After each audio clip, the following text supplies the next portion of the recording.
A chaotic 8 hours lie ahead of us in the Make-A-Wish International Drive for Wishes 2025 as we descend on the Michelin Raceway Road Atlanta. 3 classes of competition, but with the added spice of donations bringing in a bit of chaos, it's time to raise some money for Make-A-Wish International. Glad you joined us here on RaceSpotTV, the iRacing Esports Network. Arjuna Kankipati alongside of Lewis McLeod to kick off all of the action. Lewis, you and I, we've commentated on our fair share of charity races. We've commentated on our fair share of races at Road Atlanta as well, but we throw the two together and I think we're in for a bit of fun here on a Sunday. Look, we're signed in for maximum banter here, Arjuna. I do think it's going to be a really fun race, 8 hours, and of course for a great cause as well. You can already see in the bottom left, donations have been pouring in, including quite a few big ones today. So I mean, look, this is going to be a great race, and you know it's already off to a pretty good success before we've even started. I think we're going to have a fun one. 30,000 was the amount raised in the first Drive for Wishes, hoping we can surpass that as well. And we've got all sorts of incentives to try and get you to help us raise money for Make-A-Wish. Things like carpool karaoke, if you're feeling so brave. Not for me and Lewis, though. Please don't do that to either of us.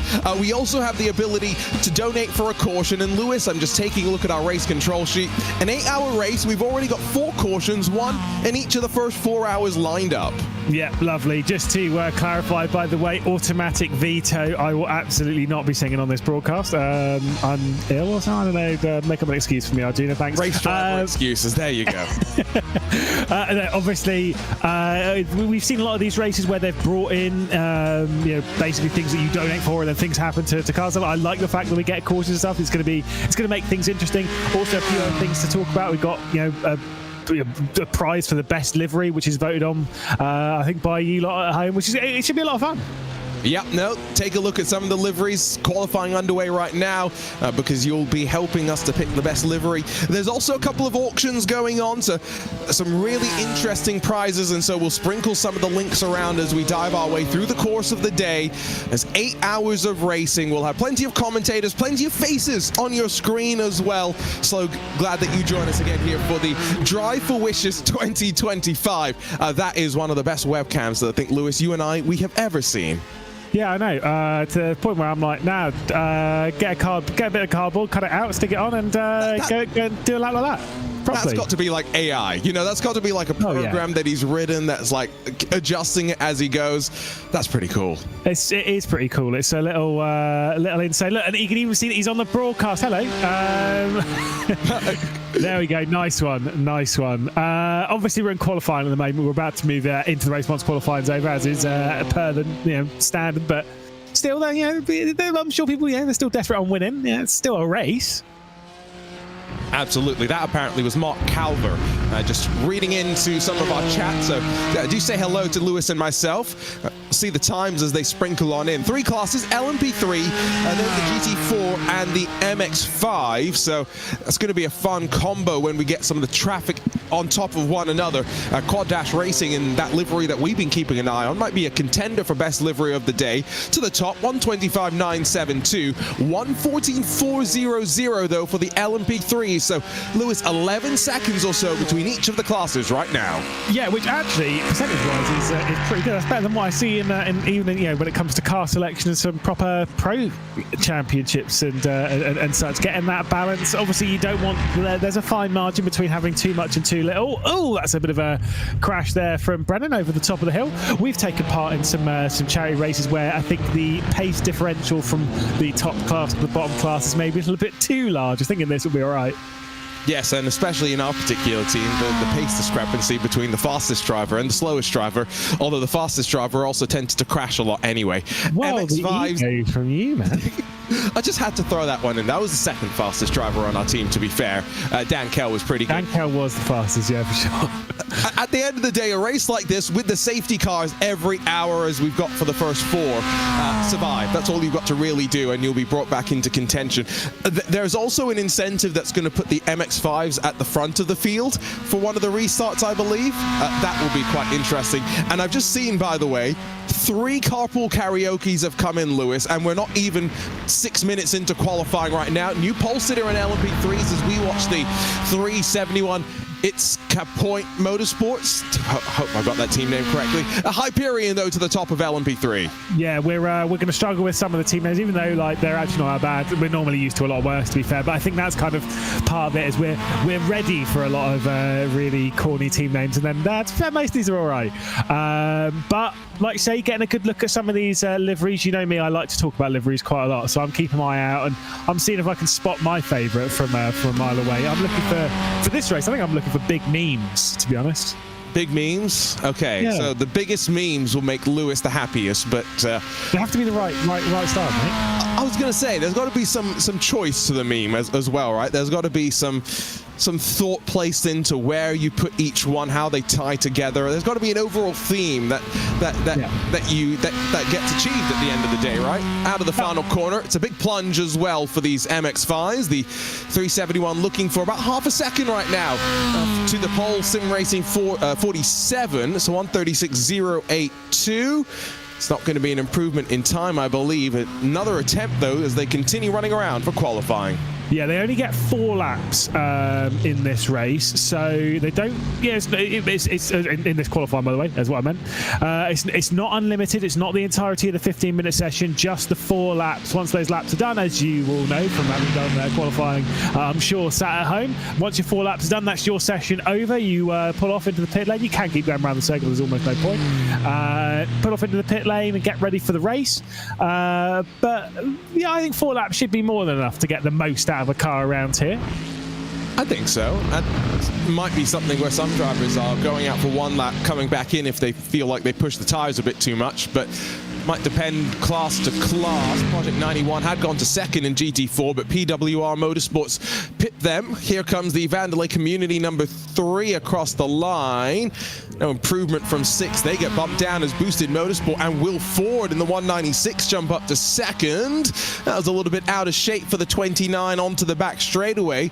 Might be a lap compromise there in the Potato Nation Streamers car. It's a great team name. You know I love an asymmetric livery as well. Yeah, that is quite an asymmetric livery as well. That's competing for most asymmetrical, even though I think there's I prefer an asymmetrical livery diagonal, but that's fine. Straight in the middle. I will say, of the times that we saw in practice, the LMP3s are already faster than they were in practice. The top time in practice was the Sole Precision car, which set a 14.0. We're already into the 13, mid to low 30s. We'll see Matt York come through the final corner and prove into 4th position. So that's pretty solid. The top time in GT4, though, was a 25.0. That was by Brabham, who the legend Aidan Millward. No, that's fine. It's not a legendary. At the moment, not qualifying so great in the GT4 category. And then the top time in the MX-5s was a 35.3. So those 2 categories, GT4 and the MX-5s, realistically can go a fair amount faster. They're not going to go consistently fast during the race itself, though. If you're new to the world of multi-class racing, well, welcome. Road Atlanta is known for being chaotic in its own regard. The first sector, quite tight. There's only 1 line realistically, unless you're feeling brave and you want to push the poor MX-5 off the road. Attrition's going to be quite high, you'd have to assume. Alex Gillen out of the final corner in that Ligier LMP3, 14.891, so 1.4 seconds off of the pole, but 17 in the Risen Squad number 41. I recently learned what Riz means, Lewis, so I feel educated now. I did. I have. Explain it. Oh no, I don't want to do that on this. Explain for the masses, please. It's being cool like an Oreo. There you go. Cool. Thanks. Got myself out of that one. Yeah, no, you did. That was pretty well dug out, to be fair, because I got no idea what it means. That one would need to have like Zach Sweeney and Dara. They need to jump in and explain. I will say, when it comes to some of this young terminology, we did get a little fact sheet from a lot of the drivers. Quite a lot of drivers on this grid, I like seeing this, have 15, some even 20 years of sim racing experience. It's more than some of these people have been alive. Oh yeah, that is true. What's the most amount? I saw 17 years. I think that's the highest that I saw in terms of experience. Maybe 20 something as well, but we'll talk about some of these drivers, the factoids they've given us through the race as well. Got safety car periods to fill the downtime. 1:14.261, so 8/10 off for the LMP3 that crosses the line. On pole, though, as it stands right now, Mirandus M Squad, Daniel Morad in the LMP3s, Quad Dash Racing and Tristan Engelstad in the GT4s, and then Paul Sim Racing and Aidan Pohl in the MX5. Still a couple of times, still potentially trickling in. By the way, just to clarify back to the point of longest, the Boost Media, Will Ford, it says on and off for about 30 years, but more serious since 2018. Now that obviously is, not, it depends how you define sim racing and stuff like that, because everyone's definition's a little bit different, and that's fine, but that's a long time to be playing racing games, so that's fine. See James Packer out through the final corner, 14th position at the moment. Don't know if we'll see too many more improvements, as I'm pretty sure most people's allocation of lap time probably has come to a close. You can continue running around the track, but like Lewis mentions, not going to set any improvements. I think the one exception to that might be the Eclipse Racing Esports 813 in LMP3, although they've just crossed the line and no improvement for them. So I think that officially means qualifying session done and dusted, with one, I think, team not setting a time in the prototype category. Every other competitor able to represent themselves onto the board. It's a bit of a slide out of the final corner. We're already at $8,164 raised, and our goal was $10,000, and we haven't even seen the green flag drop for the race itself. So don't forget, it's your opportunity to scan that QR code, throw some of your donations into the pile, and maybe pick some of the interesting incentives. I think that's the best way that we can describe them. Carpool karaoke, or Lewis, I tell you what, if you don't want to sing, can we get you to impersonate your favorite driver? No? I'm not good at the only person I can impersonate is myself. And even that's That's very questionable. Yeah, there you go. Our producer Hugo is going to throw up some of the incentives. Okay, so if we're not going to get Lewis to do the copycat, step aside, it's the pits, $20 for each of those, Lewis. Not a bad set of incentives by any means. Now, the one thing about the It's the Pits one is that, let's say that those start to stack up. We'll start seeing some changes up and down the field. Yeah, I mean, I'm going to say I quite like the donations here. They're not crazy expensive, and also there's some good vibes in that one. What was the ones that we had to deal with? We were telling a dad joke. Oh yeah, there was a come into pit lane and tell a dad joke. Our dad jokes were not appropriate for broadcast, so zip it, Lewis, no more. Flip it and reverse it. That one is pretty spectacular, I've got to say. And I think the safest way to do that is they've been told, Lewis, turn 7. You've got to turn around there and back down the entire back straightaway in reverse. Yeah, that's fair. That's fair. Yeah, you got to think of some safety in it. Liking the $10 donation Uno reverse there, though. I like that. Oh, it's just such a. How many times does that stack up as well, right? Like, can I Uno reverse your Uno reverse? Surely, well, actually, that's for charity. You can do it. It's for charity, right? You can do whatever you want. Keep doing it. No, that's fine. Yeah, it's chill. And here's some of the auctions that we mentioned. An ASR 3 Generation 2 rig. You can scan the QR code and learn a bit more about that. There's a couple of other prizes as well. An iRacing VIP account was one that I noted. SimLab pedal set XP1 load cell pedals as well. Those would be pretty handy for those of you starting your sim racing journey. Same thing to be said for a Gomez Sim Industry Hyper P1 Ascent racing wheel. LEDs and screens and all the buttons that you could ever hope for. And there you go. That's the one that I was really excited about, Lewis, mainly because I was thinking about all that money I've spent on iRacing over the years. I'm surprised you didn't have a VIP account yourself. You've been talking a lot about iRacing and positively. They've not offered you one? Oh no, we've got enough though. iRacing's treated us nicely. I see. You're not a VIP. Gotcha. No worries. Just checking. Just regular IP. Wow, just a P. Just to be indeed. Here we go. Let's take a look at the starting grid ready to go for Drive for Wishes 2025. Don't forget, scan that QR code and help us raise money for Make-A-Wish here in 2025. Daniel Morad puts it on pole, and by quite a margin over the rest of the field. Let's see what the multiple-time Rolex 24 winner can do, alongside Hyperion Racing from the front. Project 91 by RaceData.ai, alongside of York Sport Racing on row 2, with Straight Line Racing for Wishes, alongside PWR Motorsport on row number 3.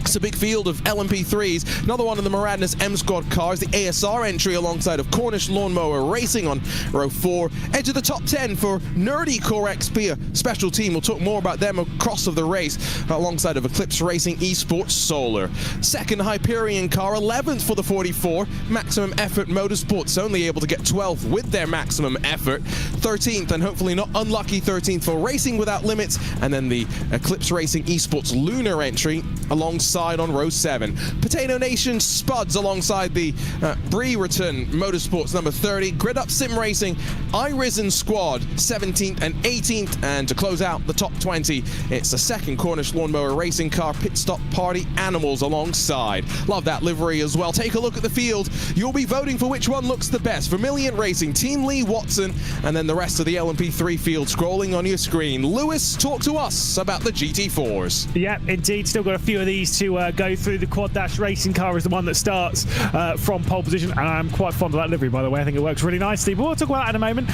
Boosted Media, that's the one that does, I think it has Will Ford behind the wheel, who of course was one of the drivers who I said had so much experience in sim racing. Got PWR Motorsport and Project 91 Racing with the under the radar. They might go under the radar on the way to a victory. Who knows? Shaden Freud of Fodder. I mean, try and read that one out 1,000 times quickly. That's in 6th position with the Vandalay Community Racing car. JR3 Racing in 8th position, and then Ada Millward for Brabham will be starting this one from 9th. Had decent pace in practice. Orange Army Racing with JIRC will start from inside the top 10 with 13.22, and Team 922 Racing from 12th position. One final one. It's your team. It's Bum Racing. It's the quality of my driving at the very least. Pole Sim Racing, 3/10 clear of the field in the MX-5. They'll be alongside Wishing for Speed as they get underway. Potato Nation Streamers, and then it's Cap Point Motorsport. We've still got to figure out how to say that team name. Row 2, Geezer 3D Racing for James, 5th and 6th positions. Loving these liveries, by the way, on what is one of my most favorite cars to watch race in the world of iRacing. Globe Oil 6-man team. I'm assuming there's 6 drivers for 8 hours alongside the Keith Says Yes Motorsports number 12. Solprec Precision Racing, Aerospeed, and then Team Heat together. The 11 MX-5 that will do battle as we watch the prototypes crest the top of turn number 5 on their formation lap, getting some temperature into the tires because it's pretty cool, all things considered. 66 Fahrenheit is about the coldest it can get. 70 Fahrenheit, not the minimum temperature for the track, but Lewis, the tire is definitely going to be feeling a little bit on the first and second laps. Exactly. Just because it's for charity doesn't mean that it's not going to be difficult on that first lap. I would be expecting a crash. Didn't we have one in IMSA Esports a couple of years ago before the race even started? Yeah, of course. I was going to talk about this car, by the way, which we just said about memes and stuff. That Wishing for Speed MX-5, for one of the best names on the grid. That's a classic in a Drive for Wishes 2025. They're called Wishing for Speed. Fantastic. And also there's some good memes on it and some colours. That one might be up there for me. It's not quite number 1, but it's up there. There's some pretty spectacular ones. I will say as well, I've just been looking at some of the penalties that are coming courtesy of donations. Quad Dash Racing, Pole Citizen GT4 have been set to pit lane by guess who? Second in GT4 Boosted Motorsport. Now that could be reversed, Lewis, but that's the fun we're in for. 8 hours thrown onto the clock. Yeah, indeed. I was about to go and check as to how many fast repairs we've got. I don't know if you got a number on that one, but we might be needing a few throughout the day, as the answer's none, by the way. No, I think the answer is no limit. So infinite fast repairs incoming. Oh, this should be a fun evening. We've already raised $8,000. Our goal, $10,000 here for the Drive for Wishes 2025. It's all in support of Make-A-Wish International. Up front, Daniel Morad gets the racing underway from Road Atlanta. And all 3 classes going at it down to the opening corner. A swap around as Project 91 already grabbed second in the LMP3 class. Quad dash and boosted wheel to wheel, but single file holds as is for the GT4s. MX-5s, Paul Sim Racing with a great start, but chaos through turn 3 for the LMP3s. Yeah, but again, like you said, we've got infinite fast repairs to keep that foot pinned. No, obviously we're still early in an actual race, it's fine. Did see that the boosted media car had basically got the race lead in the GT4s down towards T1 before the quad dash racing car was firing its way straight back through, and now they've already got a 1.6 second lead courtesy of this LMP3 carnage as they work their way through the S's. It's kind of what you expect on the start, and now some big blocks. The Porsche really covering off any moves. That was the Project 91 racing team machine, as now through the straight, anything but straight, both left and right, up and down. It's undulating as you run to the braking zone. Gravity works against you, and we're going to fan out 3 wide. No commitment, though, under the anchors. It's the 7 Miranda's M Squad entry that's left on the outside. They've already lost a whole bunch of time to your race leader. That's going to cost them as well as the Nerdy Core XP48 goes around. Oh, and this is going to be uncomfortable. GT4's incoming. Watch the rejoin. Thank you, Nathan Deering. Yeah, right in the middle of it to cover up the Nerdy Core car.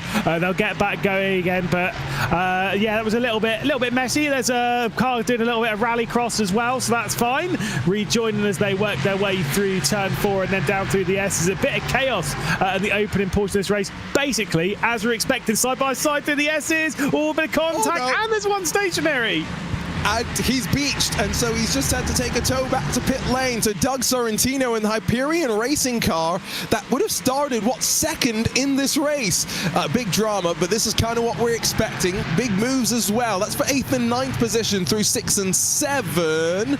Corner that's tighter than 90 degrees, and so you always want to try and get onto the power as early as possible. These LMP3s have a tendency to pogo as well, so drive off the corner, and not always easy. They're 2x2. Interesting that these cars already, Lewis, 11 seconds behind the race leader, but again, we've got safety cars incoming. They know they can afford to go at it hammer and tongs. Yeah, when you know you've got a safety car inbound, you might as well go after it. Maybe that's a little bit too much, though. Oh my goodness, the maximum effort car also got into the rear end there, and it's all come to a slow. The Racing Without Limits car, well, now they're racing without a rear end. Is it going to come to pit lane? No. Remember, infinite fast repairs. You only lose the time to transit down the lane. Project 91 by Race Data AI. They're the first to work their way down towards pit lane. Oh, we're playing ping pong on the main straightaway. What is that rejoin from the Solpec Precision car? Oh, close for comfort and still trying to get pointed in a straight line. That rear end is broken. Yeah, and the Racing Without Limits cars also returned to pit lane. I think it'll be a fairly long tow there as well for the Solpec Precision LMP3. Absolute chaos as the GT4s were working their way through there, but you know that's I guess that's just how it goes. Got the maximum effort car there. We saw a bit of damage on the rear end. I think quite a few cars have got some damage on them already. Just a little bit. Paul Sim Racing lead in the MX-5s, wishing for speed, which is one of the greatest team names in the world of sim racing. Only half a second off the back bumper, with then the Geezer 3D, also a top 10 legendary team name of all time, sat in the final step of the podium right now. And then can see the margin starting to build, Lewis. Globe Oil 6-man team only have 3 drivers, by the way. They're in 5th position, somewhat separated by all of this traffic, and they've run wide and are still in the grass at the top of the shot. The amount of people driving onto the grass and gravel, I'm actually surprised that no one picked their favourite driver to be Sebastian Loeb, which I am disappointed at in the entire grid, but that's fine. There's a lot of rally driving happening at the moment, and I don't mean that in a good way. Well, you know, I don't know if Road Atlanta is so harsh, but there are certain tracks, if you run off into the grass, you get a bill that you've got to pay. So, yeah, that would be slightly uncomfortable. I've just seen, by the way, the PWR Motorsports car, the 08, it had a spin through turn 5, so they've dropped a whole bunch of positions. It's absolute bedlam to start this race. Soft, 3 wide off of 7, not typically what you expect, but it's pretty testy at the start of this race. Not even 5 5 minutes in. Yeah, there was the, you can see it on your screen, the PWR motorsport car that you were alluding to, just getting past the Racing Without Limits car that's, I think, a lap or so down now at the moment, courtesy of having to come into the pit lane to repair the issues for the rear end. So they're already a lap down under the, at the start of this race. Bit of a lock-up as well. That was from Racing Without Limits, clearly without track limits. Yes, no ABS as well in these cars, so if you do lock up, it's pretty difficult to slow them down. At least they've got some downforce compared to what we would have seen with them in the iRacing Roar. That's just two different classes with two totally different concepts of speed, and bam, the MX-5, the big loser. That was a proper whack. My goodness, we were looking at the straight line racing for Wishes. That was an absolute thump to the rear end of the Aero Speed car. Oh, that's a big crash. Helps if I unmute myself. Not the first time that I'm going to make that mistake on this broadcast, I'm thinking. That was just monumental. Lewis, you and I, we've commentated on our fair share of crashes as well. We mentioned the one in IMSA Esports, but that's the thing with an LMP3 and MX-5, right? It's a class discrepancy that you might not typically see in the real world for reasons like that, as the poor Aero Speed 33 and Dennis Alley found out right there. Yeah, indeed. It does the full 360. I'd say that's a relative hold, considering you've been thumped. Yeah, that was a little bit messy as the straight line racing for Wishes car was working its way through. I mean, look, that's not the last time that we're going to see that this afternoon. That is for sure. They're just getting past the MX-5 leaders now at LMP3. So, yeah, the pace discrepancy, again, it is quite high, as we can see the battle for second position in the MX-5 category, the Wishing for Speed, and then clearly one of your favourites, the Geezer 3D car. I mean, come on, that's a cracking name. It's a pretty great team name at the end of the day, so I've got to give them their kudos there. Yeah, this traffic's quite crazy, isn't it? And with the amount of fast repairs, infinite, we'll see these cars return to the track sooner rather than later. The margin up front, though, for Pole Sim Racing, 2 full seconds, so totally out of drafting range at this point. So Wishing for Speed and Geezer 3D, they'll start to go at it. They got to be careful that they don't bring in the 371 slightly further behind that green MX-5 just at the back of the shot off the corner.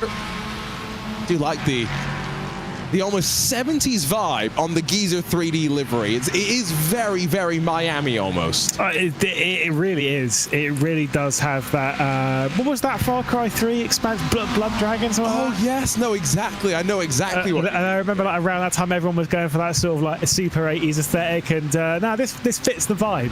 Just, I mean, the idea of putting yellow, blue, and pink together, it's just, there's only one era that can come out of. And there is a good move to move up into second position. Might not be done, though, as they work their way down to the final corner as they head through the penultimate turn and then dropping the 80-foot drop down to the final corner. The move is now complete. Remember, we've seen some great racing in the MX-5s, the Global MX-5 Cup Series here at Road Atlanta, including beating and bashing down through the hill to the line, so always interesting. We do have some race control members here, so they're going to be trying to keep their eye on everything that's going out on track.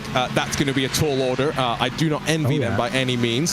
The cleanest driver, though, the driver that receives the fewest penalties, or survives, to give it its correct terminology, will win a custom Drive for Wishes karting suit. That's a pretty cool award. The other thing is that the Team Spirit Award, they will receive a pair of gloves. So there you go, 4 pair of gloves for your 4 drivers, hopefully. So a couple of things, Lewis, for our teams to be thinking about, even if they don't win this race. Yeah, exactly. I say having prizes up and down for various bits and bobs. I think it's quite important. I'm seeing some bump drafting, by the way, as we'll see a car come into the pit lane. Just seeing some bump drafting between the 2 Solpec Precision cars. And by the 2 cars, I mean the Solpec Precision MX-5 and the Solpec Precision LMP3. There was a bit of bump drafting. Rob Clark got a bit of extra horsepower as he was working down towards turn 7. So there's a little bit of banter happening out on the circuit. That's not the bump draft order I'd want, I'm not going to lie. 8 wheels are better than 4. That's what they say. I'm totally up for it. There's a couple of LMP3 cars worse for wear, by the way. York Sports Racing included amongst them. I am waiting, though. When are we going to get our first carpool karaoke? That's the question. Dario Frattini is on deck in the Solpec Precision Racing car, and so that's going to be hopefully sooner rather than later. That is hellacious at the top of turn number 3. This is at turn number 5. One by one, these incidents are starting to pile on up. Yeah, indeed. But so's the money as well. We're nearly up to 10. Oh! We're nearly up to the main goal. That's why Matt York was in the pit lane. That's why we're almost at $10,000 because of incidents like that, apparently. We know what the viewers want. More crashes, please. Can I just say, I've seen a line that I've never seen before. I was just saying about the Solpec car is there's another bit of an issue for Pritchard and another one into the barrier. I saw someone go down the alternate pit entry. The alternate pit.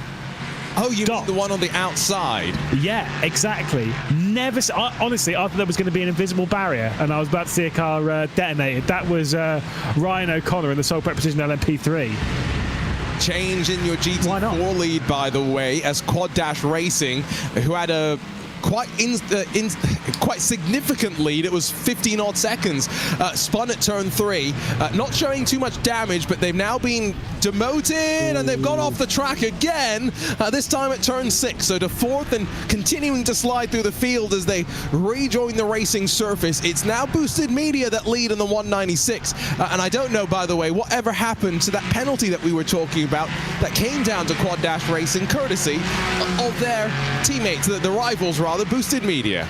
Yeah, not 100% sure, but either way, they've had a bit of a penalty in the reason bars, but sent them down the order, which is the spins. I did see, by the way, it was speaking of the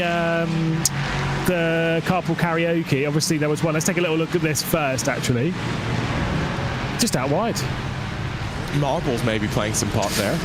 Yeah, I mean, off the racing line anyway, those cars, they do get a little bit tail happy, so it makes sense. That's Matt York just cutting over the inside, I believe. Fair enough, it's what it is. What I was going to say, though, is Dario Frattini has been requested to sing Dolly Parton's 9 to 5. But I don't know when, where, or how this is going to happen, but I'm ready, and my body would be ready for it. Poor Dario. No, it's live in the broadcast booth as the 99 gets tangled up with the 21. That's a little bit of traffic, I think, as well, playing its part. Whoa. What? That was a big crash. Oh, there's just a big slide. Oh, no. And there's an MX-5 that's in the... it's a Porsche, rather, that's in the wall. It's a 333. It's big junk down the back straightaway on the run into turn 6. Well, do you know what? We're 13 minutes in, and this is exactly the chaos that I was expecting. In a positive way, this is banner. I mean, the only thing is I'm disappointed, Lewis. We got Peter Mackay to sing the Backstreet Boys in a charity race that we did a few years ago. Are you really telling me that we can't... There's no amount of money that will get you to sing here today for Make-A-Wish? Oh, my God, you're making me seem like a horrible person. But you see exactly what I'm doing here. But yeah. All right, down to pit lane then for, I think that's Hyperion, no, Straight Line Racing for Wishes. They follow in Hyperion Racing, who've just dived in front of them. Pit lanes is a busy place right now, that's for sure. By the way, the penalties are starting to rack up for our race leaders. They've got a 20-second lead to Daniel Morad and the Moradness M squad, but they've now had a second come to pit lane penalty incentive put down on them. I haven't heard if they've chosen to reverse it or not. Exactly. Oh, good. More drama. Yeah, I mean, look, let's say you can use that Uno reverse card, spend $10 and send it back. Goodness me. The chaos, like I say, just keeps coming in. 20-second lead, though, for the Moradness M squad. That's not holding.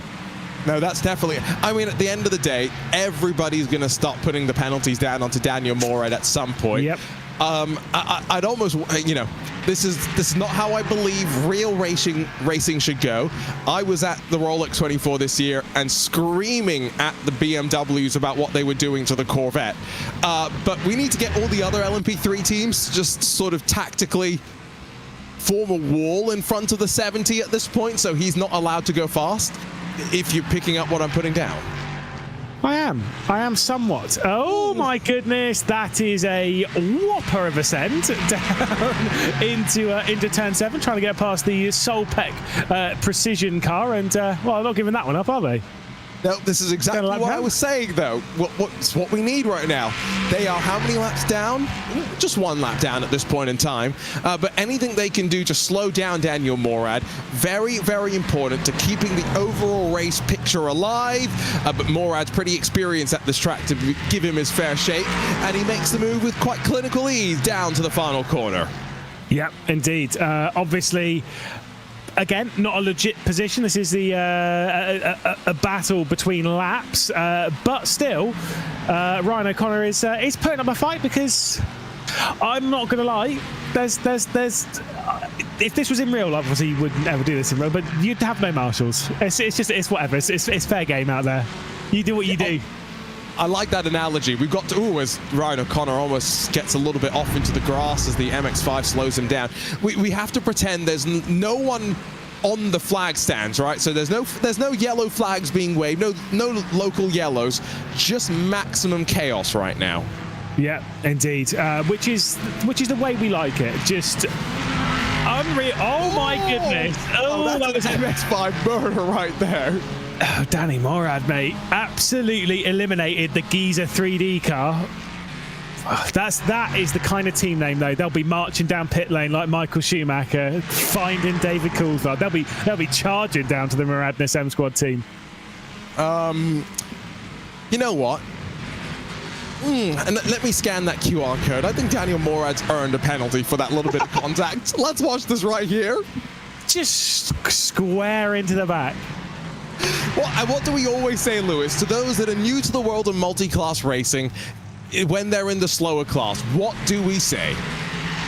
Well, it's obviously always up to the faster category to work their way past cleanly. That weren't it.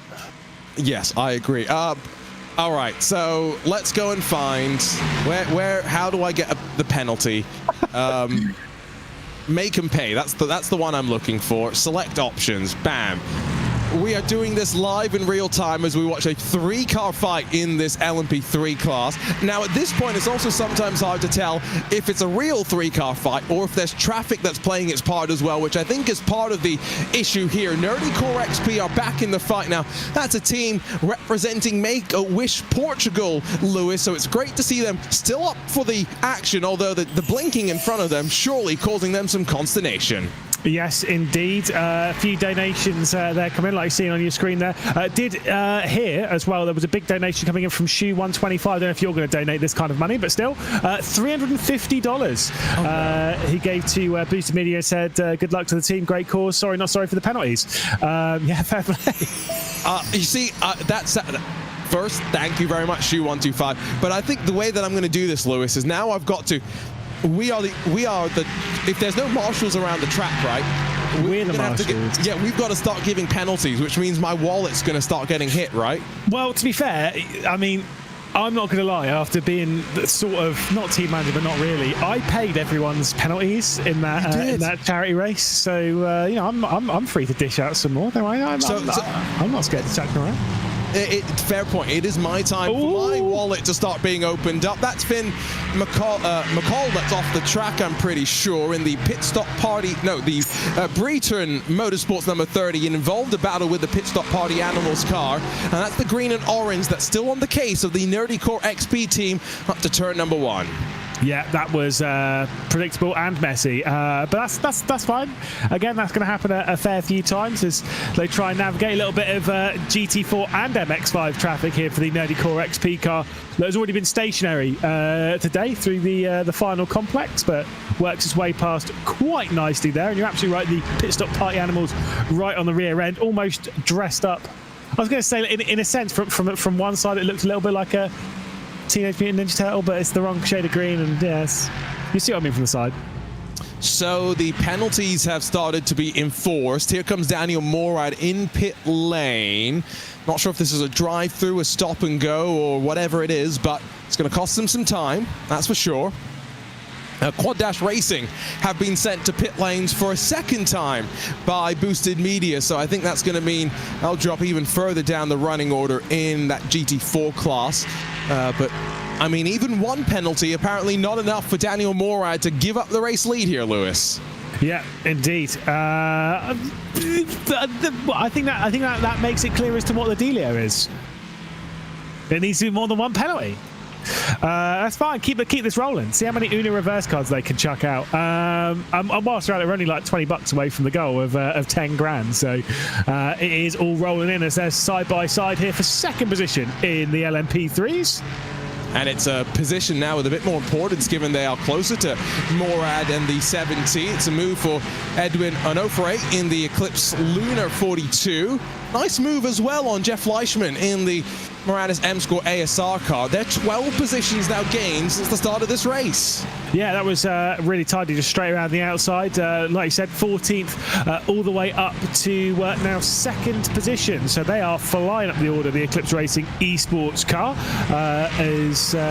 Again, I think one of the things I was saying about lap traffic when it comes to the MX-5s, GT4s that these LMP3s have to navigate, it's kind of one of those things that we don't normally think about. But another thing that I'm seeing a little bit of out there on the track at the moment, already after 21 minutes, is a lot of the categories are having to deal with lap traffic in their own class. And I don't mean going a lap down, I mean people unlapping themselves. There is a lot of that already.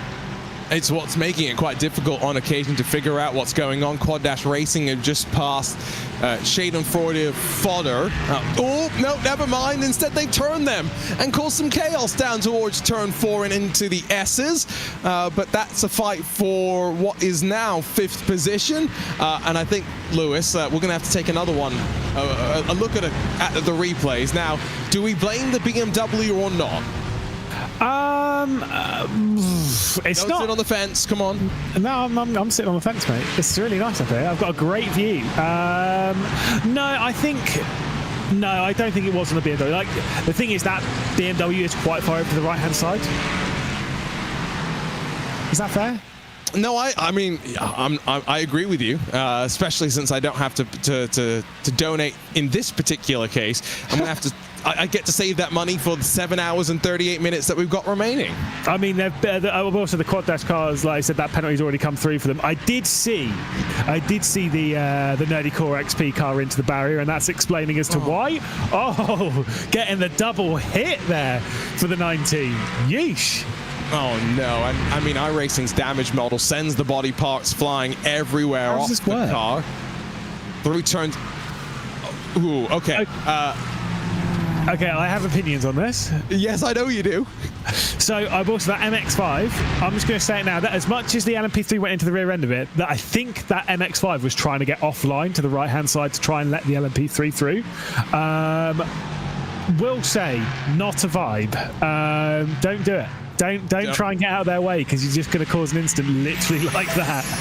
Don't do it, but what you can do is, bam, there comes my $35 donation through. The penalty for Radness M Squad is coming down. We are officially past $10,000 though here in the Make-A-Wish International Drive for Wishes 2025. So glad that you are part of this event once again. Last year we were at the Circuit de la Sarre. This year we made our way across the pond and to the Michelin Raceway Road Atlanta, and boy, 25 minutes in, I don't really think we have too many ideas about what's happening on track, but we're having a good time, to say the very least. No, be careful.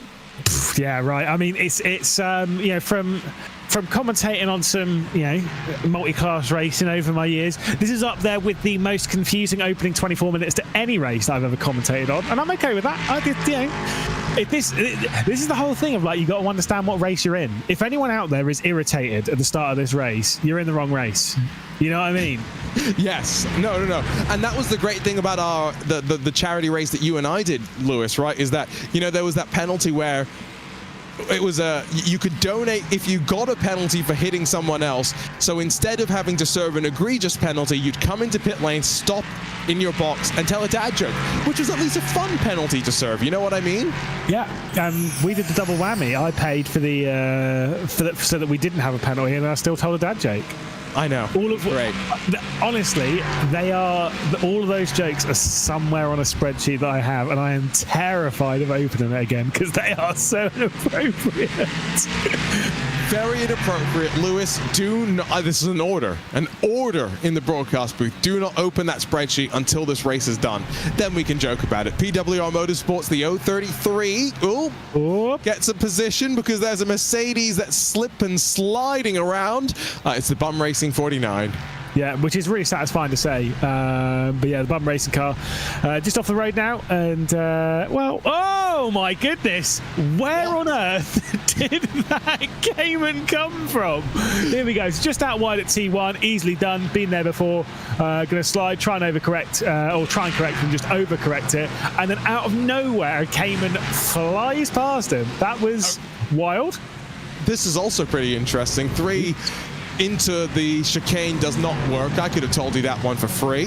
Teammates wheel to wheel into the chicane as well. That's going to work out all right. They give each other just enough room. This is for 11th and 12th positions as well in the Cornish Lawnmower racing cars. Swap around executed down through the final corner as Nick Anderson slides in front of Sam Ball. Gotta say, this is wild, Lewis. And all 3 classes on top of each other, we survive without any sort of incident. This is how the Cayman ended up there, by the way. So it was defending down into the first corner, went out wide. I don't think either one of those cars would have expected, because normally with the, like, obviously you can't ever reverse on the racetrack. And like, in that occasion, I'd say to the Merc, no, that's the right call.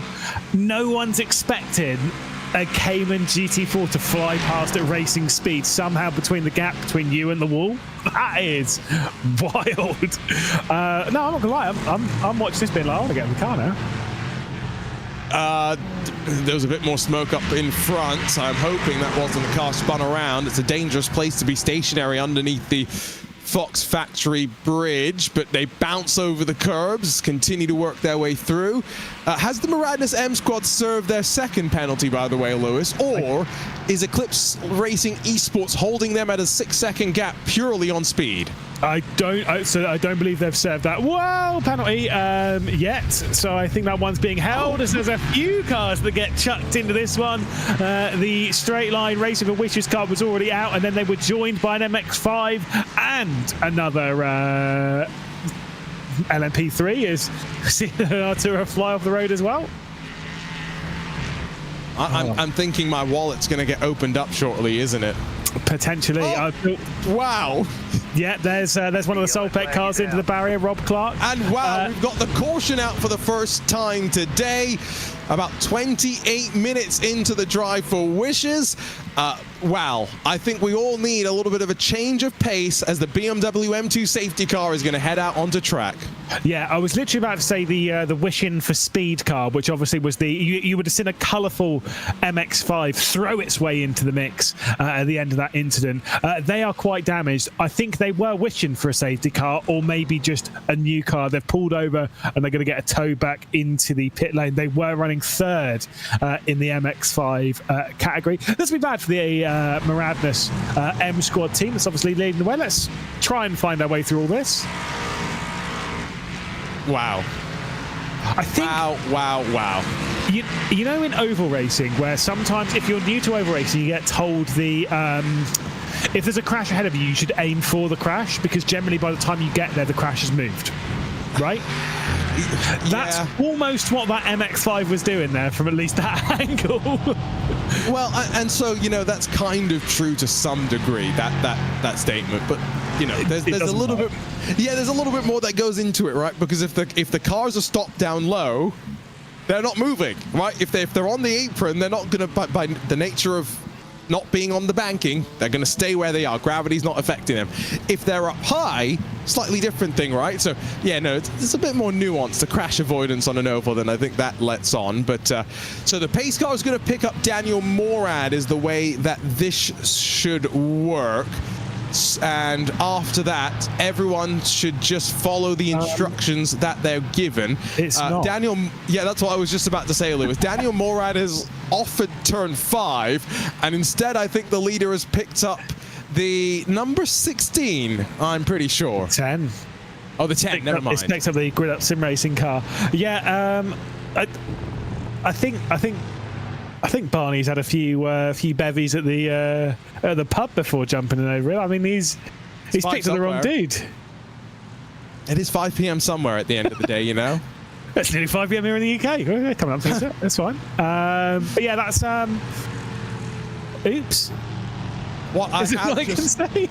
what I have just seen is that we have officially redeemed all the possible safety cars that we can have in this race. So thank you very much to those that have donated and wiped safety cars and as an incentive off the board. Yeah, that's.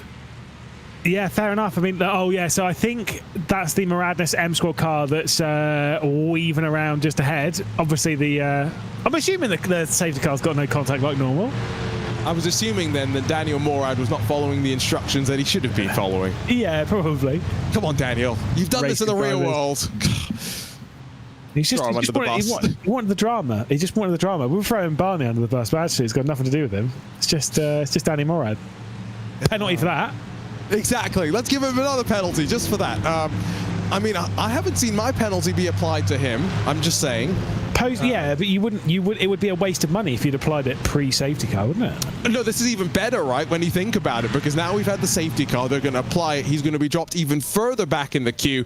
I mean, it's win-win. Although I think he's coming into pit lane now. These cars can do up to 45, 50 minutes on fuel at certain tracks. So this is potentially a little bit early. But let's see, are they going to use this opportunity for a bit of a driver swap as well? If there are any of the drivers who are due to get into their car later in the day watching, you can jump into the green room in the Make-A-Wish Discord. Come and chat to Lewis and myself very quickly as we enjoy this brief portion under safety car. Stephen Koenig, committed, full helmet, no mechs, everything that you'd need behind the wheel of his rig. That is the exact opposite of VR. In the sense of it's just making the rest of your face. You know how VR makes that strip just around your eyes roasting hot? That's doing the exact opposite. So if you merge these two together, you're definitely going to overheat. Well, that would be pretty good though, wouldn't it? Yes. Ooh, he's both. Look at the level of commitment. Out of pit lane, visor down. I mean, no airflow, that's for sure. Do you know what? Yeah, but this is the thing that's really funny, right? Is that people put, and effort's like a different. It's a different vibe for effort. You know, just how these kind of races are. But people put that much effort into it, and then you see their sim racing rig, and it's just like it's a desk, single monitor, G27, and I absolutely love that. I think that's perfect. It's just so spot on. Remember, our new goal is 15,000, but really we're hoping to try and match the 30,000 we raised last year in the Drive for Wishes. So continue to monitor the incentives, maybe hand out some penalties to your rivals or your friends if you're feeling particularly generous on this fine Sunday. Apparently there's some bowl of some kind, Lewis, that's meant to be quite super today, but I don't know. This is the most important sporting event happening on this particular Sunday as far as I'm concerned. You're not interested in the final round of the Waste Management Open Scottsdale? No, that's a good one too. I am interested in the golf. Yeah, just making sure. Literally, people we wanted to be like, oh, please don't let these two start talking about golf again. But it was a good hole in one the other day, so that's a thing. It was indeed. Is there contact on the safety car? Surely there isn't. No, because there never is normally. There is no contact with the safety car. So disappointing. Honestly, I would have given someone $20 to punt it, but that's fine. Don't worry about it. We'll ignore that. Apparently, Daniel Morad has just Uno reversed one of my penalties. Disappointing. Yeah, how does that work, though? I don't know, because what are you going to do to me? I'm in the broadcast booth. You're not getting me in pit lane. Yeah, how? Yeah, I was going to say, if this was real life, yeah, we'll send you down to pit lane for half an hour or so. But like, we can't. I think by we need to define a rule right now in the rule book. He can't Uno reverse a penalty that's come from someone outside. So bam, he's still got to serve it. There we go. Logic, right? Yeah, surely. I mean, yeah. How would that work? How would an Uno reverse work in that? You just paying $10 to not do a penalty. No, it's a good thing I had to do corporal karaoke, right? Yeah. No, I think I think it should double the penalty for trying to be smart and outthinking the system. double the penalty. Double the penalty. That's what we should do. Again, thanks for joining us. It's been incredible, the support that we've had so far. Let's chat with someone that's helping to support this event, I guess. Ian Berryman, who represents IMB Racewear, joins us now. Ian, do we have a copy with you? We certainly do. How are you doing? Good, thank you. Talk to us about, how it is for, a company like IMB to be here supporting an event like the Drive for Wishes. Yeah, I've had the absolute privilege of speaking with April for the last week or so. It's, like I've said to her, it's an absolute honour. Obviously, Make-A-Wish, absolutely incredible foundation. And yeah, we're honestly really, really proud and excited to be supporting here. And so we've seen some of the prizes that have been provided by IMB. The kart suit looks really cool. The gloves for the teams as well. Talk us through what that process is going to be like for that kart suit in particular. What's that like, building something like that for an event like this? Yeah, I mean, I'm going to give a huge shout out to Selim Ermis. He's my head of design for teams and partners. And we kind of had it sprung on us very, very last minute. April, bless her, was just like, I'm really sorry, but I need this by tomorrow morning. So normally we'd take a couple of weeks, but Selim and I sort of did it in one night. So it was a lot of fun. But yeah, it's kart suits are obviously very complicated compared to a pair of gloves, but we sort of have learned what we're doing, so we're going to have a lot of fun with it. But the initial mock-up's done. Obviously, that's what you guys have got on the stream. Once the winner's announced, we'll then work with them to get the infinite amount of measurements that you need for a karting suit, and we'll get that into production and get that out. And honestly, we're excited to see all the pictures and everything once they've got it. So yeah, it's really exciting.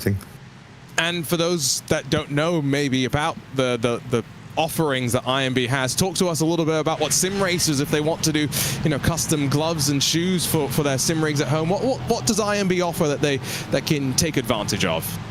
So we really sort of pride ourselves, I guess, on everything's fully custom. You can come to us whether you want, and we've literally had people order plain black and white gloves with nothing on them, but you can go as far as you want. The canvas is blank. There's no restriction on the amount of logos, colors, designs. The price on the website is the price you pay, and we work with you. One of our professional designers works with every single customer to get it exactly how they want it, whether they're skilled designers themselves or somebody with a couple of colors and a logo that isn't really sure what they want. Our designers will get to work and make something incredible until they're happy. Again, we don't charge for revisions, we don't charge for logos. It's just get in there, get what you want, and then love it. Paired with the quality, again, has always been the full focus, is making sure you've got something that you can trust and rely on.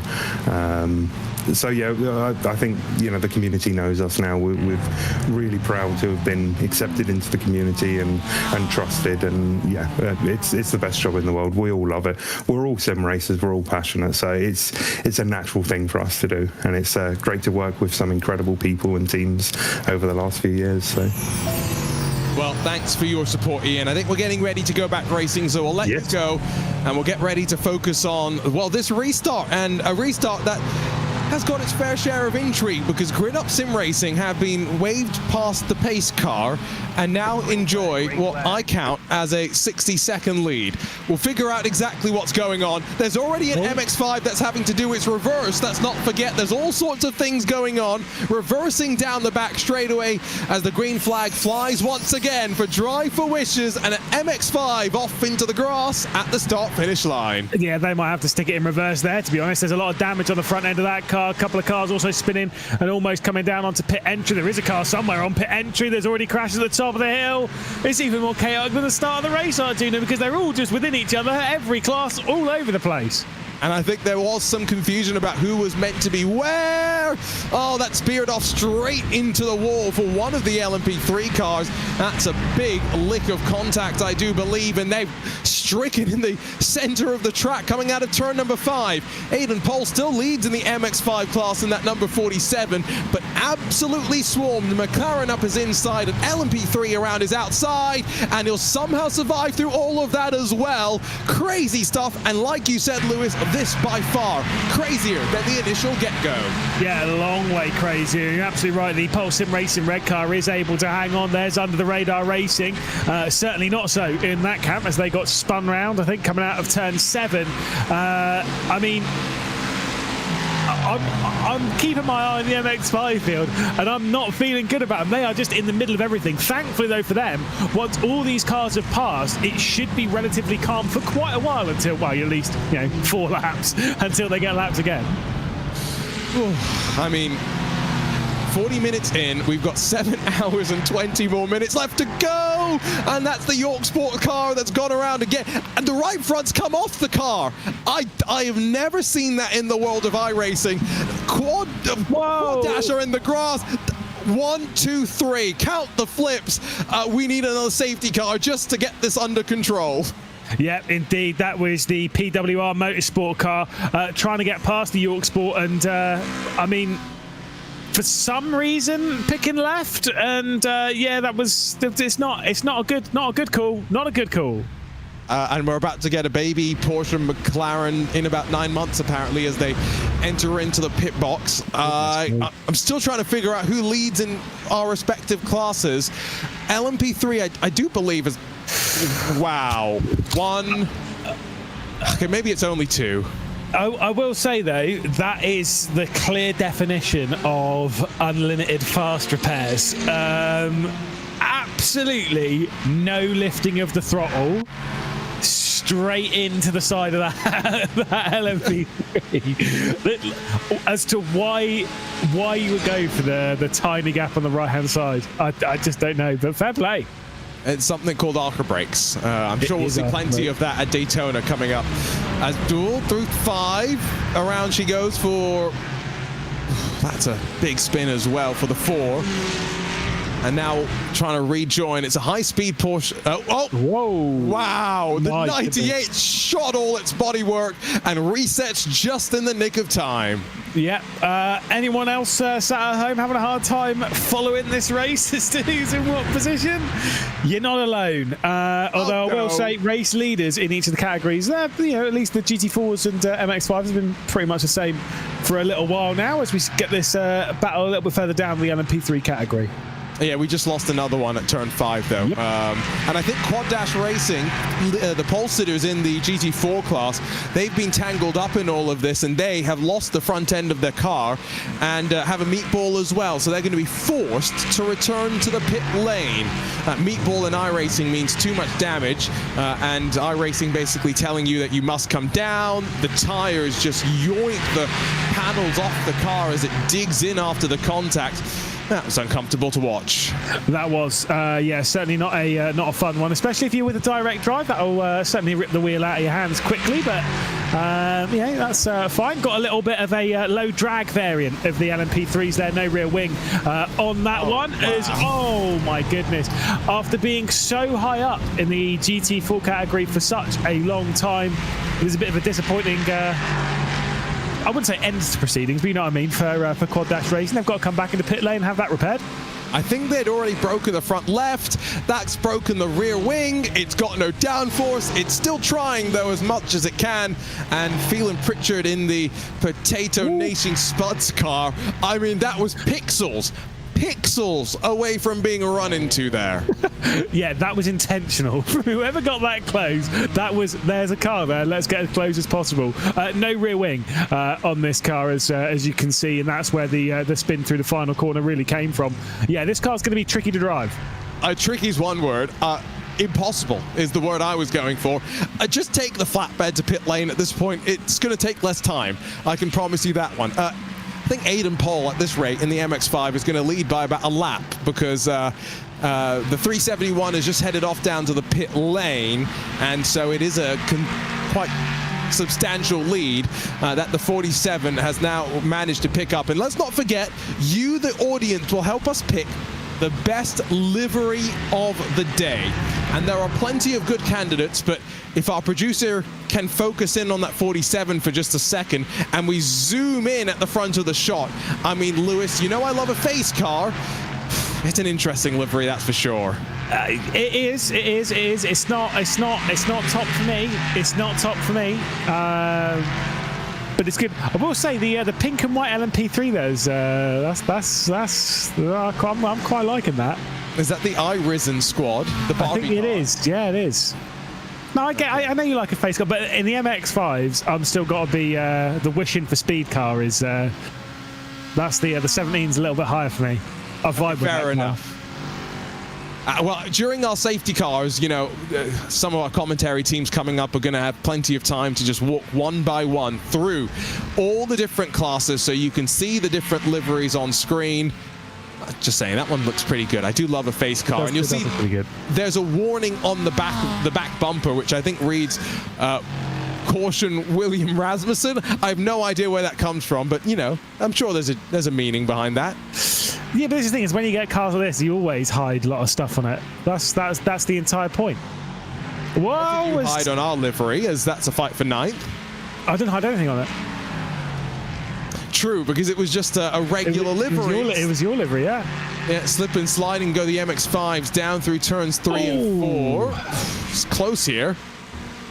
Just saw a big crash for the Globe Oil 6-man team. You can see it there. That MX-5 had a big old moment coming down through the S's and took way too much curb on the right-hand side. It pitched the car around. Here we go. And bang. Ooh. Ouchie.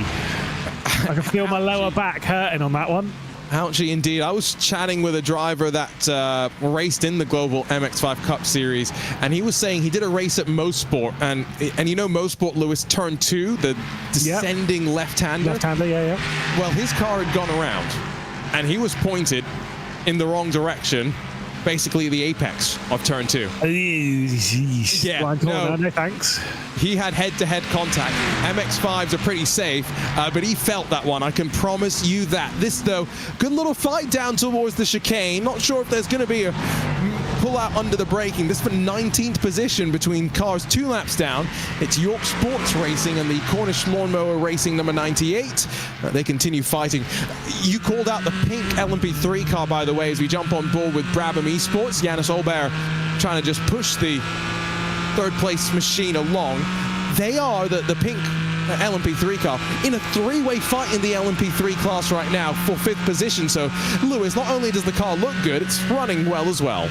Yeah, indeed. Like I say, running inside the top 5. Got one of the Cornish Lawnmower Racing cars, which also, by the way, I quite vibe with them.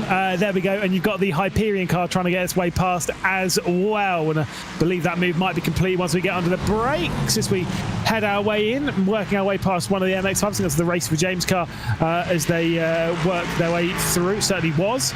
But that's the Hyperion car getting past. I don't know, white and pink getting it to work out of the car, especially because it's hot pink. I'm with it. I do like it. It looks pretty good, although Doug Sorrentino has just moved up to 5th there. Our former race leaders in GT4, Boosted Motorsport, who have been slid down courtesy of yet another one of our penalty incentives.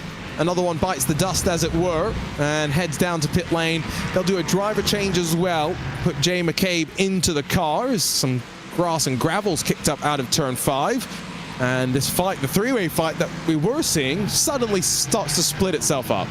Yeah, indeed. It's very quickly, like I say, it's very close together. 1 lap ago here, very quickly has spread its way out just a touch. Although I do think, as much as that Hyperion car's checked out quite a bit, I think the iRacing squad and the Cornish Lawnmower Racing car, I think those two might close their way back up together again, and we'll see the battle for 6th position. But that Hyperion car's absolutely flying away, which kind of makes sense. Did qualify in 2nd position, did have some really good speed earlier on in the race, was keeping up with Danny Morad for the most part in the opening, I would say stint, but I mean the opening couple of minutes before everything really turned on its head. They've got good speed in that car. They are working their way back up towards 2nd place and then the 44-second chasm up to the race leaders. Yeah, I think in some ways we're talking about the opening seconds of the race being clean. After that, it started to build in intensity. The iRisen squad lose out to Daniel Morad as the fight back continues. Charges his way up through the field. I ran into Daniel before Rolex 24 this year.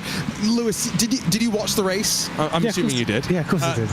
Did you see how busy the grid walk was this year? Yes, I did. Do you know what? Instantly, as someone who is a little uncomfortable around an awful lot of people, I was looking at that being like, I've been on the British Touring Car grid walk, and that was pretty damn busy. Like that was pretty full at Brands Hatch. Look at that one for Daytona. All I was thinking, genuinely, I was like, for the first time, I'm glad I'm not there. I'm glad, because you'd have to go down to the grid, obviously, but that was uncomfortable. So I was very grateful as I was there with IMSA, and so that I had the pass that let me do the grid walks. They separate off the regular people from the important people, and so the important people can go and walk on the grid before they open it up. And so I ran up and down 4 times. I was like, let me get as many pictures as I can, meet as many people as I can, because as soon as the floodgates get opened, I ran out and I bolted. But even as that's no. Oh no. Damn. That's bowling down into turn 6, it looks like. But even then, Lewis, when I saw Daniel just before he was meant to go and do the driver introductions, it was crazy. Just as crazy as that. Yeah, that's pretty wild there. Where was my invite? That's one about. I see how it is. Nah. I see how it is. You get replaced on himself for one season, and suddenly it's all turned on its head. Okay. Absolutely. $20 from the Eclipse Racing team.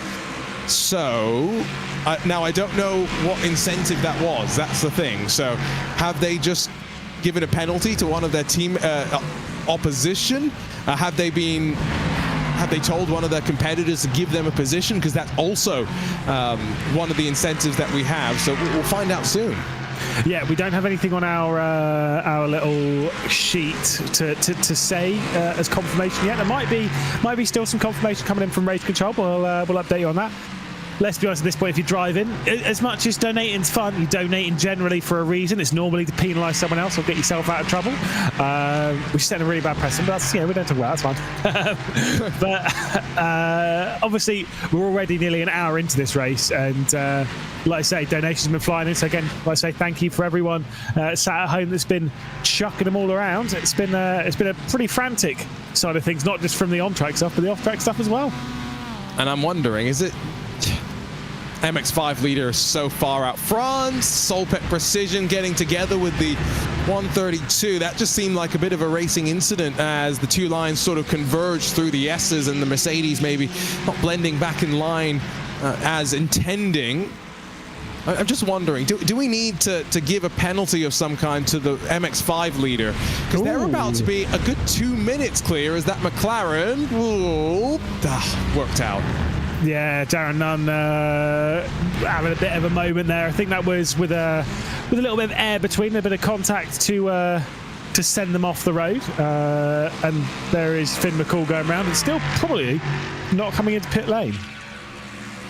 Probably not. We've seen a lot of these teams just trying to hold on with the damage. Even though they do have unlimited fast repairs, they don't want to take the time to head down pit lane as we close on 1 hour complete. Bit of a slide, a wiggle there for Sam Ball in the Cornish number 99. Alex Gillen just gets a little bit closer to the rear diffuser, to the gearbox of the Ligier LMP3. They'll go out wide and past the MX5 around the outside as they just continue to battle their way through the traffic. Lewis, okay, I'm setting up a karaoke request here for Aiden Poll in the race-leading MX5. What song are we choosing? Oh, I'm not good at this. I never ever get involved in karaoke. That's why you're the perfect person for it, right? We need the thing that is the most. What's a good screamo death metal song? Ooh. Down with the Sickness. I mean, it's not screamo nor death metal, but bingo, that is a banger. I mean, I'm just thinking about that noise, I can't even make it. That one. Oh. Yeah. Lewis, Nice marathon. Thank you. Thank you. I salute myself off. By the way, this fight was for 7th position because the Maradness M Squad car has got its way back through. Has continued just to slide its way forward. And now 58 seconds off the lead is Daniel Morad. The caution did mean that the Grid Up Sim Racing number 10 waved past the safety car and had a 50-second lead at the time of the green flag flying once again. Lewis, that lead is down to 40, and Daniel Morad just towed back to pit lane. Yeah, I was about to say that was going through turn 5, got right into the rear end of the LMP3 that actually didn't have the rear wing, but then has had it put back on, the Potato Nation Spuds car, and Danny Morad returned to pit. And look at how much is missing on the front of that car. Oh my goodness, that's not having a day. I can't wait for this replay. I cannot wait for this replay. It was a fair whack. It was a fair whack, but it does promote the Cornish Lawnmower Racing car back up to 6th position. So at least there's that. Here we go. Oh, this is going to be hard. This is turn 5. There's a BMW just parked in the wrong direction. Oh, that was like I will say that Cornish Lawnmower car, I'm pretty sure, got a bit of the rear end of the Maradness M Squad car. That was very much a, you're driving into the back of me while my car's going to bounce straight off into the wall into your face. Have a good one. I mean, it could have been worse, if anything, you know, on board. Boom. And he hits He hits the wall rather than the tires, which...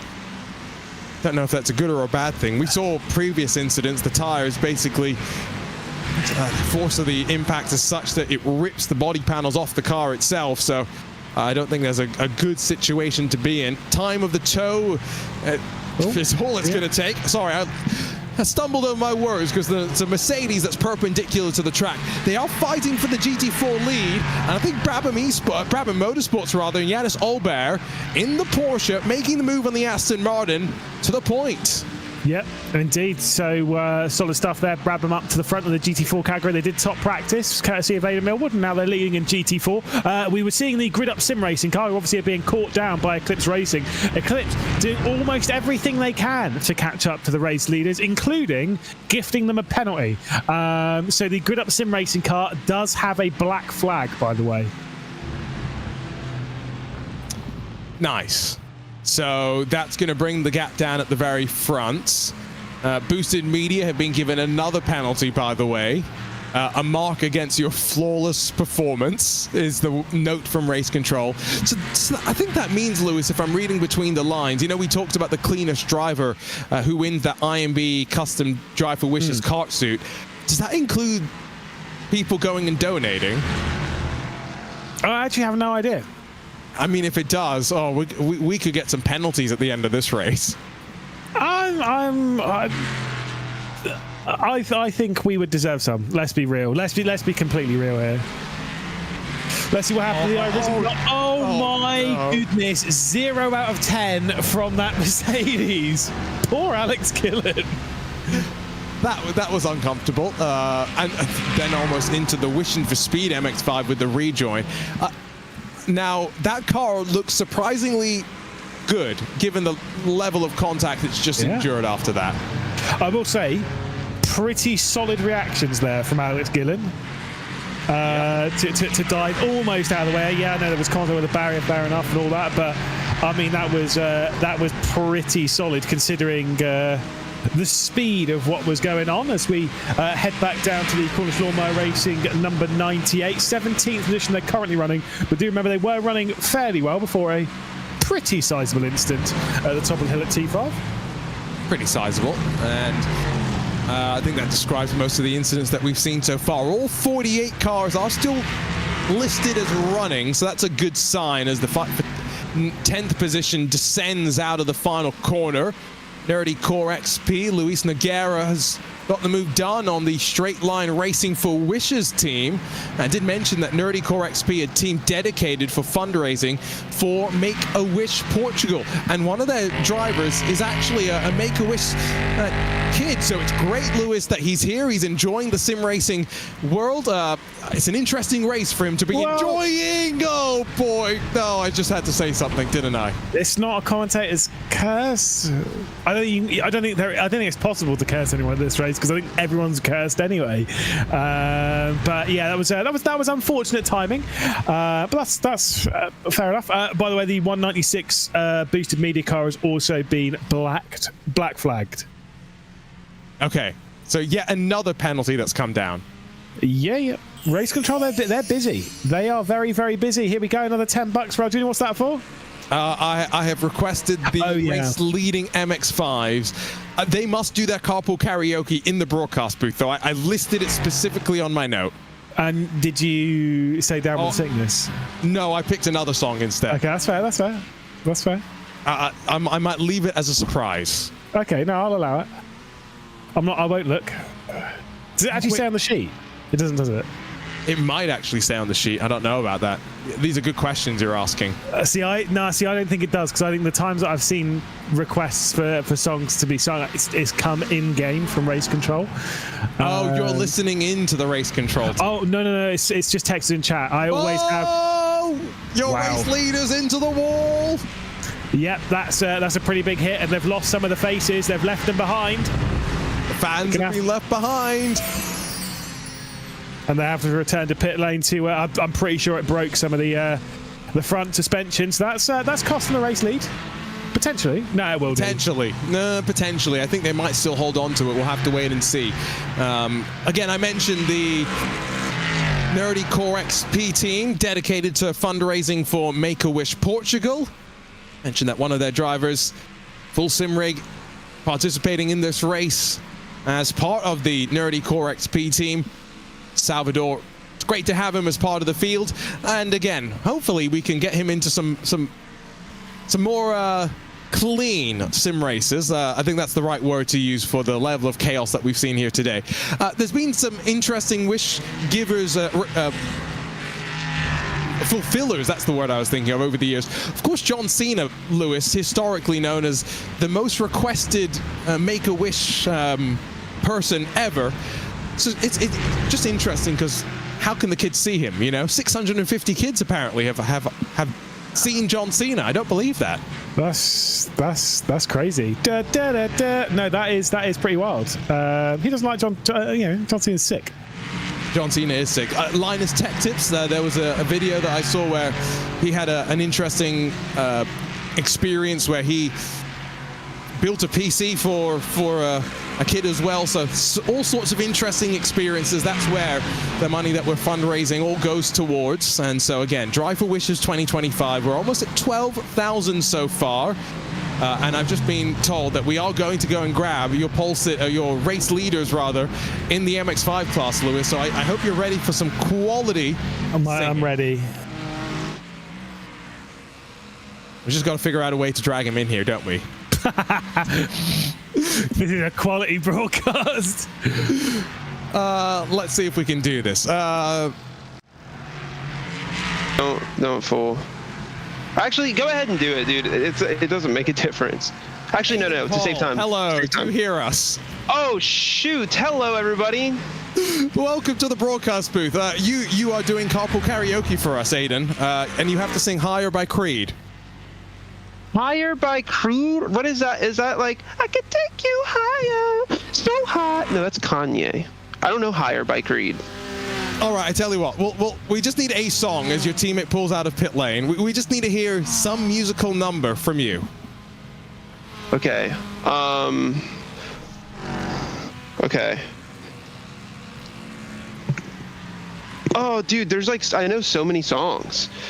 But I can't think of one right now. The pressure. It really is. I touched on the ground at LAX. There's butterflies are ready to go. Waving my hips like, yeah. Swinging my hips like, yeah. I put my hands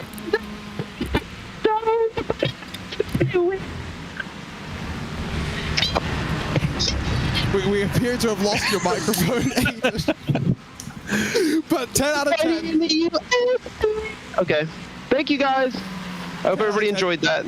Thanks for coming and jumping in with us, and thanks for being a part of Drive for Wishes. Absolutely. Thank you, guys.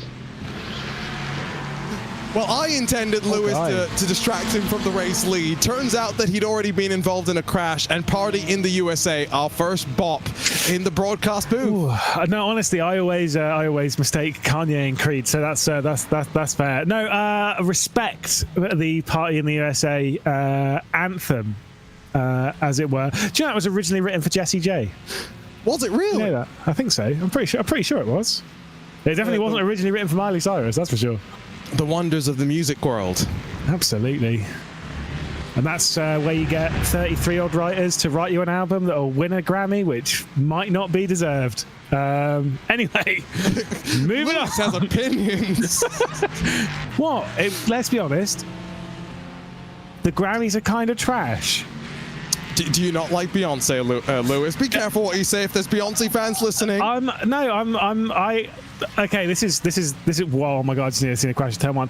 No, I do vibe with Beyonce, and I think that her Super Bowl performance, in 2014, was sick. However, that album is trash, and it ain't country.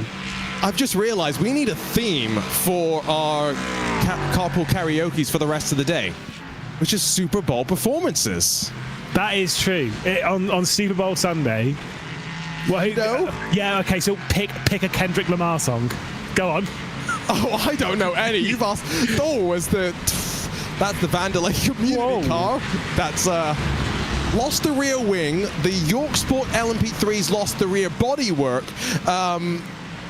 I guess it's been an interesting race, and we're only an hour and 6 minutes in, Lewis. Yeah, indeed. Obviously, we're off in 54 minutes, which I think will be a well-deserved breather, considering how chaotic this has been. And then we're back on for the final 2 hours.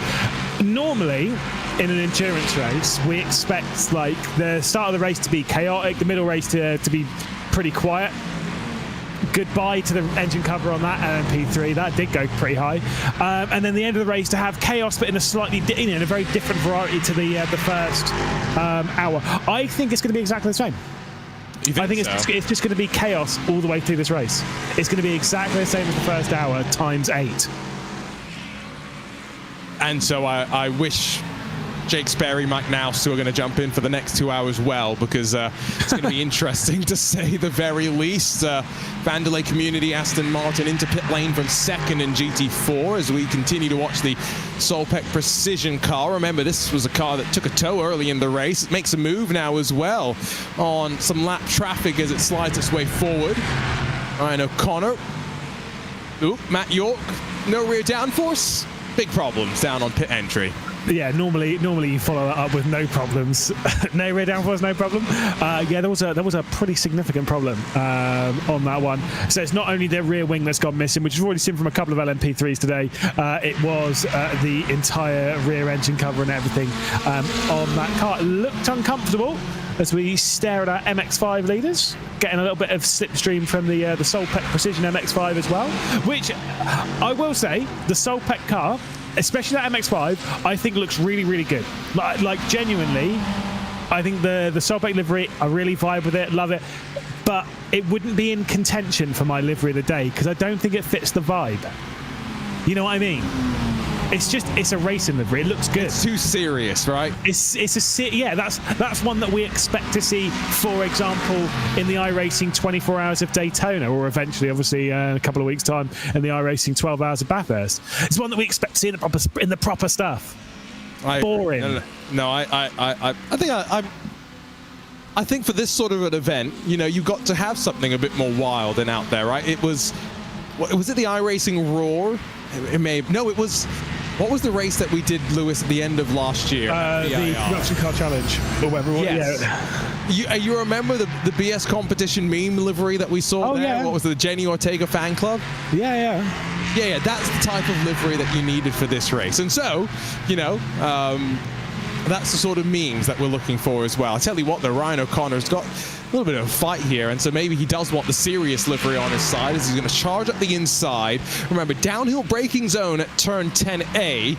we'll get into corner names maybe at a later date, because that's an interesting discussion. Slides his way forward, gets the move done. Yeah, normally we wait for later in the race when things calm down to start complaining about corner numbers around here. I don't think we're going to really get much room for it. However, I will just briefly touch on the on this. We go through turn 1, absolutely fine, no problem. We go through here, the left-hander at turn 2, fine, no problem. Through turn 3 here, no problem. This is the S's, and then the next corner's turn 5. How many corners have we just been through, though, Arjuna? Don't. How's this turn 5 at the top of the hill? It's Don't get turn me 3. started. By the way, And then they go through 6 and 7, and the next one's 10. Anyway, we'll move on from that. I'm only cutting you off because we have a car doing its reverse down the back straightaway thing. 16, the Solpic Precision MX-5 entry is the one that's having to pay the price. 1 full kilometer in reverse. That's quite scary. That's all I'm going to say. That is quite scary. Do we know the back stretch, how long it actually is? Is it 1 kilometer from start to finish? It's about 1 kilometer, yeah. Is it? That's fair enough. Well, the reason why, I think it got added, much like with Bathurst and the similar sort of chase section, oh, that's uncomfortable. Yep. Chase section it's got there. FIA requirements meant that you couldn't have a oh, look at that J-turn. 10 out of 10. Come on, Lewis, round of applause. That is a Rob Clark. That is. Can we have a J-turn of the day award? Because that's going to be a hard one to beat. Yeah, that is quality. That was spectacular with capitals everywhere as well. If anything, I think that needs to be a requirement. If you do the full reverse 1 kilometer, you've got to do that as well. As by the way, over 12,000. Thank you so much of your support for Make-A-Wish International here in the Drive for Wishes 2025. Oh, there we go. Caution's out. And right on cue, second safety car of the day. Thought you were timing that with how you were saying that point. It's actually going to help some of the LMP3s that haven't been into the pit lane yet, like our race leaders, so they'll be able to come into the pit lane and have a cheap stop. So at least there is that. Of course, it is the Cornish Lawnmower Racing 99, the second one of their cars at the moment, leading this race. I will say with the J-turn thing, though, the only problem with that is, thankfully for Rob Clark, he had his eyes on the road behind, saw that the road was completely clear and thought, bingo, here's my time. Whoop, and around he went. He took advantage of it. If we're saying that there's like a prize or something for it, even though we don't really have any prizes to give out because we're just commentary nutcases, lovely drama already, are we going to expect people to do a J-turn in the middle of a pack? Is that a thing? Yes. Yeah, I was going to say, I think you have to be committed to the J-turn regardless as to what's there. Okay, are we ready for another carpool karaoke as there's a very broken element of car? I tell you what, Brabham, it's time for one of their drivers. So I think Rune or Aidan Millward, one of the two, Lewis. Who do you want? Aidan. I'm going to let... Oh, are we bringing all 3 of the drivers in here? It's got to be a team vibe. No, it's got to be a team vibe. Okay, I'm going to let you handle this, right? I'll bring Aidan in, and then it's all yours. Perfect. Well, I think we should bring in the whole team in one go. We have got them all in here. I mean, are you all singing along? What's the deal here? We've got the full Boys to Men harmony going right here. Right, Aidan, far away. Oh, this is happening. I think so. I don't. What? To the 2.5 million people that are watching around the world. Is it really that much, Lewis? No. Okay. I've never been put on the spot like this before. What do I know, that's not gonna get us sued? Well, apparently, yes, please don't get me in trouble, or Lewis. Anyone else you can get in trouble, just not us two, please. Gina was requesting Super Bowl specific stuff earlier, but I just know that Kendrick Lamar's playing tonight, and I don't think any of that's appropriate. So we'll keep that one at bay. Obviously, who's Kendrick Lamar?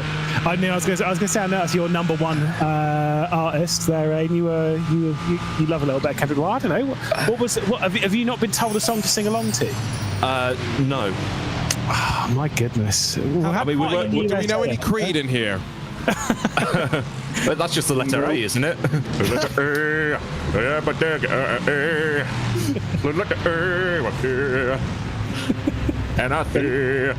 And I see That was just all those bands from the 90s. I was just asked, that's pretty good. Yeah, Now you got to do some Nirvana. Can I do what? Sorry. Now you got to do some lip sync? Nirvana. I'm going through my iTunes right now and just seeing what I've got. That's. How about Wonderwall? Okay, we're lollygagging a bit much here. Wonderwall, come on, you guys. No, actually, I've got one. Oh no, wait, that's not it.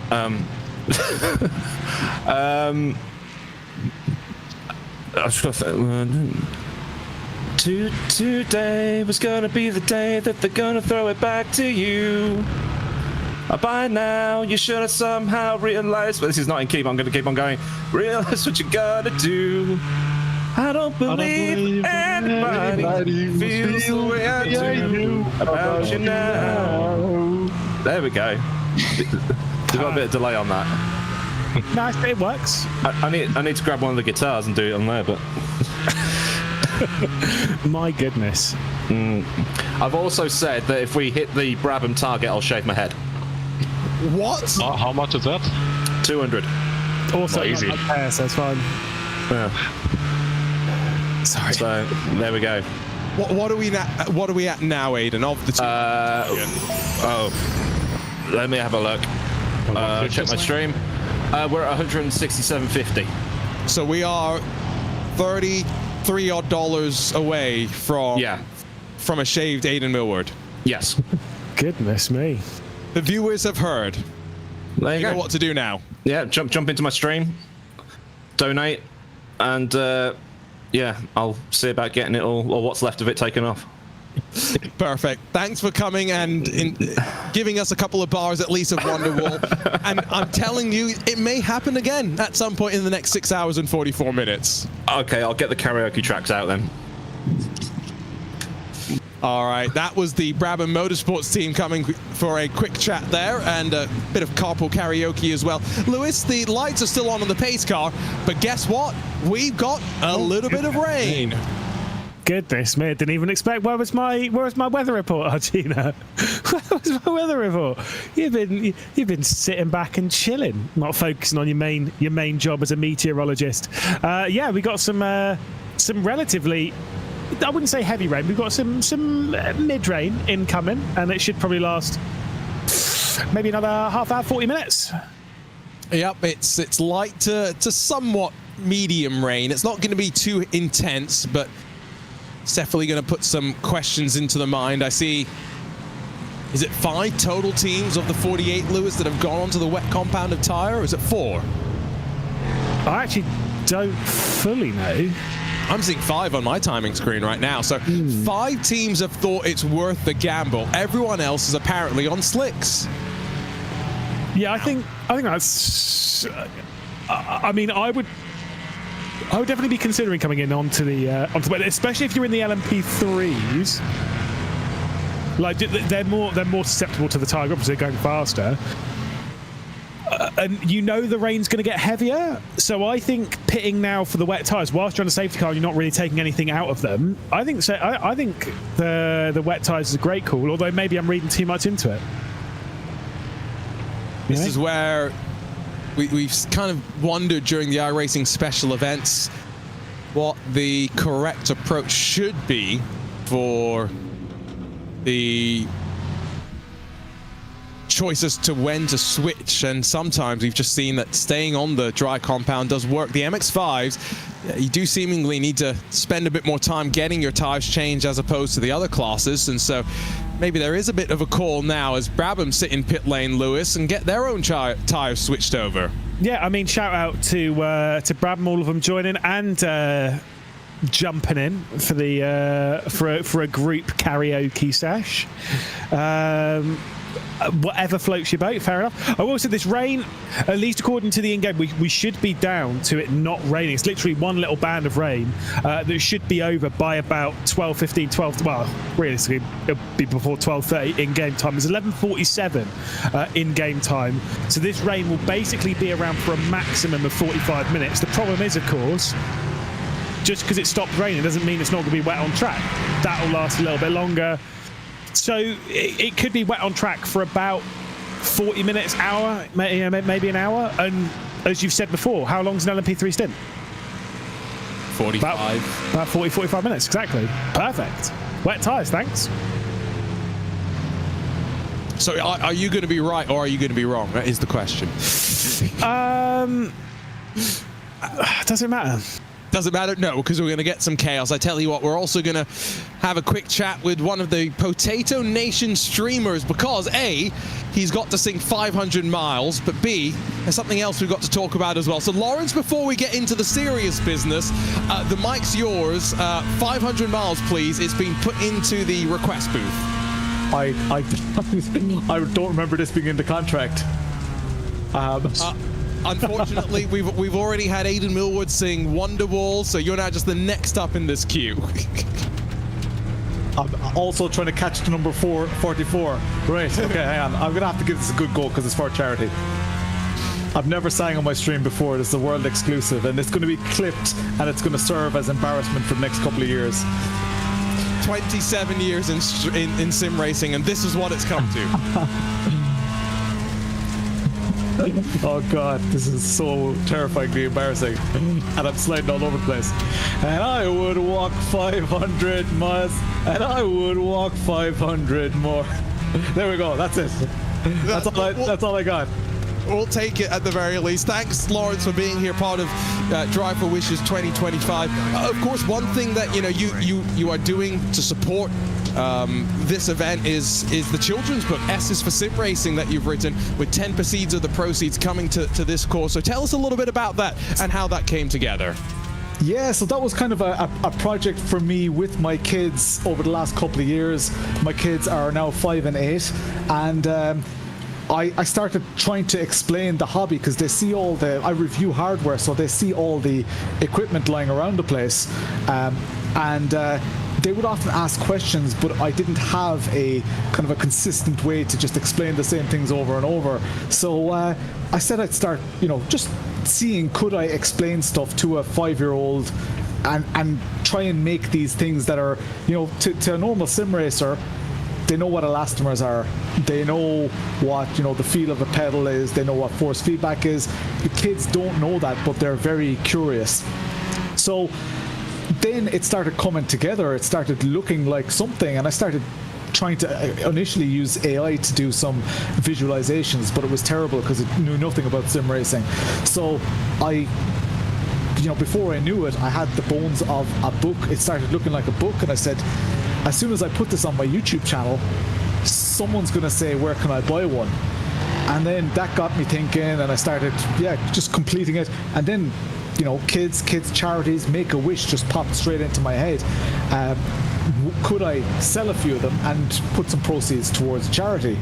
And that's what I did. 2 years later, we have, I'm a published author, which is just insane. Pretty crazy. It's a pretty cool idea as well, not just for the kids, but for me and Lewis as well. Sometimes we need explanations about what things are in sim racing. Tell us as well, this is not the only thing that you've done to help support charity. I think over the course of the last 5-7 years, you've raised more than 100,000 euros for charity as well. So, what's it like for you to be able to use sim racing as a mechanism to do some good? So I'm in a super fortunate position where I have a full-time job and I don't need any income from the YouTube channel or anything like that. I started kind of trying to monetize the channel just to be able to tell people that Google cut me a paycheck, and then as time went on, it kind of started growing and becoming more and more. And eventually I found myself in a position where I could just spend what the channel earns to do things like travel to events, meet the community, to the point where last year we sponsored 8 real-life race cars, we sponsored them real hardware, and we sponsored them with real money. So yeah, we've not only raised, I think when it comes to raising money, we're close to the €50,000 mark.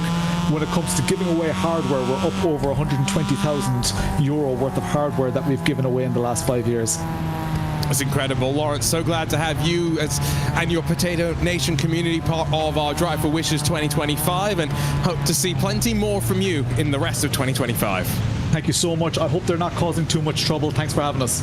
Oh, if they're causing trouble, it's the good type of trouble, you'd assume. Lewis, always great to chat to people who are trying to use sim racing to do some good, unlike you and me. That's true. We're always the worst. I will say, getting an Irishman to sing the Proclaimers. I mean, again, that's fair. I mean, it's Scottish, that's fine. It's whatever. I was expecting a Scottish accent, I'm not going to lie, to pop through there whilst he was singing, but it'll be allowed. Obviously, allowing a lot of people to get waved around before this race gets back underway, because it is going green this time by, and an MX-5's leading. So my guess is 14. That's how many cars are going to be crashed out through this lap. Okay, and it's with the wet weather as well. I've just noticed the front three LMP3 cars all on dry compound tires. There's a couple of MX-5s as well that have taken that gamble. But here we go. Should be a fun one. Can tell you as well, Aidan Millward, it's going to be bold. Sooner rather than later, more than $200 have been passed through his particular crowdfunding campaign here for Drive for Wishes. Let's get the green back out and look at how important getting on the power smoothly was.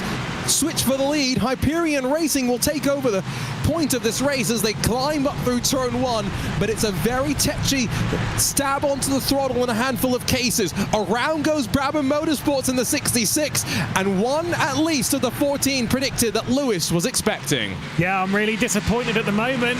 We've not had a big wipeout at turn one. We did have the Hyperion car run out wide though, and they are struggling with the lack of grip. It's the second of the Hyperion cars, the number 44, which is just sweeping its way around the outside now and working its way up the order. PWR as well also involved in that, so it's all a little bit dicey, but we're not getting close to the number 14 here, Argina. I'm actually kind of sad. Yeah, I was going to say, you're expecting the chaos, that's for sure. Racing without limits, hold on. They don't push past the limit as they get onto the power off of 7. And now the drag race off to the braking zone at the chicane. Can see the MX-5s being left in the distance as down the back straightaway, a couple of cars poking their way out of the spray and trying to find their references into 10A. There is definitely a battle through the field as Ryan O'Connor is passed in the Solpec Precision car. PWR Motorsports slide off the track potentially as well. Ryan O'Connor's going to take advantage in that black and green entry, but Doug Sorrentino's the one that's taken off to the track and been able to hold on. It's very, very difficult, Lewis, in these conditions, but I tell you what, they're making the most of it. Yeah, I think Ryan O'Connor's bailed into pit lane to potentially get some wet tyres onto that car. Anyone that's gone out on slicks, surely they're realising their mistake as Hyperion get absolutely straight-lined by the straight-line Driving for Wishes car. God, I should have put lap 2 down as the one where 14 cars are going off the road. Here we go. I think we're at least up to 7 at this point. So, yeah, half the lap still to go. Expect at least a bit more chaos as one driver, 4 wheels down through the S's in the grass. Just a little bit maybe aggressive. Oh, big wiggle there. That is surely Doug Sorrentino on the dry tyres. I think the wets through the S's, a bit of aquaplaning, holding up quite nicely to say the very least. That's the Schadenfreude fodder entry, the McLaren that's just trying to get out of the way as the Miranda's M Squad car, no longer with Daniel Morad behind the wheel, or rather with Daniel Morad behind the wheel, trying to recover. Yeah, indeed, and they are still on the lead lap, importantly, but obviously having some drama with some big crashes on their rise up the order earlier on. Now it's all about navigating this traffic and working their way up. Seeing a couple of cars crash in the background, but got a bit of a drag race here, I think for about 10th position, to be honest. I think it's the Eclipse Racing Esports car and then the Miradness M Squad car. These are the two cars that have led a fair amount. They've got the majority lead between those two, but I do think the Eclipse car, are they running on slicks? The 42 is, and they've also been given a black flag, so they're going to have to come down and anyway spend some time in the pit lane, so it's going to be a double whammy as they hopefully can peel off to the right. We've lost some more body parts at turn 1. Oh, can't figure out exactly which of the cars it is. Can also see the MX-5 leader, Pole Sim Racing. They've been given a black flag as well, so the 7-second lead that they once had going to be shrunk down as Vandelay Community. That's turn 1 chaos. Oh, yeah, and that Aston Martin's lost its front right as well, so the Vandelay Community car will be back in into the pit lane.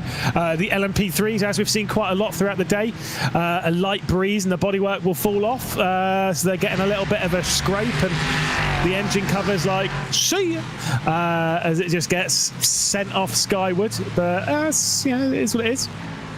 Honestly, we're looking at what we're getting. 100% going onto the wet tyres was absolutely the right call. Danny Morad is now behind the Potato Nation Spuds car, which is the one without the engine cover, rear wing, broken suspension, and all that after that Merc hit it at T1. Time to bring in Brabham Motorsports once again. Yanis Olber joins us in the broadcast booth. Yanis, you have got to imitate your favorite driver in a mock interview right now. So first, you've got to tell us, who's your favorite driver? Real or them, or both? Either one. Let's go real to make it more interesting, maybe. I don't want that much real motorsport, I'll be honest. But maybe like Kimi Räikkönen or something. Okay, that should be quite easy then. So, Yanis, how's this race been going for you? It's wet right now. Is the wet tire the right one to be on? Well, I mean, it's wet, so yes, wet tire. Wet tire. Thanks, Yanis. I've also got to ask, you're leading this race still, a 60-second lead. What do you need to do to hold on 6 hours and 30 minutes to go? Oh, you just have to kind of drive quick, yeah. So not get any incidents, guys. So that's all. Yes. I think you know what you're doing, so we'll leave you alone. Yanis, thanks for joining us and impersonating Kimi for a little bit. You're welcome. That's a bit more emotion than Kimi Räikkönen, I think, ever expressed behind the wheel of the car, Lewis.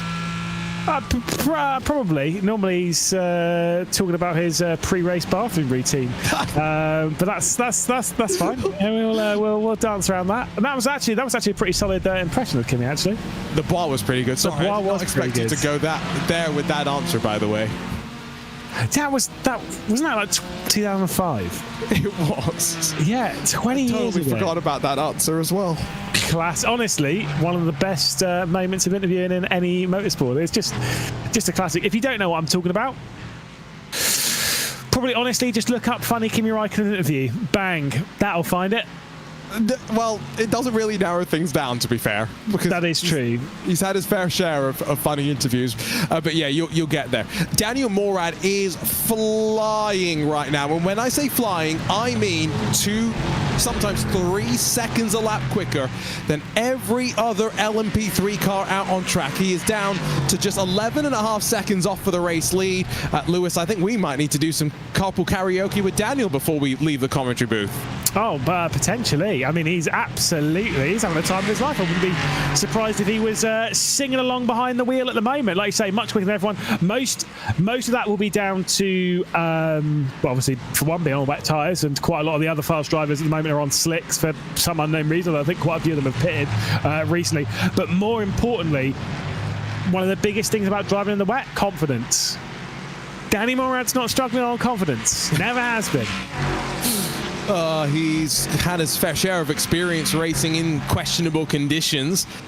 I'm just thinking back to some of the Rolexes that we've seen in years past. Was it 2019 when we had the torrential rain overnight at Daytona? Am I thinking? Yeah, no, I'm trying to think, because all I remember is everyone was talking about how good Fernando Alonso was, and I'm pretty sure that was 19.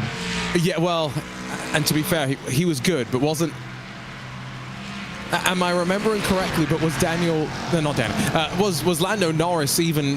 Because Lando was in the race as well, right? Am I crazy? I think he was. I'm thinking there was someone else in the same car as Fernando who was more impressive, but maybe I'm just missing. No, I do. No, this is the thing, is that I love Fernando Alonso. Like, right, exactly.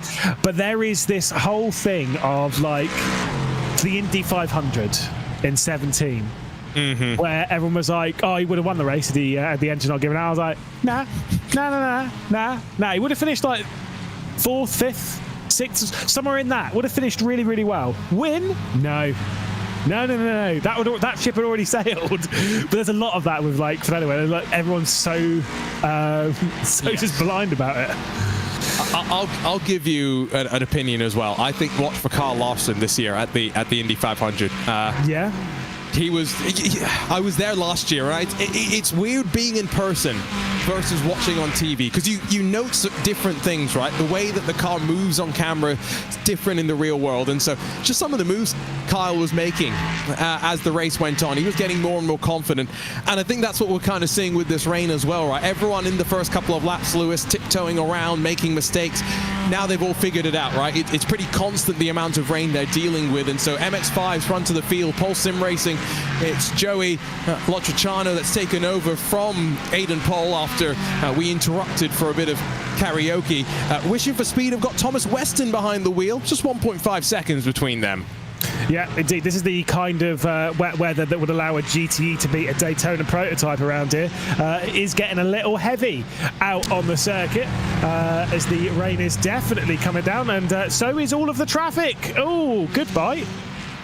Weston pushed out wide, who says, by the way, fun fact about himself, he once ran over Carol Small's foot in a garden centre. That's his fun fact about himself. That is a fun fact. Oh, what would your fun fact be, Argina? Mine would be that I'm the first person to win 2 VCO Simi Awards. Oh, because you've just said that, now I've got to say something else, which is that while I may not have been the first person to have won a Simi Award or the first person to have won 2 Simi Awards, what I am is the longest reigning VCO Simi Award winner as the best commentator. So take that, Lewis. No. Do you know what? I bow to that. That is a fair point. And so, from the reigning defending VCO Simi Award winner for best commentary, what I will say is, don't forget, we have some auctions as well that are part of what we're doing as this Drive for Wishes event in support of Make-A-Wish. So some great prizes, things like an iRacing VIP account, which gives you every little bit of content on iRacing, bit of a spin down through the hill, an ASR rig as well, part of the auction prize pool that we have. There's a Gomez Sim Industries wheel, there's a set of SimLab pedals as well, so do make sure, if you have not already jumped in and bid, there's some great prizes. Some without any bids so far, so make sure you jump in and take a look. Scan the QR code to learn a little bit more. Indeed. I will say that that VIP membership is pretty solid. Yeah, I last year I totted up the amount of money that I spent on iRacing, and it was in the thousands. So it's a pretty cool prize. That's a pretty cool 360 nose scope to put it back in the right direction, put the power down, and keep going. Yeah, I was talking to my friend about my iRacing account, who's never really been involved in sim racing like that much. He's done like F1, the F1 games and all that. And I was trying to explain how much, again, like how much I've spent on iRacing in the last, bearing in mind, 10 years. I've been on iRacing since 2014 was the first year that I started driving on iRacing, even though as each year goes past, the less races that I actually drive on iRacing, but that's more down to commentary commitments and stuff like that. That said, I will say, I don't know if you noticed, I drove a little bit against AI recently. It's one thing, iRacing's got really solid AI to race against. So if you do want to learn your sim racing trade in something that's a bit more simmy than your arcade games, but you're too scared about racing against other people and stuff like that, iRacing AI, genuinely sick. Going back to the fun facts, by the way. Oh God. I'm just reading through some of the lists that we have here. There was one driver that said he once beat Esteban Ocon in GP3 in Monza in 2015. That's a pretty cool fun fact. That's Emil Bernstoff in the Solpec Precision Mazda MX-5. Of course it is. There's someone that once said they rewrote the entire constitution of their country to get ready for an exam. They failed. So that was a great fun fact as well. Someone studying to be a professional orchestral conductor. Can he conduct Lewis as well? That would be impressive. I'm trying to think what my fun fact would actually be, and unfortunately I think it would be quite boring. What would it be? It would be the Bathurst thing. Oh, that you've once done a Bathurst 12-hour race without getting any incident points, because I'm Lewis McLeod and I avoid going off the track at Bathurst. Yeah, exactly. No, you're absolutely spot on. It was exactly that. See, at least you know it. I mean, I've heard it so many times at this point. You know what? Yeah, but it's true though. It's true, and you know, I'm proud of it. So anyway, there's 620 minutes left to go in the race. Hugo's will be, he could still probably jump on this grid with no practice and be one of the fastest, no problem, closing his eyes. And absolutely. Hugo Luis, our broadcast producer, former iRacing world champion. I tell you what, though, we'll get back to all of that in a second. There's been another spate of donations that have come in, and so we've dragged Will Ford into the broadcast booth. Will, I hope you've got a copy on us, because you've been told by our great community it's time to sing Shake It Off. Shake It Off. Oh gosh. Yes. I didn't even know the lyrics. I know the tune. Let me pull it up. Shake It Off. My goodness. How's everything going over in broadcast land? All good? It's going great. I mean, it's been a great drive for Wishes so far, Will. I mean, talk to us about how your race is going as you pull up the lyrics for one of Taylor Swift's greatest songs. Yeah, look, we were doing pretty well. Managed to qualify second, as you would have seen, which I was pretty happy with. It's a pretty good track for me, so I was confident that we'd do all right. Yeah, we were out in first place for the first 40 minutes or so. Then we got a couple of penalties, did a driver swap. And yeah, look, I mean, we've been doing pretty well so far at staying out of most of the carnage. We had a couple of wet weather incidents, but it hasn't been quite as chaotic as I thought it might be. So, yeah, we're doing all right. Oh, well, goodness. I know that you guys gave a penalty straight away to your competitors on the front row, Quad Dash Racing at the start of the race. Just playing the games as you should here in Drive for Wishes, right? Yeah, look, I mean, we didn't want to come out guns blazing right from the start. We wanted to sort of get a bit of a feel for who had genuine pace and everything. But like, as I was saying, like the race hasn't been as chaotic as I thought it was going to be. So yeah, I honestly thought that we were going to be just carnage the whole time. So it's going to be very interesting. Still early days yet. What are we? 2 hours, almost 2 hours in. So yes. Yeah. So yeah, a lot to play out. Yeah. All right. How much of this song have I got to sing? I mean, I tell you what, a chorus, a verse. I'll let you pick. All right. All right. I know the chorus. Enthusiasm. Okay. You want? Do I get a backing track? Oh, I wish, but that might get us pulled. You know, my kids are absolutely, and my wife are absolutely obsessed with Taylor Swift. So I would get them down here to do it with me, but it's 4 a.m. We might wake them up. The player's gonna play, and the hater's gonna hate. Baby, I'm just gonna shake it off. Woo-hoo. There you go. Ooh, there you go.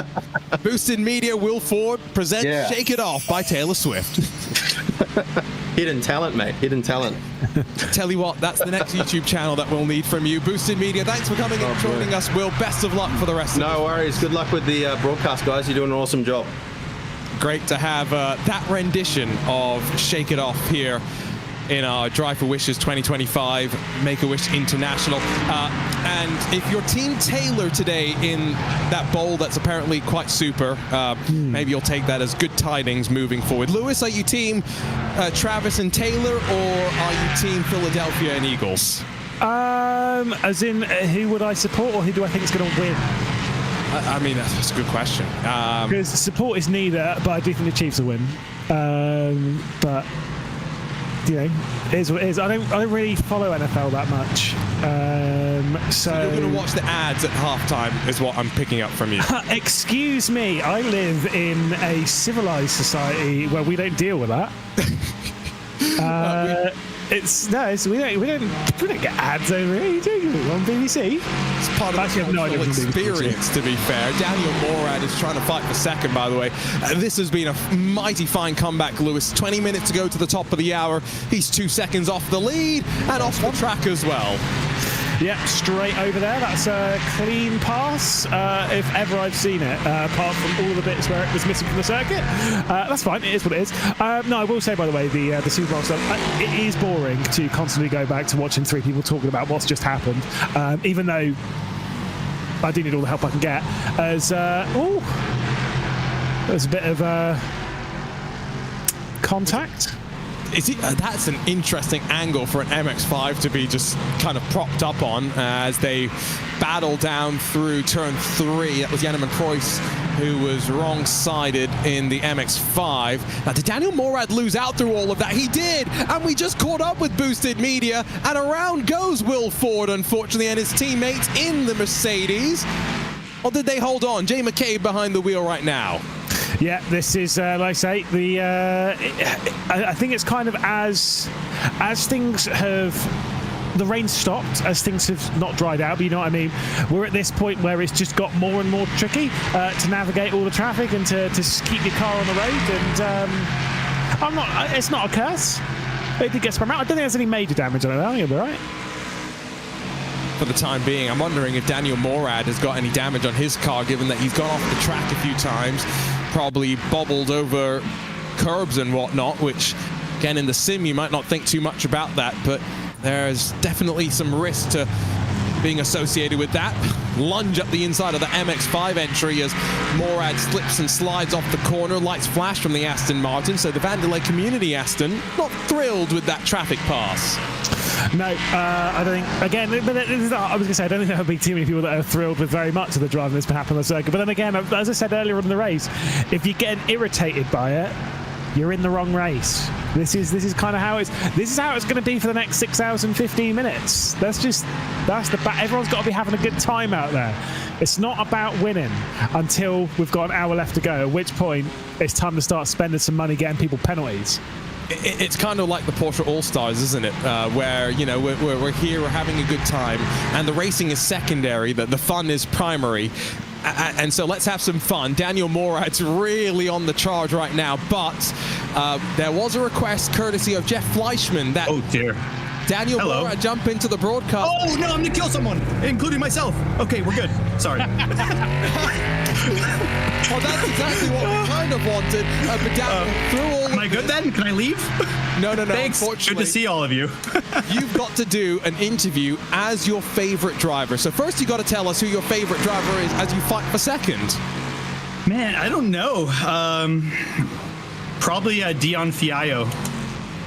All right, so, okay, as you fight for second here, I'm going to ask you some questions. You're going to pretend to be Georgia's own Dion Fiallo, prototype ace.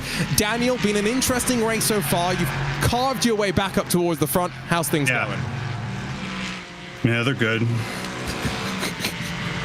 And the setup's pretty much perfect, so I'm amazing at driving. What's the weather like as you get together with Sam Ball? I'm a nice guy, so, you know, sometimes I like to straighten people out. Just helping him out through the corner. I mean, Daniel, talk to us as well about, you know, the dry transition that's coming up right now. When do you think you'll be switching back over to the dry compound of tire? My name is Dion. Oh, Daniel, thanks for joining us. We'll let you get back to the racing and catch up with you later on in Drive for Wishes 2025. Thanks. Thank you.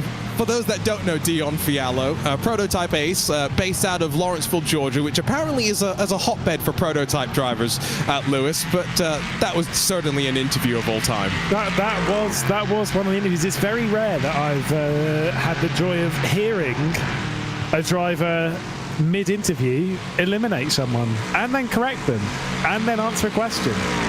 That's a combo.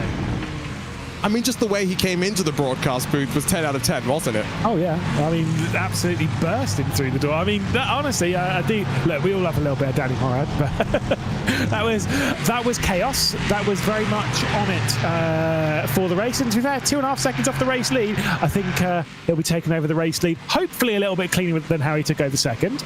But it'll be soon.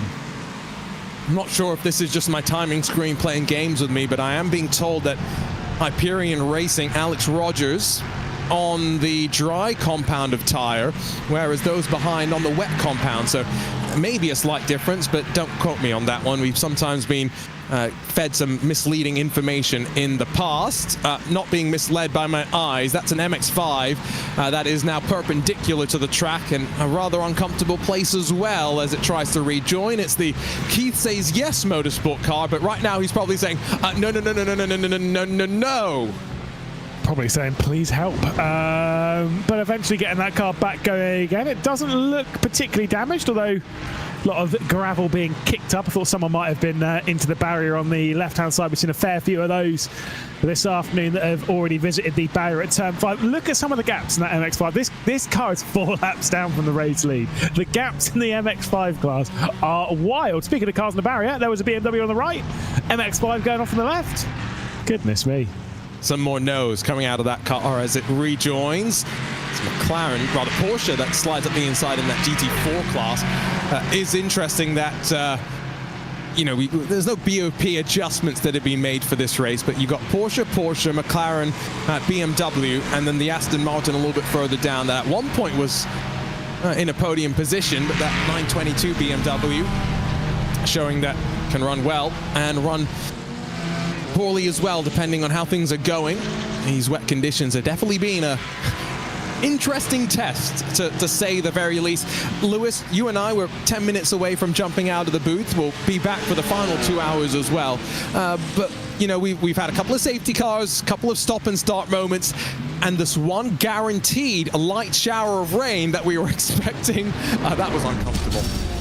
That was uncomfortable, continuing to be uncomfortable. I'm hungry now all of a sudden. Don't know why, but no, it's been a lot of fun. We've had a lot of positives, a lot of negatives in air quotes. Been a lot of banter, which is good. There's the straight line car, probably going to straight line someone else in just a second. This is a big dive on what I'm going to say at the moment is my favourite livery on the grid. I'm going to commit to that. I think it is the Wishing for Speed MX-5. Yeah, that's got my vote. We will send the link which you will be able to vote for the best livery of the event. We've got 6 and a bit hours with which to sort that one out, though. Plenty of time to get that sorted. We'll watch the LMP3 battles continue to duke it out, and we'll drag Alex Gillen in from the iRacing team. I still don't know what it means, so it caught me out a little bit. Alex, welcome to the broadcast booth. How's it going? Yeah, not bad. The conditions are not that easy, but they're getting better, so I can't complain too much. And it's I've enjoyed this race a lot. It's been absolutely carnage. It's absolutely incredible. Oh my, someone spins directly in front of me as I speak to you. There you go. Perfect example of the carnage you've seen today.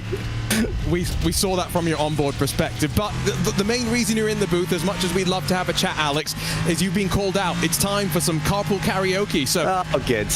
You haven't been told a specific song, a specific artist, so I mean, it's totally up to you. Just keep it on the track while you sing as well, because this is crazy. I mean, I'll try, but driving this car, there can only be one song, right? I'm a Barbie girl in a Barbie world. Life in plastic. It's fantastic. You can brush my hair, undress me anywhere. Trying to kill somebody. I don't know much more of the words, to be honest. Do you know any words? You guys can join in, surely. I wish I knew the words, but right now I'm just enjoying this rendition so much that I've stood up and I've started dancing around. Alex, that was a 10 out of 10. I will accept that. Before we let you go, I've got to ask, what does iRacing mean? Because Lewis and myself, we have no idea. Not much to us, to be honest. It's, a bit of Riz, a bit of something about you. iRacing, I don't know. It's... your guess is probably as good as ours, to be honest. We're not really people with Riz, but we thought iRacing sounds like a good name. We went with it. Simple as that. Thanks, Matt. I respect that. Like Lewis says, we understand. Alex, thanks for coming in for a quick chat. We'll let you go and focus in, because Lewis, as he was coming down the main straight, they were 3 wide. There was an MX-5 in the grass, in the wall, and then he sings Barbie Girl. I mean, that is what this event should be about, right? Do you know what? I respect the speed to be like, obviously that's the song. And that is good. Top tier. Another great livery. Again, it's the hot pink. It really works for me. But it's not livery of the day. No, but it's up there. It's good. It's good. And I appreciate the honesty as well. He doesn't know what Riz is, but no. He's like us. He's still trying to figure it out. Please, someone explain in great detail what it means when you really need him. Yeah, I can understand. I think I've just about figured out cap. Yes, no cap. Yes, I've understood that. No cap. No cap, which is obviously no joke, no lie. But there's a time to use it that I haven't figured out. I just know what it means, and you see an opportunity and then you say it. I know how to use it. No cap. I know what no cap means. You see? It's true. I mean, it's true. Front of the field, it's down to half a second, so Hyperion Racing feeling the heat. This is what I was kind of referring to when I said it was crazy down the pit straightaway. Travis Harris almost forced off. Watch the live pictures! Oh, there was chaos over turn 3. Daniel Morad just been taken out. He was on the outside trying to avoid all of that, but bam! Into the grass, into the kitty litter, and big drama at the top of the hill. Yeah, that was...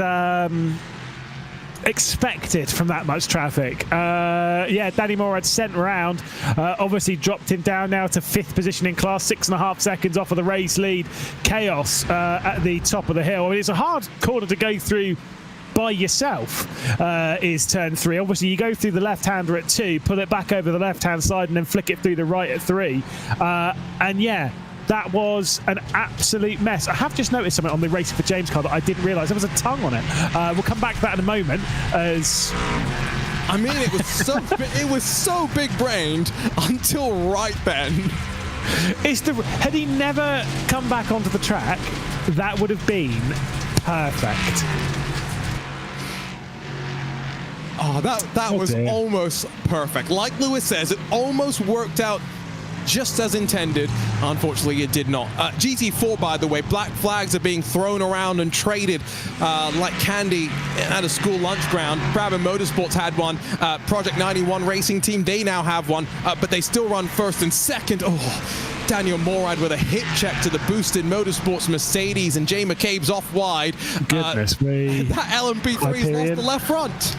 Yeah, it's one of the Hyperion cars. I think it might be it is the 21. It's the one that's 4 laps down, so it's not the one, obviously, that's battling and hanging on to the race lead at the moment, the 44 car. There is the Hyperion car over to the left-hand side. That car has had good speed today. With a wheel missing, it's going to be struggling to find some good speed. But that's fine. Let's see how it got there. Oh. Solo. Oh. The grass can't be touched really at the moment. It's a bit wet. You know what, Lewis? I hadn't noticed that. It's a bit wet. You can't be doing that. By the way, I want to speak of not turn numbers, but I want to keep it in the theme of numbers for a second. Okay. Our racing number 78. Best number in motorsport. Now you will notice that it's not represented on this field. Right. There is no number 78. It is represented on this field, and I don't know why it's not its number. But the Keith Says Yes Motorsports car has the 78 written on the side. I've only recently just noticed it's got 78 there, but its number's 12 in game. Why? Why not 78? Why are you secretly hiding your true identity as greatest number of all time? Reminder that we are doing a vote, which you, the audience, will help judge best livery of the event, so keep an eye out through the course of the next 6 and a bit odd hours. Lewis and myself are about to jump aside, but remember, our pre-race target for Drive for Wishes was 10,000. We almost hit that before the green flag had dropped. We are cresting up towards 13,000 raised. Last year was 30,000 in our inaugural Drive for Wishes. Let's see if we can try and match that. Not even halfway through this event. All the incentives for safety cars have been taken, so there is going to be 1 safety car per hour to the end of this race. But Lewis, let's be honest, you and I will step aside for 4 hours. We'll jump back into the booth with 2 hours to go. And in many ways, the next 4 hours aren't going to matter as long as you're there at the very end with a chance you have a potential to come out on top. Well, I mean, look, the first 2 hours have been chaos. Again, I do believe, unlike typical endurance racing where goodbye for a bit of a spin, nice one, flick it round, send it off, right, cool, nice one. Not quite J turn of the day, but that's got to take our J turn of the day's got to take some beating. Of course, the Solpec Precision MX5 with that one on the back stretch was pretty epic. But yeah, normally in endurance racing, this part of the race quietens down a little bit until, you know, some major drama starts to happen. This is not going to be like that, especially not considering we've got some safety cars coming. Oops. That was our race leader, by the way. Former race leader. Yeah. Yeah, and well, bang into the side of the 33. Not much they could do to avoid aero speed. It be like that sometimes, unfortunately. 90 seconds to go to the top of the hour. We'll have 2 hours complete here in the Drive for Wishes 2025. Lewis, before we go, predictions. How big do you think the gap will be when we come back? Because you may think this is a dumb question, but I think in at least one of our classes, the gap's going to be a full lap.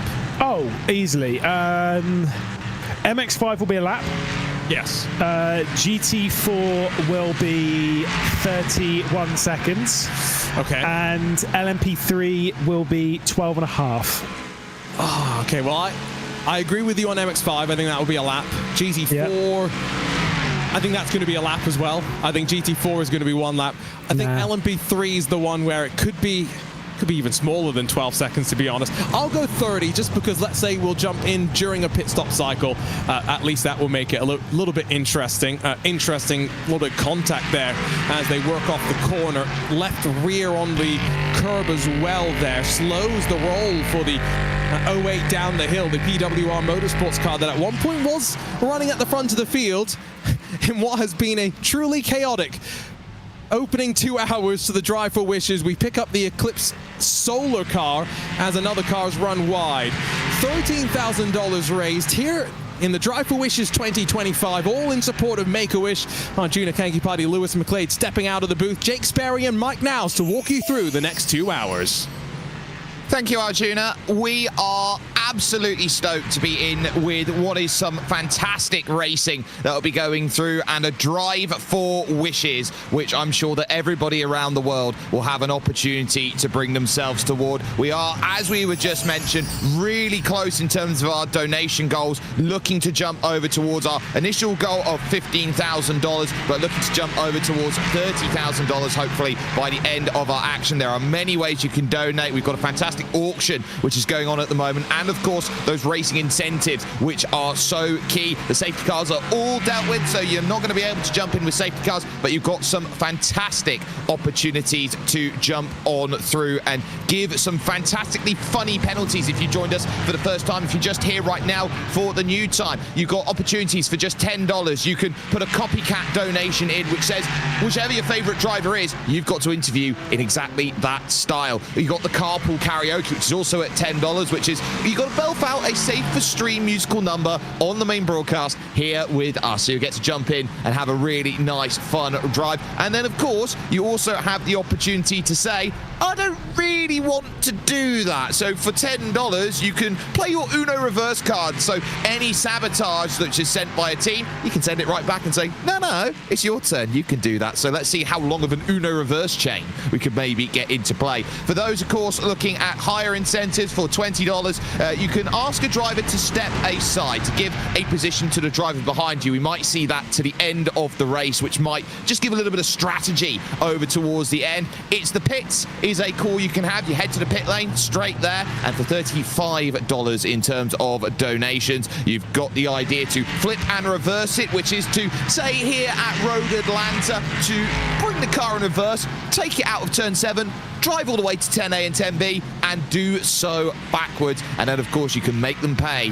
which is of course $35 to say it's time for a penalty. They've not been great. Mike, I tell you what, this is something that is so incredibly fun to see out there, as we see a little bit of an example of it here from Job van Driel here in the 1322 Racing GT4 Mercedes running backwards along at the back stretch. And this is what we love. It's a race which everyone is looking at and going, let's have a bit of fun for 8 hours. Absolutely, and here we see 2x2 Noah's Ark formation as well, going backwards. It's going to be Giannis and the AMG. I'm loving seeing the flashing of the headlights too, just to keep themselves out of disaster. This race so far, Jake, has been fun, chaotic, daft, and silly in every amazing way possible so far, and the fact that we've already raised, as you mentioned, $13,000, and still with 5 hours and change, well, 6 hours basically, left to go. This has been an incredible race so far, and the drivers, they must just be having an absolute hoot of a time out on track. I absolutely believe that they have, and we've got a fantastic group of drivers. We had 48 different teams take to the start of this race, only one non-starter being the 28 of Maradness ASR. This is your leading car, was for a time the leading car out there over Yannis Albert and the Brabham Motorsports team, because they have just lost the race lead and second as well. So Project 91 Racing team have just moved to the front, and the car that's directly in front of them right now is Mark Calver driving for the Orange Army Racing with JARC. That's going to get close, and that's going to be a hefty shunt there with the 1322 racing car. So backwards buddies now find themselves with a bit of drama to work with. And I tell you what, it doesn't look as nice out there with the rear spoiler completely missing. The suspension's caved in, and you can see the reaction there. Back down to the pits you go. That is a long time for Tow Truck Tim to go and just allow Yannis Albert and Brabham Motorsport to get back out and racing again. It certainly is. Backmarkers giveth and backmarkers taketh away, as we have just seen, and that will be a trip down a pit lane, very unwelcome. But the beauty of this race is the fact that we have all of these wonderful donation events to bring them back into contention. If they are so keen, they can go ahead and donate to maybe have the cars in front and hand the positions back over for free, using the donations to a strategic advantage, of course. But there we see Mark Claver on screen. He is the man that is benefiting from all of this, gaining a position for free, and my goodness, does he look cool doing it. Absolutely. I love the eye tracking there that's done to get those fantastic sunglasses into play for Mark as he looks to try and charge on through with what he is hoping for. So we are getting that real sense now that these drivers will be settling into a rhythm. It's the middle of the race now they're heading over towards, so they've had an opportunity to jump in. And Mark Calver, based in Suffolk in England, is a Norwich City season ticket holder. I'm sorry for your loss. And goes to as many games as possible when it doesn't clash with sim racing event. I used to be in the Norfolk area, and they're massive fans out there over at Norwich City. They've got possibly the oldest football chant in the world at Norwich City. Wow. As an American, I've been there multiple times. No, I haven't been there at all. I can't say. It's not quite up my speed there, Jake, but you know, that is quite the fun fact. It very much is. Of course, we are on a Super Bowl Sunday, so we were having a few questions about that. Are you Team Chiefs or are you Team Eagles? I'll be honest again, probably not the one to ask. When it comes to any form of football, be it American or not, I'm not necessarily the best man for that. But if I had to pick one, we'll go with Team Chiefs here today because, I don't know, why not? Kansas City, in my opinion, is a cooler city than Philly. Yes, I said it. I have no evidence to back it. I have no stats or anything. It's just my personal opinion. Ooh, that's ooh. I don't know how to feel about that. Ooh, okay. Well, I'm a Bengals fan by trade because you've got to pick somebody as a British fan. As we focus on Ethan Brewer here in 11th position, driving around in the number 49 car, currently looking to get some good progress in GT4. This is the Bum Racing team who find themselves currently out there and needing everything sorted. About 7 laps down plus. I would say actually 10 laps down on the Project 91 Racing team leaders. As a Bengals fan, obviously the Kansas City Chiefs is a team that we necessarily wouldn't like to see victory with, but I'd also say that the Eagles are looking pretty nice in terms of what they're doing. I would like to see an Eagles win personally. I think that would be the healthier win is the right way I'd describe it, but we are in the middle of this wet to dry. I was expecting most of these drivers now to move over to dry weather tyres. As we flick on over, we had a massive band of rain come through about an hour ago, just as the last safety car came into play. But as far as the weather is concerned here, Mike, we got clear skies for our entire stint, so this track's only going to dry. Yeah, the big lawnmowers or hoovers, however you want to look at them, are going to be moving that water swiftly off the circuit, especially those LMP3s. They're going to be making quick and easy work of it, drying the track out, and more or less in the next 10 minutes, we should see a lot of our drivers come in for their stop to change tires, head on over to that dry compound, the slicks, and, well, cruise themselves on through these stints. I also wanted to point out, you mentioned the Bum Racing team there of Ethan Brewer. He's up 2 positions, so certainly nothing to to shake a stick at. P11, down a couple laps, but it's been good progress thus far, and that's one thing. When it comes to endurance races, Jake, I think it was you that dubbed this term, and I've since stole it from you a long time ago, but the little micro objectives that these drivers have to place, and it's just setting small goals to set another small goal a little bit further down the line.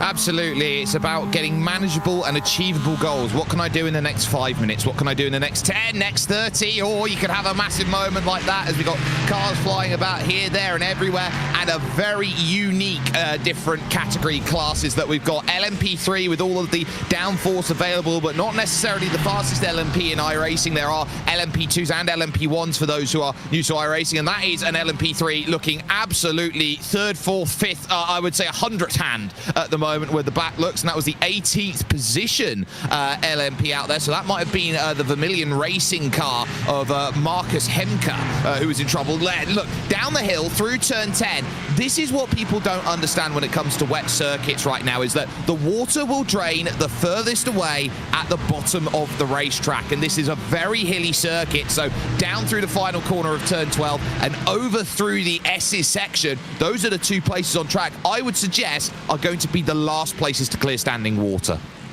Yeah, and that really gave us a great look as well at the LMP3's Nissan V8 engine that was underneath the bonnet, but now no longer, as you can see, lacking a rear shell. That thing detonated, Jake, when it hit the wall. This is one thing, of course, with the iRacing damage model that is vastly superior to other simulators, where you have very, very dramatic bits of damage that can fly onto circuit and then cause issues for other drivers as well. Yeah, we got a lot of people watching here around the world, and one of our friends, Daniel Newman Racing, is apparently a massive Ipswich Town fan. So it looks like the rivalry will be stoked, and hopes that a position or 6 can be lost. You can make Mark Calver's team lose positions if you donate 20. So you got the opportunity to do that if you want to. But of course, we are all looking to make the pushes right now. We've got definitely a number of different teams out there making their pit stops. But I did want to touch on the categories of cars that we're using. So LMP3 is really quick. GT4, of course, no real balance of performance being enacted here today in the race, in the Drive for Wishes. But you've also got the MX-5 Cup in 2016. Now, the MX-5 Cup, I think, is the most interesting out there, because either when you've got the MX-5s, Mike, and we've done a lot of MX-5 racing, me and you together, it's either going to be a field that stays really close together or splits apart massively. And with a lead of a minute for Joey Lotriciano over Thomas Weston, a lead of a minute is huge. Yeah, it absolutely is. But again, keep in mind the fact that there's still, for $20, someone can take that position away from him. That's one thing that I will never leave the back of my mind here in this race, is in a normal race where you would have a normal stint timer, a normal everything. This is not a normal race, folks. Again, remember, you can head on over to the link that's pinned in each of the chats, whether you're watching on YouTube or Twitch, and make donations. You can make some drivers have some inconvenient times, be it either driving reverse on circuit or singing a little bit. That's something we've had quite a bit of fun with. I'd love to hear a couple more drivers do some karaoke, but of course, again, that step aside, give position to the driver behind you, is a very interesting $20 donation, and I'm interested when we're going to see it.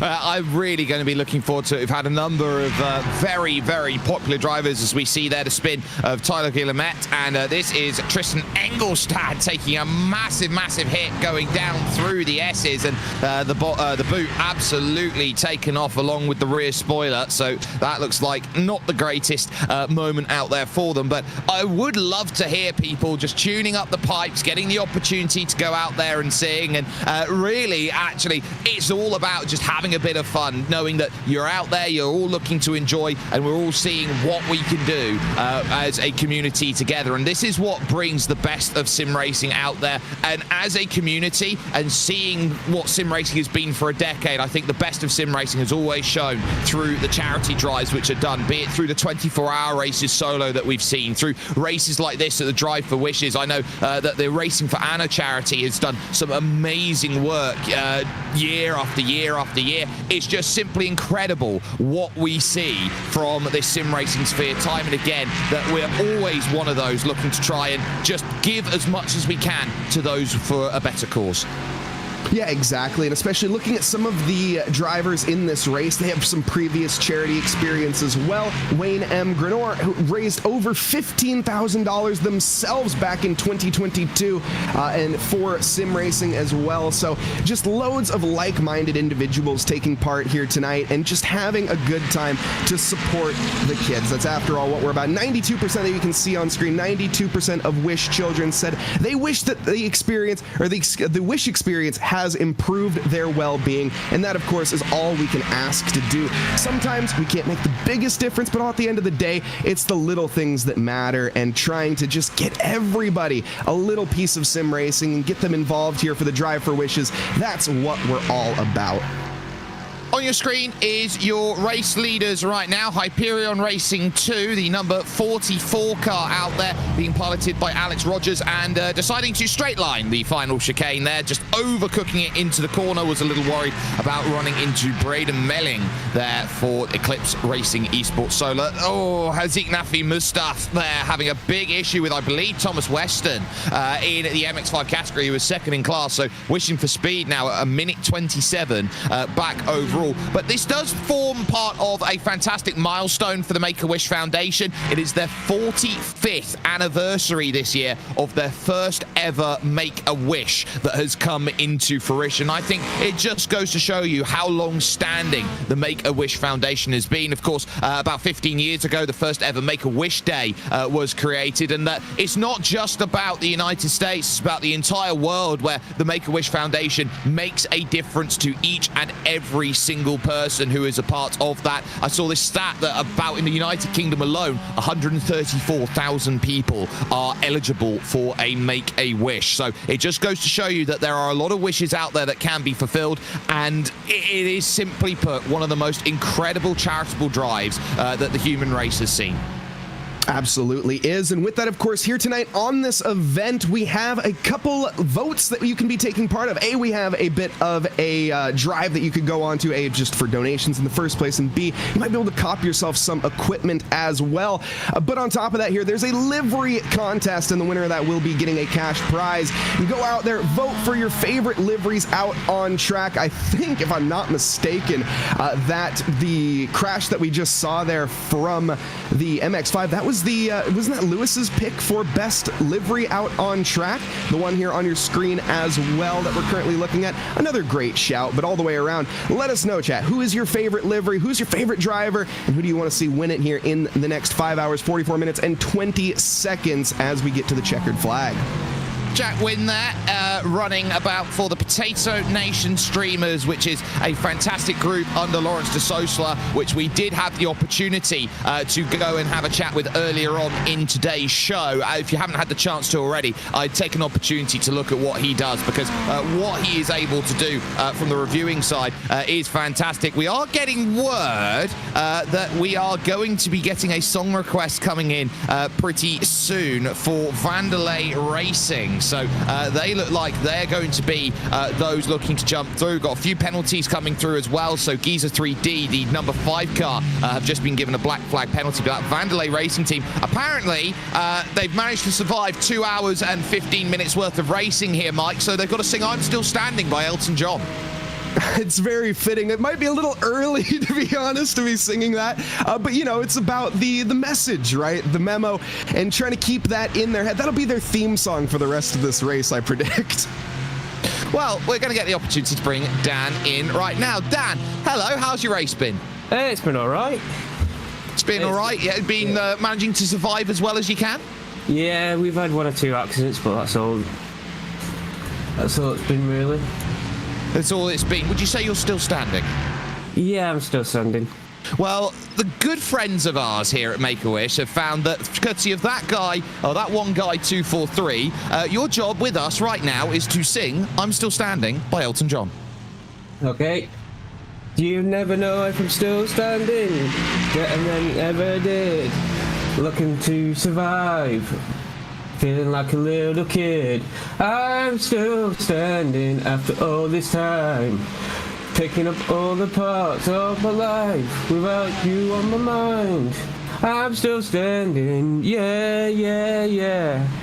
I'm still standing, yeah, yeah, yeah. That's pretty much all you're going to get from me. Well, we'll take that. Hats off. Dan there joining us then from the Vandelay Racers. Absolutely fantastic. Mike, out of 10, how was that? That was an honest 8 out of 10. That was the best effort I think we've heard thus far. Thank you. An 8 out of 10. Look at that. I'm very impressed. I was just looking at the lyrics. I forgot the full-on lyrics of the song. Well, that's good. I still, again, 8 out of 10, easily. Absolutely. You can take that 8 out of 10, Dan, and you can put that on your resume. I will do. It'll be Look top at that. of the list. Top of the list. That's what we want to see. Well, we wish you the best of luck with your team. Dan, they're joining us from the Vandelay Racers, who have now just dived into the pits. We've got 5 hours, 41 minutes, and 28 seconds remaining of racing. I would like to try, ladies and gentlemen, to get to $15,000 by the end of the hour. We've got 14 minutes to raise $1,500. If you can all manage that, I tell you what, hats off to you all. That would be incredible to see from all of us. Daniel Morad, currently your now overall leader with the purple check mark next to his name, and purple in racing spheres means you got the fastest lap of the race. You know, Jake, I am curious right now. How much of a karaoke guy are you? Is chat going to be looking at making a $10 redemption here to make you sing some karaoke? Because you give off a vibe of someone who might be well versed in that. Oh, I've not actually done karaoke ever. But here's a little bit of industry information that people don't know is that as part of my studies growing up, I have a music performance pass from here. So I do know how to play the voice a little bit, but, you know, if it's something that I have to do and chat wants to throw in, they can. But we'll see what goes along as we put on forward. But hopefully I've got to know the song in order to try and sing it. It makes sense, yes. Fair enough. So Mike, how much money is it going to take for you to start doing karaoke? So are we going to go like for like? Well, I mean, it's a $10 donation. If someone wants me to sing a little bit of something, I'll give it my best go. I don't have any voice experience like you in terms of musical, so I will admit it might sound like a dying cat, but I will give it my best effort. Well, there is a song out there for everyone that seems to work, and that will certainly see a track that is drying out at the moment, and we are seeing more great racing come along. 5 on the leading lap currently is left overall. Now, Ian May is currently in 23rd position overall, climbing over the top of the hill and look to go through, and that is not the way to climb the hill there. That is very much a lawnmower in every single stage of the word. When you consider that we've got 2 Cornish lawnmower racing teams who are out there racing here, it's taking a little bit of a look at that, and there goes one of the Potato Nation cars. So that's the Brereton Motorsports team that find themselves in all sorts of trouble. And look, you can see just getting out on the wet stuff, that is the tiniest tap of grass in the world, and it's so easy to see round you go. Yeah, very. Oh! Watch your mirrors on the rejoin. My goodness, Dan Wills there. Willis, a little bit overly exuberant back onto the circuit, and unfortunately sent someone careening into the Shadow Realm, and that unfortunately was Thomas Wenner. Yeah, so there's the spin in the full-on Make-A-Wish colours, and then watch out for the rejoin, because this is turn 3. It's blind over the top of the hill. You can say that Werner there was a little bit into the middle of the circuit, so I wouldn't entirely put the blame there. There was still room to go and leave that space, so I think that was just a case of drivers meet in the middle, and sometimes you do get involved in a little bit of incident here and there. Of course, it is worth noting that we don't quite know when a safety car is going to be coming out, but we do know it's at some time in this hour, so they might decide to hold it back until the final 15 minutes of the hour. They might decide to go and throw it straight away at the top of the hour, and that brings into perspective that you never truly know what's going on. As we see more donations in, a $10 donation from Anonymous. Thank you very much for joining us with the Make-A-Wish Foundation. So we've got a lot going on as we stream here, of course, with iRacing on YouTube and on Twitch, and the chasing around this circuit is absolutely fantastic. We're currently 96 laps in to your Drive for Wishes, and these laps, they do tick off, and Road Atlanta as a circuit, often finds itself as a little bit of a crucible, Mike, and I think that's what makes it one of the best American racing tracks in the world here from Braselton, Georgia. It's one of those tracks where it also, I feel, embodies, as Vincent Vort goes off the road and into the barriers at turn 1. I think it really does embody the Make-A-Wish drive as a circuit, because this circuit, in terms of the action it generates and how amazing it's been for motorsport, I like to think of this track as the little circuit that could. Oh, absolutely. This is a 12-corner, 7 to the right and 5 to the left track that's only 2.5 miles or 4 kilometers in length. So in reality, not the longest track on the calendar. Of course, Road America being the longest in America. This track, though, has seen its history all the way back, or it was founded a long, long time ago, back in 1970, and it had a very, very rough surface, and it was nicknamed the GOAT track back in the days. And ever since then, a couple films have also been filmed here, including a couple TV shows. Smokey and the Bandit 2 was one of the shows that was filmed here, as well as The Fast and the Furious. Well, you got to take that. We've seen some drivers very fast and very furious, and we just saw what happened to the number 6 Straight Line Racing for Wishes team, which was 2nd overall in class, find the barriers, and now are in the pits taking a fast repair Jean-Sebastien Larose behind the wheel there. Worth noting that for all of these drivers, it's all about getting over to the finish. There should be no excuses for drivers not finishing this race today, because they've got unlimited fast repairs, and if you really wanted to, you could do this 8-hour race all on your own as a team, or if you wanted the ultimate challenge here and try and get all your pit stops in time, imagine having 15 drivers on one team.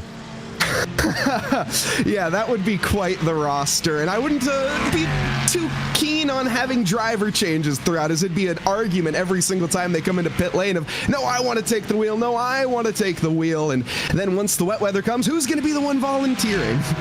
No, you can both take the wheel so long as you learn to share. I think that would be the scenario out there that many would be looking at then in that regard. And actually, there is a very interesting scenario that you've got in terms of iRacing Fair Share, as we see one of the MX-5 spun just under the Fox Factory Bridge there, looking to go back down the hill, is the fact that Fair Share is a very awkwardly calculated thing where you've got to make sure that you're taking at least, I think, a certain amount of percentage of your team's work. But if everyone's pulling in, I think they only have to do like 2 laps or something to get Fair Share.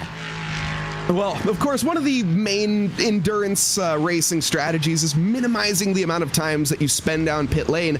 You'd have to be going for the opposite strategy on that, and to be fair, I don't think anyone's ever done it, so who knows? Maybe it would work, though I suspect it might be a little bit inopportune, but you never know. Anything can happen in racing, and it normally does. Look at that M4 as well, that Oreo M4. That's a tasty looking livery.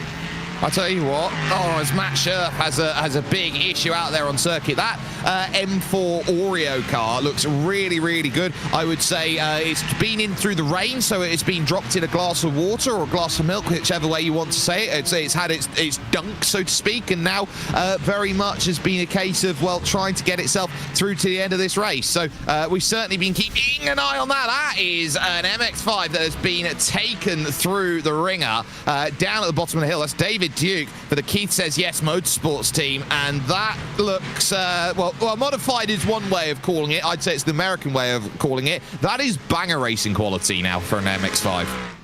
I think what happened there is we saw them, Duke here, driving backwards. So he had one of the penalties, or one of the donations redeemed for him to have it 1 kilometer in reverse, and I think he was doing it through the S's, which is interesting. Here's him exiting pit lane, so maybe, okay, hold on, let's keep it at, yes, indeed. So here we're about to see him, I think, crank a U-turn here and then start going in reverse, or are we? Or no, he's stopping. Yes, that is exactly what we're going to see, which, again, Jake, this just goes to show you, and we look at the live cam, the dominoes are falling. We have elapsed just over 2 hours, or just over 2.5 hours, and everybody is struggling to keep all 4 wheels pointing in the correct direction and their bodies relatively intact.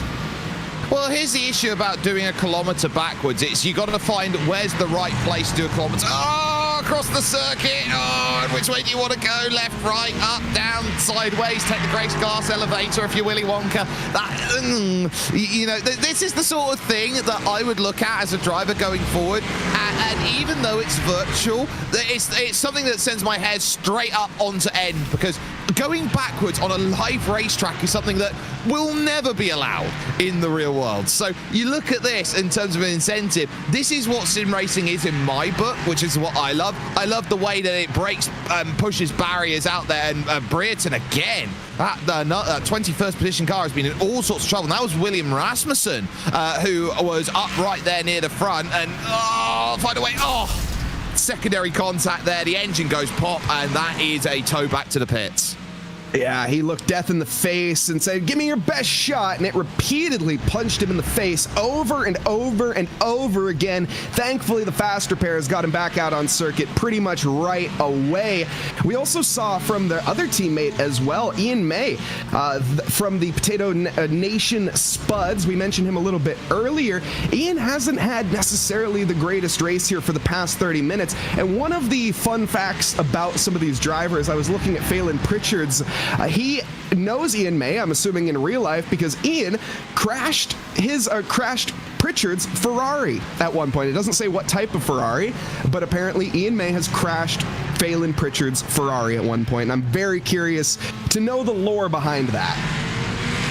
Well, I am sure looking forward to hearing just what's happened there, but I'm sure you want to be hearing what's going on in terms of a little bit of our musical action, because I suppose as the resident Brit here, I've got to channel my inner James Corden out here, which means it's carpool karaoke time, which will be coming up soon. And he's been put from pillar to post with penalties and donations, and it's just been such a level driver, and now they lead this race. So in order to keep them in check, and this is one of the things, to keep drivers in check, sometimes you do have to do this. We're going to grab Daniel Morad in a couple moments, and so on top of it here, we're going to get him to start singing a little bit of Linkin Park, ladies and gentlemen. So that should be coming up in the next couple of moments, which, Mike, I am absolutely stoked for. I think Daniel Morad right now, he is currently crawling in his skin, trying to weave around and get by one of these back markers. This is not a battle for position that we see. He navigates the MX-5s, and now he will have to be singing while trying to sing on track as well. And here he is. Oh, hey. How's it going, guys? It's going great. Daniel, are you looking at building a new house here in this broadcast booth? Because it seems like you've been here a little while. I don't know. This is the first time I've been here. I saw Dion on earlier. Oh, yes, you did. That's amazing. He was doing a very good Daniel Morad impersonation. Was he? Apparently so. But unfortunately, we're going to need your lyrical mastery to be put into play at the moment, Daniel, because we've just got word, courtesy of one of our anonymous gifters, that you've got to get your best Linkin Park out. Can you sing Crawlin' for us, please? Man, someone already told me this. Okay, 1 second. Oh God, there's carnage. There's carnage. They are everywhere. That's it. That's the song. Those are the lyrics, right? Not quite. I mean, sure, if you were singing it about 3,000 times speed. Guys, last time I checked, those were the lyrics. I would Google them before we comment any further. I think, Daniel, it sounds like you're one step on the edge and you're about to break here. We need some good lyrics out of you. Okay, any other song? I really don't know the song. Like, what if I don't know the lyrics? Anything from Linkin Park will do. All right. My car's come so far. I've killed some cars. In the end, MX-5s don't even matter. I'm off the track. I'm mowing the lawn. 360s all day. Not quite this time. I'm amazed you get that out of the barriers, though. That's incredible. Okay, well, there you go. How's that? We'll take it. All right. His own version. Oh, I love our graphics crew. In the end, by Linkin Park, his own version. Daniel Morad, ladies and gentlemen, give him a round of applause. Mike out of 10. Thank you. I'm here all race. A solid, I'll give you a couple points up, a 6.5 out of 10, mainly for the creativity. You know, I wanted a little more effort, but I appreciate the effort in the creative element. I totally meant to do the spin as well. It was on purpose, in case anyone was wondering. You do your own choreography. Yes. I took a misstep there, so don't dock me too hard. Didn't quite definitely played a role. in the end, you know, I will admit the only reason that I'm hesitating to not give you like a 7 or an 8 is because you did follow the in the end almost to a T, but you didn't hit the wall. If you hit the wall, I absolutely would have marked you up at least 2 points. Yeah, that would have been the end, but we're talking about in the end. You know, we're not there yet. You know, well, you could have been. Yeah, just foreshadowing, guys. Well, we'll wish you the best of luck as we go through. I know you've been from pillar to post with the team, so hopefully you can continue to amass your 27-second lead. Thank you. Well, there you have it there. Daniel Morad joining us and having a wonderful showcase there of his lyrical forte out there at the moment. So that's looking like it's going to be really, really good. And apparently, we're just getting a little bit of a clarification on the rules which have just come through. Apparently, you can't make an Uno reverse chain, which I think's a real shame. But I assume this is going to be for, I would say, the ease of purpose, as there goes the spin by Hristo Kerezhov there for the HK Racing team. But an Uno reverse chain would have been great, but of course, how many times do you have to track how many Uno reverses you put in a row? It's very much like trying to follow the stack in Magic the Gathering. It's nearly impossible. Okay, that's a great example. There's Daniel Morad, by the way, the man that we just heard from. He's now driving the wrong way on track, and no, it is not unintentional. It is certainly planned. Well, this race, Jake, is just absolutely incredible. You know, it's a question in a second, but also we have some people in chat asking about the Rap God when, and I wanted to point out that the Pole Sim Racing, we heard from Aiden Pole earlier. He's a SoundCloud rapper, and now that I know that, his performance, somebody needs to give another donation for Aiden Pole to come back in the booth and sing a little bit because he needs to put a little more effort in if he's a SoundCloud rapper. Just my personal opinion. Well, if he's a SoundCloud rapper, then he's held on to a higher level, I think, for quite another level that everyone else puts as Daniel Morad looks to get the flick spin back going, gets about halfway around and just about puts the power down. Has now lost the lead over to PWR Motorsports 08, so they now have control of the field through Katishish Venkateshwar, who's there. There's more trouble down there. Arturo Morrison, the pit stop party animals. Well, being down 20th in your class right now, I would say they certainly have been exactly what their namesake intends them to be. Yes, maybe not quite what they were planning when they drew up the name, but it is, yes, taking it quite literally. They're having a party in the pit lane time and time again, and we even heard a little bit of party in the USA earlier, which is fitting, I suppose, as we are in Brazelton, Georgia in the USA here at Road Atlanta, because, of course, why would you name a track Road Brazelton when Atlanta's, I don't know, 10 miles away? Absolutely. Is that a Teenage Mutant Ninja Turtle livery? Oh, that's a good question. Can we get a zoom in from our production here, potentially? It's a hard one to... Oh, you know what? I'm going to go out on a limb, and I'm going to say yes. Judging by the shirt here from Arturo, this, they're definitely going to be, I think, a Teenage Mutant Ninja Turtles livery, right? Absolutely. And the orange, forgive me, because I have hardly watched any Teenage Mutant Ninja Turtles. Which one does that make Arturo Morrison? That is Michelangelo, chat. Correct me if I'm wrong, but I'm pretty sure the reason I know that is because my name is Michael, and that was always his. And I think he's the orange one, right? Or is that? Yeah, I think so. Chat will definitely light me up if I'm wrong. Well, with every accent they have, I assume they're going to look to paint a masterpiece. That one went over my head. Well, Michelangelo was a painter. Oh. Christine Chapel. Oh, I can't believe that went over my head. No? Look, I may be a little bit slow, okay? There's a reason that I'm in the commentary booth and I'm not a driver. I'm not just slow on track. I'm also, I guess, a little slow, elsewhere. But yes, Arturo Morrison here looking quite good and potentially one of the liveries of the day. Maybe not quite the best livery out on track, but certainly one to give an effort for and one to think about voting if you are a TNMT fan. Absolutely. They're all out there somewhere, so I'm sure that they can rally behind and they can find every amount of chance to vote on the best livery of the competition there in that Ligier, which is piloting around, which is often sometimes colloquially known as the dentist car because of the front nose and the way it's scooped. Looks very similar to the likes of a human tongue. It almost, with this livery, looks like some form of velociraptor dinosaur looking thing. It has some not anthropomorphic qualities. So sorry? Does it have a Rexy vibe? Yes, actually, like without the mouth, if you threw a mouth on the front of that, yes, absolutely. I think that's probably where I'm actually getting it from now that you mention it, because when you look at the front here, you're right, it does have that little nose and the little like almost T-Rex arms sticking out from the little canards on the side. You see what I mean?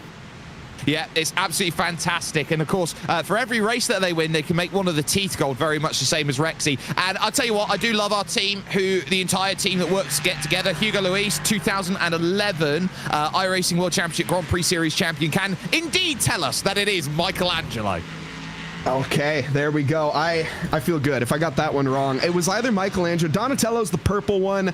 Leonardo is the green one, I think. And then who the heck is the fourth one? So you got Michelangelo, Donatello, Leonardo, and the fourth one. Yeah, who the heck is why am I drawing a blank on the fourth? Raphael. There we go. We got there. We did. We absolutely did. The comic book originally created by Kevin Eastman and Peter Laird, the Teenage Mutant Ninja Turtles. Moving in then towards 3.5 hours. In fact, we've gone way past 3.5 hours. $13,998, ladies and gentlemen. We are $1,000 away from goal. We're hoping to try and hit that. And we set you the task of trying to get there by the end of the hour. You've got about 21 minutes in order to make that reality. But unfortunately, we are a little short at the moment, so we're going to need a little bit of your help right now, and maybe 4 Teenage Mutant Ninja Turtles certainly can out there, but we will certainly be looking around for it, because this is an incredible cause here, of course, with the Make-A-Wish Foundation on your Drive for Wishes. Now, Mike, just talk us through some of the prizes that are available in the auction house that we've got to set up, because there are so many amazing different elements out there that can help your sim racing skills move to the next level. Yeah, absolutely there are, as I will pull up. Why did the link close on me? That's the question. You always got to love it when your notes don't work properly. So I tell you what, Jake, why don't you do that, because I'm a great streamer.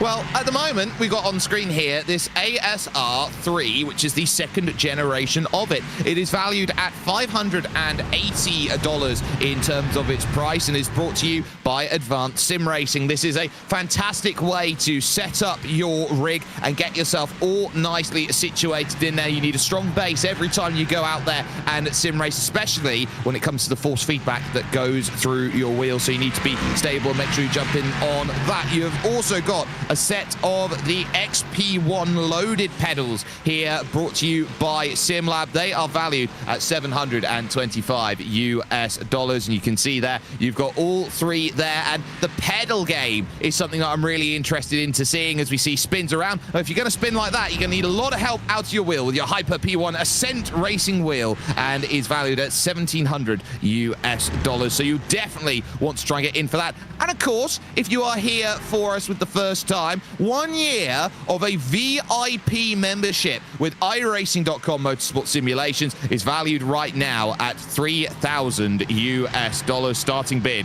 was at $1,500. So that is something you absolutely want to jump in. As a VIP, you are a very important person. Yes, indeed. And of course, those donations are going to be lasting for about another 13-ish hours, so you do have a little bit of time to get involved on those. Do get your bids placed. There's still no bids on some of these as well, so you're well in the running. If you do want to get yourself involved, head on down to the links in the description or pinned up at the top. And I also saw a couple questions wondering what exactly the donations are for, and that is a great question. If you are just joining us, first off, a big warm welcome to you. We thank you for joining the Make-A-Wish International race here at Road Atlanta for 2025. And some of the donations that you can have is, if you are willing to donate like $10, you can have a copycat, so to impersonate somebody in a driver interview. So basically you can redeem that to have them impersonate their favorite driver. You could also have some karaoke. That's been my personal favorite and highlight of this tonight. Just for $10, you can have any one of the drivers out there on track come on in and sing some karaoke. Heck, we even mentioned it, if you want any of the broadcast team, they'll also, why not do it as well? It's for charity. So Uno reverse cards, which we have established, there are no Uno reverse chains, unfortunately. Hey, it's the rules of Uno. I guess what can you say? So no reversing reverse cards. But if you do want to donate maybe a little bit more, there are $20 donations as well for the step aside to give a position back, send a driver into pit lane, flip it and reverse it.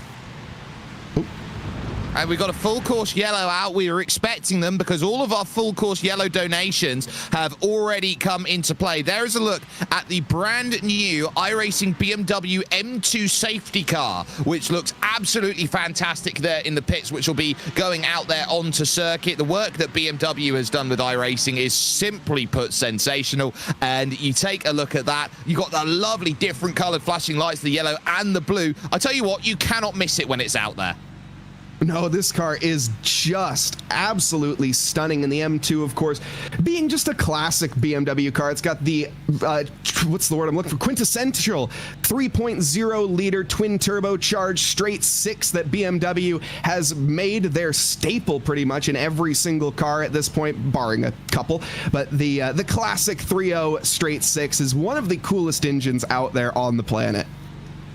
It is a fantastic engine. It's a fantastic car. And especially when it comes to being a safety car, it's one of the toughest challenges that you have out there because you've got such a heavy piece of machinery out there when you go out and drive in a safety car, because you've got to have all the medical equipment that's there in the back just to make sure that if you have to stop and deal with an emergency that's out there, that you could get to the scene, as well as some of the medical vehicles that you find out there in racing. But you also have to be out there and doing exactly what you can to keep up the speeds, and especially the faster and faster that cars go, the more difficult it becomes to hold that. There's your overall race leaders right now. They are the 08 PWR Motorsport team. Katishish Venkeshwar is behind the wheel currently of that, and we'll have Daniel Morad behind them in the Maradness M squad for a little bit of company soon after this safety car has brought itself into full view. But the 08 team right now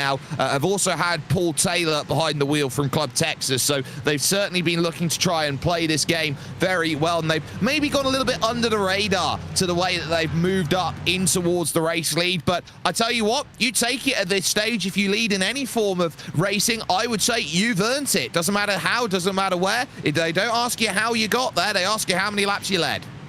Yeah, and with that, of course, still 5 positions gained for them. The biggest gainer, though, in that LMP3 category is the Solpec Precision Racing of Michael Diaz, currently behind the wheel, up 18 positions into 5th. 11 positions for the Cornish Lawnmower Racing team as well, currently piloted by Thomas Vayner, and up 11 positions into 8th. So big gainers here in the LMP3 category. I'm assuming they started in the mix potentially with the GT4s, which gave them a couple free positions, but 18 is nothing to shake a stick at all. Well, it's definitely not. We've seen so well how these races have just gone, and that's going to be a really strong battle out there. So I'm sure that we're going to be seeing quite a lot of amazing racing that will come through, but this is a chance to reset, get the field back into line, and keep this race close out there with all the donations. It's the sort of race that you look at on paper and say, well, if you can donate to take a place back, or you can donate, for example, to drive parts of the circuit in reverse, you look around and you say, well, look at how difficult it is. Now here's something that comes into mind. This isn't going to be a done deal right until the end, because I tell you what, this is the toughest race in the world to work out. How do you count back to the end in terms of strategy? You never truly know where you are until the very, very end of the race to know, well, how much fuel have you got? Yeah, exactly. And I think Lewis and Arjuna made the comment, and it does not really matter where you're at with the next pretty much 3.5 hours of this race. It really will be down to the final hour and trying to then really lock in and dial in. You just, in the meantime, got to roll with the punches. You're going to take some losses. You're going to take some wins here. And this full course yellow or safety car that we're seeing that has been brought out, some people may be wondering, why do we have a full course yellow? And well, I'm glad you would ask. It's because somebody, a very kind soul has donated $50 towards our Make-A-Wish Foundation Drive for Wishes event here today, and that has caused a full course yellow, or a safety car, whatever you want to call it, and that's only allowed once per hour. The previous one that we had was around that 6 hour and 35-minute mark, so it's been just over an hour and 15 minutes, and now we're seeing the safety car number 2 for tonight. Yeah, we certainly are seeing this safety car and how important it is as they go around out on circuit. I think it's important to take this time to talk about the history of the Make-A-Wish Foundation. And it all started with Chris's wish out there. So Make-A-Wish traces its inspiration back to Christopher James Gracious, who was an energetic 7-year-old boy battling leukemia who wished in 1980 to be a police officer. In his Phoenix community in Phoenix, Arizona, they came together to make his wish come true, and little did Chris know that his wish would create a movement that would transform millions of lives. Today, Make-A-Wish has granted hundreds of thousands of life-changing wishes to children battling critical illnesses, wishes that give families hope through dark times, strength to persevere, and experiences that forever change their lives. There's a massive thanks to the Gracious family and the founders, of course, of the Make-A-Wish Foundation for their tireless dedication to what is a fantastic mission, which can be summed up as followed: a wish experience that can be a game changer for a child with a critical illness. It's what we want to do. We want to inspire life-changing wishes that just give a little bit of hope back in a world full of darkness from time to time. So there is always that chance to go through. Interesting scenario right now that's gone on. The top 2 in category both dive down into the pits in the Ligier. So this is causing a massive wave of rounds then to chase back up to the field with who the new leaders are. So everyone is going to be scrambling around, hoping that they can get themselves back into line and say, you know what, we're going to be in the right position to go and attack with 5 hours and 11 minutes remaining. Yeah, and last safety car restart that we saw, we had an MX-5 leading the entire field away, so definitely do expect some form of chaos on the restart. Lewis McGlade had 14 cars predicted. Of course, that was during the wet, though. The rain started during the last safety car, and no carnage or chaos really ensued. I think one car spun round on the restart, and this time, hopefully, we see similar results, or at least even a little bit better would be the absolute goal. Now, also, Jake, you had made the comment about 40 minutes ago, 50 minutes ago, that we wanted to see by the top of the hour 15,000 raised. We're so close. We're at 14,226 right now. 10 minutes left to go. We'd love to hit that 15,000 mark by that time. If not, of course, we still have another 5 hours left to go, but that is our little short-term goal. Last year, we raised $30,000 for the charity, and this year we're looking to do better. Let's get on board. Let's raise some money here, folks, and let's enjoy this racing that's going to be ahead of us. This is, of course, your drive for wishes, and everyone is going to be looking around and saying that this is all about giving back to what is such an amazing cause, and saying to all of your drivers and some of your favorite personalities out there, what more can you do? I know that we've got the likes of Daniel Morad, who's been from pillar to post. Brabham were out there and had themselves involved quite a bit with, that's the team, of course, with Aidan Millward in it at the moment. Boosted Media has been doing well. Of course, you've got the Vanderlei community, which has been fantastic, and as well as that, the iRisen squad is something that I've been very interested to hear in terms of what they've done, because they've taken Alex Gillen out of the car, and a very close friend of mine, Hayden Gullis, has just got in behind the wheel, and Hayden is one of these fantastic sim racing characters. Absolutely. We'll see what he can manage now behind the wheel. Of course, the content creator cars, I guess you could maybe dub them for the most part. Some very well-known names in the community, and certainly no slouches behind the wheel either. And there we also see the likes here of Kishviat. I do apologies on the mispronunciation there, but currently rocking in 8th. And this, I think, is one of the other Teenage Mutant Ninja Turtle cars. It's hard to tell. I can't tell from that little tiny picture. Maybe not. Well, there is a very nice drink of water. It's very important over the course of your sim racing to stay hydrated each and every time you go out and around the circuit. And so you see, oh dear, in the back, there is a bonnet flying here, there, and everywhere of one of your LMP3s. And that was a big shunt going down the hill under conditions. I think that might have even been the 8th place squad potentially out there. So that definitely didn't work. I'm not actually quite sure who that was. It might have even been the 18th place Vermilion racing car of Gustav Jespersen. No, in fact, it was Matt Scherf who got caught. Oh, so that was a tag in from behind and then straight across. Now, that grass will still be wet. Yes, it is still a dry circuit out there, but it is very much a case of the grass will still be a little bit wet because it takes a little bit longer for the moisture to reach the soil and all the rest of it. So if you get out on the grass, this is probably the most treacherous that the circuit can be. Dry grass, dry tires, wet grass. Not great. Yeah, the grass is not always greener on the other side, despite the fact that it might look that way. Once you place your tire on it, you'll be finding yourself careening headfirst into a barrier quicker than a quick thing going through Quicksville. Doesn't matter what car you're in, MX-5, GT4, or LMP3, the traction will become optional when you do decide to take a little trip over the grass and rejoin the tarmac. And especially with the more rear-engine or mid-engine cars, the McLarens, the LMP3s, and the likes, they are going to be struggling. The Porsches as well. There you can see one getting by us on our screen. They're going to be the ones most lively, especially being rear-engined. But the safety car, there's still drivers trying to find where they're at here. I'd imagine this will be the theme for a while. Drivers getting back into positions, unlapping themselves, and rejoining the pack.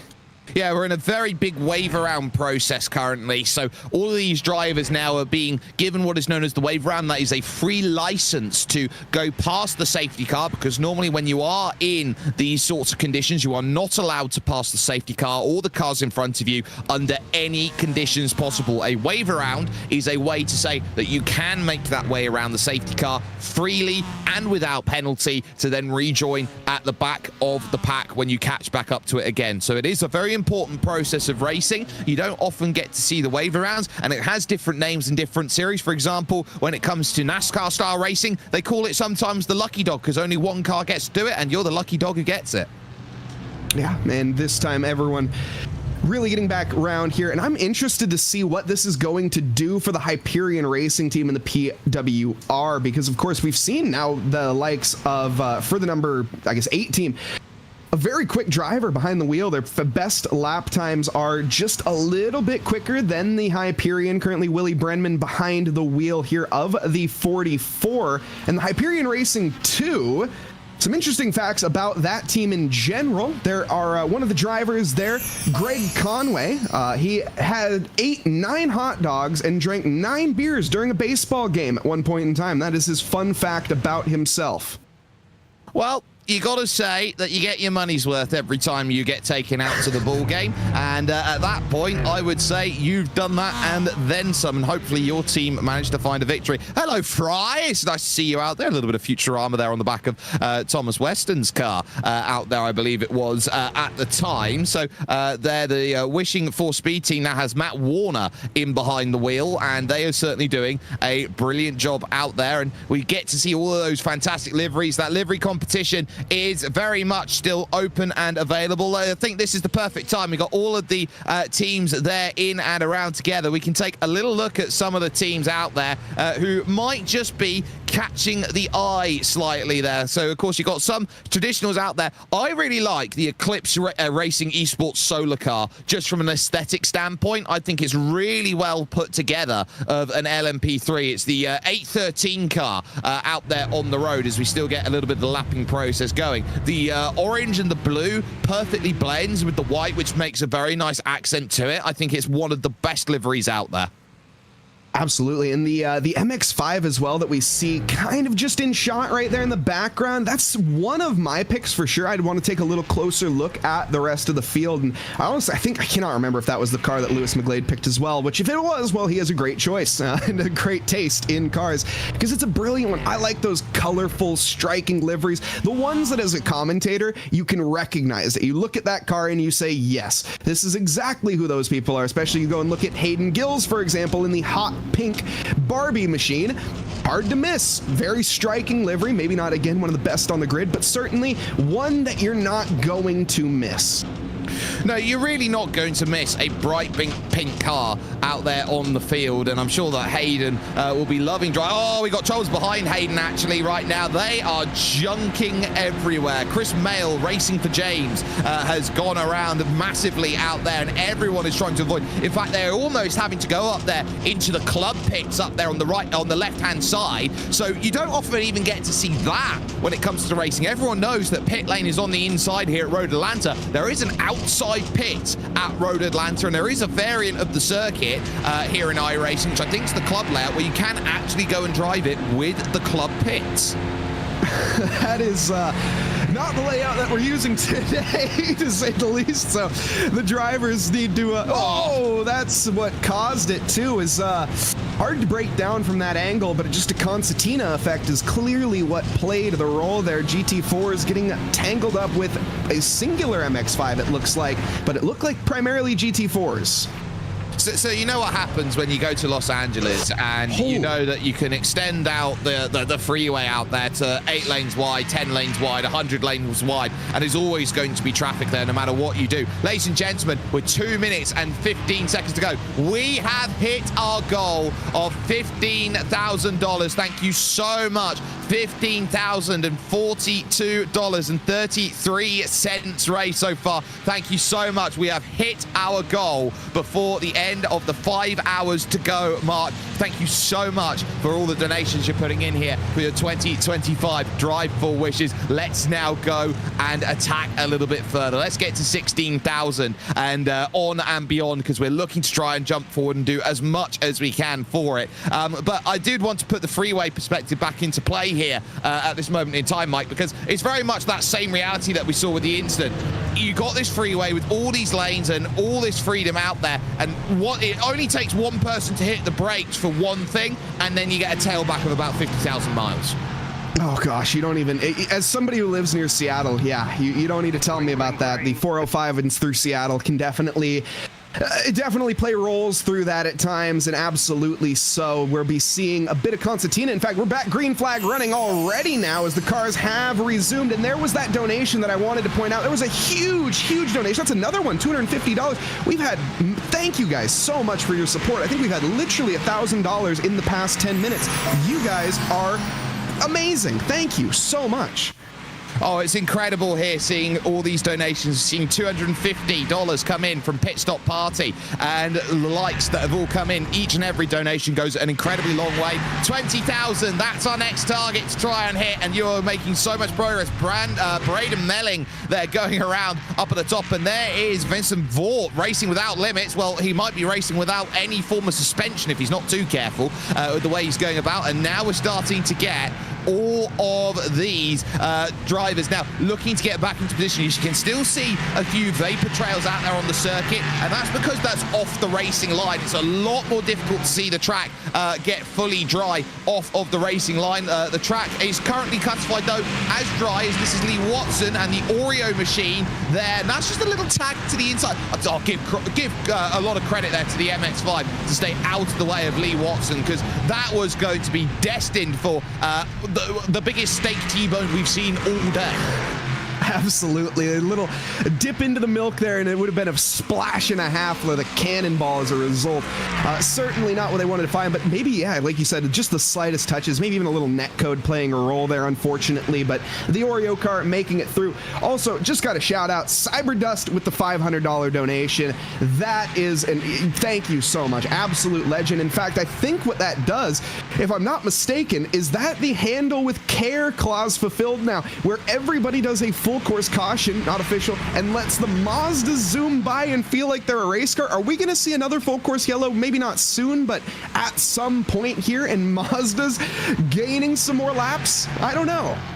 Well, the Mazdas need them at the moment, because the leading Mazda, which is the 47 Pole Sim Racing Red Team, currently piloted by William Rasmussen, is now going to be officially 20 laps off of the race lead, and it looks like we're going to have a little bit of musical performance coming along once again. So Boosted Media have been told to get into position, because they've got to sing Staying Alive by the Bee Gees specifically. Jay McCabe's got to be called in. in, and that is, of course, called in by the courtesy of the Boothies Sim Racing team. So I think that is going to be super fun to see. Get a little bit of the Bee Gees out there, and I wonder how good the falsetto is going to be. I am very curious myself now, and I'm excited to hear this one. Of course, no CPR is needed right now for the team. They're doing quite a good job staying alive as it is, but that is the song to do CPR to, in case you guys were curious. The beat is about perfect. So there you go. There's your Mike Noss CPR tip of the day. Not sure I've ever had that before, but there we have it. Tell you what, the Bee Gees are a really interesting band. 3 singers come from the Isle of Man out there, which is where, of course, the famous TT happens. Moved to Australia when they were about 7 or 8 years old, and then moved back just as they were starting to break ground in Australia, back to the UK to get their careers off the ground, sort of in the same era as the Beatles and co., and then hit big in America. Fascinating. I did not know that. I thought they were honestly an American band through and throughout. So that is, I mean, I've never looked into it, but there we go. The more you know.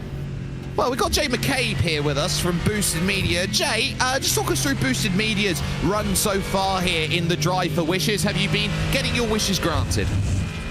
Absolutely. It's been fantastic. My wish was to get rain right when I jumped into the car and to be crashed into a lot. So it's been wonderful. Oh, it sounds like the perfect race for you, Jay. And that's been certainly perfect for the team. You've been working around there with your Mercedes at the moment, and you've been making some very nice progress. You're up to 5th in class right now and looking to chase down Quad Dash, who are a million miles away. So it looks like you're really starting to charge on forward now in this race and starting to get the momentum. Yeah, and I'll keep on just putting in money to put as many penalties on them as I can.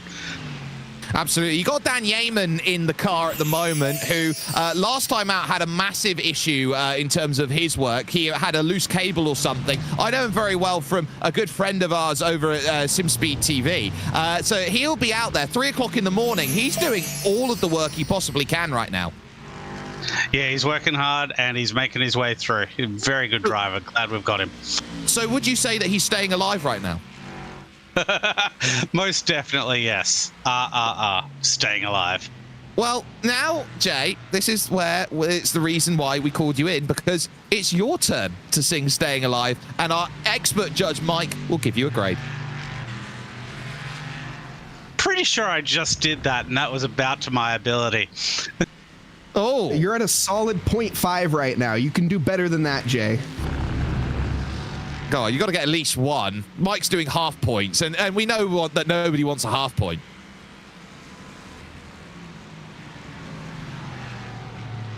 Nah, I think we're not going to get him dead. I think he's dead. He's not staying alive anymore. Someone gets CPR on Jay. You didn't hear me and I sung. I'm sorry. I didn't hit the button. I'll do it one last time. You can hear me now, yeah? Yeah. Yeah, okay. So I'll go high pitch. So it's still alive. We'll take that. That was a very good attempt. That took a lot of effort to go that high. I'll give you a 2 for effort. I mean, you know, I needed a little more lyrics. You know, if you gave it, the tone was great. The tone, a solid 8. But the like, again, I have to grade not just your tone. I have to grade the effort that goes into it, and I'm gonna have to mark you down a couple points if you're not going at least I was going to say a quarter of the song. That's a bit harsh. If you're not going for at least a couple lines, come on, Jay. You got more than that in the booth. It's 5:30 in the morning. I don't have a lot left. Oh, it's worth the noise complaint. Yeah, neighbors are not loving me right now. Well, we're loving you right now, Jay, and I tell you what, you've done a fantastic job for Boosted Media. We'll let you get on with your race and keep an eye on Yeaman's progress as Dan Yeaman continues to work his way up through the field. But thank you so much for joining us, mate. Thanks, guys. Keep up the good work. Not a problem. Jay McCabe joining us there from Boosted Media. And we didn't think it would happen, but you alluded to it a little bit earlier here, Mike. A $500 donation has gone and hit, and it's, of course, that reward right now, which is to send the Miatas to the front of the line. And so now the question is going to be, how do we want to send the Miatas to the front of the line? We've just had a safety car as we've moved in now to hour 4 out there. In the next caution, we would like to move the MX-5s right up to the front. So I think that's going to be the way that we probably look at that going next. Mike, I think that's only the fair way to do it. When we next get a caution, the MX-5s are vaulting up. Yeah, exactly. You don't want to just throw out another caution right away because, you know, for the driver's sake, in the most part, they just went through one. They don't really want to go through another one immediately right away. So going through it in the next one, I'm assuming we're going to see maybe the cars pull into pit lane, but that would be even a bit... I honestly do not know how they're going to make this one work with allowing the MX-5s through. It's going to be a long safety car, I do predict, and oh goodness, that is a way to lap a car. And I assume we're going to see a lot of that on the restart as well, Jake. Well, I'll tell you what. How do you get 21 laps back as an MX-5? You've got to look at the difference in terms of lap times. I'm just keeping an eye on the Pole Sim Racing red times, as that is not where you want to be if you're 4th position overall out there. That's Chris Nightingale for the Cornish Lawnmower Racing. I heard that they do gravel chippings as well out there in Cornwall. So from every way they go through, look at that down the inside. Well, you don't need to be a pirate Penzance to realise that that's just robbed you a place. No, you certainly do not. Nightingale back on the circuit without too much strife. Okay, well, I almost took that back immediately, thankfully.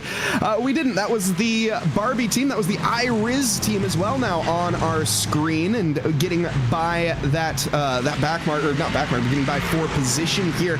And interestingly, I just wanted to take another note on the MX-5 category here. The Pole Sim Racing of William Rossman is now over a minute in the lead. Yeah, they're certainly doing a wonderful job there with that minute's gap currently out there at the front. So Pole are certainly in a fantastic position at this point. And what we were just trying to touch on before, it's about a minute 36. So let's say it's a minute 40 at the moment for the MX-5. So you got to do a minute 40 times that by 3. So that would be a minute 40, 3 minutes 20. And so that'll be about 5 minutes for 3 laps. So that's going to take about 40 minutes at the moment, I would say, at least, to get the MX-5s back to the race lead. So they're going to need the entire hour to move back up to the front, but they will need that.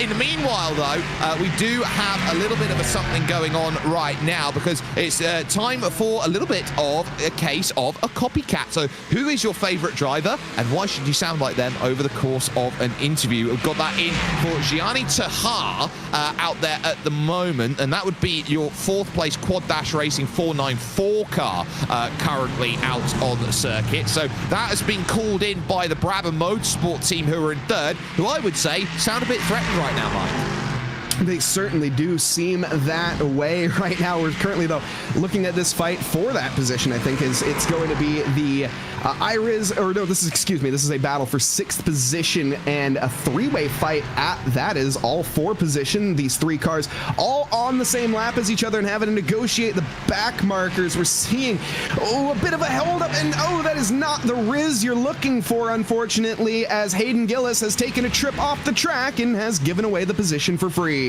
Oh, Hayden, and in the background there, big off going forward. So that looked like upside downs and a little bit back there. So you got to be very, very careful out on circuit there. You can see more down in the lane and finding those troubles. We do have Gianni things that appear to us after Skibior's crash. That is a hefty shunt there. Well, first of all, Gianni, welcome over to the commentary booth. How's your race been right now, piloting around 4th place overall in your GT4 category? Amazing. We started P1, so it's an upgrade to P4, so that's amazing. I learned that turn 7 was not the place to go reverse, so that also went well. Yeah, crashed a couple LMP3s, but of course the Mazdas we keep clean. well, the next question we've got to ask is, who is your racing idol? I could say that. That's always been one of my favorites. Well, can you do us a favor then and continue the rest of this interview in the style of Ayrton Senna? Oh God.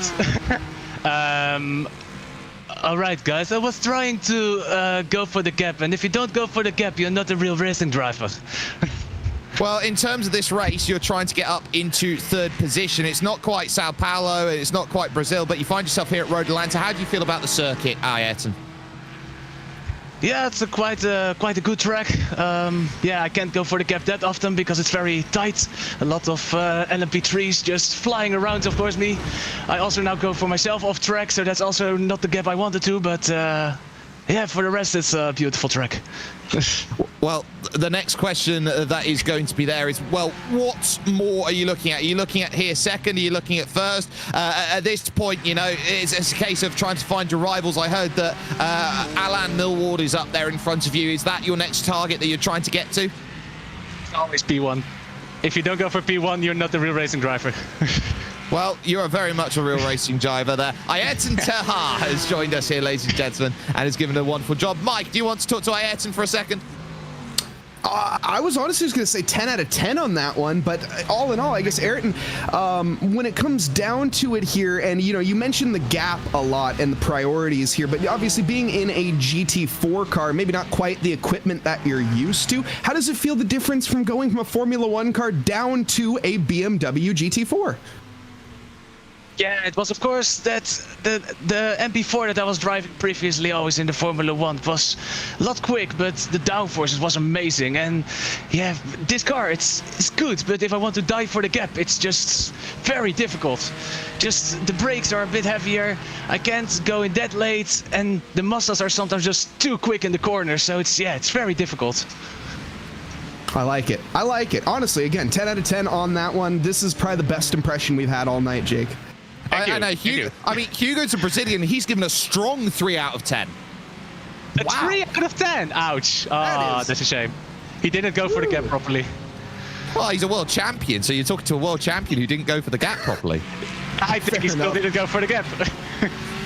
Well, we can see how well it goes for you. You've gone for the gap so well. You're in 3rd position. We hope to hear more from you. Gianni Terha has joined us and has had a wonderful job so far. So we'll get to see more of that. 4 hours, 46 minutes and 47 seconds remaining here in your Make-A-Wish Foundation Drive for Wishes here in 2025. We are looking to head over towards $20,000 out there at the moment after jumping through 15,000 just about 15 minutes ago. It is the PWR Motorsports team who are out in front at the moment, and we had a little bit of word come in that Katishish Venkeshwar has the nickname of Bruce, so Bruce leading this field outright overall. GT4 currently in the hands of PWR as well, which we haven't talked about. Their GT4 effort, the 033, Luka Legsevic has found himself up to the front and is certainly piloting that Porsche around and doing a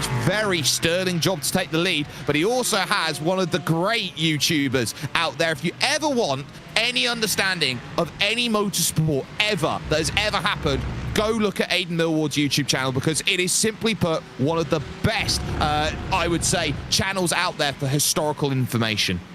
Yeah, absolutely. And of course, that entire team just rife with, I mean, all their YouTube channels. Go check it out. That's one beauty of this race here for the Make-A-Wish International, the foundation here. It generates and it brings on some incredible names with some incredible communities as well. And seeing so many awesome drivers. We even got to, again, have a talk with somebody who wrote a sim racing book earlier, which is just for children as well, which is just absolutely incredible. So seeing the talent, seeing these names out there on track is just, again, another reason to say, why not get involved with this next year, 2026, get out there on track yourself, get signed up for these events, and just go and have a good time for charity, because after all, that's what we're all about here.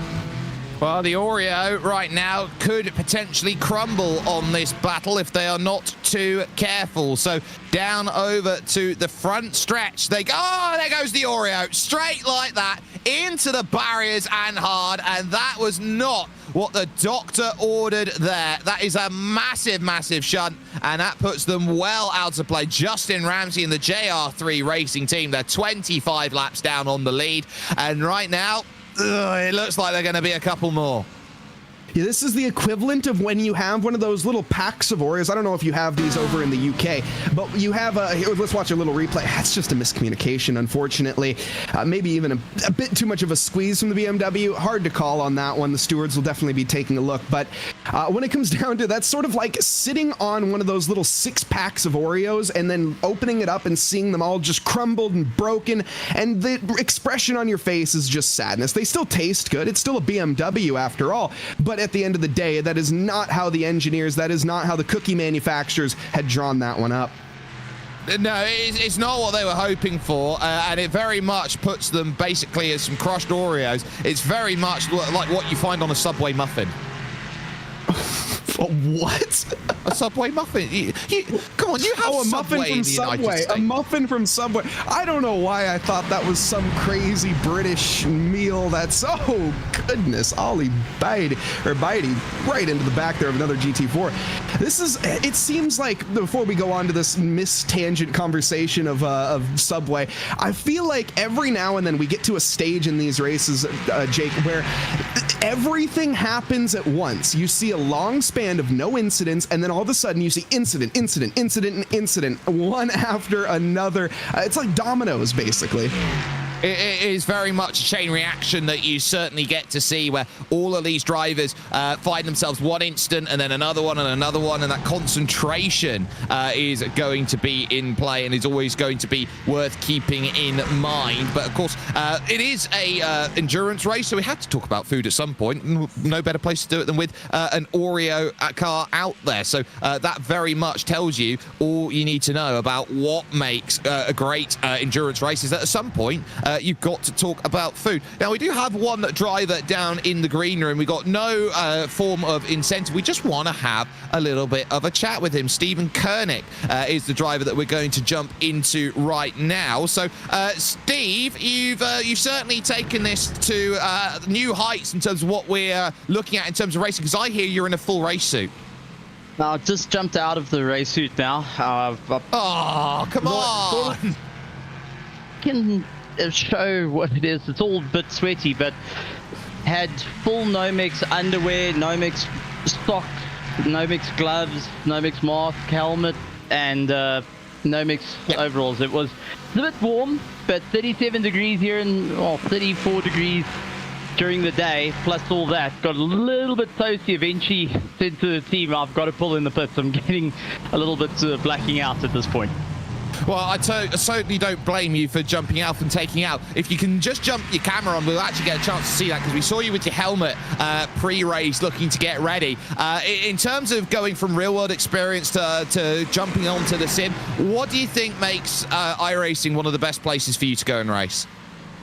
Just the feel. The braking feels a lot better. Just feel that the cars are a little bit more attached than the rest of the sims. And I've got to say, the slower vehicles that you generally get to play with are closer. I was very fortunate back in the past to drive a Mazda MX-5.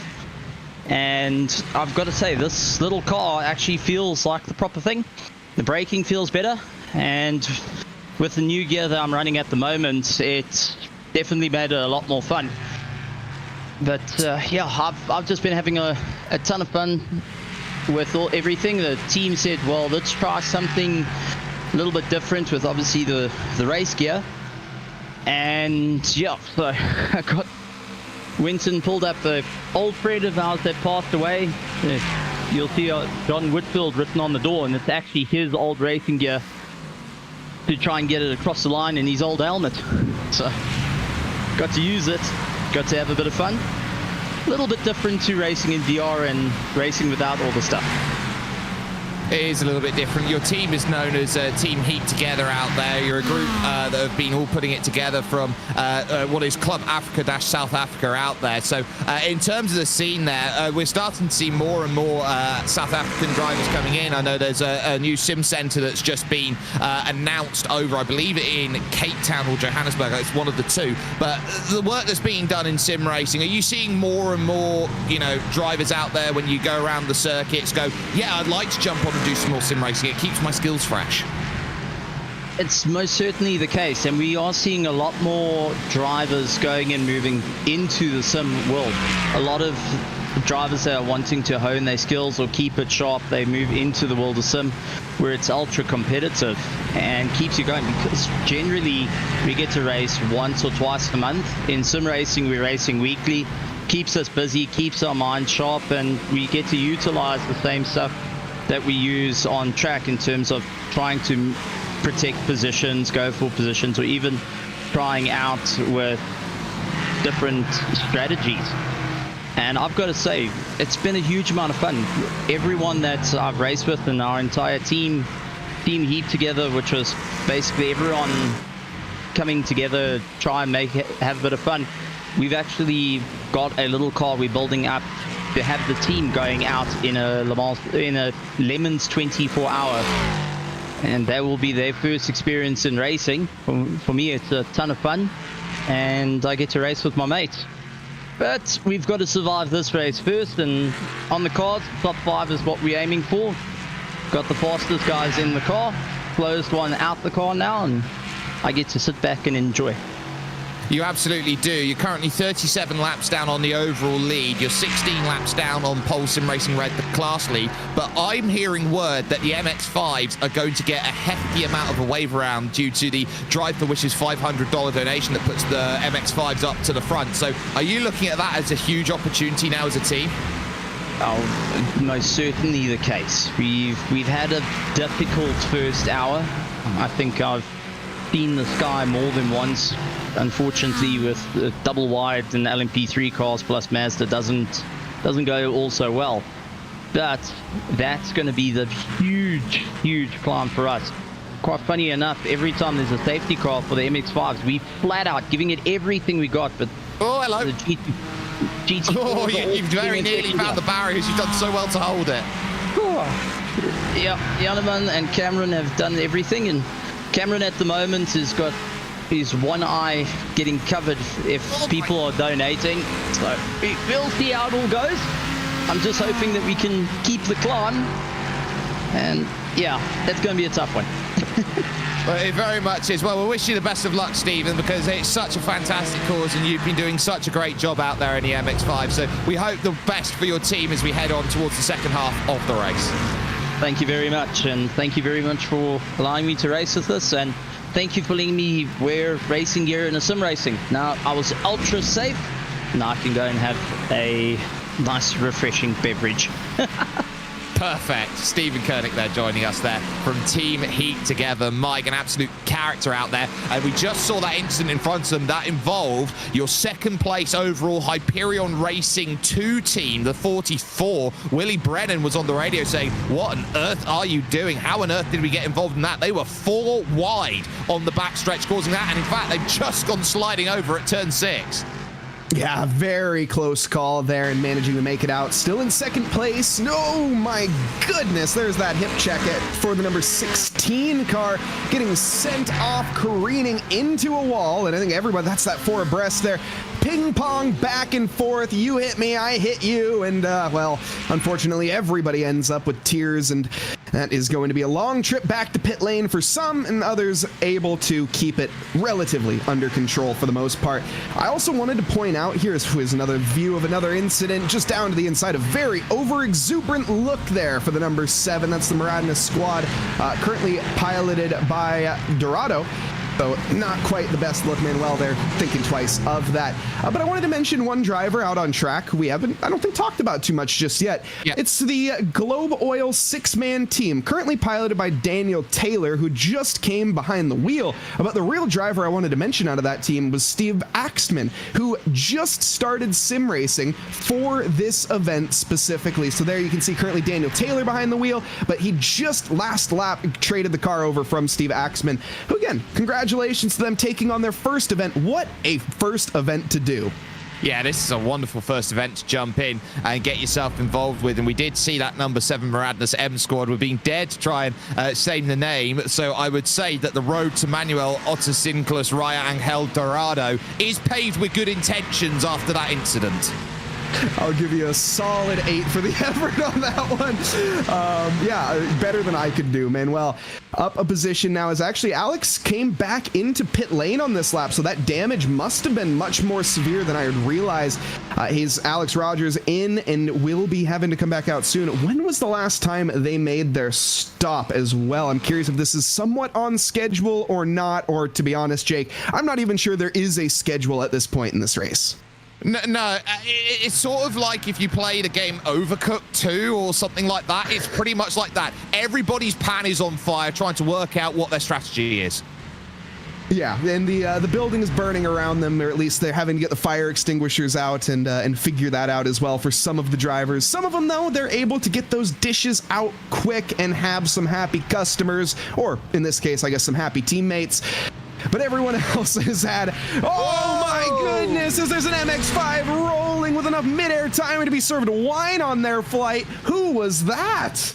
Was that Keith Say Yes? They're going for caution's just come out for it, by the way. It's Taylor. So it means that now we're going to get some MX-5 going around. It was Tyler Bryant finding himself the wrong way around, upside down, managing to right it somehow and drive away from it. So let's take another look. 6 into 7. Oh! Just right over the back into 7. It's not often that you find them pretty much running into the back and going upside down. We'll take another look at it. Oh, that is just complete battle bots in the way that's happened. That is a flipper robot if ever we've seen it. I used the LMP3 as a ramp pretty much to catch flight off the bonnet there. That is something you don't see every single day, no doubt. Was that Cameron or was that Dylan Taylor, actually, the man that we were just talking about that was involved? I'm not sure who that was, but certainly the results are the same and caution out. And, well, now we're going to see the MX-5s, I think, overtaking the rest of the field. This might take a while, ladies and gentlemen, because we are just getting some words in right now to say this is what we're going to do. We are going to try and pull everybody through. The MX-5s are all going to be moving over. This is, of course, part of your fantastic donation drive here to the Make-A-Wish Drive for Missions. Paul Challoner, Red Eye, there, one of the royalty out there in terms of esports, donating 10 out there. Love to see a nice bit of Paul Challoner out there. We got currently now $16,618.33 out there in play at the moment. Our goal at the moment is to reach 20,000. That's our next stretch goal incentive that we've got. We're looking to try and hit $30,000 by the end of our proceedings. And of course, that is a massive case of everyone trying to work hard together to get this sorted. There are some fantastic donation incentives that you can go to. We've got a fantastic sim racing auction which is coming along right now with all of your wonderful products which are online, including 1 year's membership of iRacing VIP, which is huge if you want to get yourself in and involved with that. So there is so much you can go through. Our donation link there, you can scan the QR code in the bottom left hand corner of your screen right now. 4 hours 31 minutes and 20 seconds remaining of a race so far, which quite simply put, you have to chop up into hour segments in terms of trying to follow the context of this, because it has been very difficult to pin down the team that's on top or the team that's on bottom. We started, of course, with the Maradness M squad, the number 70 team being on the top. They are now in P10, P11. It just goes to show you how tough it is to stay on top when you are on top. Yeah, the only driver that's been able to do so is our MX-5 leaders for the Pole Sim Racing Red of William Rasmussen, who's currently behind the wheel. And I was mentioning it earlier that somebody could redeem a potential give up that position, of course, for $20. But as I said that was a while ago, they also made the comments in chat saying, we're going to Uno reverse card that immediately. So that's just a little variable to keep in mind. I think for the most part, if you are looking to maybe dethrone him, find a couple people to flood the give up a position, and then the Pole Sim Racing Red won't be able to keep up with the Uno reverse cards potentially. Just a suggestion, you know, I'm just trying to breed a little chaos into this one. You never know. Well, there is chaos pretty much everywhere. I think that's been the summation of this race so far. Yeah. It has been pure chaos, and the law and order of this race has been the MX-5 category and how it's stayed itself in. A lot of drivers now and teams looking to take some service here, and especially when a caution comes out, well, you're not quite sure where the strategy goes. Take every chance you can to make a pit stop, get the fuel, get the tires, get a fresh car out there because you've got unlimited fast repairs, and just give yourself every opportunity in this race to say, right, it's a brand new stint, it's a brand new slate, it's a brand new race. Yeah, exactly. Treat it as a new, completely different session, as you mentioned. Try to chalk these like little 1 hour markers up into, like you said, individual races practically, because that is just the amount of, it's just, who knows what is going to happen. The donations, of course, playing an absolute role in Havoc. Where's the link as well? I'm seeing a lot of questions. If you scan that QR code in the bottom left of your screen, alternatively, I think it is pinned up at the top of the Twitch and the YouTube, or it used to be pinned at the top of the Twitch Hopefully maybe someone can fix it. It is pinned at the top of the YouTube, though, where you can also find the link there for the donations, as well as to our auctions that we have that you'd mentioned there, Jake, with, of course, that iRacing VIP membership being the one I think that everyone has their eye on, but, of course, the GSI Hyper P1 Ascent wheel, the SimLab X1 pedals, the ASR3 Generation 2, as well as Generation 3, or 2 Generation 2s are available. Some of them don't even have bids yet, so if you are looking to get yourself a new piece of equipment, maybe some pedals, some wheels, a sim, or an entire metal rig, get on down to that link and get a donation in, as it is, of course, for charity, and you can find yourself with some nice equipment for charity. Oh, you absolutely can, and I'm sure that if you've got this opportunity to put yourself in, try and win some wonderful, wonderful content out there to go and give you the level up on your sim racing career, this is the perfect time to do so out there. German Sim Racing Chris putting in $10 worth donations. Thank you very much for that. I do love, actually, what German Sim Racing do as an organization out there. It's a fantastic team that gets together, does all of the great endurance races in the German sim racing scene out there, battling the likes of Team Heusenfeld and Sim RC and Manatee Racing. In fact, it's one of the probably the most underrated communities out there for just how strong of a talent pool that they have out there. So if you ever get the chance to, there's some wonderful German sim racing out there in the world, and it is one of the strongest sim racing communities in terms of pure talent. No, absolutely. And, you know, with that is, of course, seeing a lot of these very generous and kind souls as well, just throwing the occasional $10 here, $10 there. Jake, do you want to just remind everybody what exactly it is that we're racing for here today and donating for?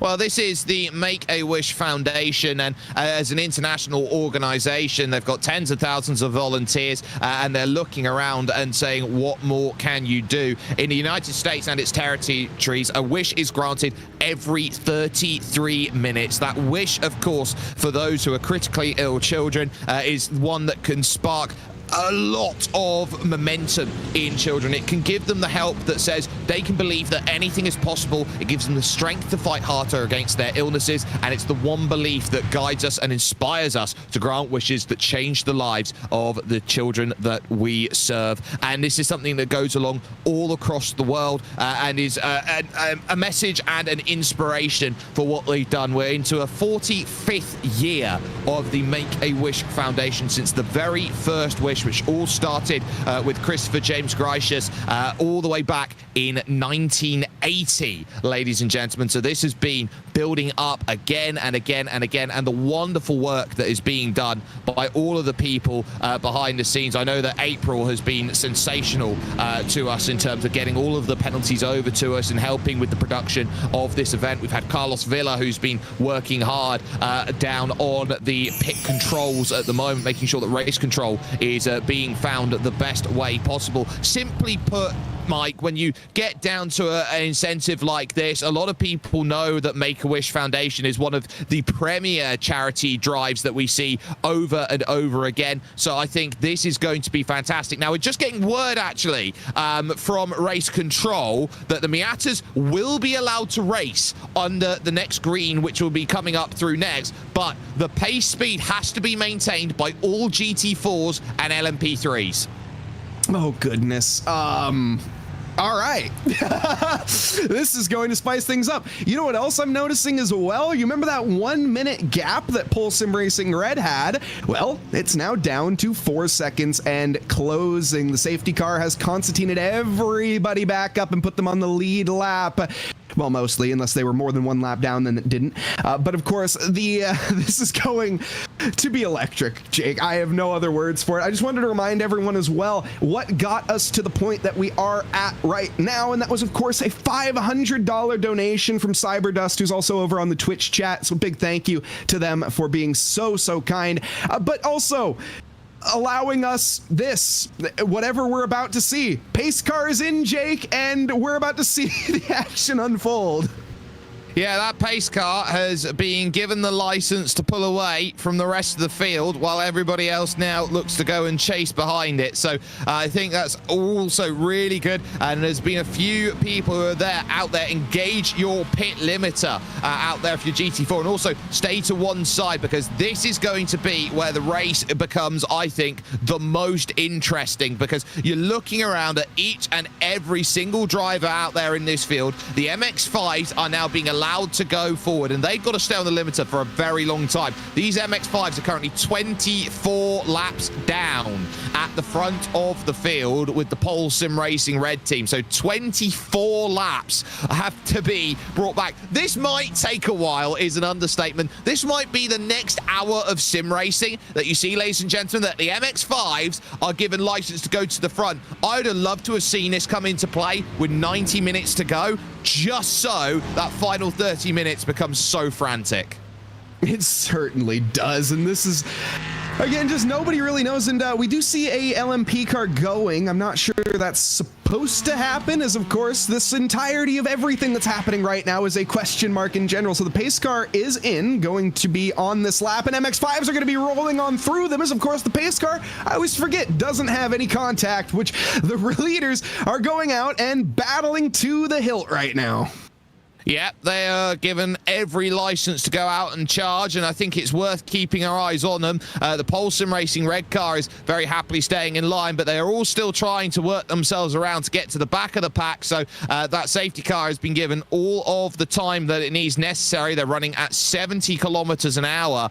Pretty much everyone is at the moment. So the pace car is still looking to be pacing around, and a lot of time being dropped then as we get a look at our BMW M2 safety car. Brand new, of course, to iRacing, with all of the work that has been done to bring that into the sim. And you can see here that here comes a little bit of trickery that comes up, because round the outside, we're not going to see it go through. Daniel Taylor just flies around the pace car that goes through, and then you've got Oleg Lovkov behind there for Solpec Precision Racing LMP3 that sits behind and has a look at the BMW. It flashes the lights, and it's got 3 sets of lights on it at the moment. So you got the headlights, you got the bottom lights there in the grille, and then of course you got the top lights, which are all there to work, and actually very well put together for a BMW. I think it's one of the most aesthetically pleasing looking BMWs I've seen in a very long time.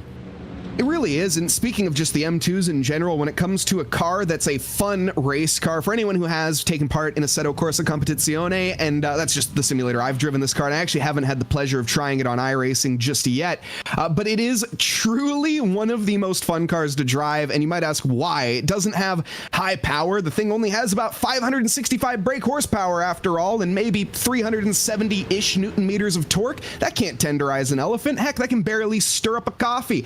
But of course, the 3-liter, as I mentioned, 3.0 S55 inline 6 that they do run in this, plus the fact that it just has a load of mechanical grip, not much aerodynamic mumbo jumbo, or otherwise known as downforce, to help this thing out. It's all about raw pace, raw talent, and a just great car to go racing with. It can take a little contact, and it's just fun. Again, go out, give it a shot, as I think it is base game content now for iRacing, isn't it?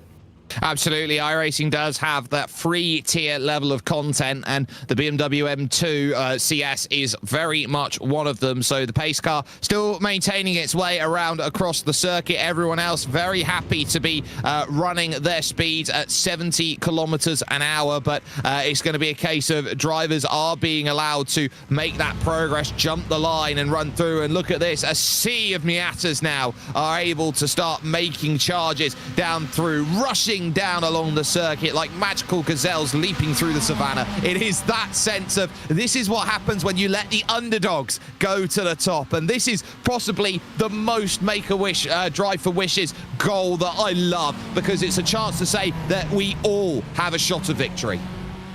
Also, we're racing under safety car. I think this is maybe a first. I don't know. It's close. We're here for the Make-A-Wish Foundation to make history, and my goodness, that we are in more ways than one. Racing under safety cars while raising $17,000 for charity. What more could you ask for on a Sunday, Jake? What more? This is a racing Sunday for the ages. $17,393.33 as we head over towards $20,000 and we get some MX5 racing for you as if we are loving it enough. Austin Bartlett chase on the chase here, trying to get past the Giza 3D car of Daniel Persons here, running up the hill through turn 5 and now making that long run over to turn 6. These two corners are transfer style corners out here, so they're medium speed. You've got to run in and carry as much momentum. This corner, turn 6, slightly on camber. Turn 7, slightly different, slightly off camber, and that makes it very difficult. You can't take the same speed through 6 into 7, and as such, a little bit wide there out of turn number 7, and the Giza 3D team are just about going to have to try and fly, and they are in formation, as the Goose would say, on the front of the Giza 3D and on the sides. They're in flying V formation. They certainly are, and this being the best overtaking spot of the circuit, the long run through from turn 7 down through the kink of turn 9, which is barely a turn, and into the heavy braking zone of turns 10A and B. Gotta love it when you have A and B corner names, but of course, that's just the way that we do it here in America. There is one named corner, and that's the S's pretty much, and there is that safety car actually going in, so this is going to allow all of our racers to race now, I'm pretty sure. Yeah, so that is going to be important, but they all have to still hold their pace out there because we have to let the MX-5s now all run up towards the front. So they're all going to be in position. Now, we do have those all-important donation goals, which are important, and each and every team can be put forward for them. So when you look around at each and every goal out there, as you've got one in the barriers there, as they now have to try and run through past those all at racing speeds of 70 kilometers an hour. So basically they're doing free, in the background there, that's one of the Miatas looking the wrong place, as there is the 47 car, 25 seconds to the good on the Potato Nation streamers. We do have those goals, so if there is a team which is out there, and we've seen for 2 straight hours, ladies and gentlemen, Pole Sim Racing Red leading the MX-5s, you do have the opportunity to go around here with the Drive for Wishes out there and give them a little bit of a check back. For example, you could jump backwards and say, you know what, we need you to go out there and be distracted. So your distraction cards are the likes of the copycat, so you can tell them you've got to impersonate someone in terms of a driver, your favorite driver in an interview. Carpool karaoke, you've got to force them to sing on stream. That's just the way it is. We want to hear their lyrical mastery. Of course, they can always go and reverse anything for any team that does that. That's a $10 donation to Uno Reverse, but for $20 you can tell them, step aside, I don't want you leading this race anymore. We can drop you back one place. You have to comply and go back to second. In the pits, you've got to head down into the pit lane. For $35, you can flip and reverse it. That is a full kilometer having to drive backwards around the circuit, and then you can always just make them pay and say, you know what, have a penalty because we told you to. That's what we love here with our donation drive that we've got here at the moment. And we do have to note that the $50 donation for Don't Drive Angry is already fully done because you're only allowed 1 full course caution per hour, and we've already got all of those donated in. So we will be guaranteed at least 1 caution an hour. Yes, indeed, and I certainly hope we get it because it does just add that extra little something to the field. And I wanted just to point out as well, how often do you get to see MX-5s blowing by LMP3s and GT4s? This is epic. There's that Oreo liveried car just in the front there, as well as this train continues on with the green flag waving, but there's no green flag for them. It's all MX-5s for right now, and I think the green flag now actually going to be official, and I think they will be able to race. Well, this is what we call great racing, and I tell you what, this is the sort of racing that you cannot find because this isn't Fiverr, so to speak. This is an MX Fiverr that we've got at the moment. They're all looking to try and get their best foot forward and saying what they can, focusing on Cameron de Bastos here for Team Heat Together, that South African-based team. But through down the inside will go your overall race leaders, and they will be flying through. That's the Pole Sim Racing Red team trying to go around the outside the long way, and now fighting back off for the exit. Look at this, wing mirror to wing mirror. This is by no means full position. There's 11 laps between them, but fight just as if you have to.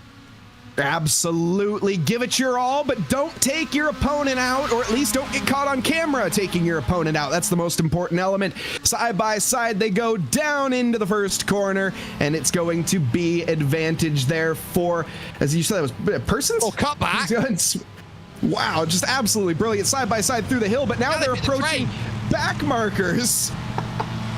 Oh, now they've hit the front markers because they're trying to unlap themselves. So these front markers are here, there, and everywhere. And, of course, they're going to really struggle to go too wide down the hill. Look at this. Oh, one on the right-hand side. That's not going to be helpful at all. I'm not even quite sure who that is. That's Reese Scarrett, who is there for 1322 Racing on the wrong side of the road. So that's going to be there. Just getting word, green flag's going to come into play in 60 seconds for the rest of the field, so they'll be launched forward. So the Miatas have had their time in the sun, and so they are going to get the launch back through in the next couple of moments. So this is the next charge that goes through, and that's the carnage that I'm looking forward to when they are allowed to come off the limiters and go charge back forward again. They are all going to be frantically getting up to speed because those tires are going to be ice. Oh, I didn't even think about that. You're 100% right. They're going to be driving on stone cold rocks pretty much, and they have to retake the MX-5s as well. So all of these cars that have got by on this lap, they are exponentially slower, meaning that within the next lap or two, we're going to see all of those MX-5s get re-overtaken by the field, or at least the field is going to attempt to re-overtake them, Jake, and we know how well that can go. 3, 2, 1, and they are clear to release and go. And now this becomes a big challenge. Thank you for the $10, Damian McMullen, over to us, of course, with Make-A-Wish Foundation here on iRacing. It is now a chance to go, and everybody now is going to be on the noisy pedal to go through 100. Queen Strike Mike, lovely to see that as they go through. Oh, there's troubles already. The Oreo car's in trouble again. Oh, and a spinner there. That's going to be not the Teenage Mutant Ninja Turtles car, but that's going to be what looks to be. That's unfortunately, yes, and also others. Number 70 getting involved. So that was our race leader, was it not? Or at least at one point in time, our race leader has found themselves in strife, and everybody is finding themselves in strife, Jake. Stop the clock, stop the clock. Hayden Gullis is leading with the iRacing squad. Stop the clock. He is leading a race, so he is doing everything he wants to. He is winning. Stop the clock. This, oh my goodness, but how long is he going to be leading for? We can see he's in the mix right now, surrounded by enemies and foes, and well, maybe a couple friends there getting sent on as well, potentially by the Cornish lawnmower, but no, has to hold the ground. The game is on right now for Hayden Gillis, and right behind them is going to be Chris Nightingale. Yep, so the Cornish Lawnmower Racing team now have an opportunity to really go and attack the iRacing squad for real, no cap. So now that's going to be where the next challenge lies, and I'm just proving that I can use that as well. But Hayden Gullis with the advantage right now. Chris Nightingale is sending it down the inside. Huge lockup, and has to take to the kitty litter to try and avoid any contact. Oh my, under the bridge. It is a parking lot. Yes, it is chaos, carnage, and calamity, and it looks like it is, oh, not over, and it's going to continue. Cars to the infield, cars to the out, and there are bonnets, there are wings, there are a couple hands and fisticuffs now being thrown down in the infield. What the heck just happened? I believe what we need is a piece of classical music there set to what's just happened to just give an emphasis in slow motion of everything. That is a LMP3 Ligier that does not look very, very healthy at all. You can see the front there is caved in. The left-hand side wheel there is pointing all the way over to the middle at pretty much 45 degrees. If that was a clock, we'd be talking about that's a car at 2 o'clock. Yeah, definitely not showroom ready. And there we see a completely unforced error from one of the LMP3s collecting the, oh, that's not unforced. Screamers. Yeah, and then everybody tumbling in afterwards and getting involved in some way, shape, or form. Really, the only couple that made it out was Hayden Gillis and the iRacing, and look at that, the contact's still going on. Yeah, it is just piling down in. You can see it went all the way down the hill. It caught out the Cornish team out there. The lawnmowers there pretty much had to be with what they're doing, but it hasn't caught out. There's Ali Badi, who is going around again and hitting the wall. So the Teenage Mutant Ninja Turtles in a little spot of bother. And this is Reece Scarrett off the road. They're just completely going lawn mowing there. So just trying to find and work out that underneath all of that grass layer, can I find a layer of asphalt to work with? Yeah, exactly. And right now, well, really finding exactly what they need to work with because there's no one behind them. The gap now is 1.5 seconds. Coming back down is actually Patrick Servach is on a mission. 1:15.4 though was his previous lap compared to the 1:17.2 compared to a 1:20.4. My apologies. Looking at the best laps overall, Hayden Gillis is potentially quicker, but when we're dealing with back markers, well, saying this the whole time, back markers giveth, back markers taketh away. You really can't predict who is going to come out on top here, but it seems the iRisen squad is doing a pretty good job of negotiating, but the gap still coming down.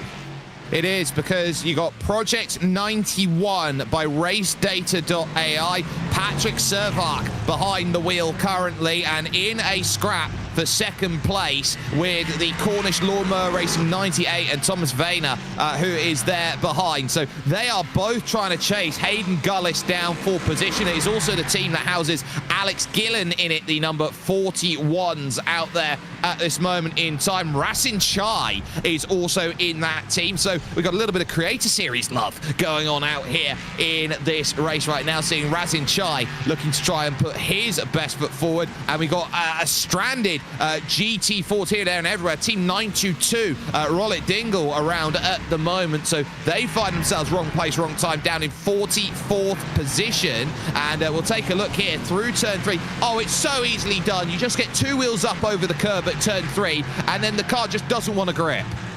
No, exactly, and that now has put Hayden Gillis down in second. Oh, and that is going to be even more strife on the shoulders now, as the weight of the world was on the shoulders there of Hayden Gillis, but unfortunately, he is not the mythical Titan Atlas, and it crushed him. We will be switching our commentary team over in about 7 minutes' time, ladies and gentlemen. So there you can see Hayden going around, and his spot in the sunshine wasn't there for long as he dropped back then a couple of positions further down the order. We're up to now $17,845.33. We're looking to try and hit $20,000. I'll give you a challenge over the next hour, ladies and gentlemen. Can we potentially hit our $20,000 stretch goal and put ourselves 2/3 of the way to our overall target of $30,000? That would be huge if you're able to do that for us through all of the penalties, all of the donations that we found. Any help that you can here for this Make-A-Wish Foundation Drive for Wishes 2025 is a huge step forward in changing the lives of so many incredible, strong and brave children dealing with, honestly, illnesses that they should not be dealing with, and give themselves an opportunity to go and have the bravery and the courage to fight. Exactly, and that, of course, is the entire message here of tonight, is just trying to get the littlest that we can do. $30,000, while it's maybe enough for just one surgery for some kids, and it's about the little things. Of course, we're trying to give back to the community, end up getting them a little bit of entertainment in their life as well. Getting us into sim racing ideally would be, of course, our goal, as we have no biases here whatsoever, do we? But no, it is the goal. If you do have a little bit to support here, our goal is 30,000, because that's what we raised last year, and every year that we do end up raising more and more and more, it just goes to show, not just Make-A-Wish, but everybody, that sim racing is here. It's here to stay, and not only that, is we can raise money for charity and raise money for events in general, and all the way around promote what we love. Just a reminder, you've got Carpool Karaoke as an option to donate to some of these drivers, which says, you know what, we want you to start singing Solpeck are finding themselves in a position to do so. So we got ourselves an opportunity courtesy of Furley, and we've also got a copycat. So this is going to be big. Our top fundraiser last year, of course, we get a 35 donation from Anonymous. Thank you very much for the $35. It is the former the driver out there from, I believe, GP2 out there, so to speak. Emil Bernstorff joining us. Emil, how is the racing going, mate? Hello? Where is Loud and clear.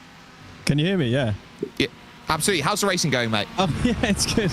I didn't realize how you joined the chat. Yeah. It's good. Yeah, we've got some reverses and then done some reverse Unos, and we're running a strong second now. And yeah, it's looking pretty good at the moment. We're sitting pretty, I think. We got the strategy down. Right, so my next question, Emil, is I know you're a fantastic driver. You've got a very fantastic palmarès and resume. But in terms of you growing up, who was your favourite driver? I never really had one. So I think on the sheet I've filled out my favourite driver as Esteban Ocon. Well, Emil, can you do me a favour and conduct the rest of this interview as Esteban Ocon, please? Oh, no.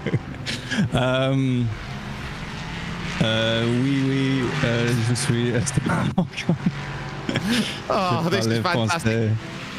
Emil, I'm going to double this up with you. You've also got a carpool karaoke. So can you go out there and sing any song of your choice as Esteban Ocon, please? Okay. And now the time is near. I did it my way. God, Mike, out of 10. That's a great effort. Yeah, and it doesn't sound like he's done yet. No, I mean I could go all day probably, but I also couldn't. Okay, well, fair. You know, honestly, a great pick in song. First off, Emil, I have to give you credit there. It's My Way. Solid choice. The Frank Sinatra bringing that one in. I'm going to have to give you a solid 6 out of 10 for that one, though. I think a little bit more length would have gotten you a couple more marks up, but all things considering, 6 out of 10, not bad. I mean, I could go again if you like. If you know, yeah. I don't think anyone's going to be opposed. Okay. That's the only song I can think of right now, though, unfortunately. Just send so it. I'll just do the exact same thing. Put your heart and soul into this one. Oh, man. Je suis Esteban. I've talked myself into a disaster here, unfortunately. I think I'll take the 6. Okay. Emil, when you started your racing career all those years ago, were you expecting that this was going to be the culmination of your experience, that this was the height of your racing career? This is the pinnacle. I never had this much fun doing any of that other nonsense. So, I mean, you know, I'm glad to be here. I'm glad to be. So, you know, I mean, you race for yourself when you're racing, and this is actually for a good cause. So it's actually kind of great. I'm happy to be here. Yeah. And I know you're absolutely massive when it comes to doing your work on Twitch. You've been pushing over towards the 9,000k iRating club. Where can we find you, and what can we find you racing normally? So I usually race a lot of like multi-class stuff. So I race on Twitch, just at my name, Emil Bernstorff, and I also am on YouTube as well. So those are the two places. Also my name streams. So that's my plug, I guess. Well, not a worry at all. Well, we wish you the best of luck. Second position overall currently in the MX-5 field. Emil Bernstorff joining us then from Solpec and doing a fantastic rendition of Esteban Ocon's My Way. Cheers, guys. Well, there you have it then. Just some incredible action. Mike, we are about a minute away from jumping over and away. What has been your highlights then of our 2 hours here at the Make-A-Wish Foundation Drive for Wishes? The flip and fly in MX-5. That absolutely was the highlight of the night. Seeing an MX-5 ramp off of a LMP3 brought me enjoyment that I didn't know that I would have enjoyed that much, to be completely honest. That was very funny. Well, there's been such amazing racing. I would say that my favourite moment of this is just seeing each and every person having the opportunity to donate and to a wonderful charitable cause. We're already now over $18,000, $18,115.33 over towards $20,000 as our next stretch goal. But this is what is wonderful, of course, with everyone who's been putting this together. And please continue donating and giving a huge opportunity to so many amazing people around the world who deserve the ability to fight with everything that they've possibly got. It's been carnage for the first half of the race, but leading you into the second half of the racing action will be the team of Ron Mounds and Brad Dalton. Ron?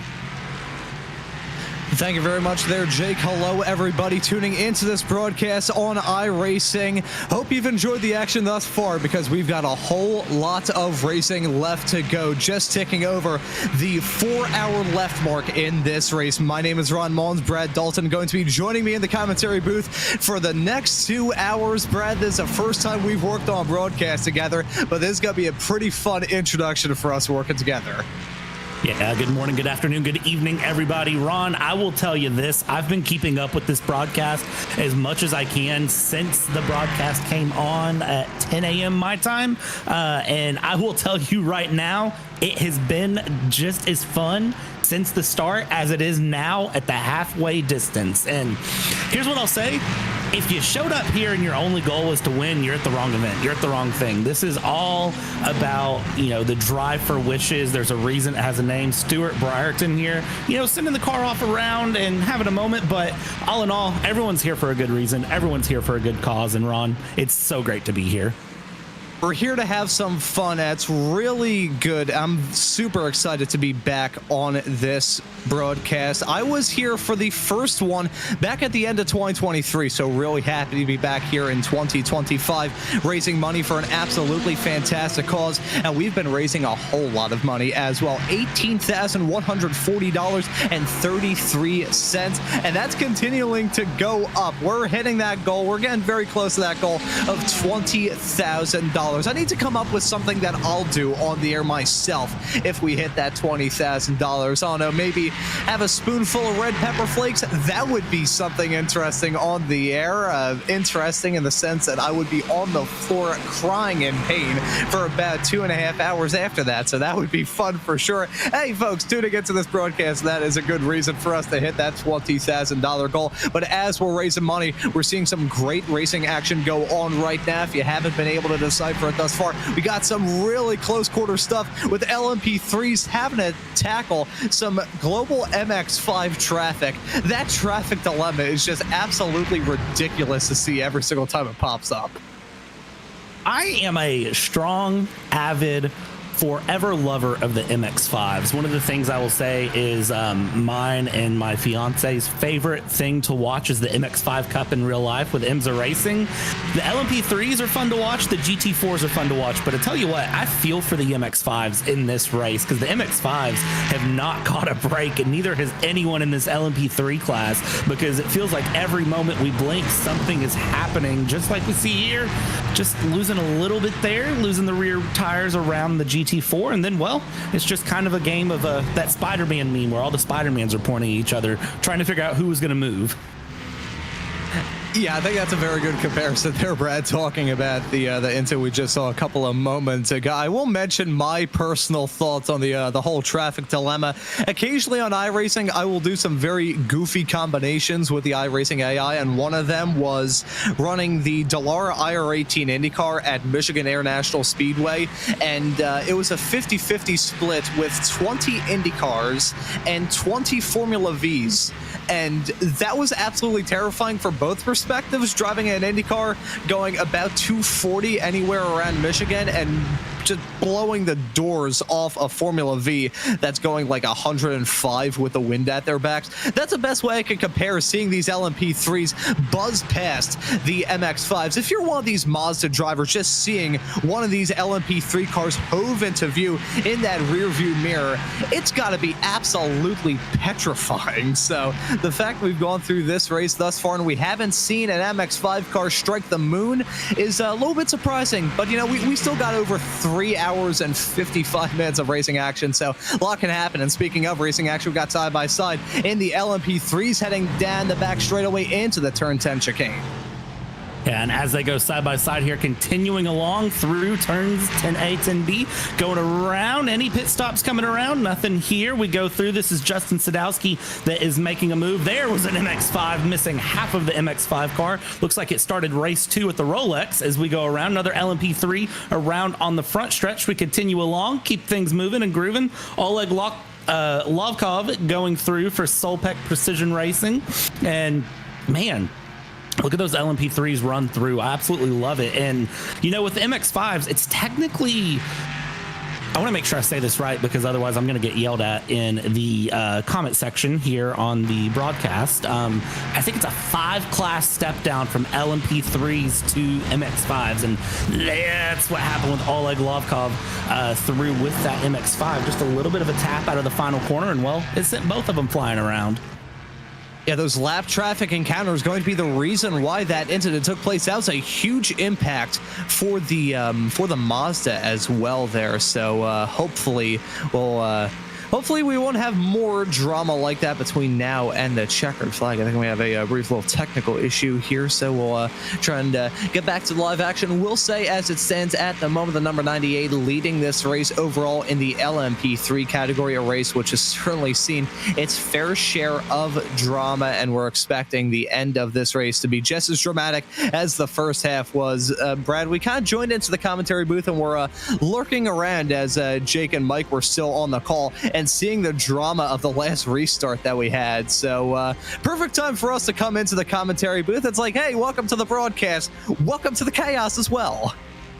You know, Mike and Jake said something very good that I kind of liked how they said it. With all of the cautions being paid for basically in the first 10 minutes of the broadcast, I believe, with all of those being kind of assigned there for 1 hour, you can kind of divide this race into just 1 hour segments at that point and think of this as just 8 1-hour segments, which can make things a little bit nicer, a little bit simpler for some of these drivers to survive through. And if you really think about it, that is the best way to do that here, because it is a very, very chaotic run through this track. There's not a lot of space for traffic. There's not a lot of space for anything really here around this beautiful, beautiful circuit. So you just have to be careful. You have to hold on. You have to go through and kind of just fingers crossed, toes crossed, and keep things going. But again, we're all here for a good cause. While winning is always great, I think in the end, we all know who the real winners are. And even if it's not on track, there's a winner today. Yeah, there absolutely will be a winner. It's all of the people who are going to be benefited from the money that we've raised thus far. Make-A-Wish, an absolutely fabulous organization helping children who frankly should not be going through the stuff that they unfortunately have to go through. But very happy that we've got an event like this, the second running of this fabulous event, to be able to raise money for a very good cause. You know, as much as the sim racing world may be divided more often than not, it's always great when an event like this comes around and we can raise some money for a very good cause. There's Ada Millward donating $10. That's a little bit odd for me based off the fact that I've seen Ada Millward's videos for probably the past like 5 or 6 years.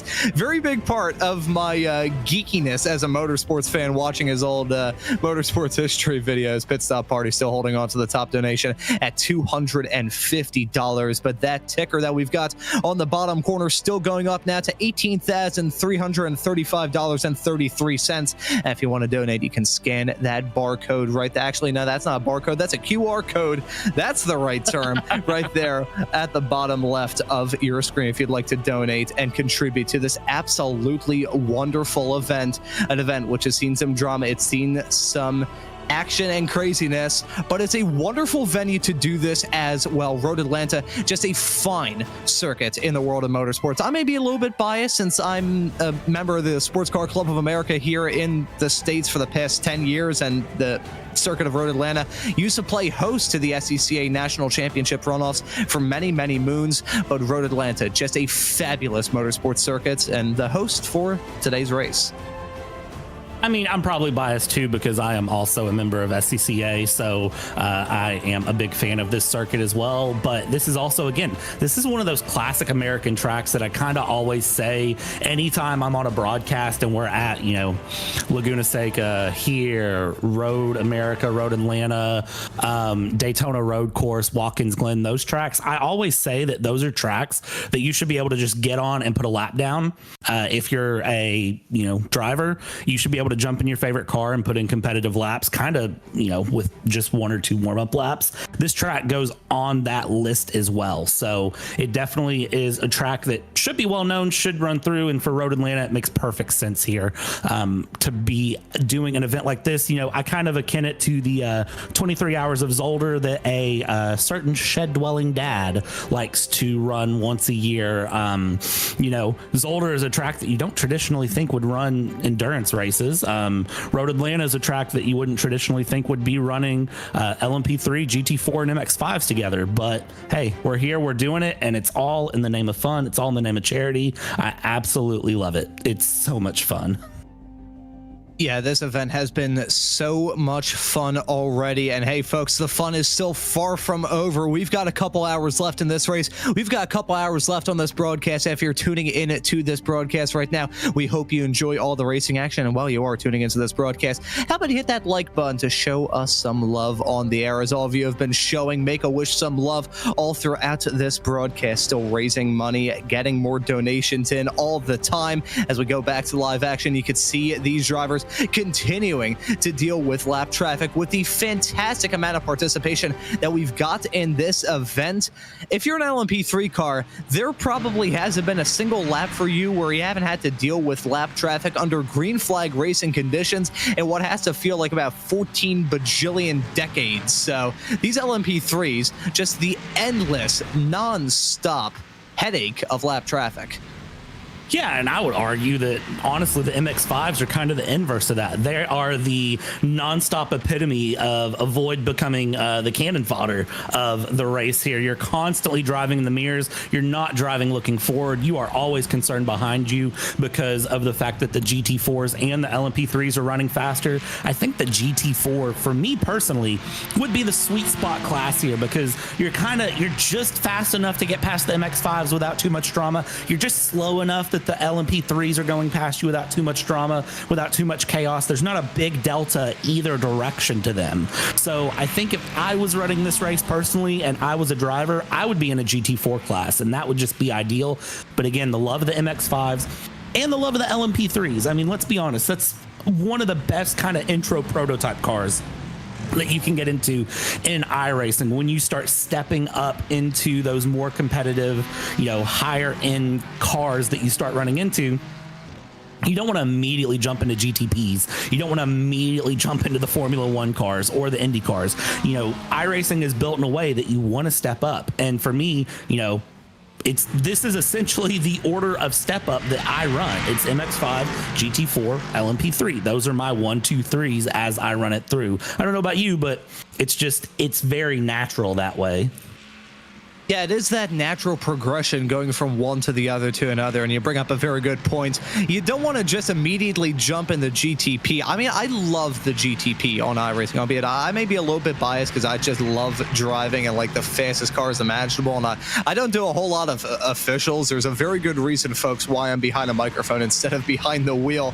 But as much as I love the GTP, if you've never driven a prototype car before and you go from no experience in a prototype into a GTP, I don't even know the best way to describe that. That's like taking a a newborn child who just took their first steps and lining them up for the 2028 LA Olympic Marathon. That would be a real tough ask. So going from nothing to the GTP, just an absolute shenanigans that are going to come out of that. Good and bad shenanigans. I mean, the GTP, it's a race car that will put you on your butt quicker than just about any single thing on iRacing right now. But the LMP3, it's a good car. You know, I personally like it. It understeers a little bit much from my experience, albeit I don't usually do a lot of setup trickery to try and tune out that understeer. As we see some drivers coming into the pits. That is our current leader in the LMP3 class of 194 of Patrick Surwatch. So let's see him come into the pits. That's going to give the lead to the number 41, what was it, the iRisen car of Hayden Gullis in the number 41 car. There's the iRisen squad car. Yee howdy, God love some nice little nice little team names. I have a story that I may have to share from last year's the 2023 running of the Make-A-Wish Drive for Wishes event involving a team name, funnily enough. There's a lot of good team names as I look up and down the field, up and down the grid. This one that kind of stuck out to me the most early on was Wishing for Speed down in the MX-5s. There's Racing Without Limits. There's Potato Nation Spuds, which caught my eye. There's Maximum Effort Motorsports, Grid Up Sim Racing, Nerdy Core XP, who's currently P7 in the LMP3 squad. So, I mean, there's a lot of good ones. There's also, I believe it's a German translation to Cannon Fodder, is P8 in the GT4. It's the 171, currently driven by Jeff Williams. So I'm not going to try to pronounce that word because I am a Kentuckian. I am not someone who is very good with my German. I have some friends that are, but I'm not one, so I'm not going to do that. But speaking of team names too, Ron, I do want to mention this. I just saw this posted. If someone donates $25 to Maximum Effort Motorsports for Make-A-Wish, I'll wear my in real life racing helmet for my next stint. That was posted just a few minutes ago. So if you're looking to get a driver to wear their real life helmet on stint, $25 donation is all it will cost you today. Yeah, there you go. I will say from my personal sim racing experience, I have occasionally tried driving on iRacing in my full racing setup, which bearing in mind, folks, I used to drive in karts before I swapped out a steering wheel for a microphone. So that's a lot of stuff. It's a rib protector, full driving suit, a neck protector, and also a helmet and gloves and racing shoes, which you never see anyone walking around in racing shoes. It always feels so uncomfortable walking around in those things. It's like walking around on like clunks of wood that you've got underneath you. It's a very, very bizarre experience. But hey, I've driven in iRacing in my full kart getup, so that would be very funny to see one of these drivers do it in that. And good Lord knows how sweaty they would be as a result of all of that, because getting up in your full racing getup is it's good if you want to get some exercise in, if you want to feel like you're driving in the sim in a sauna. But for any other like comfortability in terms of that experience, you're not going to find any. We're not here for comfort. We're not here for comfort, but comfort is important across an 8-hour race. I mean, fun is very important, though, here as we go through. I thought I saw a LMP3 go off, and there we go. That is indeed one of the LMP3s going off. That's Stuart Brierton of Brierton Motorsports running off there, now back on track, running through. We've got more LMP3 drama at the top of the hill. That is Wilco Vanderberg getting back underway and on and through, and I feel like we could just set a camera stationary on a tripod at the top of the hill, and every moment I feel like we would see, every lap, every 5 seconds, somebody running off, something happening. This is it's a very hard race.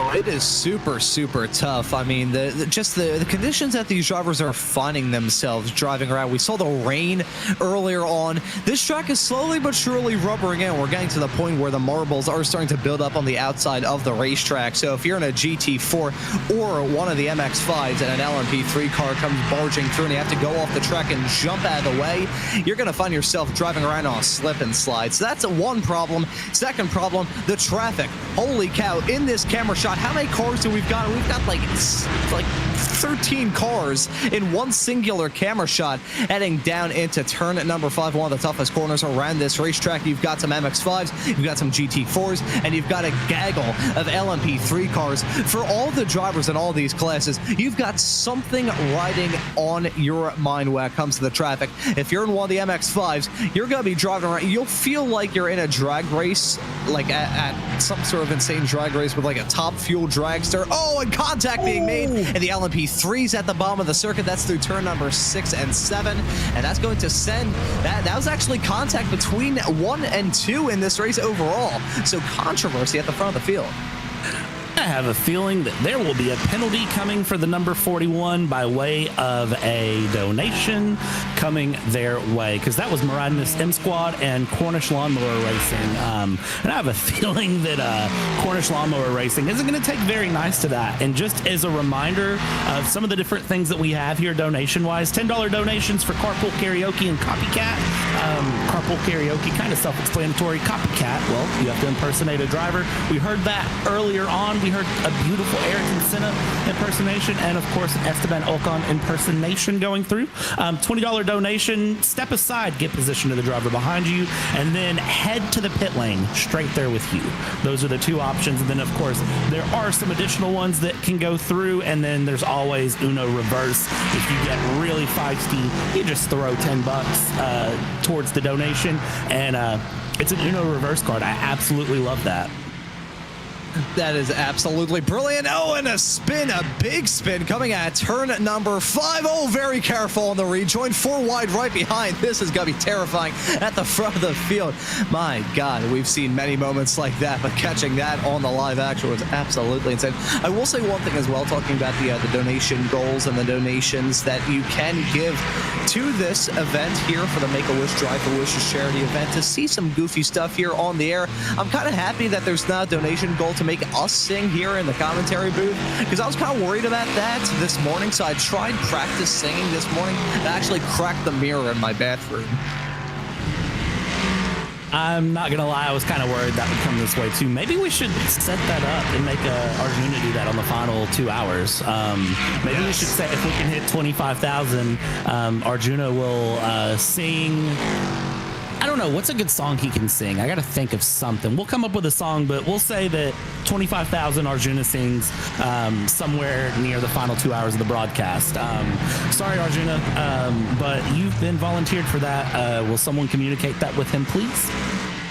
Yeah, I will say what's funny. He's in our broadcast booth right now here on the Make-A-Wish Discord server, but he's on deafen right now, so he can't hear us scheming his own fate at the end of this show. So that's good news for us, I guess. We got away with throwing him into the lion's den in terms of having to sing. So hopefully he's preparing his vocal cords, not just for being on the final 2 hours of this broadcast and bringing this race home, but also the singing, because that's gonna be fun. That gives everyone tuning into this broadcast more of a reason to stay tuned between now and the checkered flag, because that is going to be a sight to behold. Watch some of iRacing and Esports Best out there on the track, and listen to some of iRacing and Esports Best sing at the end of the show. We need to come up with a song for him to sing. I feel like it needs to be something. I don't know, Brad. What are you thinking in terms of the song that we should get Arjuna to sing? I don't know. I'm kind of monitoring to see if someone can give us an idea somewhere. I'm kind of looking through, just seeing everyone that's watching this live and going through. If you throw an idea out there and it sounds good, I will bookmark that for later. So, because I don't have a good idea right now.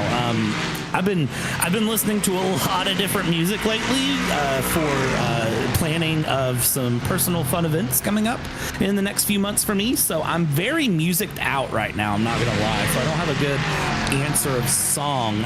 Someone please throw me a bone here. Give me something somewhere as we watch this battle in LMP3 continue. The traffic does not stop, just like the event does not stop. This is ridiculous to see all of this come through. I'm loving it though. Look at this trail of 4 LMP3 cars just following along. Yeah, we've got Conga line going down the back straightaway right now. Conga line of LMP3s, and they're all weaving around. Look at this. Now they're forming into a 2-2 fight. Heading down that back straightaway. Gonna be a 3-car fight off into the dirt. Holy cow, that could have ended in absolute disaster. So understandably packing out of it.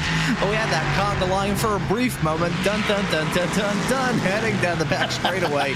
That was very rarely do you see a LMP3 Conga line in the natural world, so that's rather odd. Some more odd things that have gone on this broadcast. We've seen some MX-5s tumble and barrel roll around the racetrack. We've seen some GT4s have their own shenanigans. The LMP3s, though, we've got Conga lines forming, so I guess someone needs to break out a pina colada. Oh! And cleaning him out. That is a and more contact being made. Hang down into turn number 5. That was a big run there. That's all up near the front of the LMP3 field. That is multiple cars coming together, coming through, and we still have cars facing backwards, cars stopping off to the side. That was a big moment coming through for LMP3s, and well, you'll have that sometimes on those bigger jobs. I'm seeing Meatballs out for Racing Without Limits and Hyperion Racing right now. It seems like some other drivers definitely involved in that, because run a little bit into the grass. The grass has nothing, and then the number 40 there, just straight line to the tire barrier. Definitely not the best decision. And that's the number 40 continuing along, keeping things moving. Yeah, keeping it rolling as it stands currently, so I guess not too much harm or foul done as a result of all of that, but definitely a scary-looking collision. Let's ride on board with the driver of the number 70 car heading through the meat of that sandwich, and that is going to cause him to bite his tongue off, heading down into turn number 5. Rough stuff for all of those drivers. It's close-quarter stuff around here. It's an old-school racetrack, this. You've got no real asphalt runoff area, just grass and gravel. Just how the racing gods usually intended, and because of that, one of these drivers ends up in the dirt, and they're just going to take a one-way trip into either one of the barriers or one of their competitors. Yeah, I don't know your opinion on this, Ron, but I like tracks that are set up like this with not a lot of forgiveness. Drivers may disagree with me at times, but I think as spectators, as people watching, it tends to produce some very, very solid racing, except for when you have moments like that with Chris Nightingale just shoving the GT4 off into the tire barrier there on the run down the hill. That's not ideal, but, you know, if you're an LMP3, you got to get past somehow. Yeah, got those moves done, even if it results in the GT4 car just pinging off the track, and he knocked the crap out of that tire barrier as well. I think he picked that rear end of the car up like 4 or 5 feet into the air. That was a really big impact for the Mercedes GT4.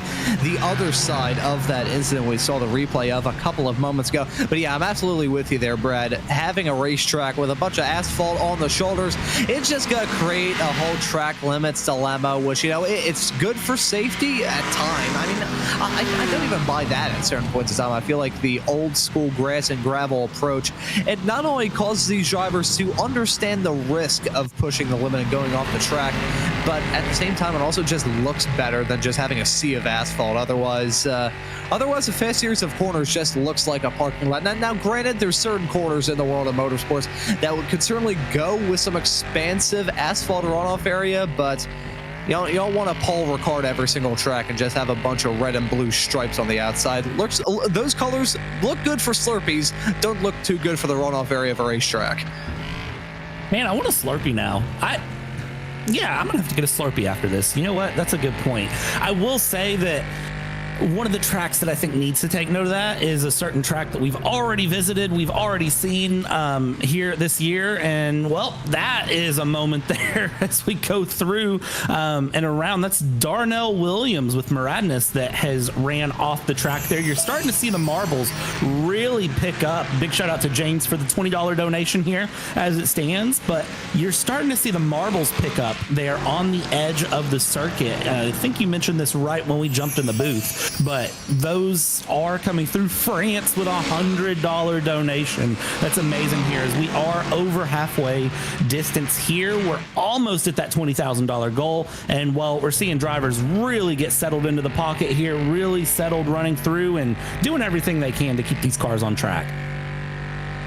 Yeah, they're doing everything in their power to keep these cars going, and sometimes it works, other times it's a little bit unsuccessful, but that was a fantastic donation from France a couple of moments ago. Thank you very much to them, and thank you very much for all the people who've donated thus far. Now at $18,887.35 as Darnell Williams in the number 7 car has gone off the track heading through turn number 1. Be careful here on the rejoin. Darnell keeps it going in a straight line without any further incident as we see Aiden Pohl come in from second in the MX5 Cup class. That's a Pole Sim Racing red number 47 car coming in. I think he scraped the concrete barrier on exit as well, so not helping his chances there. And here we go.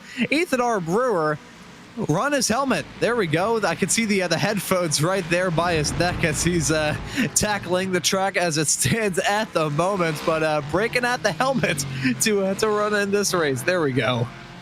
no audio either if he's not wearing his headphones. So he's kind of just running this by feel and by sight at this point, which adds it's a whole nother layer of challenge. I don't know if I could do that. I mean, it'd be fun, but I'd have to get some like wired headphones or AirPods or something in, and still have the game audio, because trying to drive a car with no engine sound, no nothing, no spotter even, you don't get the spotter call outs at that point. That's rough, especially if you're not in the LMB3 class. So we jump back up here again with Project 91 still running things through with PWR Motorsports. Actually, no, this is not for the lead. This is for second place. This is second, third, fourth all together here, continuing to battle along. That kind of reminds me of Brad seeing that driver running with their helmet on and not hearing any of the spotter calls.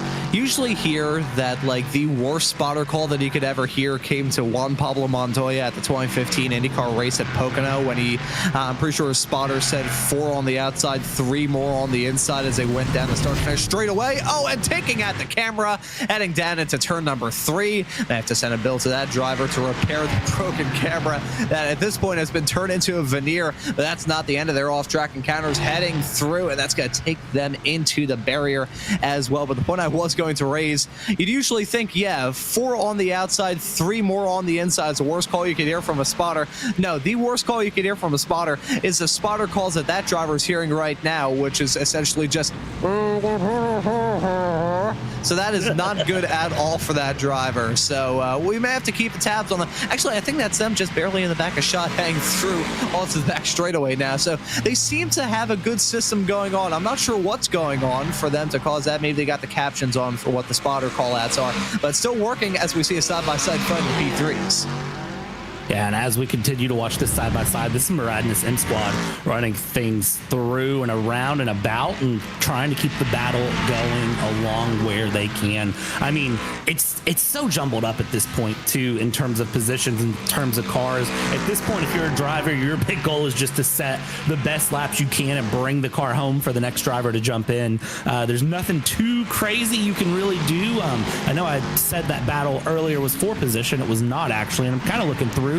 There's nothing too wild going on right now. I am seeing a lot of MX-5s earning meatballs as we go, and it looks like our 5th place driver, Project 91, Patrick Serwatch, actually has a meatball of his own. I don't know what he's managed to do, but he has done something to bring in a meatball for himself. Muradin's M Squad and iRisen Squad continuing to push along, and we're over 19,000. It's not over 9,000. It's over 19,000 here, Ron. I just caught that. That's wow. Yeah, so we have to try this on for scale. It's over 19,000.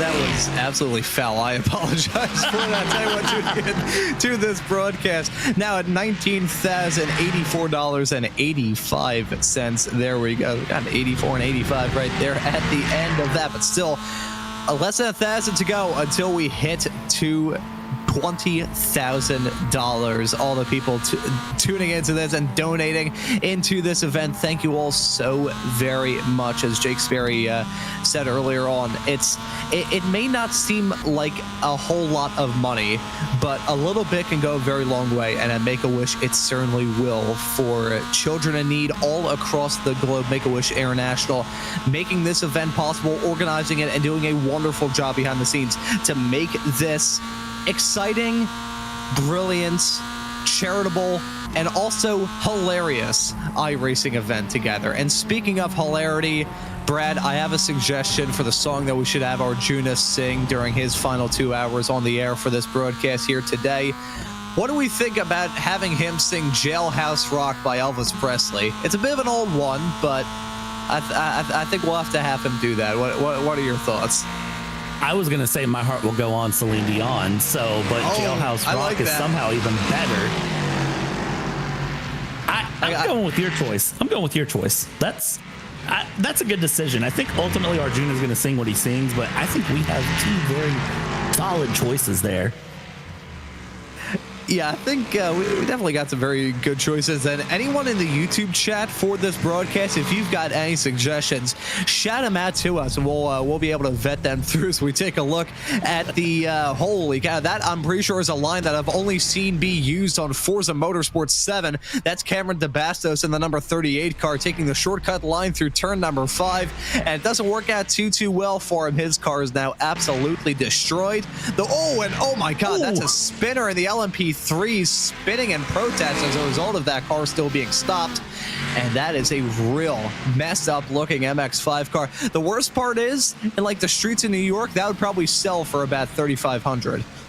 You know what's bad? I don't know if that was a spin in protest or a spin in sympathy. It kind of felt a bit of both there going through. And another song option, Careless Whisper, George Michael. That's also a very good option. But we'll vent all song recommendations as we go through, and we'll break the news to Arjuna as we pass the mic off to him when there's only 2 hours left here in this stream. He will be taking you through to the end. Cameron DeBastos, well, there's what happened to him. And I didn't know MX-5s were lawnmowers, but I'm learning that apparently Mazda makes very good lawnmowers today.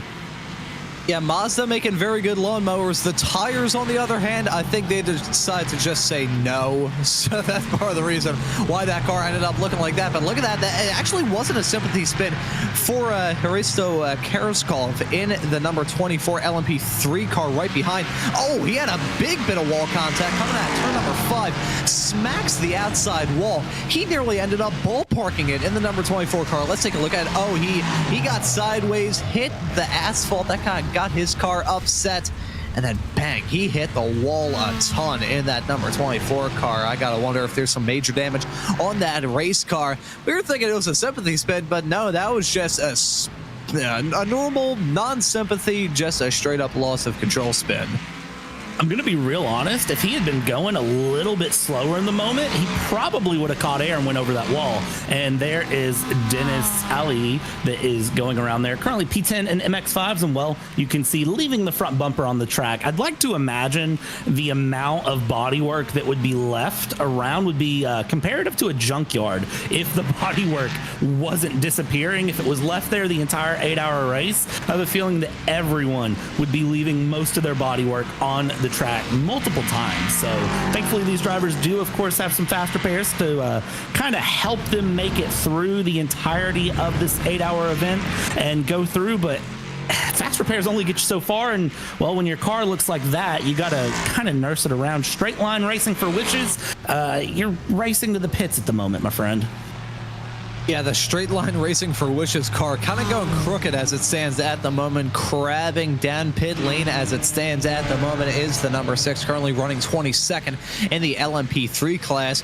With most of the back end of the race car gone, the engine covers gone, the rear wings gone. The amount of body parts that are probably strewn around this track from these race cars, we could probably have a pretty solid like auction of all the parts off these race cars to just sell and raise even more money for Make-A-Wish. Usually I joke whenever I'm on the air that the car parts are being sold on eBay by some of the track marshals, but now we're selling them to raise more money, already at $19,124.85. Not terribly far away from that $20,000 goal. Another fantastic running of this event last year. Pretty much every single goal that Make-A-Wish had was smashed by all the people who tuned in and donated and made this event as much of a smash hit as it has been on iRacing. And speaking of smash hit, the number 6 car nearly just had another smash hit off the track. Have gone off the track for sure. Now rejoining it, heading down the hill, off into the S's right now towards the start of this lap. Now with 3 minutes, I nearly said 3 minutes, no, 3 hours and 22 minutes left to go. And as we continue through, we watch these drivers go around and down and up and down and continue to carve their way through this track as much as possible, as fast as they can, through this beautiful, beautiful circuit that has corner names of A and B. And I will forever complain about that, about American tracks feeling the need to name corners A and B. But I feel like that is just the secret 1% European of me coming out that is not enjoying that. As we go through, we watch through Skibior in 22nd. Well, that is not how you go down the track at all, ramping off of the curb and getting the car very upset. Joseph Blommel and P15 just getting the rear of the car to the front of the car, which again, not what you want to do. Another rear of the car to the front of the car, and it goes to bring up that curbs are not very nice. And I gotta think at this point we might be hitting the point where some drivers are hitting just a millimeter of fatigue as they continue around. Some drivers might be starting to feel it here as we get near the end. Yeah, I think they are starting to feel a little bit tired considering how long this race has been going on up to this point. That the 34 LMP3 car that we saw hang through turn number 5 a couple of moments ago, that was an insane spectacle. So it started to look like an LMP3 car was like flying like a kite heading through there. That was a rather peculiar looking incident, but okay, here we go. Here's a good angle. Thank you very much, Hugo, the production truck. Holy cow, he was flying in the number 34 car. He spins, right, and his tires have been reduced down to a matter of dust strewn across the track. But that was spectacular in the process.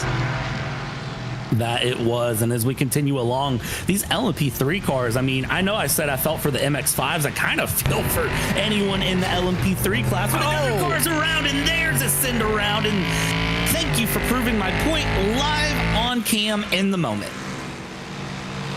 Yeah, right as you're going to bring that up, bang, there they come to blows coming out of the turn number 10 chicane. It's close quarter stuff around here, and it was Edwin and Offra in the number 32 car. That is the car that got spun around as a result of all of that. The number 42 LMP3 car sent into a spin. As you can see, an LMP3 car going backwards a little bit farther in the back. A shot, I'm not necessarily sure if that's entirely illegal, but you know, we're running here for a goof. You may as well run backwards, get some time running in reverse. I'll tell you what, Brad, earlier on, before we joined the commentary booth, I was tuning into the stream and I saw Daniel Morad driving down the back straightaway backwards. So if anyone is going to be driving backwards in an iRacing broadcasted race, it better be an event like this. Absolutely. And that, if you're wanting to throw that at your favorite driver, that is called a flip it and reverse it. So if you do donate and you want to see someone do that, that's a $35 donation. Jack Ashton here, currently in P5. I think that might be the driver that I would send backwards. I don't have a particular reason. Just, you know, could be fun. Pick somebody random. Pick your favorite driver. Pick your least favorite driver. Pick somebody randomly through 1 in 100, and you can send them backwards. Jack Ashton, if you hear me saying that, or if someone communicates to you that I said I would send you backwards, it's nothing personal. I just saw you on the broadcast when I was trying to pick a driver name. Yeah, there we go. Hopefully, no hard feelings there, Jack. There we go. That worked out absolutely beautifully. Thank you very much, Jack Ashton, for that. That is absolutely majestic. He's currently running 5th in that number 37 McLaren, heading down the back straightaway right now, off into the turn 10 chicane. I think he's just hearing my witch cackle a few moments ago. Holy cow, that was absolutely beautiful. But let's see if we have anyone flipping it and reversing it at the end of all of this. I will say one thing that isn't on the donations list, as I'm still trying to get the giggles out of my system right now. One time I was doing a broadcast of a Formula 4 race here at Road Atlanta, and someone struck the bridge coming out of the turn 10 chicane. Now, Brad, I wouldn't say the chance is high of that happening in this race, but it's not exactly zero either. Well, just a reminder that nothing is ever zero. So, you know, that is something that can happen. If it does happen, then it's a problem. I'm not going to lie. I wouldn't recommend it, but it is possible for someone to do that. Yeah, you know. That's the fun of racing, though, and racing at tracks like this. I know we kind of touched on this earlier, and then I don't know what it was that kind of pulled us off side to side, but yeah, there was, you know, this track doesn't have all of the runoff, have all of the big moments, have all of the crazy things that, you know, most FIA grade 1 international tracks do. This track is very pure, it's very competitive, and well, it can come out to bite you at times in certain ways that other tracks may not or won't, and you have to be careful of it. Yeah, that's the thing. When it comes to an old school racetrack like this, you got a lot of stuff that's just lurking in the background, ready to grab these drivers at when it gets the opportunity to. Road Atlanta, though, just an absolutely wonderful ride in the world of motorsports. I will say something about Road Atlanta that I feel like I mention every single time I'm doing a broadcast at this track. Kind of the history of Road Atlanta and the fact that up until the end of the 90s, when the Motul Petit Le Mans was first run at this track back in 1998, that back straightaway from turn number 7 all the way up until the final few corners of 11 and 12, that was one straightaway. The turn 10 chicane did not happen. How terrifying of a run would that have been if that stayed around to this day? Imagine cresting the hill going God knows how quick. I think some of these cars would turn into an airplane. They would, and it would be scary to watch, but this also brings me to the good point of, thankfully, we are in a simulator, and we don't have to worry about that. That is, whenever I watch through and I see races like this, with tracks and cars that don't usually make sense, I'm usually very thankful we do that in sim and that we don't see that in real life, because it prevents any sort of big scary moments of drivers coming together. And I've seen cars do things in sim that if you saw it in real life would be on the 5 o'clock news. Now granted, motion rigs, direct drive wheels, you can get hurt a little bit, but you're not as hurt. I gotta say, to share a little bit of my own experience from driving in the sim, one time I was doing an F3 race at Charlotte, not on the road course, mind you, on the oval, and one time I crashed so hard that I ended up crashing my own iRacing. So I'm not sure what iRacing's limit is in terms of rendering a collision back then, because I think that was like 2020, 2021. Either way, though, that has to be my record in terms of a iRacing crash. So I guess if that happened to me, I probably would have been turned into a fine red mist upon impact. But looking at side-by-side racing in the LMP3 category, heading down into turn number 10, and seeming to be the premier overtaking opportunity, as it usually is. Turn 10 as well at this track, I gotta say, Brad. Just a beautifully done chicane.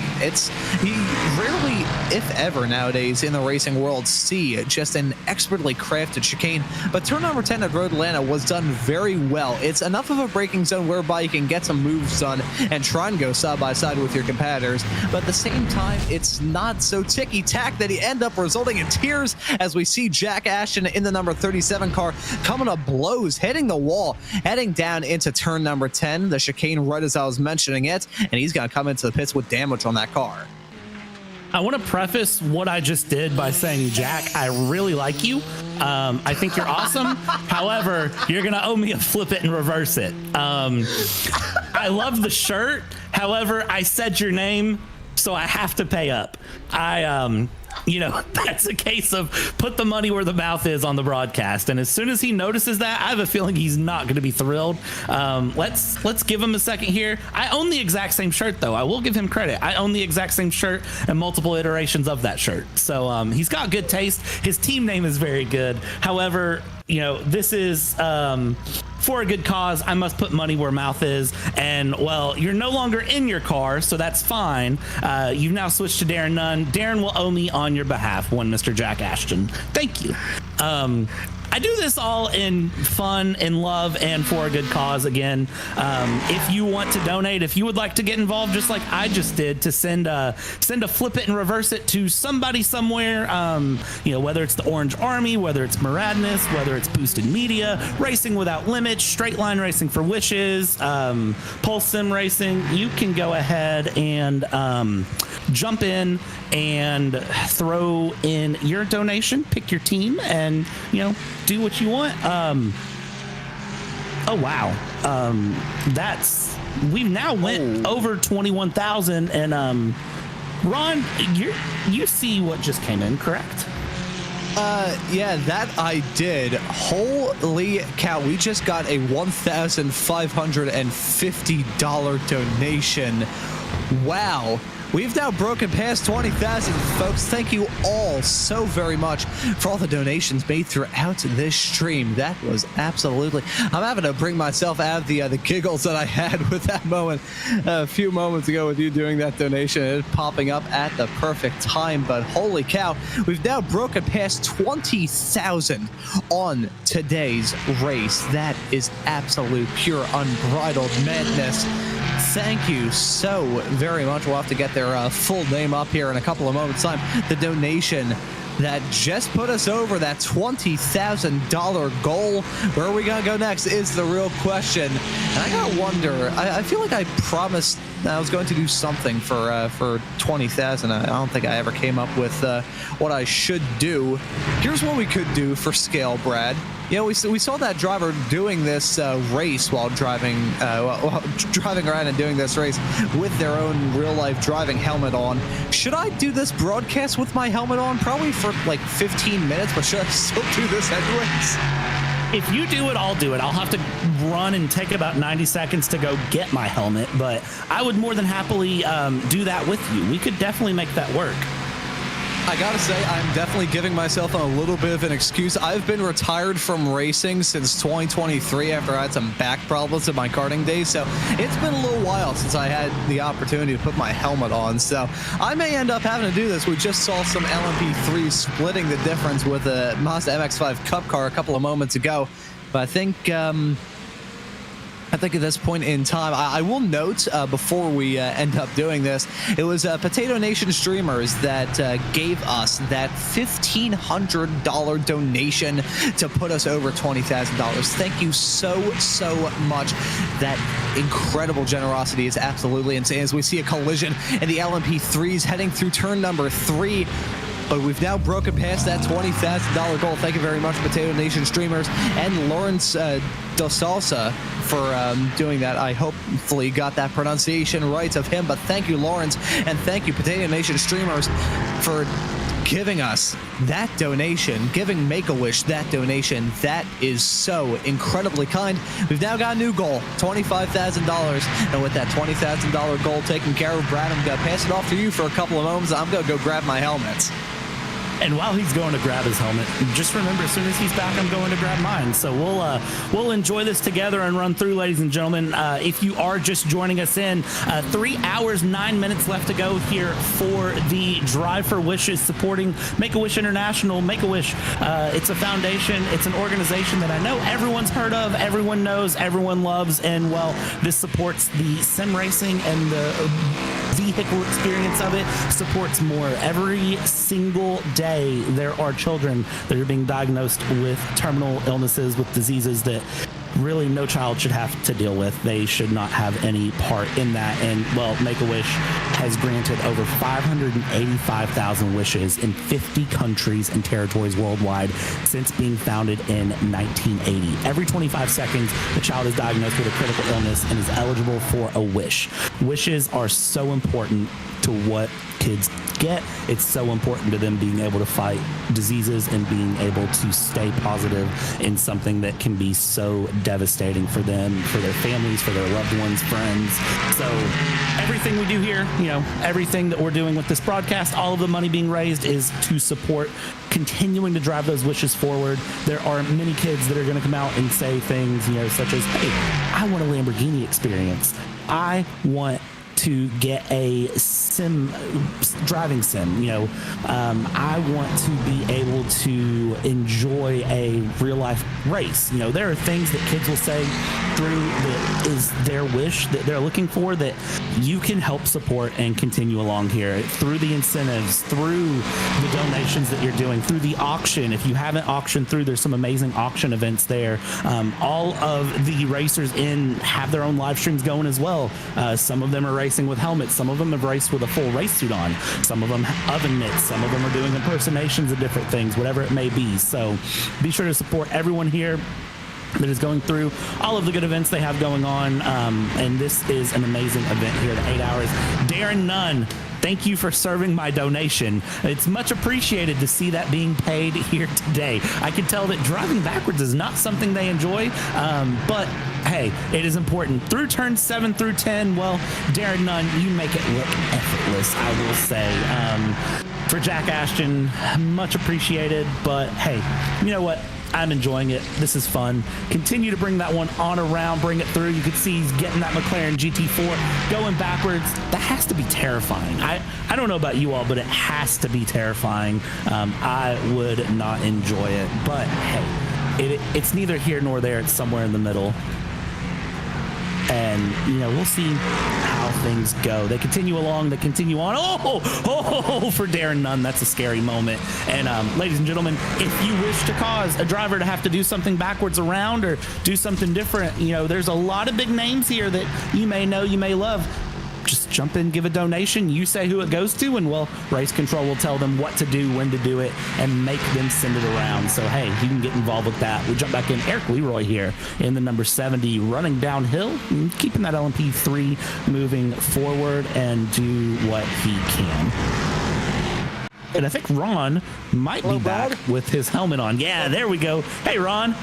Yeah, I'm not sure if you guys can hear me or not. I can't hear anything as it stands at the present moment. I got my helmet on. I am currently holding my headphone. Oh, there we go. I can see myself here. So actually, let's get better lighting in here, studio lighting, so you can see the full surface of the moon right now. So I can't obviously put my headphones on. This does not work very well in terms of being able to hear all of you on the air. And I'm not sure if the microphone's getting picked up too well either. I will also note as well, the screws on the visor are loose, so occasionally this will happen. I did not mean for that to happen, mind you. That just happened because of sheer accident. But I am a man of my word, folks. I also got flame coming out of my helmet, as you can see from the super long hair that I haven't had cut since May of 2021. But I am a man of my word, Brad, so thank you very much for that. I'm not sure if you're going to go off to 2 years as well. Okay, so Brad is going off to get his helmet as well. So we'll do a little bit of commentary as this is going on. I have no idea what the racing action is looking like at the present moment. I can see the action in the small little letterbox I've got going on right now. We're following Eric Leroy in the Moradness M Squad number 70 car, currently running second of the LMP3 runners and holds on to the fastest lap of the race as it stands at the moment in the process. However, they've got a 3.5, teetering around that 3.5 to 4 second barrier between themselves and the Cornish Lawnmower Racing team in the number 98 car. That's how it's looking as it stands currently, and this is not very comfortable, me having to hold this visor up for so long, so I will let go and allow it to just slowly fall down as we're covering this racing action. This is happening, folks. I hope all of you are enjoying this broadcast here on iRacer today. How about you hit the like button as you're looking down there as well? This is a very bizarre experience for all of us, I believe. We got a lot of lap traffic, a lot of craziness going on right now. This race is still absolutely insane. Brad's still getting his helmet right now, so that is good news for everyone. I also just noticed, you can see my bedroom door in the background there, so you can clearly tell that I was not prepared to appear on camera today, which is part of the reason why my hair looks as much of a rat's nest as it does, but nevertheless, we're here. I'm going to have helmet hair all throughout the rest of the day after wearing this bad boy. I'm not sure if that sound is getting picked up on the air. We'll note as well, talking about the goals, $21,392.61 is the amount of money that we've raised so far. So still, to all of you tuning into this broadcast, thank you so very much. Even if you haven't donated, for just being a part of this fantastic event here for 2025. As I said earlier on, very rare in the sim racing world that it feels as united that it is whenever we have something like this going on. Thank you, FIA Swear Jar, for donating $25. We can't swear on the air either. It looks like F1 drivers won't be able to swear as well, but we thank you very much for the $35 to Make-A-Wish International to cover this fantastic racing that we got going on still at the present moment. I believe Brad is still going on right now, and we'll know we may end up having a new member of the karaoke team coming in. So the karaoke goal, for anyone who doesn't know, if you donate enough money, you will be able to get someone, either a driver that you don't like, a driver that you like, or whoever you want, to sing whatever song they have to on the air. No set song or anything like that. However, it's still a pretty little fun thing that we've had some drivers do. Right as I was joining the booth, we had, I'm trying to remember the driver. I believe it was Emil Bernstoff earlier on doing a absolutely wonderful rendition of a song. So that's more chicanery going on at this broadcast. I think... I don't believe we still have me on, so I think Brad may be joining us. Brad, off to take a look to see whether or not you're on the microphone or not, or if you have joined Helmet Gang here. I could see you're saying things, so I'll pass it off to you if you can. If you won't, if you don't talk, I'll just I'll take things up here, man. There's a little bit of stuff what we got going on right now. Yeah, so this is my helmet. I thought I'd join in on the fun for a few minutes myself. So, hello everyone. This is what happens when you put a somewhat amateur commentator who enjoys racing and decides that he is going to start doing this in real life. Well, this is my helmet, and as you can see, it is red. It is very bland, but hey, I said I'd join in, so Ron, here we are. I don't know if you can hear me or not. I can very muffledly hear you because I'm holding this right here. But yeah, this is fun. This is a lot of fun as we go through. I'm enjoying watching the cars go around. GT4 leader here on screen, bringing it through and, well, going along. The screws on my visor are not loose. Hopefully the audio is good. Hopefully everything sounds good for you all, and that you're enjoying what you're watching here. 3 hours left to go on the stream as it stands, and, well, 3 hours left to go, and we're at $21,500 out of $25,000. That is amazing to see here on. I'm very excited for it. I'm enjoying it, and yeah, this is so much fun to watch. It's so much fun to be here. Yeah, this is a lot of fun. I'm being told by the producer to go back to normal, so yeah, this helmet's going to come off now, but just know that these are the things that can be done. These are the things that money can buy here whenever you help a good cause. I will very happily wear my helmet and put things where it can be. So with that being said, this helmet is now going to come off because I'm very sweaty. So yeah, but it's been fun. Ron, are you back?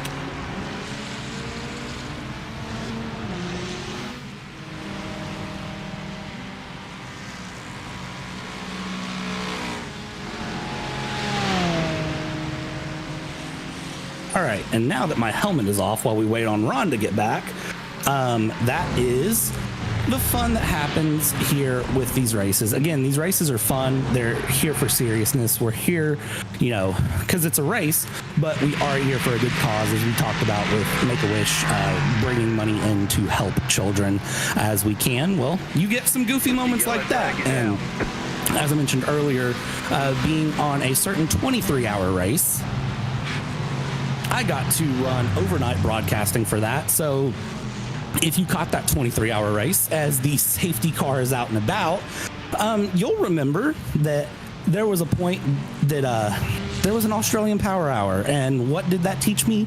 The overnight broadcast can get wild.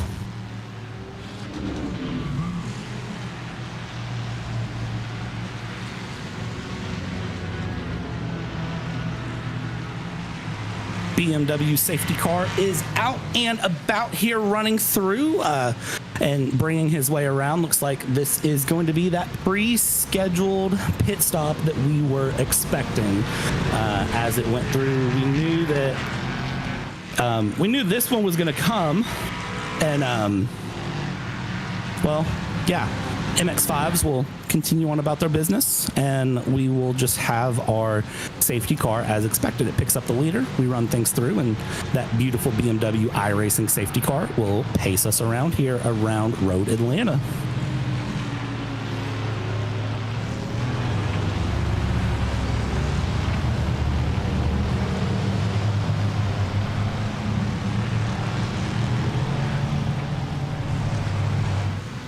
I really like the stats that come up there on the bottom as we go through the little facts that have been put there. Big shout out to everyone in the background that's making this stream happen, and Hugo in the background doing absolutely amazing work to get everything going, keep everything moving. I like this point that's brought up. 92% of Wish children said the Wish improved their well-being, and it goes to kind of show just how important that is, what that does, and the difference that it can make. It might be $10, $20 for us. It can make a big difference for kids, that are fighting different diseases, different illnesses, leukemia, cancer, whatever it may be, that they're fighting, that it makes a difference for them. For us, it's, one thing, but for them, it's the world. So the Drive for Wish is here. It's an amazing event to be a part of as we have leaders coming in. This is Power Motorsports 08 that is pitting in, currently being piloted by Paul Taylor. And it looks like Paul Taylor here maybe staying in the car, maybe going out of the car. We'll see what he decides to do here as he goes through. It looks like Ron, how was the helmet experience for you, sir? Oh, the helmet experience was a riot, having to crane my hand open the whole time to make sure my visor stayed up. I'm not sure how my audio sounded. It probably sounded so bad, in fact, that my mic went on protest and decided not to get picked up by anything anymore, so I apologize about that brief little technical issue there. But we are under yellow, and it seems like our helmet escapades have now been broken up at this point. 2 hours and 55 minutes left on the clock, plus a little bit of change in the seconds category, but still, this race has been seeing some rather odd things befall us in the microphone, but I will say we may have an odd thing coming up soon, because we have a member of the iRisen squad team, I believe, waiting in the green room so we can have another round of carpool karaoke. Can I confirmation possibly if that is the right gentleman that we've got in the green room right now? We've actually got two of them joining us now, so not really sure which one we should pull in. I believe it would be the first one that we had in. Actually, got a hole up. There we go. Alrighty. Aiden, welcome into the commentary booth. Welcome into this broadcast of the Make-A-Wish Drive for Wishes charity event. And you've got to do some carpool karaoke. So any idea what song you're going to be doing for us? Well, we selected Unwritten. So, fun fact, guys. Before you dragged us in, I actually did a rendition of High School Musical. So we were just saying, we think it's only fair Hayden Goddess, who did a stint, now sings. So we think Unwritten would be a perfect song. It's something, all right. I can't tell whether it's a good decision or something that's going to cause me to potentially pee myself laughing so hard. But I'm really looking forward to this. But John, before we get into that, I just want to ask the both of you about your thoughts and feelings towards this absolutely wonderful event that we've been all a part of thus far. I certainly have had a lot of fun. My stint was full of chaos, drama. I led for a bit, which none of us expected, and it was a lot of fun. Yeah, it's been amazing so far. I've only been in car for a short while, but I've witnessed a lot of chaos and crashes already, but it's all for good cause right now, and it's been great.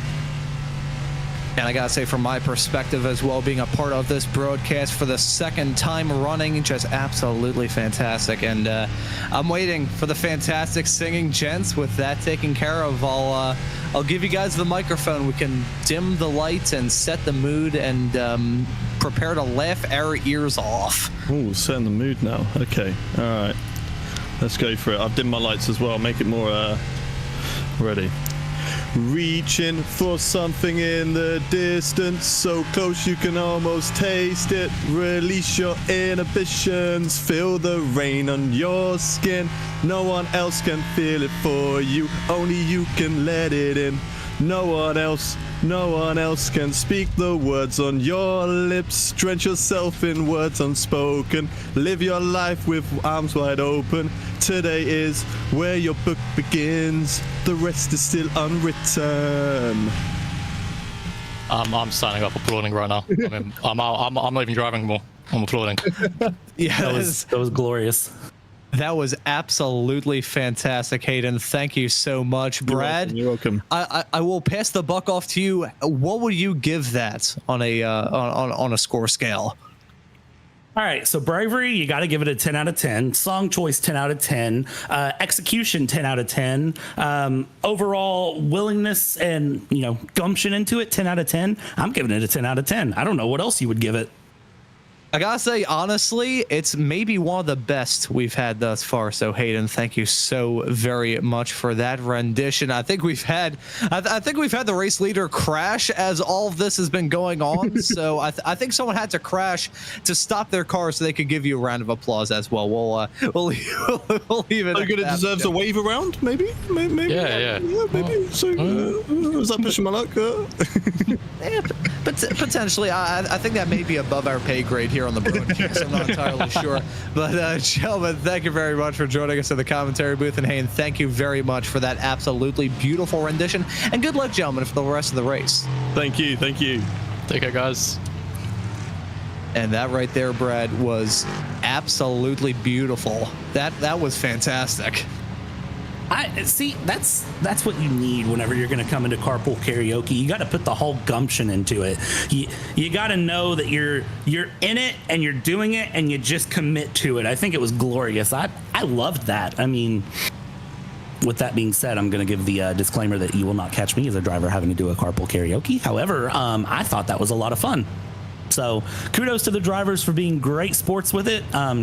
My singing is worse than my driving, and my driving's not that great, so I'm not going to make anyone's ears suffer. Arjuna will have the beautiful singing here at the end of the broadcast.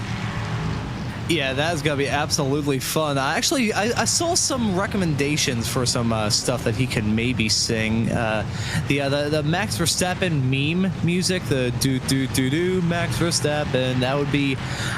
It would be funny if we could instead of as you can see the collision that we saw not terribly long ago under this caution flag period. I feel like the do do do do Max Verstappen song sung by Arjuna would maybe be a little bit better if he had to do the musical notes themselves. So all the techno stuff going on, he had to verbally do that on the air. That I think would be the funny version of that. Yeah, what's not funny is what just happened to Damian Horvaten here that we're watching on stream. I mean, he just got absolutely clobbered under caution, which is not what you want to do. I also saw Britney Spears' Toxic. I saw the Barbie theme song. I've seen Bruno Mars was recommended, which I am a big fan of the Bruno Mars part. I think that'd be good. Hello Mother would be a good one. There's a lot of good song options out there. So, I mean, we've got any option under the sun to pull whatever we want. In the end, I think we just kind of have to surprise them with it. Again, Careless Whisper is a good one. Oh gosh, there's one more good one I'm thinking of. Rick Astley, Never Gonna Give You Up. That could be a good one, but I don't know that I want to rickroll the entirety of every one of our viewers. But hey, I'm just saying if Arjuna does it, then I didn't do it. That could be a sight to behold. I feel like that would immediately become some sort of meme material. So that would be that would be pretty funny. I mean, we've had a bunch of memes come out of this thus far. The both of us wearing our helmets and giving ourselves some helmet hair in the process.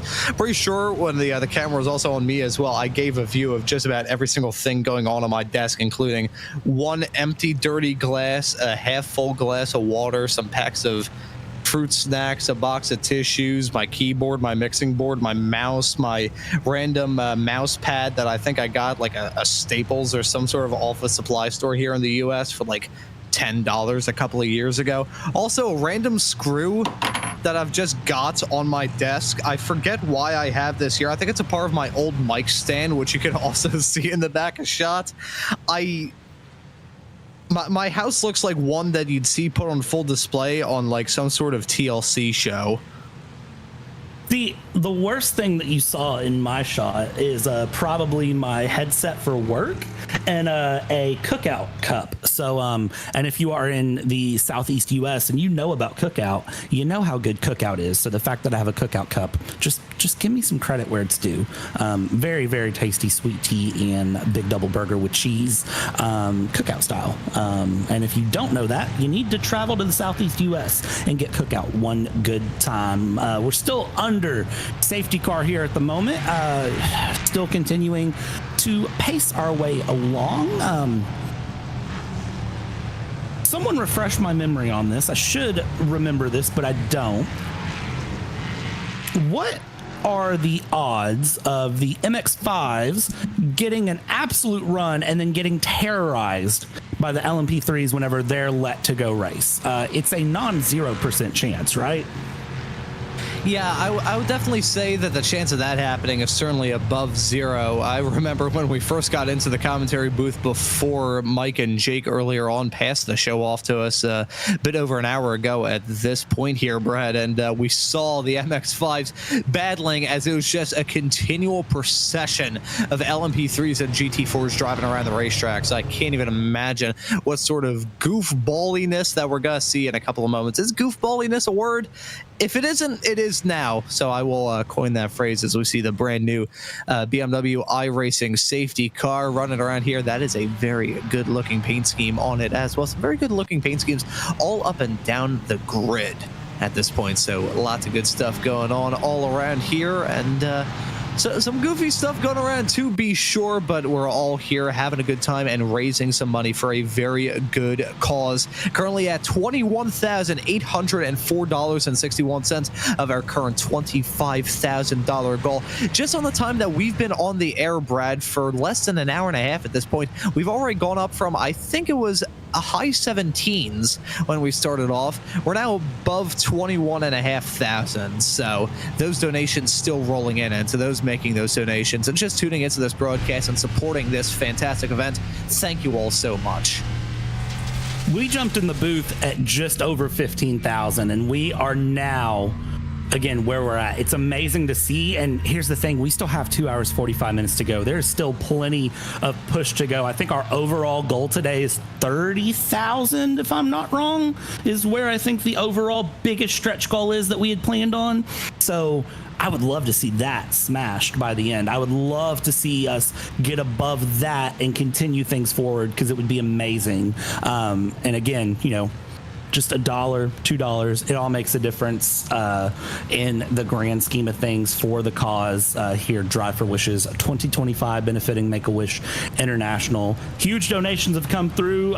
We know there's more donations to come as we go, but you know, if you're here watching the stream, enjoying the stream, a big thank you for being here. If you're the LMP3 number 39, I don't know that that's the best way to rejoin the track, but I mean, you got to rejoin somehow. But that looked like a scary, almost straight into traffic moment.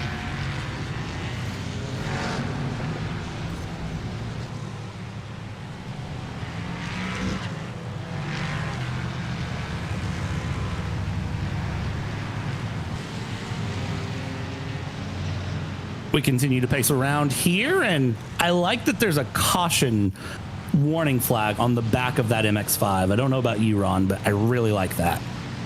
Yeah, that is absolutely wonderful. And I will say, true unbridled professionalism there, folks. I was commentating into a muted microphone, so if anyone would like my job here, why not write to us at... No, I'm just kidding. I'd like to keep it on to my job, but oh boy, that's... But yeah, the point that I was going to raise about some of these drivers doing the rejoins the way that they want to, we're just here having a good time. I don't think anyone's going to be getting their underwear in a twist too much over some of the stuff going on. You want to win, obviously, but all these drivers are here racing for a good cause. And speaking of racing, I think the GT4s are going to be running here in a couple of months. I just saw a BMW go off the track coming at turn number 1 up the hill into 2 and 3, so that's not ideal for them at all. Lawnmowers, good at their job, and I think the landscaping crew, oh, as you can see, who's that running the club layout?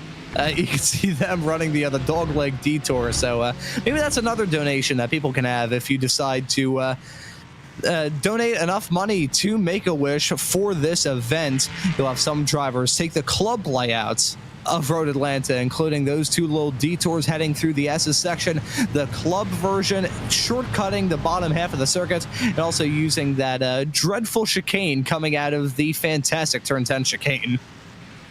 Again, the club layout isn't bad, though. This thing is a lot of fun, and look at this. Cars are being released to run through. We're cycling the field around, getting things reset to go to see what we can get together here. We're getting ready for some great action here as this BMW safety car paces around. Again, we've essentially set this up since all of those donations were met in the first 10 minutes for the pace laps, that we've kind of set things up into essentially 8 one-hour stints as it goes through, which is, I mean, it's nice to see, and it does help kind of plan your race a little bit easier. It may not be ideal for some drivers and how they want the race to go. You know, maybe they just wanted to see the full run through, but hey, don't drive angry. Only 1 allowed per hour, and we knocked that out in the first like 10 minutes. So it's just a matter of running through, keeping things moving. We've got plenty of other things to go, though. Plenty of moments here. 2 hours, 41 minutes left to go in this race. And Ron, I mean, I'm enjoying it. I always enjoy these charity races. Again, I come in, you know, we're doing our jobs, we're being serious, we're enjoying things, but I mean, what other broadcast, what other time are you going to see us put our helmets on and commentate a race? Yeah, in what other situation would we be wearing our helmets, dying laughing, and also just having a driver come in and sing to their heart's content only in the Make-A-Wish Drive for Wishes charity event here on the iRacing Network? Would you see anything like that? That was absolutely, it has been a very fun broadcast to be a part of thus far. And you've still got myself, Ron Mons, Brad Dalton alongside me in the commentary booth for now, and we're still going to be here for the next 40-ish minutes, I believe, unless I'm very much mistaken. I don't know why I was looking at my time. We judge it by the hour, so you'll be able to catch, as you saw at the start, Arjuna Kankapati and Lewis McGlade. They're going to be on the call for the final 2 hours of this race, and we'll be bringing you all the way until those final 2 hours. But we're still under these pacing conditions as it stands at the moment. I think we'll go through the classes as it stands currently. Leading it in the LMP3 is a Maradness number 70 car. Eric Leroy currently behind the wheel of that effort as it stands at the moment. They hold on to the fastest lap of the race at the moment, and even under the caution conditions that we find ourselves under at the moment, they currently have a 3.5 second gap at the moment to a disputed second spot between Paul Taylor and Anderson. I saw those two swapping around a couple of moments ago. Nick Anderson, the number 98 car, currently slotted in third as it stands at the moment. There you can see some shuffling going on a little bit farther in the back as the GT4s continue to lap around this racetrack going very fast. This is your current GT4 leader. It's Giannis Albert in that Brabham Motorsports number 66 car. They lead it over the 196 effort, currently being driven by Anthony Warhol as it stands currently. That's how it looks in the GT4 category. In the MX-5 Cup class, your current leader is this man, Rob Clark, in the Solpec car, the number 16, currently leading it in the MX-5s. So that's how it looks in all 3 of the classes here. 2 hours and 39.5 minutes left on the clock. We've already had a lot of racing action, hundreds of laps being turned by all of these drivers out there in a stacked grid here at Road Atlanta today here for the Make-A-Wish Drive for Wishes charity event. Closing up now on $22,000 raised as well. That money is still ticking up slowly but surely. Tick, tick, tick, tick, tick. And we may be able to break that $25,000. That'd be a pretty good thing for us, Brad. That $25,000 goal gets broken by the time we pass it back off to Arjuna and Lewis to bring this race to a close. That'd be pretty cool. Oh, it would, because then Arjuna has to sing, and that is what I like to see. So we just have to, fingers crossed, see where we can find it here by the end. But again, every dollar goes for an amazing cause with Make-A-Wish International. So super awesome to see. And it's been fun to watch the racing, though. Like, even though, again, we're here for a great cause, we have a bunch of drivers on track that race. And between me and you, when you watch race car drivers race and kind of the gloves come off, we're hitting this point in the race really where I think there's a little bit of gloves coming off. We're not, down to the final 20 minutes, 30 minutes like you would see where drivers are going to just send it into corners. They're going to do crazy things. But we're starting to see drivers, I think, start to understand that they need to get in a good position now. So we're starting to see that race car mentality come out of some people. The one winner, 42 losers, I eat losers for breakfast moment. That is really what we're starting to see here for, Muradness M Squad, Power Motorsports, different teams through Eclipse Racing, Project 91, Boosted Media, Brabham Motorsports, Quad Dash Racing, Power Motorsports 033, Orange Army Racing. Again, I'm sorry for the penalty. Solpec, Pulse Sim Racing, Wishing for Speed, Potato Nation. We're seeing them start to hit those points where they understand that, moments like this is where they need to try to find time. They need to try to find advantage and do what they can as we have the lights off on the BMW safety car. Looks like we're getting ready to go green here. And the thing with that, we go green, but I believe that the MX-5s actually get an additional lap and that the overall, the LMP3 GT4s have to stay single file. Yeah, that's got to be extra funny because it's just seeing those MX-5s chatter around this racetrack going as quick as they possibly can. Thank you to the Schultz family for donating $10, causing that ticker to continue to go up. Now we're only $4-ish away from breaking $22,000. Thank you to everybody who's donated thus far. The Schultz family being the latest pit stop party with a $250 donation, still being one of the highest that we've seen all throughout this broadcast thus far. So thank you to everybody who has donated to make this event as much of a classic as it is now in the iRacing world. And fingers crossed that the 2026 running going to be just as fun as 2025 already has. And hey, folks, no point looking a year into the future. We've still got this race left to be decided. The green flag is back out, and as you can see, this field trying to get back underway. Holy cow, with the traffic trying to fan their way through the MX-5s, the LMP3s nearly making it 7 wide heading onto the start finish straightaway. Holy crap. But at the front of the field, the LMP3s have fanned their way through that GT4 and MX-5 Cup traffic. We've now got a gaggle of P3s at the front of the field, and they're going to start to battle here soon as we got battles all throughout this field. Some more drama with the MX-5s trying to jump out of the way of the fast traffic approaching them. Seeing the MX-5s in this race, in that context, it's like having a drag race with a top fuel dragster and some random comedian on a unicycle.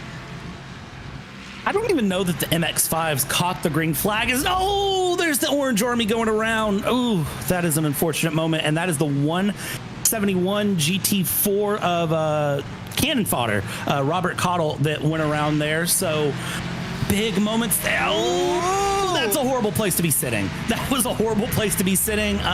Ladies and gentlemen, hold your breath for a moment. Let's get things back underway. Let's get the MX-5 shuffled back to the back of the field. Let's let the LMP3s sort their way forward. GT4s, hold on as best as you can. Maybe get a fresh pair of socks while you're here because you're definitely going to be having some scary moments. And yeah, let's just get this field sorted out here real quick after the restart. I don't even think the MX-5s went and got going, but I know for a fact they did. That is just the speed difference between the classes. Yeah, the speed differential between the P3s, the GT4s, and the LMP3s is absolutely insane. As you can see, a Porsche GT4 car taking a rally line coming out of the final corner onto the start-finish straightaway. So clearly the lawn mowing, not only exclusive for the LMP3s and the MX-5s, it seems like the GT4s doing their fair share of that as well. I think this field has... I can't even say calm down as we take a look at an off-track moment for Nick K. Anderson in the number 98 car.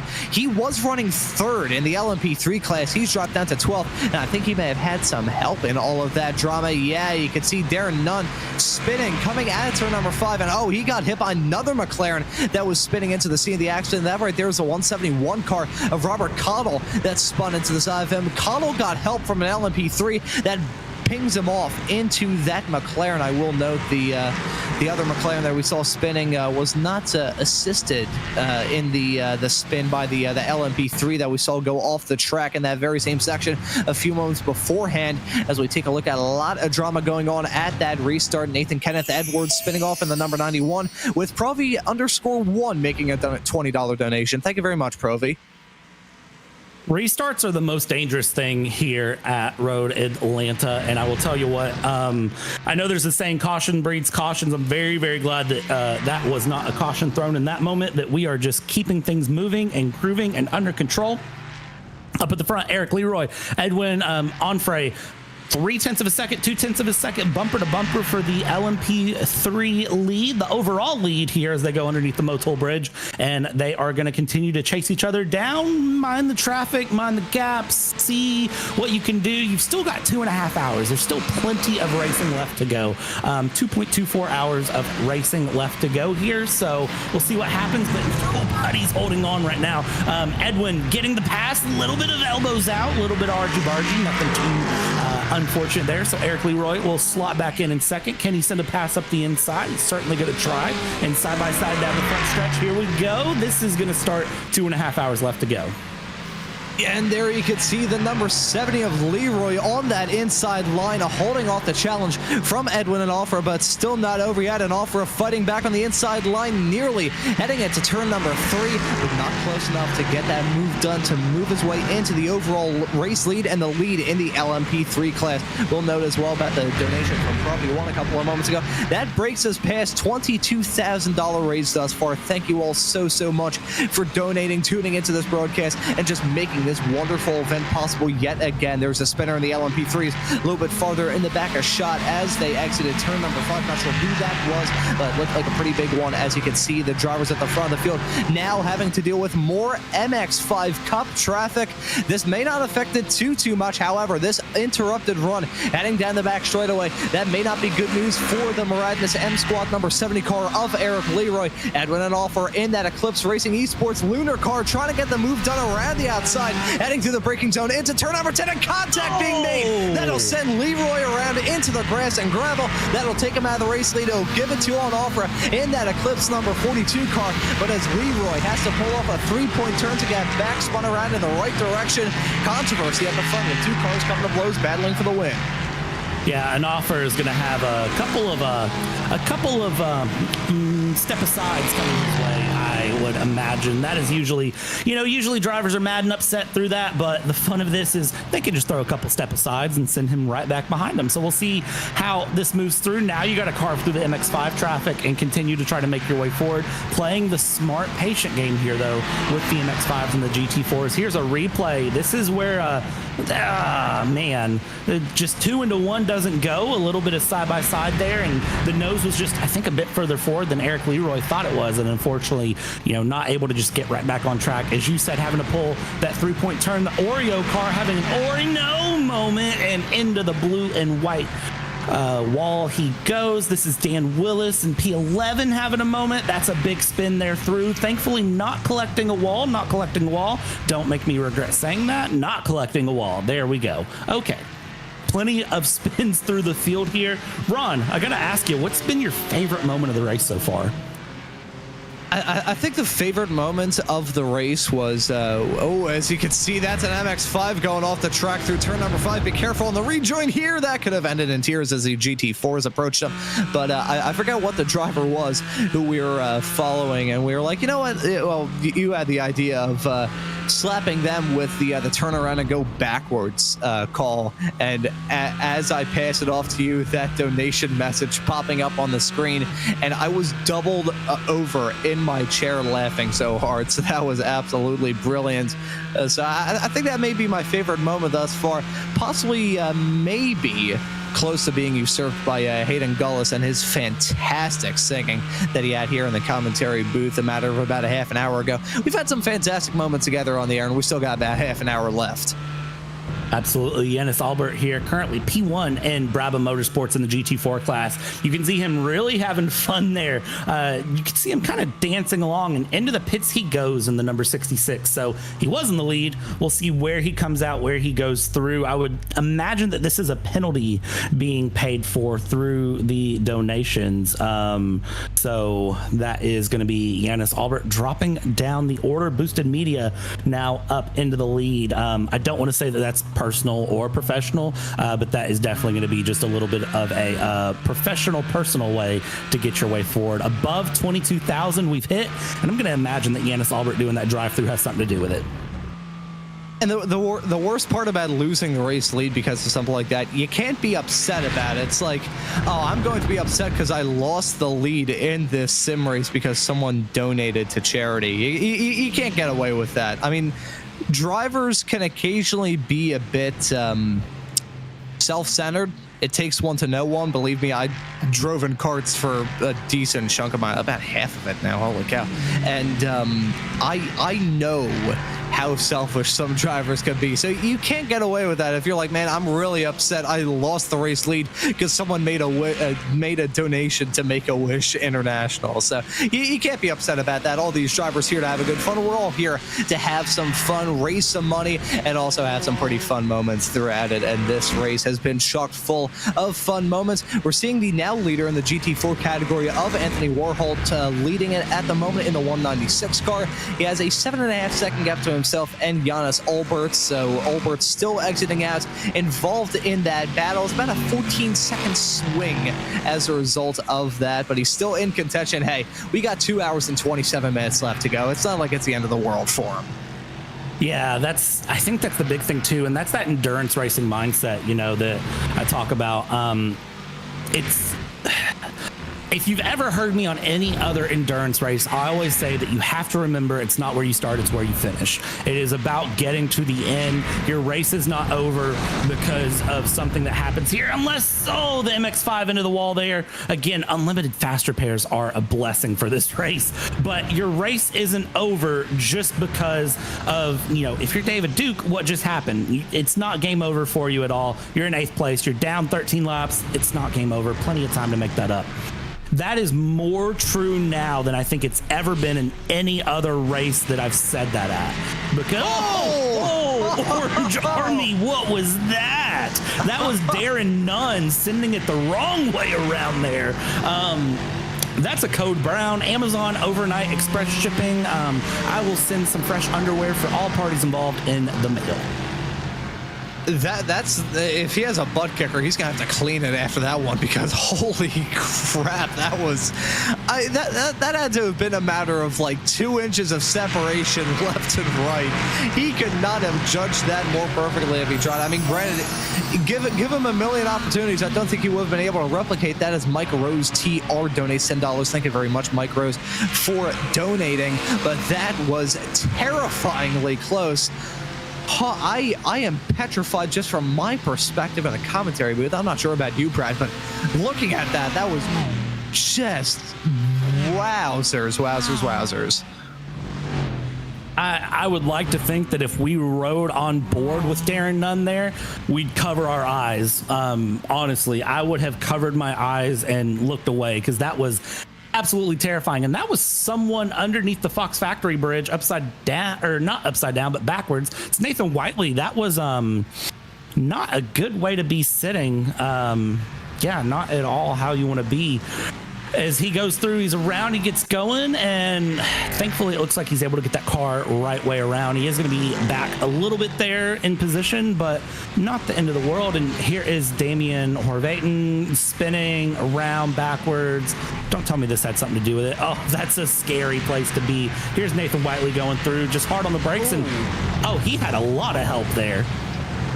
Yeah, that was a pretty big tap to the right-hand side of that race car as he spun coming out of the final chicane, so that's gonna cause him to spin. That was multiple spinners in the span of just a couple of moments there. Turn 10, really tough section to try and get right. If you just get it a little bit misjudged, you're gonna find yourself in a world of trouble. So unfortunately, those drivers are gonna spin through that section, and I forget the driver who had that rally line heading through the turn 10 chicane.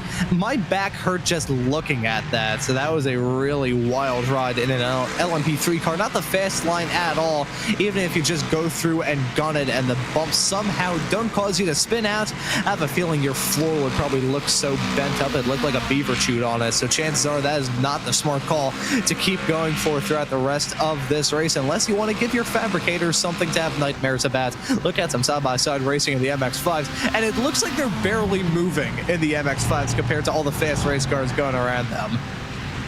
It is, but the thing is, if you're in the MX-5, I mean, this is scary top speed stuff that they're doing, but then you have the LMP3 that comes around behind them there and just leaves them sitting. That is the pace difference between those cars. I said it at the top of the broadcast. I don't think I ever even finished this thought, but there's 5 classes of cars between LMP3 and MX-5s as you go through. It's MX-5, TCR, GT4, GT3, and then LMP3. So, I mean, there's a difference, and I know I'm forgetting a class in the middle there somewhere. There's another, well, I guess you could call the GR86s in there as well, the step from the MX-5, GR86s, then TCRs, et cetera, et cetera, et cetera. So if you think about how much of a difference that is in just pace, car control, weight class, engine, I believe that's our race leader that was off in the gravel there. Not sure what he was doing out there. I didn't know the LMP3 cars were in the art of smoothing out gravel, but yeah, that's not where they want to be. I have to imagine that those two LMP3 cars just had a little bit of a coming together. Yeah, not a good strategy to win over favors with the landscaping crew here at the virtual version of Road Atlanta, and not a good strategy to try and do quickly in this race. Guys are going oh boy, that's going to allow the Hyperion Racing number 44 team to move up into the race lead. The Eclipse Racing Esports car that I believe was being driven by Edwin and Alfra has gone into P2 as a result of all that. And oh, this is a sad sight to behold. That's why the MX-5, that I believe is David Duke in the number 12 car. He is puttering his way down that back straightaway with a blown motor. A Mazda MX-5 car works good as an MX-5 car, doesn't work too good as a fog machine. As we see Eric Leroy with that moment, that was with the 12 car as well. So I gotta wonder if that contact and if that thunk actually gave him a little bit of engine damage, because that's rather odd to see.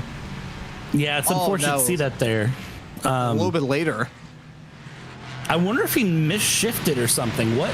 I don't know what would have caused that, but I wonder if that was just a misshift or what that was. There's Boosted Media, Anthony Warhol going through and trying to carve through traffic, trying to let traffic by as we go. There's an MX-5 spinning at the top of the hill. I mean, that's not what you want to see at all. There's an LMP3 going around as we continue through yet again. Man, I tell you what, traffic giveth, traffic taketh away, and I don't even know that phrase applies, because I think traffic is just traffic at this point. There's Daniel Taylor. Oh, that was just a shoulder check by the Oreo car.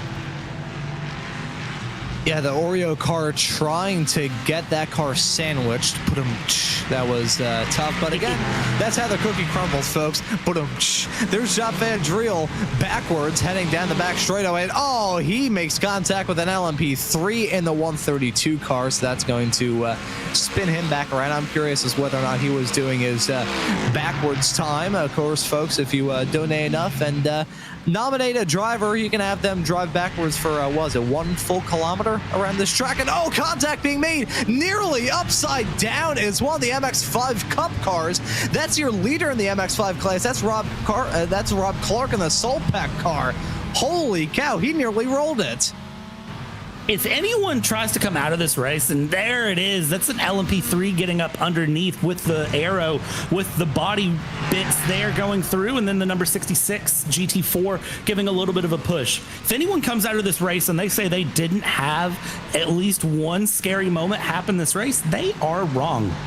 Everyone from our race leader all the way down to last place has had some sort of a big moment here. I don't think anyone's gotten through with just a clean, uneventful, nice Sunday afternoon drive here. Again, wherever you're at in the world, for me, it's currently 4 p.m. on a Sunday. So, depending on where you're at, some drivers may be uneventful, some drivers may be very eventful, but everyone has had, one big moment here in their race today.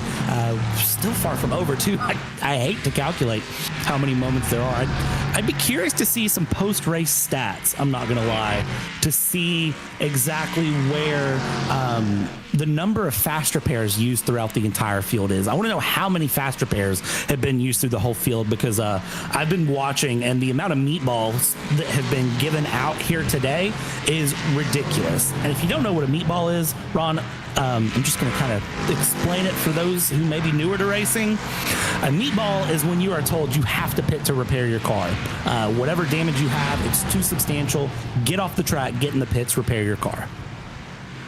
And a meatball can also be a very nice meat dish if you feel so inclined for that. But yeah, those are the meatballs that we're talking about as it stands at the moment. And on the converse, talking about the amount of fast repairs that these drivers have had to use thus far in this race already, I gotta wonder how many cans of Red Bull the iRacing mechanics have had to drink to repair these cars as quickly as they can, just downing one after another, like 5-hour energy or something like that.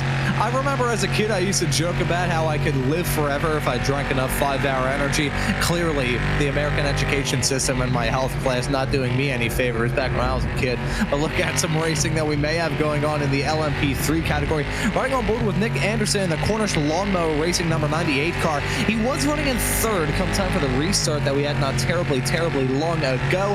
However, ever since then, got involved in an incident, has dropped back a little bit. Currently running just barely inside the top 10 in the LMP3 category, but trying to get moved on the number 7 car. That was close. That was a very close moment. We continue to have close moments here as they go through and they continue to push. This is, again, I don't want to call it gloves off racing yet because we're still 2 hours, 17 minutes to the end, but this is just drivers really trying to push forward, because you never know when a penalty can be handed out that's going to just toss you back a position or multiple positions, or send you through as we continue to watch going around, continuing through. I love that the MX-5s are so heads up in the mirror that they know when the LMP3s are coming, and they are just very quick to get out of the way and stay out of the way. I love that they're doing that. It's making things very simple. Here is a replay as they go through. Oh, that's a big moment. That is a huge one involving Chris Nightingale in the number 99 LMP3 car, making contact with another LMP3 competitor, heading down into the braking zone for the turn number 10 chicane. That's going to be a big one for both of those drivers. Doesn't look like there's a terrible amount of damage on either of those race cars, but a scary moment to be sure. Basically a terminal velocity here in these LMP3 cars around Road Atlanta, and these drivers still giving us a side-by-side fight to talk about right towards the tail end of the top 10 in the LMP3s. This racing has been bold, and these drivers are probably reaching the point now where they want to snap out of the mindset they had in the midsection of this race. You think, okay, and contact being made with one of the LMP3s and a GT4 car heading down the hill into the S's. That's going to be careful here on the rejoin. Oh, that was near disaster. Oh, back up. That shot friend drill. Back up. Go onto the grass. I don't want to see a T-bone collision at 150 miles an hour. That's not something I want to be a part of my Sunday evening. But still, this race, as much as I was talking about these drivers cranking up the wick a little bit and trying to get a bit more aggressive, now that we are quickly approaching the final 2 hours, only 15 and a half minutes until we hit that point and swap it off to Arjuna and Lewis to call the end of this race here on iRacing tonight, we're getting to the point where these drivers are maybe going to get a bit more aggressive. We're hitting that point where drivers are going to realize they don't have as much time to make up laps. They don't have as much time to make up positions. They don't have as much time to be patient behind MX-5. So drivers are going to start to get a little more interested in sending moves through and getting passes done and sending things through positions. They're going to want to close gap. They're going to want to make time. But at the same time, they're getting tired. We're hitting the end of an 8-hour race. We're hitting the end of a point where, drivers have put in, our race leader currently at the moment with Eclipse Racing Esports has put in 229 laps through this race and is set to put in about 150 more laps by the end. So when you think about that, when you kind of do that math as it sits, that's a lot of laps. That's a lot of time. And even if you're not the driver driving the whole time, the teammates are still here. They're still supporting their team. They're still, helping and pushing through. A little bit of fatigue slips in for just a moment. Again, as we talked about earlier in the commentary, with a track set up like this track is, no runoff, no real breathing room on the track. You make a mistake, you dip a wheel into the dirt, it's game over. It can spell disaster for your race here as we continue to follow through and around. Watch these LMP3s go 3 wide here down the stretch. That is maybe not the best move into a chicane, but hey, if someone's going to do it, they're going to do it, and there we go. That very well spells itself out. The number 7 doing a beautiful job of backing out of that, and I cannot blame him a bit. That was Dan Willis backing out of that. That is the smart move.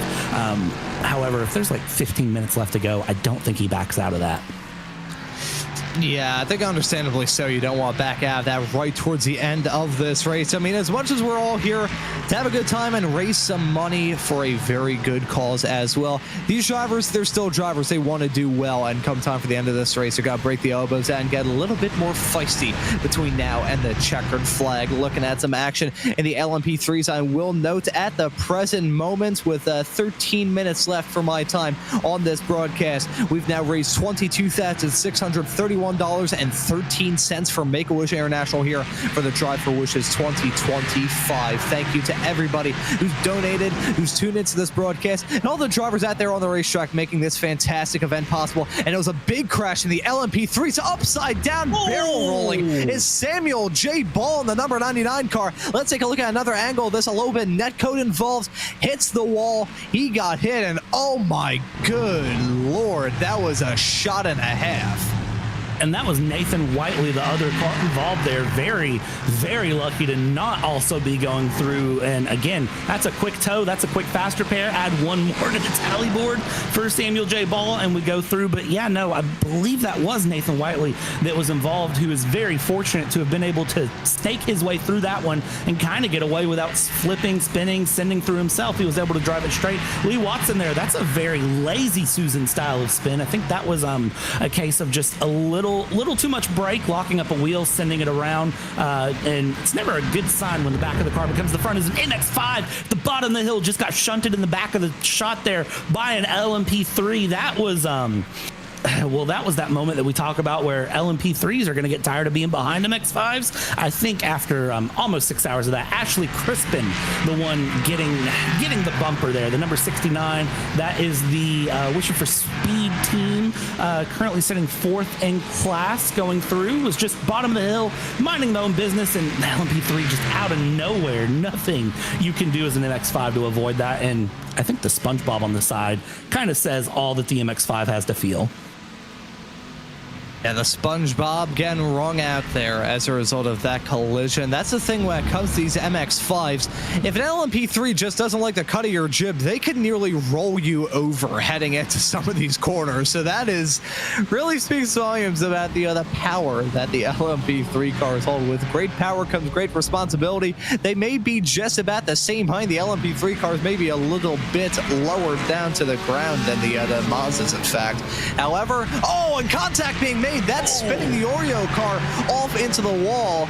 The crumb's gonna get left on the back straightaway as Jimmy Ruptosh in that Oreo BMW getting spun around, and he's gonna have to pull off a 3-point turn. Be careful here on the return here, Jimmy, and there we go. Get the back spun around in the right direction, but contact being made with a GT4 and an MX-5. I gotta say, Brad, despite the fact we've been on the air for coming up to an hour and 50 minutes now, that I think is one of the first times we've seen a GT4 and an MX-5 Cup car come to blows.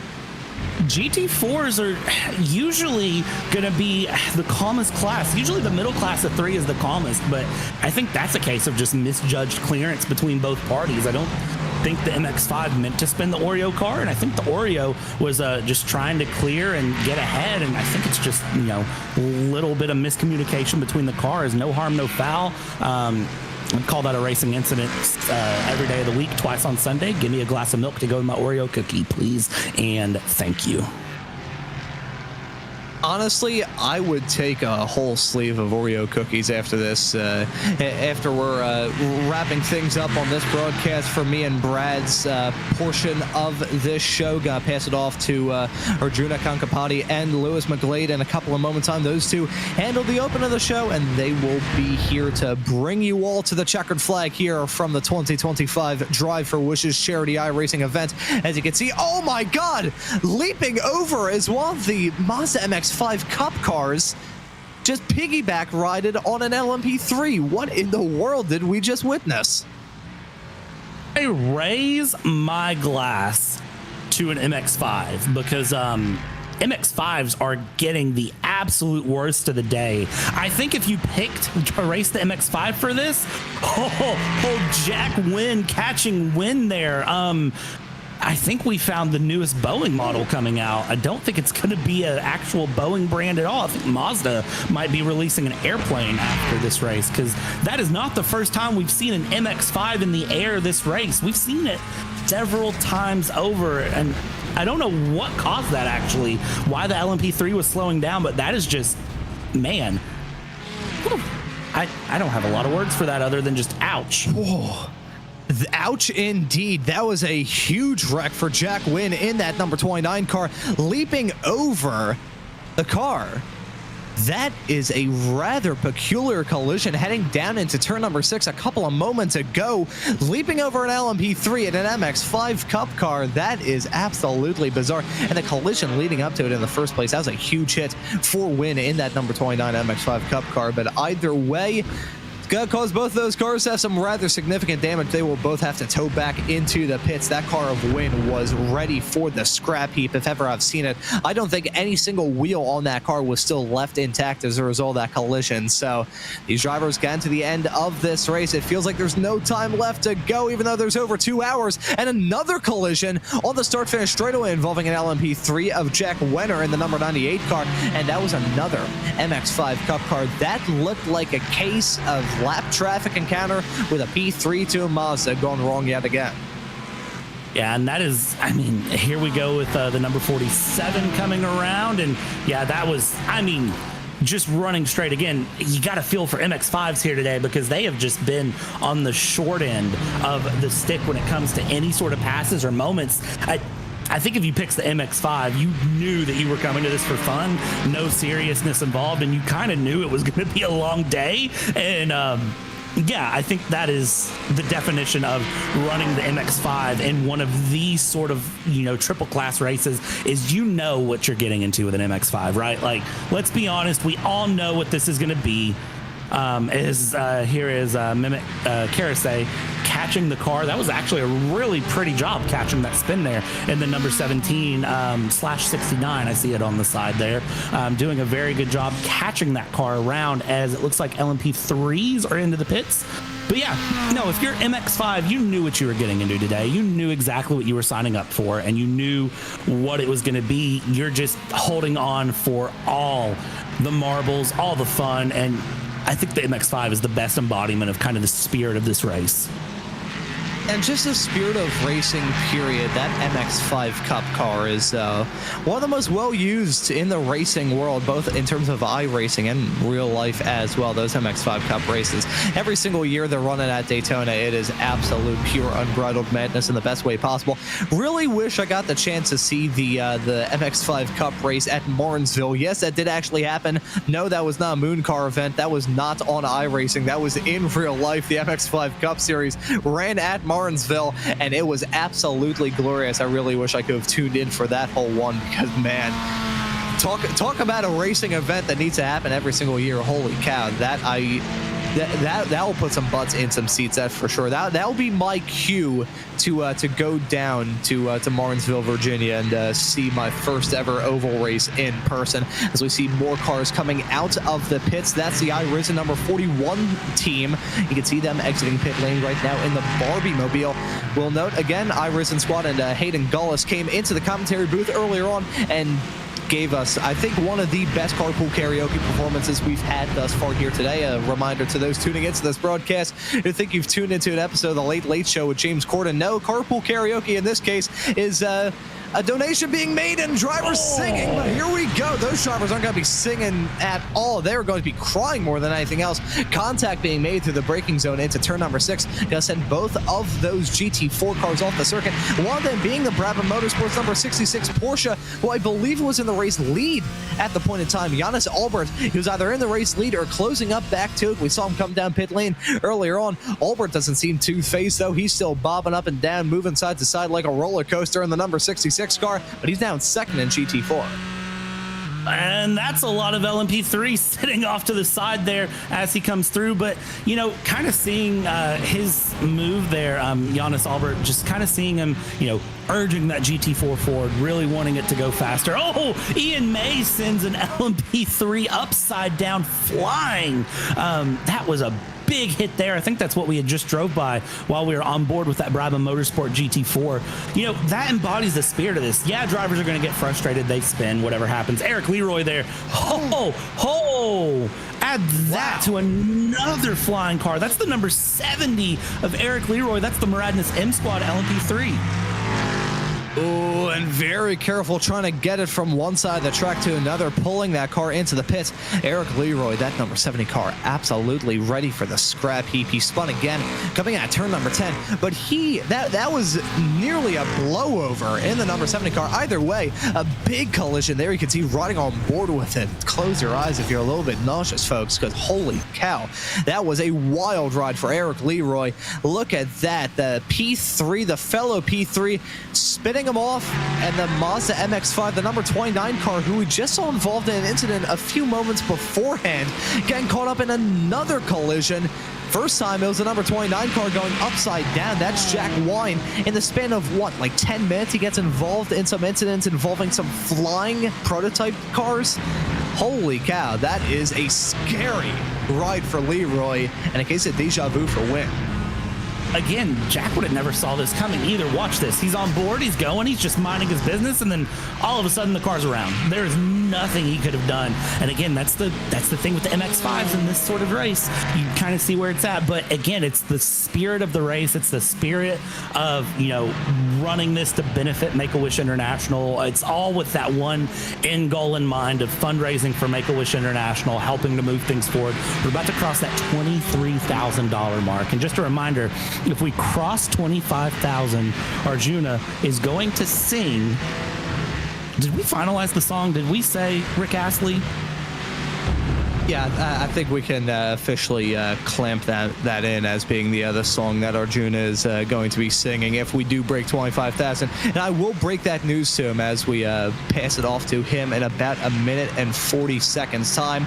I will say, as we take a look at more replays of some of the drama we've had going on this race, I will, considering that myself and Brad's time in the commentary booth here for the Drive for Wishes 2025 event is slowly but surely coming to a close. I want to thank all of you yet again for all the donations that you've made, and all of you tuning into this broadcast here on iRacing's YouTube channel or RaceSpotTV to make this broadcast and make this event feel as fun as it has been. I was a part of the 2023 edition of this event, part of that broadcast, and it was one of the greatest iRacing events I've ever been a part of. And now to be back again for 2025, this is a fantastic event that I hope can continue long into the future. Brad, I'll give it back to you for one last time before we pass things off to the two gentlemen that will bring the show to an end. Yeah, I always love seeing the community come together. That's the big thing for me with events like this. You know, we see crazy racing that you wouldn't see in real life. We see big action. We see big moments. But for me, it's all about the community. It's all about the fun of, you know, seeing the drivers come together, seeing, you know, the community come together for a good cause. We see this happen throughout the year, and different events happen. I love, you know, seeing that come together. It's that spirit of sim racing for me. Like, yes, sim racing is competitive. Everyone wants to win, but at the same time, we're all here to have fun. We're all here to get better. It's virtual cars on a racetrack. And seeing Make-A-Wish with this ability, you know, 20,000 wishes will come through this year. Over 500,000 have been granted by Make-A-Wish since their founding, specifically 585,000 in 50 countries since 1980. I mean, it's amazing to see, and, you know, see that go through. The power of a wish, the power of everything that can come It's amazing to watch. I've slightly ran over time here. I'd say I'm sorry, but I'm truly not. I hope that this continues year over year over year, and that we can see this move on into the future. Yeah, I am hoping that the 2023 and 2025 runnings of the Drive for Wishes Make-A-Wish International Charity event will not be the last on the iRacing platform. This event, for 2 years, well, 2 runnings now across about a tick over 2 years, has just been one of iRacing's greatest events. And just think of the amount of money we have raised thus far. As it stands currently, $22,877.13. That is a whole lot of money, raising for a very good cause, having the entirety of the iRacing community come together and raise money for a very good cause, and just have some fun here as well. You know, throughout this broadcast, as much as it is one on the iRacing YouTube channel, which is like the creme de la creme for an iRacing commentator, Brad and I have just been in here having some fun. We've had some drivers come in here and sing. We were commentating this race with our helmets on earlier on, for crying out loud, as we see a collision a little bit farther in the back of the field involving multiple classes coming out of turn number 7 a few moments ago. This event is just one where everyone's reminded of what makes iRacing great, what makes the world of sim racing as much of a community as it actually is. This event is an absolutely wonderful one to be a part of. I was very fortunate to be a part of the first running of this event in November of 2023, and I am so unbelievably happy that I could be a part of it here for 2025, here on February 9th of 2025, running an iRacing event, raising some money for a very good cause, and having a heck of a lot of fun in the process. But for our time on this broadcast, for myself, Ron Mullins, and Brad Dalton, who's been joining me in the commentary booth for the past 2 hours, I say thank you all for the donations. Thank you all for tuning into this broadcast. And now we're going to pass it off to Lewis McGlade and Arjuna Kankapati. Lewis, I have one request for you. Arjuna, if it hits $25,000, he needs to sing Never Gonna Give You Up by Rick Astley. I know Arjuna isn't in here quite yet, but I pass it off to you, and I hope that you can pass that news along. Look, I'm not going to lie, Ron. Also, Ron, Brad, thank you very much. As punishment for being late, whether we pass 25 grand or not, he's singing it. Don't worry. Do not worry. Thank you, lads. We'll let you have a breather. It's been a fantastic 2 hours from you, and of course 4 hours since I've been on the broadcast. And yeah, the race order is pretty wild. I'm pretty sure when we left, I was saying that the gap for the race lead was going to be about 12 seconds in the LMP3s. There's about 30 seconds in the GT4s and then a lap in the MX5s. I don't feel it's too far off, realistically, but Hyperion in the race lead in the LMP3. I did see some of the slow-mos earlier. There were some pretty big crashes. Speaking of which, ooh dear, the 838 there already being sent straight off. That's the Racing for James car that we have seen a few moments from, unfortunately, throughout this race. Currently running, what is that, 7 laps off of the race lead at the moment in the MX5s. So yeah, it is what it is. Let's be honest, winning isn't everything in this. It's more about building that money for charity, which again has been said time and time again. You all have helped so much throughout the 6 hours of running so far. With an hour and 56 minutes left to go, Hyperion have the race lead. You can see them there. PWR Motorsport, though, sat behind in second position, and Paul Taylor's trying to close that one back. The last couple of laps have gone in favour of the Mighty Green Machine that sits in second position. So we'll see that one close its way up, I have no doubt. But you can see the Hyperion car have assistance from their teammates. Although, from what I've seen in this race, I'd almost want to stay as far away from your sister cars as possible. We've seen so much, so many issues, shall we say, when it comes to being close to your teammates and such, or more so. Let's be honest, if you've got 2 cars in the race, you're not getting through many laps with a pair of them quite close together, because there's always drama, there's always some pretty big crashes. Have seen quite a few of those, not only from the Hyperion car. I think the Cornish Lawnmower Racing team, obviously they've got 2 in this, the 99 and the 98. I've seen the 98 have quite a lot of moments in this race, and unfortunately the 99 that was leading until not that long ago, they'd been out front for a fair while, they had their fair share of issues as well. Taking a look at the GT4 leader there. And of course, we saw it right at the start of the broadcast. Mark Cowell behind the wheel. I mean, they're not real. That is being added, I would say in post, but there is no post in this. It's just added through AI webcams and all that lot. Looks great. Deal with it. Fantastic. 5th place at the moment in the GT4 category, the Orange Army Racing team. 5 laps off of the race lead. They aren't that far ahead, realistically, of the under the radar racing car. There you go. You get a really good look at it. I mean, that is pretty cool. Again, I still maintain that we've got to get some cardboard cutout version of that, and he's got to do a lap with that over his actual face. Give that one a go. That'd be a tricky lap, must be said. Especially around somewhere like Road Atlanta, which is not exactly the easiest circuit to navigate.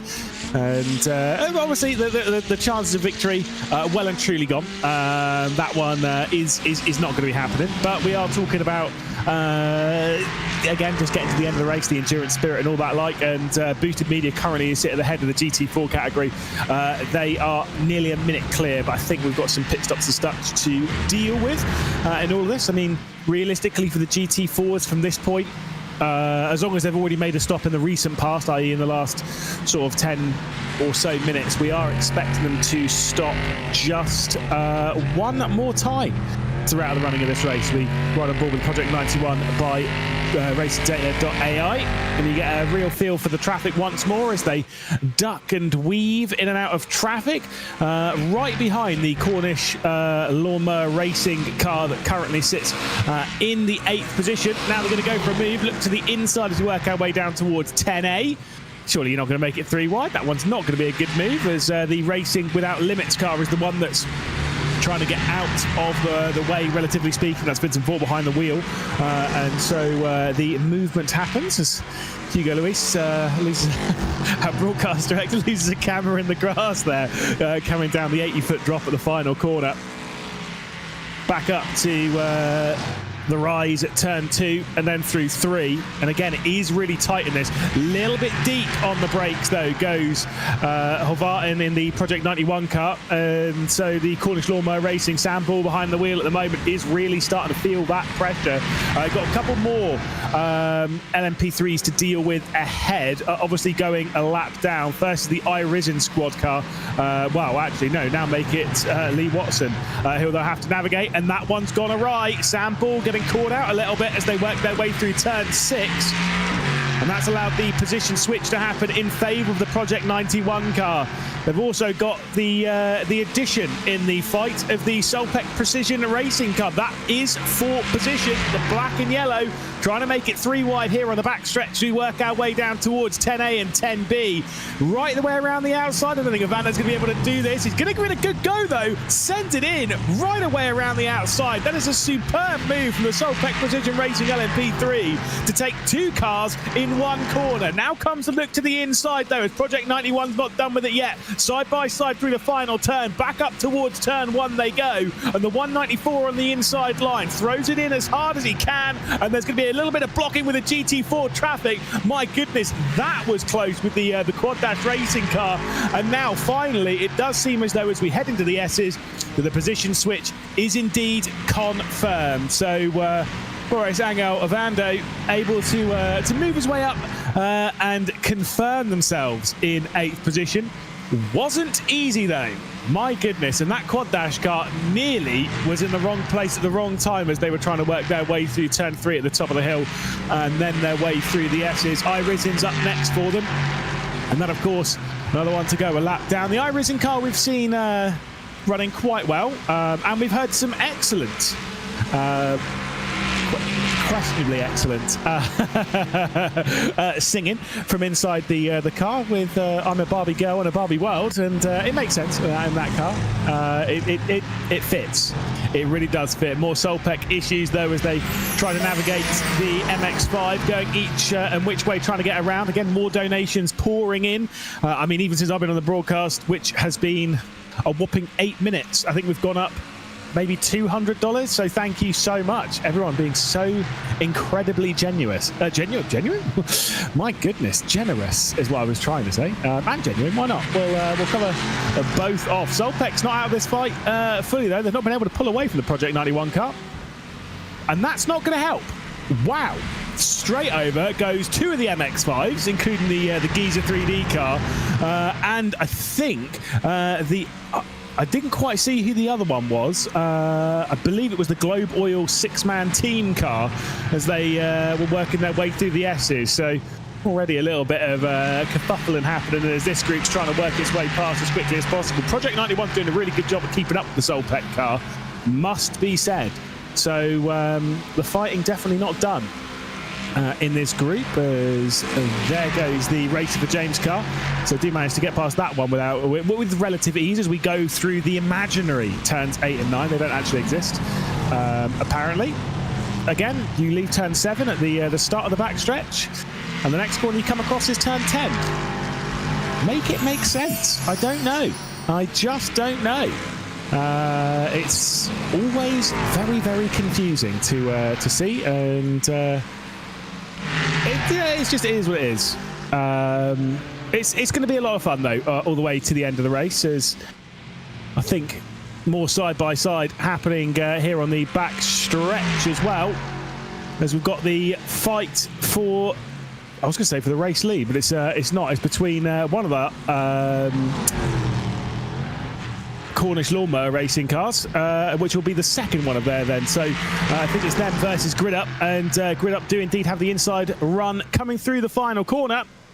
And it will be Grid Up working their way through and up into 13th position. Unlucky for some. I can't remember who started in 13th position. No, Arjuna pointed out I was racing without limits, and they are down in 20th position. So yes, maybe it is unlucky for some. Not great, must be said.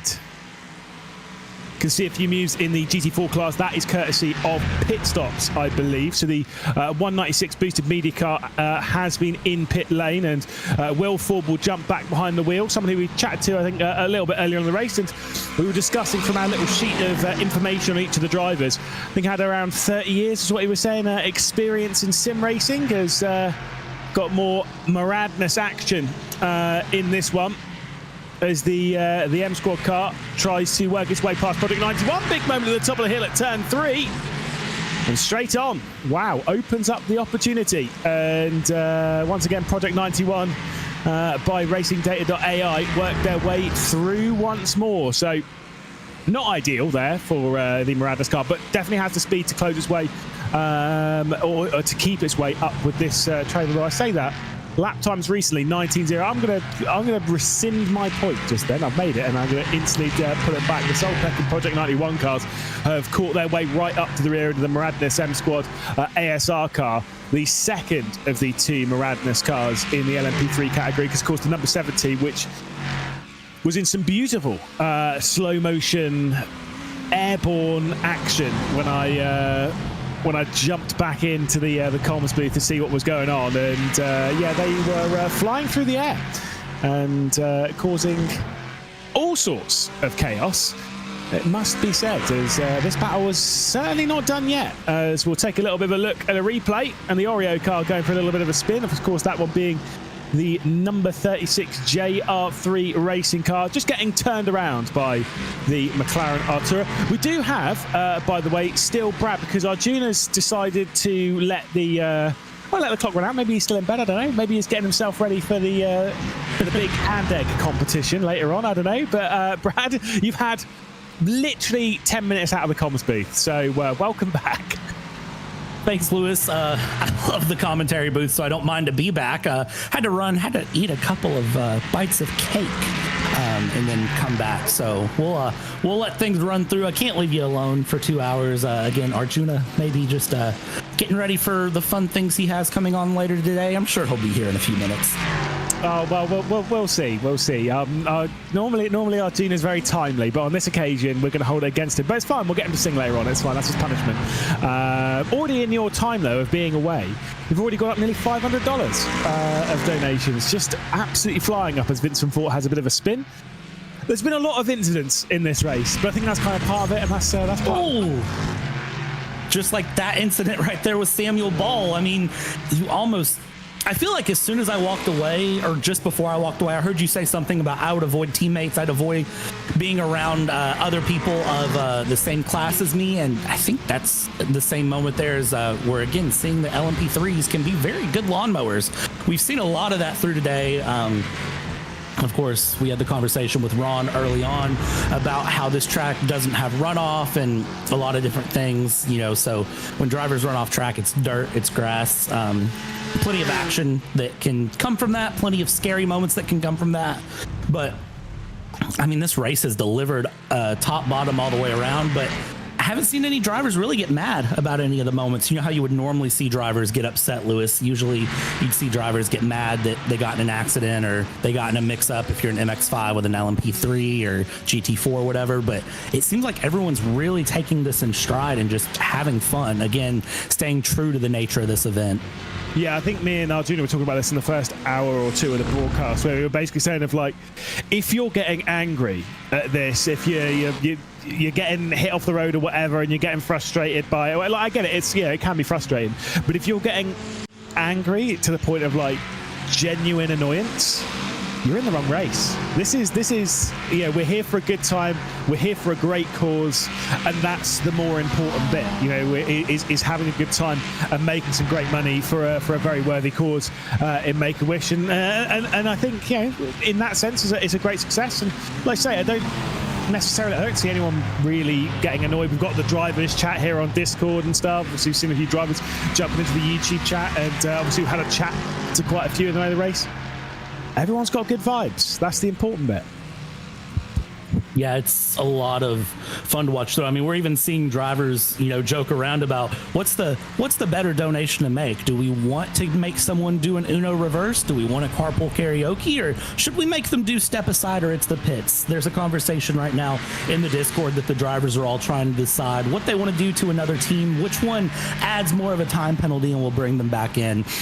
We're starting to hit that point where everyone's here for fun, Lewis. Everyone's enjoying what they're doing, but we're starting to see that moment where a couple of drivers are starting to shift that mindset and say, okay, this is a great charity race. We're raising a bunch of money. I wouldn't mind to also say that I won the race, though. They're adding that one little additional layer that wasn't there before. Oh, Ricky Paz has had a bit of a spin. Could there be a good J-turn here? Nah, you've slowed down too much. That's actually a really good question I wanted to ask. At least in your couple of hours in the booth, did many people have the driving down the backstretch in reverse gift? So, I do apologize to the Orange Army. What you missed was Jack Ashton with Orange Army Racing was brought up on screen as he was running, and I was discussing, kind of recapping all of the different incentives, and I specifically mentioned the Uno reverse and give it to your favorite driver or a driver of your choice. And as I look over, our wonderful production decided to put him on the screen. So I, of course, said his name and then had to apologize. He was wearing a shirt of a favorite team that I like, that I am a huge fan of personally. And so I then had to turn around and put my money where my mouth is and give him an Uno reverse. But as soon as I did that, he pitted and they switched drivers. So that ended up going to his teammate. What was the team though? It was Orange Army Racing, the GT4 number 37. Well, I mean, what was the team on the shirt that you were liking? I'm more curious. Oh, Red Bull Racing. Yeah, fair enough. I was wondering if it was going to be like a sports team, maybe with something Super Bowl related. I don't really know anything about the NFL. I mean, I'm British, let's be real. If it's not the Premier League, I don't know what's going on. I don't really care about the Premier League, I'm not going to lie. It's only making jabs at other commentators that I know, so it's fine. Arjuna supports West Bromwich Albion, so read into that what you will. As this fight continues, this is the Project 91 Racing once again involved in their is it Project? I was going to say they're actually a lap down now. Oh no, they've just lost positions recently. It's fine. I'm just losing my mind. It's fine. The Project 91 car and the Solpec Precision Racing LMP3. It's still involved in their fight at the back end of the top 10. So me and Arjuna were talking about this a little bit earlier. Speaking of Solpec, is their MX-5. with Rob Clark behind the wheel. And he did the whole run, obviously coming out turn 7, sticks in reverse, rolls all the way back down the back stretch, and then pulls off a absolutely perfect J-turn at the end of the back stretch. Yellow flag's out. So we are going to bring out the safety car whilst I was in story mode. Yeah, it was a perfect J-turn. It was beautiful. That's one of those things that you practice in the lower classes, honestly. That's something that you perfect when you're in an MX-5 or, I talked about it during my commentary stint with Ron. If you think about it, there's 5 classes between the MX-5 and the LMP3s. It's MX-5, GR86s, TCRs, GT4, GT3, and then LMP3. That's really kind of the split. I might even be forgetting another class in there. I don't think I am, but there's 5 class differences between that. So when you think about it, most drivers spend their time down in the MX-5 Cup, and that's where you perfect a lot of those things, such as beautiful J-turns. J-turns are amazing, so you have to learn those when you're in those lower classes, and every once in a while you get to pull that out of the pocket in a race like this.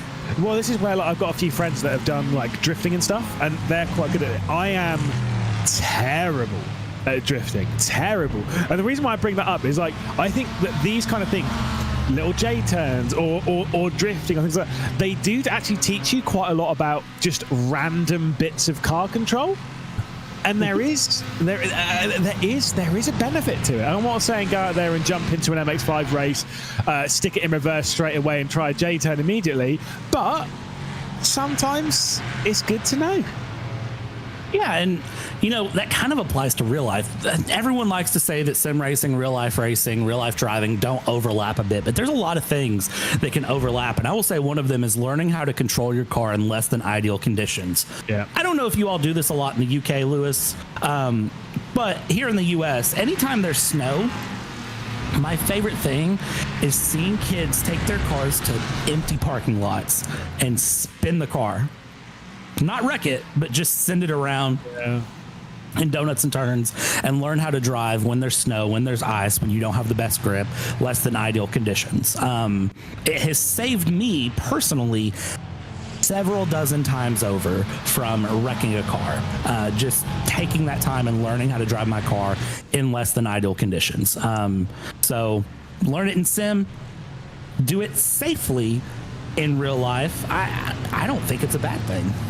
No, absolutely not. I think for one, I live in the south of England where snow doesn't really happen anymore. It's a rare rarity. I've lived in Salisbury for 8 years. I've seen snow maybe 3 times here in Salisbury. It really doesn't snow very much here.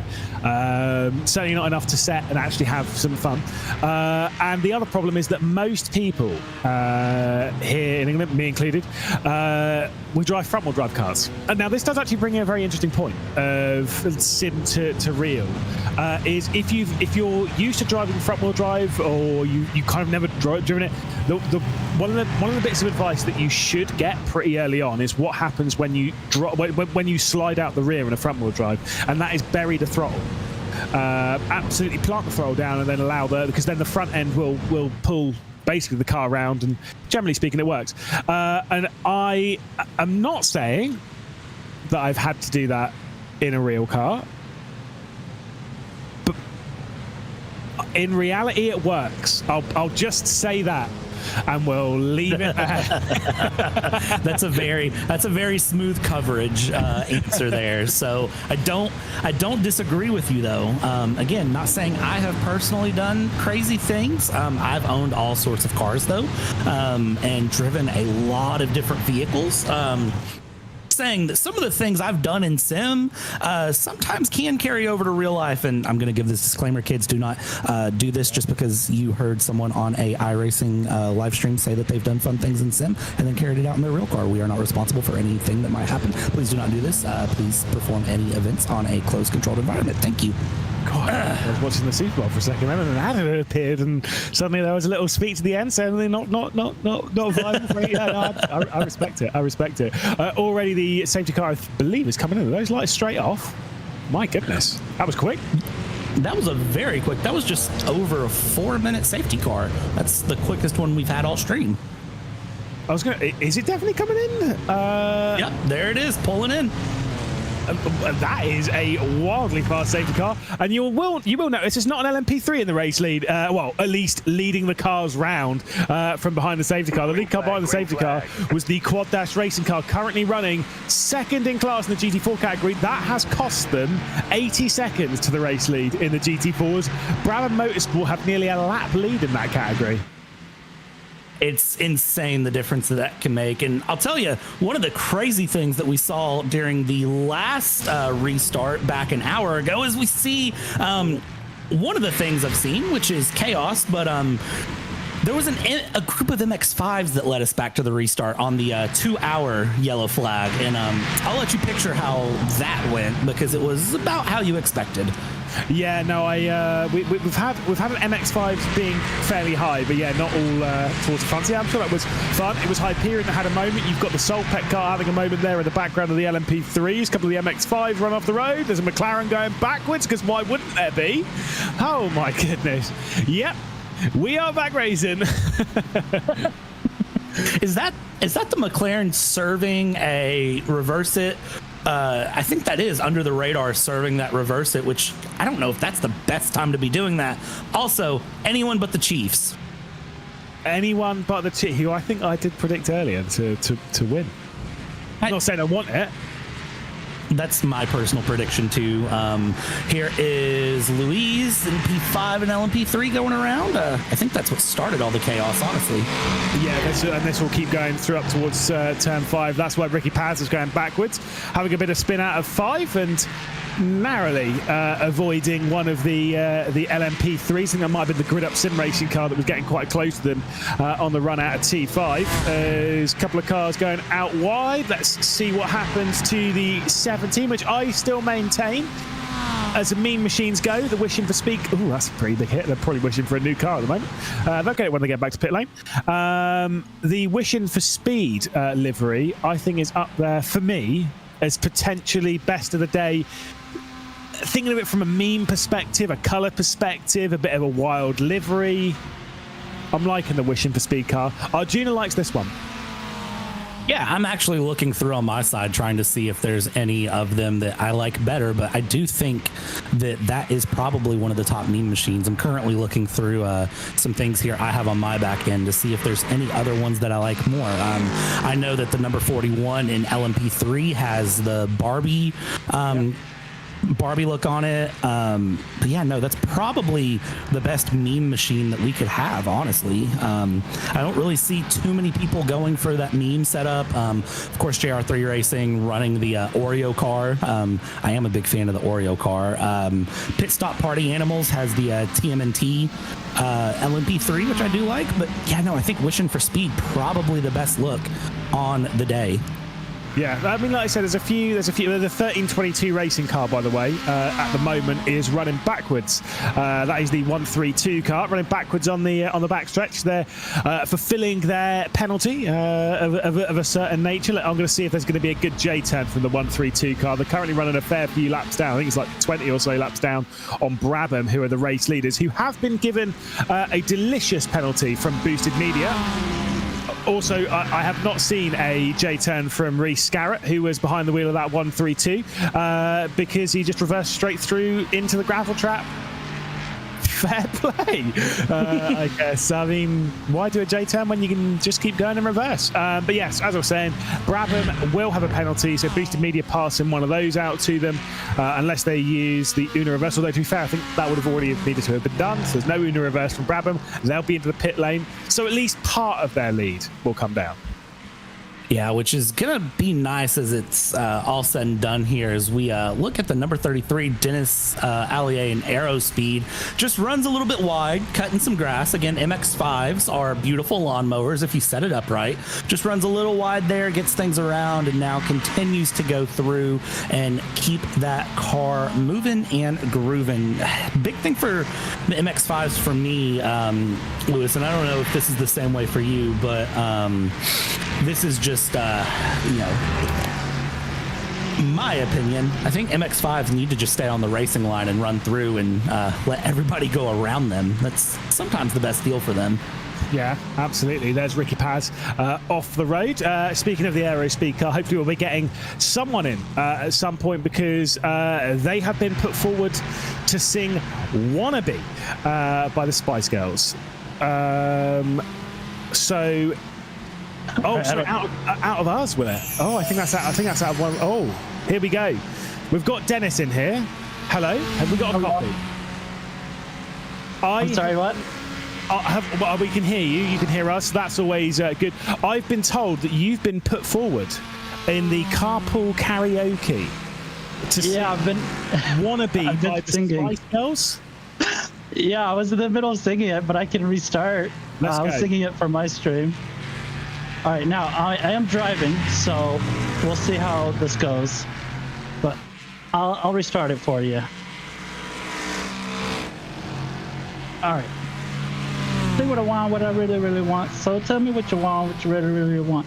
Want what I really, really want. So tell me what you want, what you really, really want. I wanna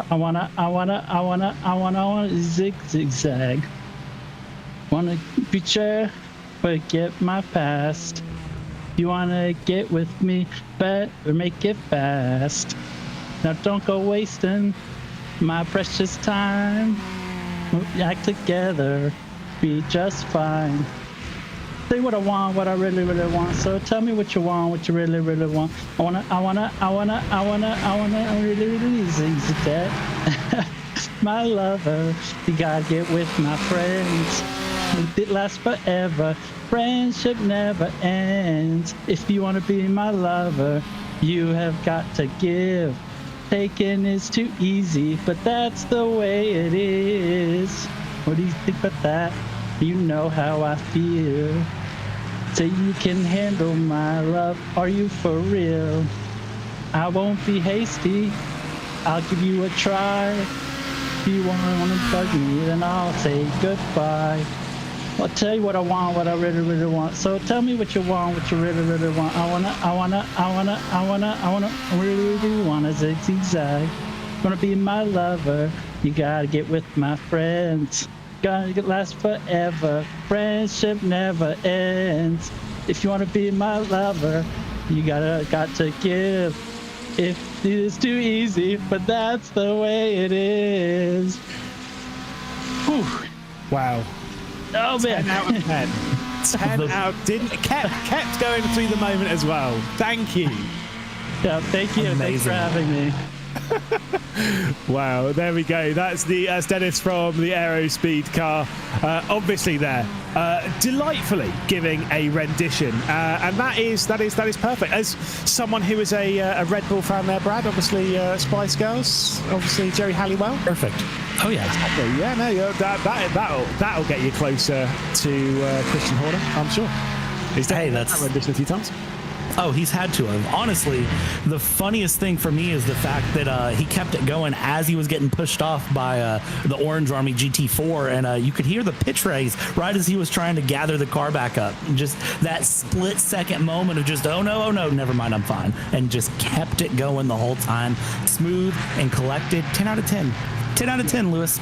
That really was as Samball. Ooh, that's going to be another rear end cover being ripped off one of those LMP3s. Do you want to give a little bit of a reminder as well, by the way, if you are putting a few names forward for some teams and drivers to be giving us a little rendition of your favourite songs, please do, when you're putting in the donation, please remember to put in the team name as well as the driver if you're wanting a specific driver, but the team name, it goes a long way to helping us figuring out who's who and who needs to be singing. I was a cracking rendition of Wannabe, so that's fine. As we'll see our race leader then, Onofre, Edwin Onofre, back to the race lead then. There's a couple of cars going off the road just ahead of them. The 42 has shown some good speed throughout this race, and at the moment running a fair distance clear with probably a couple of stops left to go in the LMP3 category. I think really all of the top 6 in LMP3 have been looking really good, even though I say that, and if you look at 4th and 5th, they're down a lap. If you look at 6th place, they're down 2 laps. But really, all of the top 6 have been looking really, really good in the LMP3 category as they go through. Same thing, I would say the top 4, top 5 in GT4 have been able to keep it consistent and together again, even though there is a little bit of a gap there, a little bit of a interval that has built up between all of them. And then in the MX-5s, I mean, the MX-5s being here and surviving has been beautiful to watch. I'm not going to say that none of them have done a bad job. They're all doing amazing. They're navigating traffic. They're doing everything they can to keep the car together, keep the car moving, and keep things ahead. I thought I saw a big plume there of gravel come up. I'm not sure who that was or what that was, but some sort of a plume of gravel there as we watch the number 18 GT4 that's under the radar racing that has really not been under the radar here today. They've been trying to stay under the radar, but they have been very much in the limelight, keeping things moving around. Currently P9 in class. Is that why you said anyone but the Chiefs? Yes, that is indeed why I said anyone but the Chiefs. Honestly, I just thought that was just such a random throwaway comment, but I was trying to work out for a little while what it says on the side of this car. No, fair play. That exists. Do you know what? I was saying this a little bit earlier on about liveries and stuff on the grid. I like this livery, by the way. I do, because you were saying about like best livery and then what actually applies in this, where I don't feel like the proper sim racing esportsy liveries can really count to like a best livery, which is why I couldn't vote for a livery like this, because as much as I like it, I do think it looks good. It would look great on a proper esports grid. It's a bit too professional, apart from it saying anyone but the Chiefs on the side, which is pretty banging. Yeah, I mean, and I don't know about you, but my opinion always, with liveries is I like to see something that goes one of two ways. It's either very classic, very classy, makes the car look better, and, the same way that the number 18s does here, it feeds to the body lines of the McLaren. It makes the McLaren stand out. It goes with the contours. It sets up well. It's a good contrast to color. I could look on the track and pick that car out immediately and tell whose it is. Yeah. Or I want something that's an MX-5 that is just an absolute meme fest that has me cackling every time I see it. Yeah, exactly. Like I said, and the meme fests are good. The only problem that I got with this car is the two different shades of blue, which just look a little bit odd. But I'll allow it. Stick a bit of texture on there. It'll look delightful. Boosted Media have now received a penalty in game. Of course, they are the 196. They're running third at the moment in the GT4 category, so a little bit further ahead of this. They did hand out the penalty to Brabham. Boy, stuck $10 down and said, back at you, Chief. So whilst Brabham do have a 57-second lead, you have to wonder they might have to spend some money to have that one back, as the iRisen car goes straight over the front of the under the radar racing. Get it back into reverse and get off the apex of that corner. Woof, that was close as the Giza 3D car was able to work its way through. That was classic racing. I want to be something again. Man, mind the traffic there as you go through. That was a scary place to be through, and then get back on track, try to stay out of the way of traffic and keep things going. It looks like more dust has kicked up here, so somebody else has had a moment here going up the hill potentially as we continue our run through. Looks like, though, honestly, the number 18 there has gotten away with it a lot more than that LMP3 car. Yeah, there's not a scratch on it. Clearly McLaren building the artillery looking an absolute tank.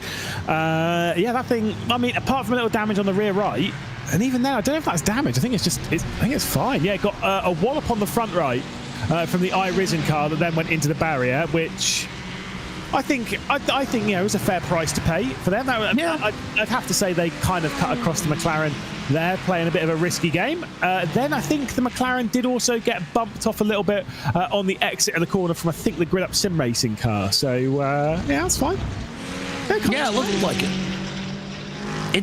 I think there is just that little bit of damage that you pointed out, but even then, it's nothing bad. That's an LMP3 sitting on the inside of the final corner. Not ideal there, but again, everyone able to navigate with no issues. Yeah, iRisen squad with a meatball there. I think that is just a case of, the cut across comes through, trying to clear, not able to. Jack and Siri donating $10 there. Shout out Jack and Siri for that. Hour and 20 minutes left to go here. Lewis, I got to ask you, who is your pick as we are hitting a point? Who who's your pick for the win in, let's say GT4? MX5, I think might be pretty well secured in by Solpec Precision Racing, but I think GT4 is really the one that I think is going to get heated near the end. So I think I do still think it might be Brabham, right? But the thing is, I reckon the problem that Brabham had, they've got two problems here. Number one, I'm not necessarily convinced that they are the fastest of the top three, meaning in that sense, I do believe actually the Quad Dash, more so the Quad Dash car, but potentially even the boosted media car, I believe they might be faster than our race leaders in that category, but they've got a big lead. So that one doesn't seem so bad. However, I think they might have to spend a fair amount of money, not ridiculous, but a fair amount of money on the old Uno reverses to keep them off the rear end, right? They're going to have to send some of those back, which obviously will work in their favour because it'll build that race lead out anyway. But I reckon if Quad Dash and Boosted Media come together and start chucking a few coins into the old bank, they can bring that gap down purely on post. By the way, you said about the Solpec MX5, it's just been off the road. Well, I might have spoke a little too soon. I thought he had plenty of a gap built up, but maybe I was wrong. So, not saying that I commentator cursed it, because commentators cursed does not exist here, but just saying that it is possible. Anonymous with a $35 donation, I am going to guess that that is for a fun little turn her around, flip it and reverse it for somebody. Yeah, indeed. There was a lot of chat in game about a final safety car with all the MX5s having to either do the whole thing in reverse or at least maybe even restart in reverse. A lot of people were voting on that, whether Race Control are going to stick to that. I don't know. We could well see a few MX5s running backwards. I don't know how a backwards MX5 race would work, but I mean, they're pretty exciting forward, so why not in reverse? Why not? I mean, what's the worst that happens? The MX5, loses control and goes off the road or gets hit by an LMP3 or a GT4. We've seen that across the other 7 hours. So, I mean, all you're doing is just making the car go a different direction. It's still going to be entertaining. Again, we're here for fun. We're here for a reason. Why not just let the crazy slip out, the crazy decisions, and let Race Control just kind of have their way with things? Enjoy it. Again, I enjoy events like this where the rules, the traditional rules of a broadcast, of a race, of professionalism, they don't go away, but they bend. They bend very loosely, and you have moments that just kind of happen as things go. Saw the Giza 3D car coming to a stop on the backstretch, so they've had to jump out of the way and return to pit lane. There is the Moradness car, which currently sits in 5th position in class. Of course, it is Danny Morad behind the wheel, who we had a great chat with earlier on, an interesting interview whilst navigating all of the traffic. It was fantastic. Obviously, that was in the second hour of the race. I'm pretty sure it might have been the same car twice, but he did make contact with another LMP3, which I'm pretty sure was one of the Cornish Lawnmower Racing cars, twice during the interview, which I think is quite a claim to fame. To not only hit the same car twice, to hit him twice in the same interview is pretty... well, that's a real racing driver move, isn't it? Oh, absolutely. It's 10 out of 10. I mean, I don't know how else you describe that one other than 10 out of 10. The best thing that it could be is the number 70 just ran into the grass there to get the pass done. We're seeing the pace start to come out there from the Moradness M squad, and that is indeed Daniel Morad, who is driving that car, who just decided to run it into the grass and say, you know what, I've got places to be, I've got things to do. Chasing down Project 91 by 1 second at the moment is the gap separating them for P6, and you can see that Daniel Morad feels like the pace is there, feels like the car is together, and is going to try to get the pass done on track. Who needs the penalties through donations? Just get the pass done on track. Let's race. Exactly. Did see another $35 donation coming in there, which I'm sure will be a penalty for someone. Speaking of which, when we had that anonymous one, there has been a penalty that's come through.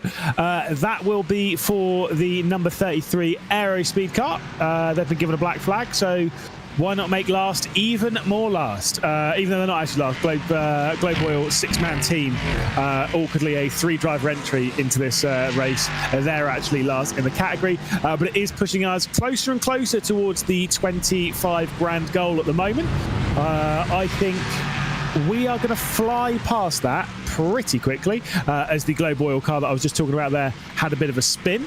Yeah, I get the feeling that 25k, that's no problem. 30 is on the cards again.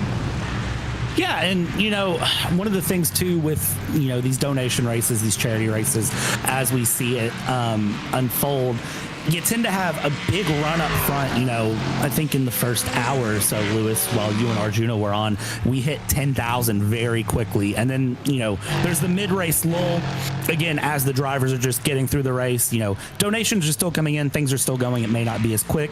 I feel like this last hour, 15 minutes is going to be where we see a lot of people, you know, trying to earn some laps back, earn some time back, and some people trying to put their favorite drivers up front, have an effect on things while they send things through. I will say, if you're asking when the penalties you pay for take effect, as long as you name the driver and the team, those get handed out directly by race control in sim. It may not be an immediate turnaround, but you should see those come through fairly quickly. But of course, race control is manually race control, so just a little bit of patience. Yeah, there's no magic automated system, which is here money, there issue. There was Dan Hunt making a little bit of contact with the Quad Dash racing car. So the Vandelay community team having a little bit of issue. There is the iRisen car, probably one of the worst places for a tow back to pit lane, just past the pit entry, but that's fine, it is what it is. As the straight line racing for Wishes car, which we've seen a few problems from today. Don't reverse in the wall. That was close. Does engine covers fly off? Oh my goodness. He definitely hit a wall there. Oh yeah. Oh, we're doing the reverse bit here.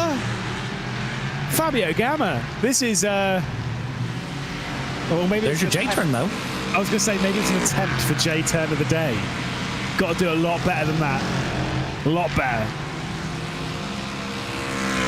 Oh, I was gonna say brave to do it on the front stretch, but then spun it out. Or was this a decision to keep going backwards? I'm not sure at this point. Is there going to be a follow-up J-turn here at the moment? But maybe, I don't know. Let's go up to the top of the hill. You can't J-turn going up a hill. That is not a thing. From this point on, maybe you're gonna say if you believe hard enough. I was gonna say if you believe hard enough and put it in the grass, anything's possible. That is true. Do you know, with the amount of cars, I said this to Arjuna earlier, the amount of cars that we've seen in the grass, this is going pretty quickly downhill, by the way. Yeah, the amount of drivers and stuff that we've seen in the grass today, I am surprised absolutely no one put Sebastian Loeb down as their favourite driver.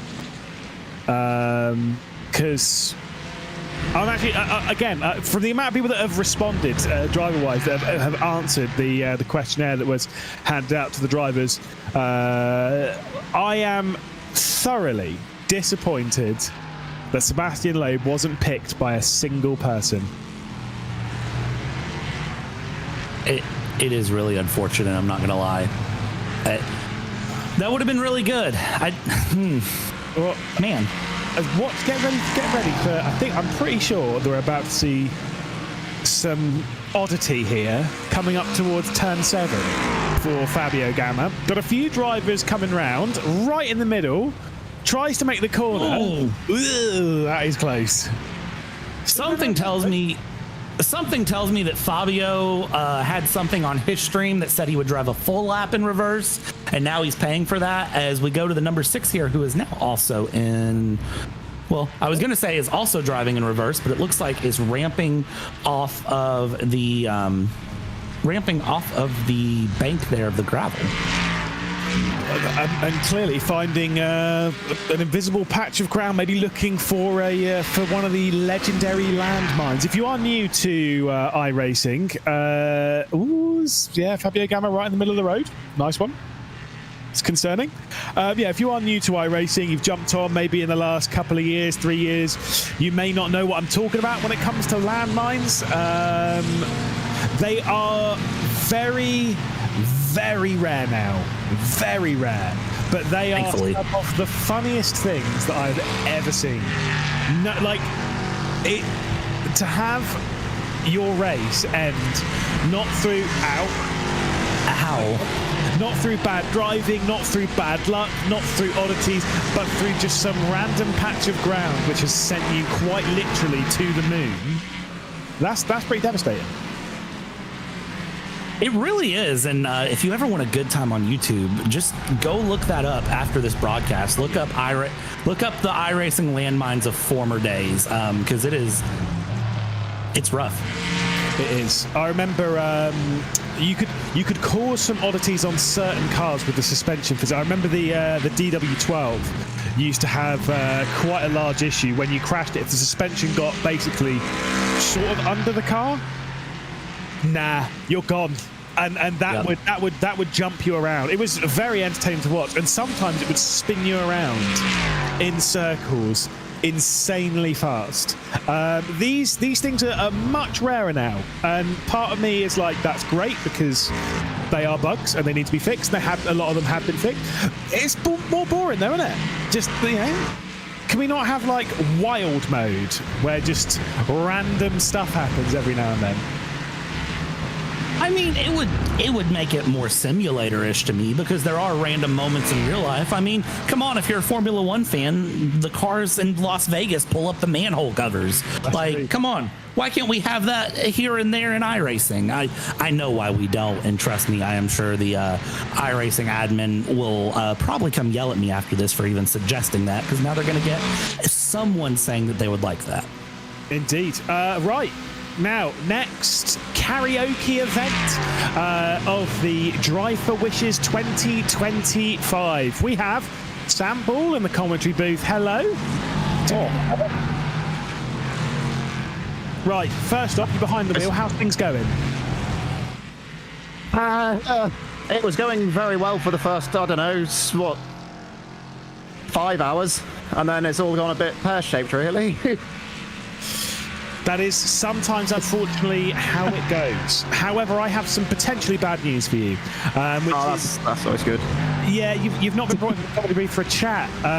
Not even a chat impersonating someone else. You've been brought in courtesy of, well, you got to do a little sing-along. And the request is, I've got a brand new combine harvester by the Wurzels.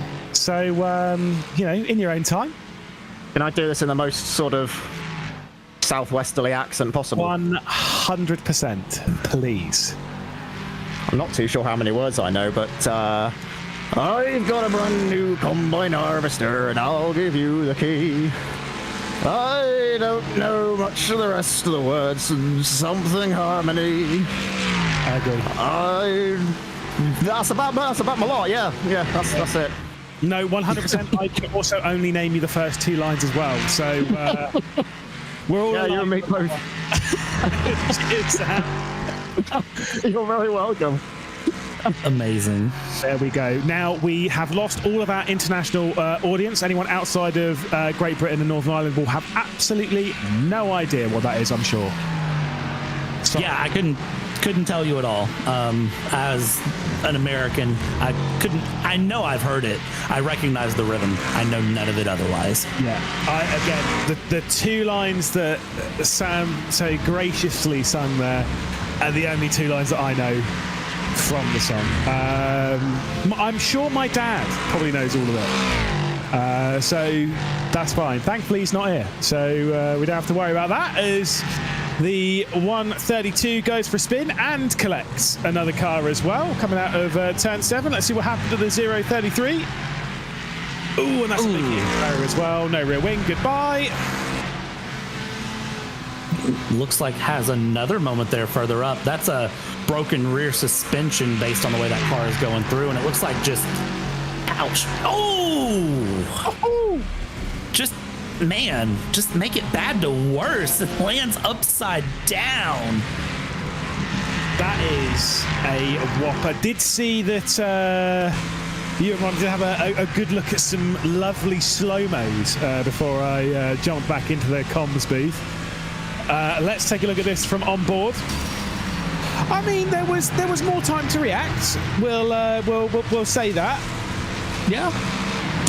And that's all we'll say on it as we move on. In again, in normal league racing, if we were doing it with proper rules and all that, yeah, that'd probably be a whopping penalty for not slowing down courtesy of an instant. However, in this race, 10 out of 10. I respect it. There's no brakes in this race. I was going to say, why would you brake in this race if you see something like that going on? No, don't brake. Just drive faster and kind of take the Daytona approach. Drive faster, fingers crossed you make it through, and we'll see what happens from there. Absolutely, yeah. No, I've done the Daytona 500 not for a couple of years, but I do always remember as the 36 goes for a hit into the barrier. So it's free once again, returning to it as Matt York has a bit of a moment at the top at turn 5. Will spin his way back around. Did look at our little comm sheet as well. Is a game? Has been part of game development on a couple of racing games, including Project Cars and such. So also there's a little bit of a hint that he's working on a new game that no one knows about just yet. So that'll be very interesting. We'll see Matt York appear in the world of sim racing potentially in the near future. We're seeing a few replays of a couple of incidents. I can't even remember what the point I was making. I was so distracted by Matt York's moment. That Arthur Skibbabore moment, that felt like a landmine. That LMP3 bounced up and then just went sailing. That was it didn't seem like he was really off of the circuit or anything. That was a random little bounce. Looks like the car just not happy to go off the road. But again, this track is not, an FIA grade 1 with runoff and paved runoff and all of these proper areas. If you get off of the tarmac surface, you get what you get, which sometimes is bumps. Yeah. Absolutely. By the way, I do remember what I'm talking about now. It's Daytona 500. I said I've done it for a couple of years. And it the only reason why it reminds me a little bit of this is everyone knows that Daytona 500 is 200 laps. Once you get down to the final, not even the final lap, but once you come out of turn 4, the foot's pinned. The foot is pinned. There's no brakes. There's no lifting. It is pinned to the ground until you see the checkered flag. And I love that because it is insanity. And it's brilliant. That is how I feel a lot of drivers in this race have been driving like. And so I suspect a few of them might be taking part in the iRacing Daytona 500 in a couple of weeks. I think it is. A week? A couple of weeks? Next week. It's very close. It is very close. The real life one is a week from today, so... Yeah, I think it's next week is the Daytona 500.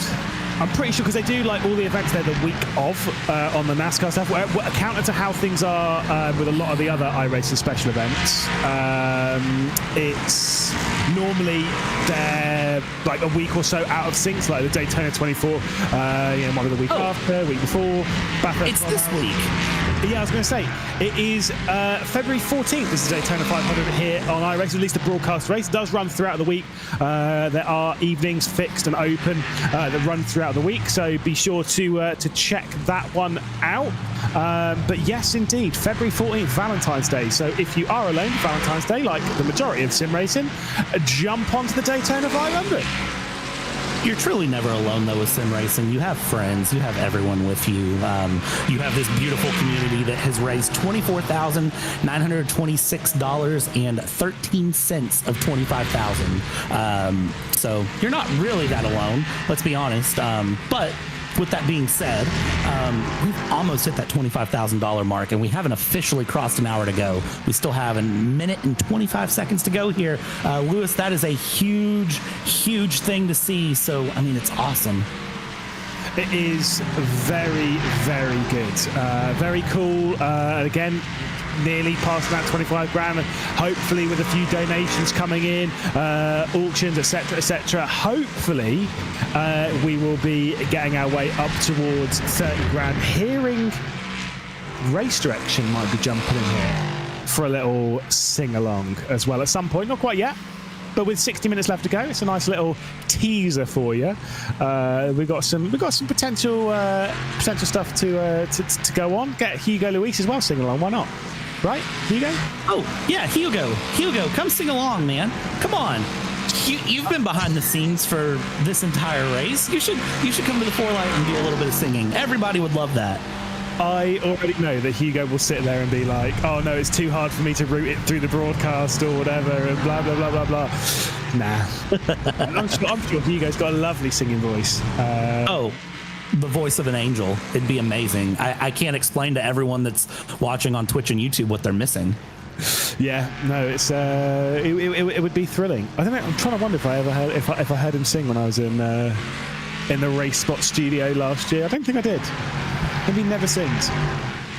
Interesting. That is a thought to have. We've got 1 hour left to go here in the Drive for Wishes 2025, and there is a pretty big lead at the moment in the LMP3s, but that is courtesy of pit stops, etc. It's all moving around, and with us passing 1 hour left to go, we've also passed the milestone. It's been hit. 25 grand down. Wow. Thank you so much for your generous contributions here. It's been amazing so far, and I get the feeling that we've got a lot more still to come in the next hour. It's honestly mind-blowing to me, the fact that has happened. I'm not gonna lie, I can't believe it. It's amazing to see, though, and big thanks to everyone. Big thanks to Make-A-Wish International. I can't wait to see what they do this year and the wishes they get to fulfill and what they do moving forward. It's going to be amazing to see here, just like it's amazing to see who's going to win this race when things are all said and done, because there are some crazy gaps that have filled out through the field. I don't know if you've caught that. PWR Motorsport 08 in first place overall by a minute. Yeah, like I said, I do believe some of that is pit stop related. Might not be, might be drama related, if I'm perfectly honest. More likely the drama related. And second in class as well in the LMP3s has just been black flagged as well. Not 100% sure as to where that's come from. Update with that in just a moment's time, as we'll see 11th place in the LMP3s go for a bit of a spin. Oh, and that is a big old crash in the MX-5s as the Pole Sim Racing red car, sorry, not the Pole Sim Racing, but it's Player Nation streamers, I'll get myself right, sent out into the barrier. Yeesh. That reminded me of the clash in NASCAR when we saw, I started to say it, now I can't remember the drivers, A1 tier commentary coming for you, but we saw the drivers ramp off of each other in the clash at Bowman Gray Stadium, and now we see it happen with an MX-5 and a LMP3 here.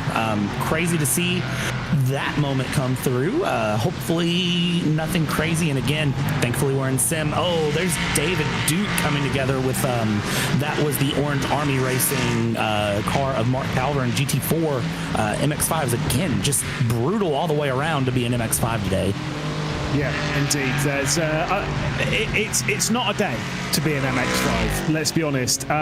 If I was Cam Eben, who is who's one of the drivers, I think he's maybe 11k now. It's definitely somewhere in the 10ks on iRating. Most of that is from driving MX-5s, actually.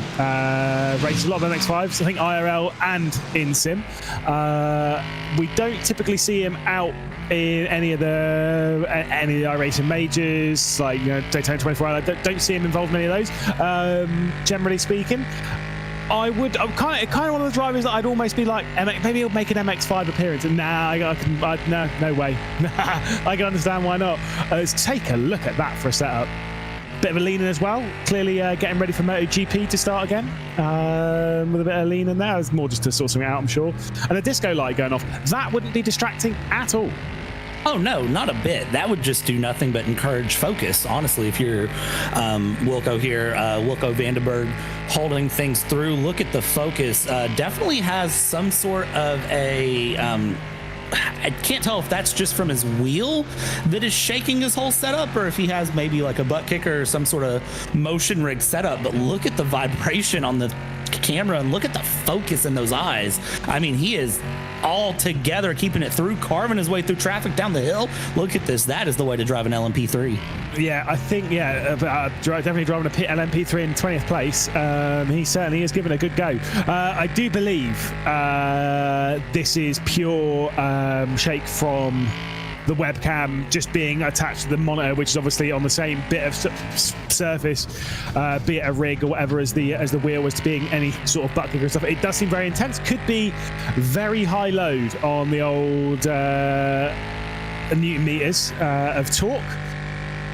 Obviously, then a direct drive. I mean, to be fair, like my whole desk shakes around when I'm driving, and that's not even that super high on Newton meters. So maybe it's a bad setup. Who knows? But it was shaking, and that's a very serious setup. I couldn't handle driving with a disco light going off. I've said time and time again, I'm not very good with any even remote distractions. I don't know how good you are.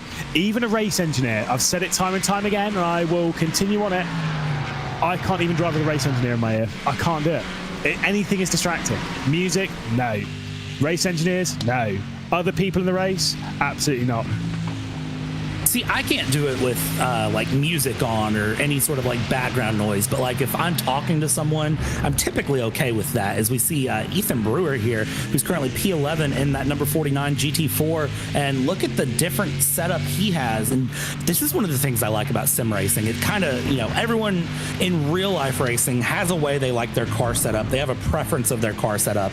Well, here in iRacing, in the simulator world, everyone has a big preference of how they set up their sim rig, and you can see he is sitting somewhat different. Actually, it looks like he's in his desk chair, and that is just mounted into probably his desk or a temporary stand, and that is what he likes. That is what he's running on, and he's fast and he's comfortable, and that's really what you're looking for. There's the thumbs up. There we go. There you go. That's the shake of the head. No, he's not comfortable. Yes, he is comfortable. No, like I say, everyone's setup is different. And as much as this is kind of always the bit that I've said so many times to people when it comes to their setups, if you are tuning in to like the Porsche Esports Carrera Cup broadcast and thinking, oh, I'll never be able to compete at the top level because look at all these setups and stuff. Look at all these rigs. They've all got the best wheel, the best this, the best that. I'll always remember Jarl Tyne taking part in the eNASCAR Coca-Cola iRacing series, racing from a desk on a Logitech G27. And that was always the, yeah, don't worry about it. Don't think too much about it. Like, also, there's the whole thing of like trying to take part in the top level of esports. In my opinion, at least this is from my experience of being in sim racing for 11, 12 years this year, you know, like actual doing esports and stuff. Trying to chase being in top split, it's not fun. I promise you, it's not as fun as it seems. It is so tedious, so monotonous, and so hard work. And it's such a small percentage of people that get the opportunity to take part in those top stuff. Taking part in events like this and having a good time is a much better usage of your time than trying to go after the big esports glory, which is just brutal. You know, there was a league that I commentated for the entirety of 2024, and I race with them now occasionally. They're a lot of fun. They turned into some really good friends of mine, you know, outside of the commentary booth. And I text with them regularly. You know, I plan to play golf with some of them once it warms up here in the States. Oh, the Orange Army gets sent off there. It comes back. No! And there's the 171 who gets collected as well, and that straight into the pit lane. That was a smooth save there. That was a big moment. With a smooth save, all of those cars will come straight in, and I'd like to imagine, well, yeah, that's an LMP3 crabbing, some more fast repairs coming through. It all started with Jack Ashton, now serving the reverse that I paid for about 2 hours ago, and coming around. So, but anyways, I started my story there before that happened.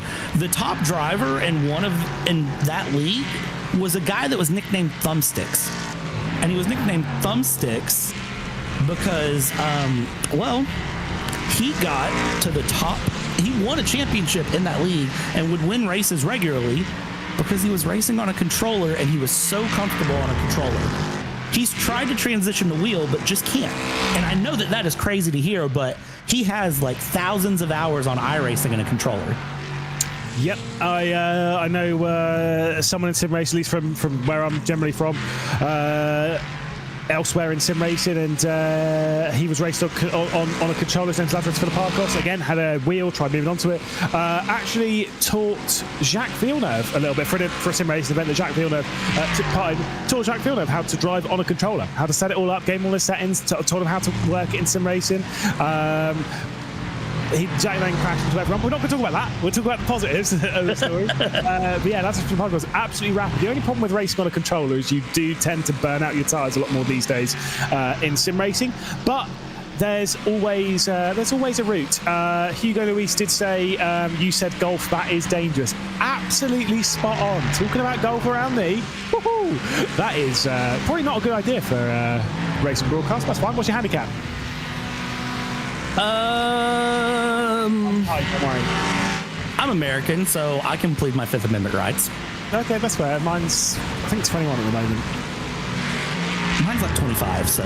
Yes, it's not that bad. Yeah, well, you know. We're talking about going around, and he's like, yeah, you're not. Arjuna is adamant that I'm getting shots. Sorry, that he's getting shots on me, and I'm like, absolutely not. I've seen some of his scores going around golf courses. It's far better than mine. But one day we'll have a RaceSpot community golf challenge, probably around some terrible golf course, and we'll all have a great time. Anyway, back to sim racing or something. I don't know. Yeah, you know, we're under an hour to go. We're at 49 minutes to go here. One more caution to be served, Lewis, and I think that's important to note. We still have one more caution period that has to be served here at some point as we go through, and we're over $25,000 raised, which is absolutely amazing. And we've got drivers putting in fastest laps. I do want to point that out as we see Tristan Engelstad spin through. I just saw that Ryan D. O'Connor in Solpec Precision Racing LMP3 has just put in the fastest lap of the race with 48 minutes to go. Yeah, indeed. We are getting an update. Again, very soon we'll be having our new, our next addition to the radio station of Drive for Wishes 2025. We're under. Okay, we're just gone under safety car. I almost want to say that we've got to hold this this karaoke until after the window, because it's not as fun, is it? When we're just just driving around with a safety car. I think we have to wait until we're back racing again. But it will be the Iverson squad car, Fabio Gamma. This car right here will have to jump in and sing "Don't Stop Believing" by The Journey, which I respect, by the way. Great song choice. Cracking song choice. Hopefully you know the lyrics. But I think that has to hold until once we're back racing again. Yeah, I agree with that. We'll hold it. If Hugo will let us hold it, of course, which I think he will. We'll find out, though, as we go through. The BMW iRacing safety car is here, pacing around, holding on for the moment. You know, we'll see how this goes through and where things land. This will give everyone a chance to kind of gather, reset, breathe, catch themselves, and really just, you know, set back up for what's essentially going to be a 45-minute sprint to the end. Yeah, exactly. Now, there was the request that this safety car is a short intervention into the race by a lot of the drivers and such a little bit earlier on in the race, and I think there was the request of the MX-5s going backwards. We'll have to see if both of these are ticked off on a few of the MX-5s into the pit lane, including Emil Bernstjof, who's got a 2-lap lead. I think that one's unlikely to be salvaged by any other of the MX-5 Cup category. I think. But going by what you said earlier, spot on. I don't see that one changing unless safety car, they're just like, stick a few cars back on the lead lap, let's go. Well, I don't think that they'll 2020 it, but what I think they could do is if the teams behind really wanted to get wild with it, it does only cost $20 to give a step aside, and if the driver isn't close enough for that, I believe the step aside gets converted into a 30-second stop go. So if you really wanted to, you could throw a few of those in. If a couple of drivers wanted to get together, it will be great. I mean, look, there's a few bits of strategy to be thrown out there, as Race Control had a swift moment there to try and remove a lot of penalties. You can see a few the LMP3s coming into the pit lane. That makes sense because with about 45 minutes left to go, expectation is the LMP3s can go to the end from this point. They should be able to. I would think that... See, MX-5s are the ones that you never really run super long races like this except for certain special events. So I never really know the fuel load of an MX-5. I would think that if everyone pits, they'll all make it to the end. Maybe I'm wrong with that. That seems to make sense, though, to me, knowing what I know about the fuel loads and the fuel capacity of those cars and the fuel usage each lap. I would think that if everyone pits now, they'll be able to make it all the way to the end. Yeah, absolutely. I mean, the most fuel restricted category is that of our lead category. Very, very quickly had in-game we're going green, and then very quickly we're not going green. So they've added a couple of laps onto the caution. So it's 3 laps till we go green. So it'll be 2 at the line. No MX-5s in reverse yet. It's very disappointing.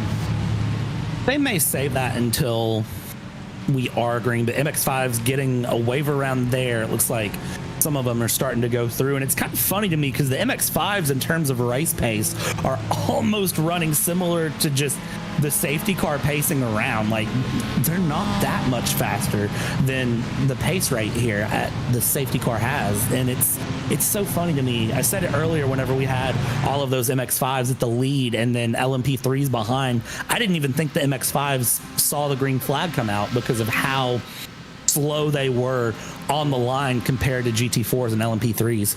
It is quite funny. I mean, there's been a few times in real life where you've seen the safety car come out and a few drivers are sat behind. I think it was Super Formula, and they were behind the safety car. And the safety car, it was around Sugo.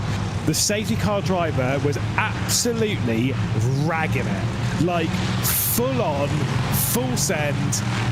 And a lot of the drivers were like, "Whoa, this guy's pretty quick." I don't know, there's something so funny about that. Again, the safety cars, typically speaking, they're pretty quick. That's not what you want to see on the safety car, though, because that car does have contact on. Please don't reverse onto the racing line. Oh, I hope he didn't reverse onto the racing line, but I do also see, looks like Maradness M Squad have earned themselves a meatball. So something's happened with Maradness. I don't know what's happened with them, but their LMP3 entry has had some sort of a big moment. Yeah, not sure on that one. The thing is, I think when they close back up again, there might be the chance of the odd bit of issue. This is how Finn McCall went for a spin. Cold tyres, overcorrects it right at the top of the hill. Can tell you, we've all done that. Yeah, cold tires are such a pain. It is the bane of my existence. Honestly, outlaps are my least favorite thing, and the lap after pacing around under safety car. Oh! There we go. That's what happened to the Maradness car. Told you, they all bunch up. It can be a little bit dicey. To your point, by the way, this is why I don't dislike it, but I don't necessarily enjoy standing starts as much in iRacing as I have done elsewhere. To races, nothing. Before anyone jumps on the bandwagon being like, "Whoa, you started a bash out." No. It's because it's a pure standing start. And I've always said it would get tedious if you're wanting to do F4 races all the way through a day. It would get tedious having to do an outlap or a formation lap every single time. So that's why it doesn't exist, and I am all for it because I also would get bored of it because it would be very tedious. However, in my head, sometimes that formation, especially when you're doing league racing and stuff, that formation lap makes an unreal difference because that's where you get yourself psyched up. That's where you get yourself ready. That's where you get your tyres into the window. That's where you get your mindset all ready. So doing a full outlap, obviously you can only do that on rolling starts on iRacing, but having that for a standing start would be pretty helpful, at least for my mentality if I'm doing league racing. But that's me. I'm weak. I think you're right. I honestly think that having that outlap into a standing start would make sense. I have been playing a lot of Le Mans Ultimate in my free time lately, and one of the things I do like about Le Mans Ultimate is that it does the full formation into you setting up double file and then into the start. It gives you that full around from sitting stationary beside each other. It gives you that, sort of setup, or you can choose the short outlap and run that through as well. So I kind of like it, how that's set up. It's pretty nice. I would like to see something like that implemented in iRacing in the future. But, you never know. iRacing is always working on really fun, exciting things behind the scenes. I always hear the joke that iRacing is going to make the safety car for April Fool's Day have collision one day. Which I would love. One of my favorite memories, the safety car. I was doing an Xfinity race around Dover, which I feel most people, I like Dover. A lot of people don't, but I rate Dover. And the safety car came out to pick us all up. I was leading because I didn't stop. The safety car comes out, flies up towards turn 3 and 4, and just bombs it straight into the wall. I actually have a video of it somewhere, and I don't know where it is, but one day I'll find it and I'll post it again. It was like 7 years ago, and it's so funny. Either way, 40 minutes left to go. Safety car will be back in fairly soon. Got a lot of wave rounds to deal with, so race control's trying to get ahead of that. Will say, just to remind you, if you are getting worried that we've not dragged in the iRacing team just yet, we're holding fire till we're back racing, I feel, because I do want to have the singing, because I've got a little bit of carpool karaoke to deal with.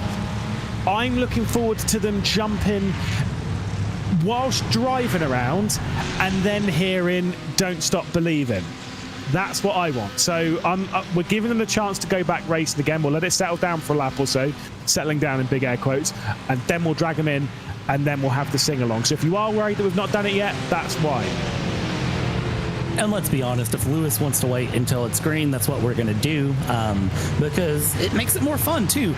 I think it makes it a lot more fun to see it happen under green. Maybe that's just me, but it is fun to hear the stress in the voice as we try to settle things through. And wow, look at the cars all passing the safety car here as we try to get everyone sorted back in order and get ready for the green flag run here.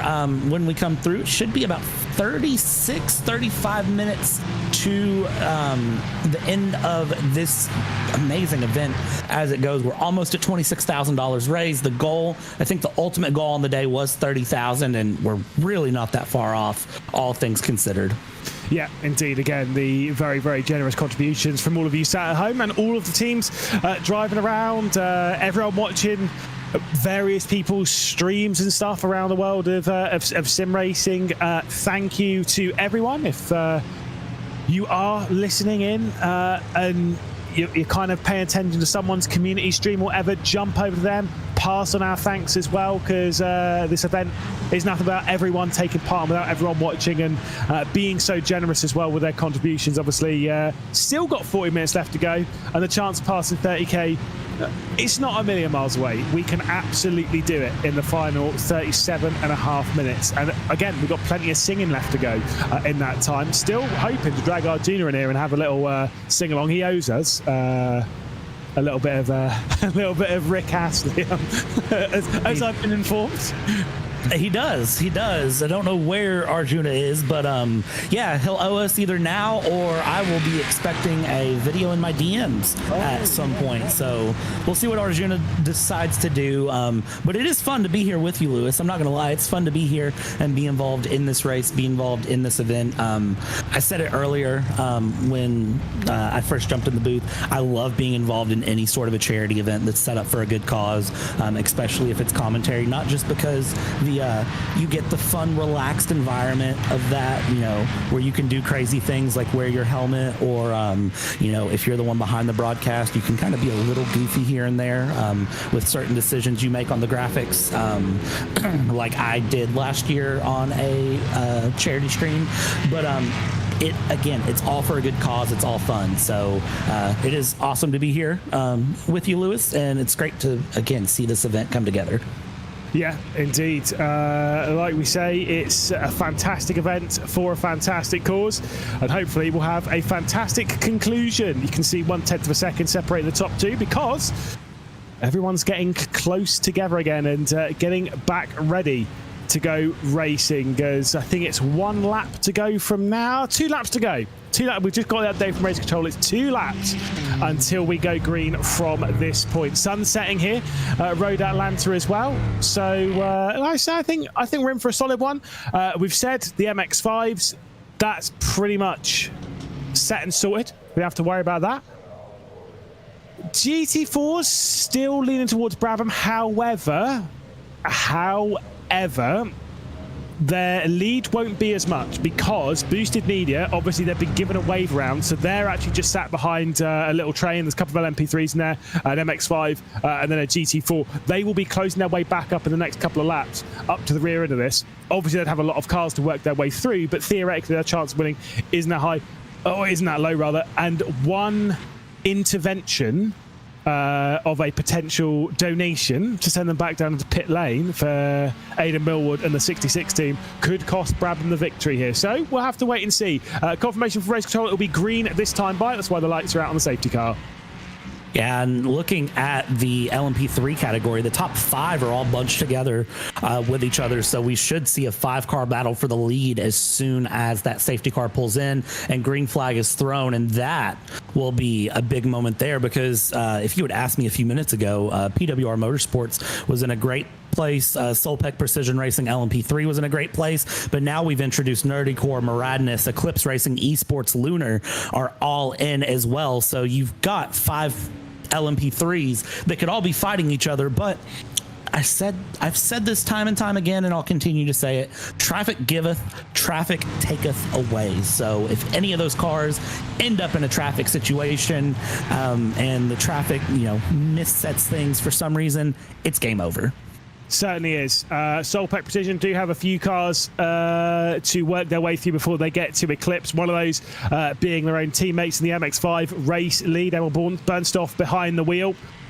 We're about ready to get back racing though, and like you say, it's going to be a tough run to the checkered flag. We've got a GT4 that will lead us back to the green. That would, of course, being the Orange Army Racing with JARC behind the wheel. Jack Ashton at the moment piloting that car. And, I mean, you've passed on a couple of donations and stuff for that team and a couple of struggles forward. And they're going to slow down this entire train as much as they possibly can. They are not in the lead of the race, don't worry. Nor is the Project 91 by Race Data car involved in that bout. Already, we've got drama as the 10's been spun round the Grid Up Sim Racing car. But we go back green flag racing one final time here at Road Atlanta, and the Drive for Wishes 2025 is back underway. You can see some big separation of those groups behind. Is it going to be moved down towards turn 1? No, not in this grouping, but from all of that behind, Maradness sends one down the inside. Danny Morad with a big move to the inside to go from third to first in one corner, and the yellow flag's been called again. Daniel Morad not messing around at all there to get that pass through, and yellow flag. Oh, that's a big hit there in the background. That was Hyperion Racing 2 that just went around through. We continue on with green at the moment here. We continue that battle. And that is going to be PWR Motorsports 08 battling through. Still plenty of battles around, but Daniel Morad has set the pace off as fast as he can there in the lead. He's already opened up a second gap, and he's going to continue to push and see what else he can do just to build the comfort level to the end. Yeah, I did see the yellow flag came out briefly and then it was rescinded. So I think no worries on that one. It is what it is. I did see Danny Morad basically coming to a stop there. But we do have the Maradness car back towards the front. Although, as I'm saying that, I think Danny Morad has just disconnected as we see a big slide coming down the hill as well. My goodness me, it's not over yet when it comes to drama. It is not over until someone says it's over, and to be frank, right now, nobody has said it's over. I can't tell you what's happened with Morad, so unfortunate to see, though, if that is a disconnect through, but it opens up the battle for the race lead out of nowhere. 2 seconds for PWR Motorsports in the lead, but Nerdy Core XP, Solpec, and Eclipse are all battling here as much as possible. So we'll see what happens here in the moment through the end. Oh, and that's the spin. No, Nerdy Core and Solpec go around. Yeah, this is always going to be the way. It's just a little bit dramatic there And like you say, as we head into the final half an hour, it is really kicking off. Danny Morad streaming, you're just about to point this out. Yeah, like I say, I think he has been officially disconnected now. And you said his stream's gone down, so I think that might be an internet issue. Imagine that, taking the lead, and then your internet pops out. Yeesh. It's the same thing though when you look at it. If you think about what could happen in real life, you blow an engine, you break a brake line, lug nut comes off, a wheel goes flat, and you're in the lead. I mean, unfortunately, the internet is one of those things that can happen here in the world of sim racing. You may not be as likely to have, a wheel, a pedal issue, a tire go flat, but you can lose power, you can lose internet. It's one of those things that you can't control in real life, that sometimes racing is just what it is. Yeah, certainly is. So we've got we need to go and grab the iRisen team. We do still need to get a little bit of karaoke done from the iRisen team, which is the latest thing. And then we've got another bit from the iRisen team to tick off, but we'll deal with the karaoke first. That one's not being left out. So hopefully at some point soon we'll get Fabio Gamma into here and we'll be able to hear his lovely tones, as we'll see. Do we have Fabio Gamma in here now? We have all of iRisen in here, and it's not the first time they've been here. That's my name. Hello. Beautiful name. Lovely. We have a request for you, good sir. It's been brewing for a while, but we need to get back racing to hear it. You got to do us some singing, I am afraid. Sing? Oh no! It's "Don't Stop Believing" by Journey. Already done it. I did it. You got to do it on broadcast, mate. I don't care. I don't know the lyrics though. Can I just do like the part that everybody knows? The "Don't Stop Believing." That was so good, wasn't it?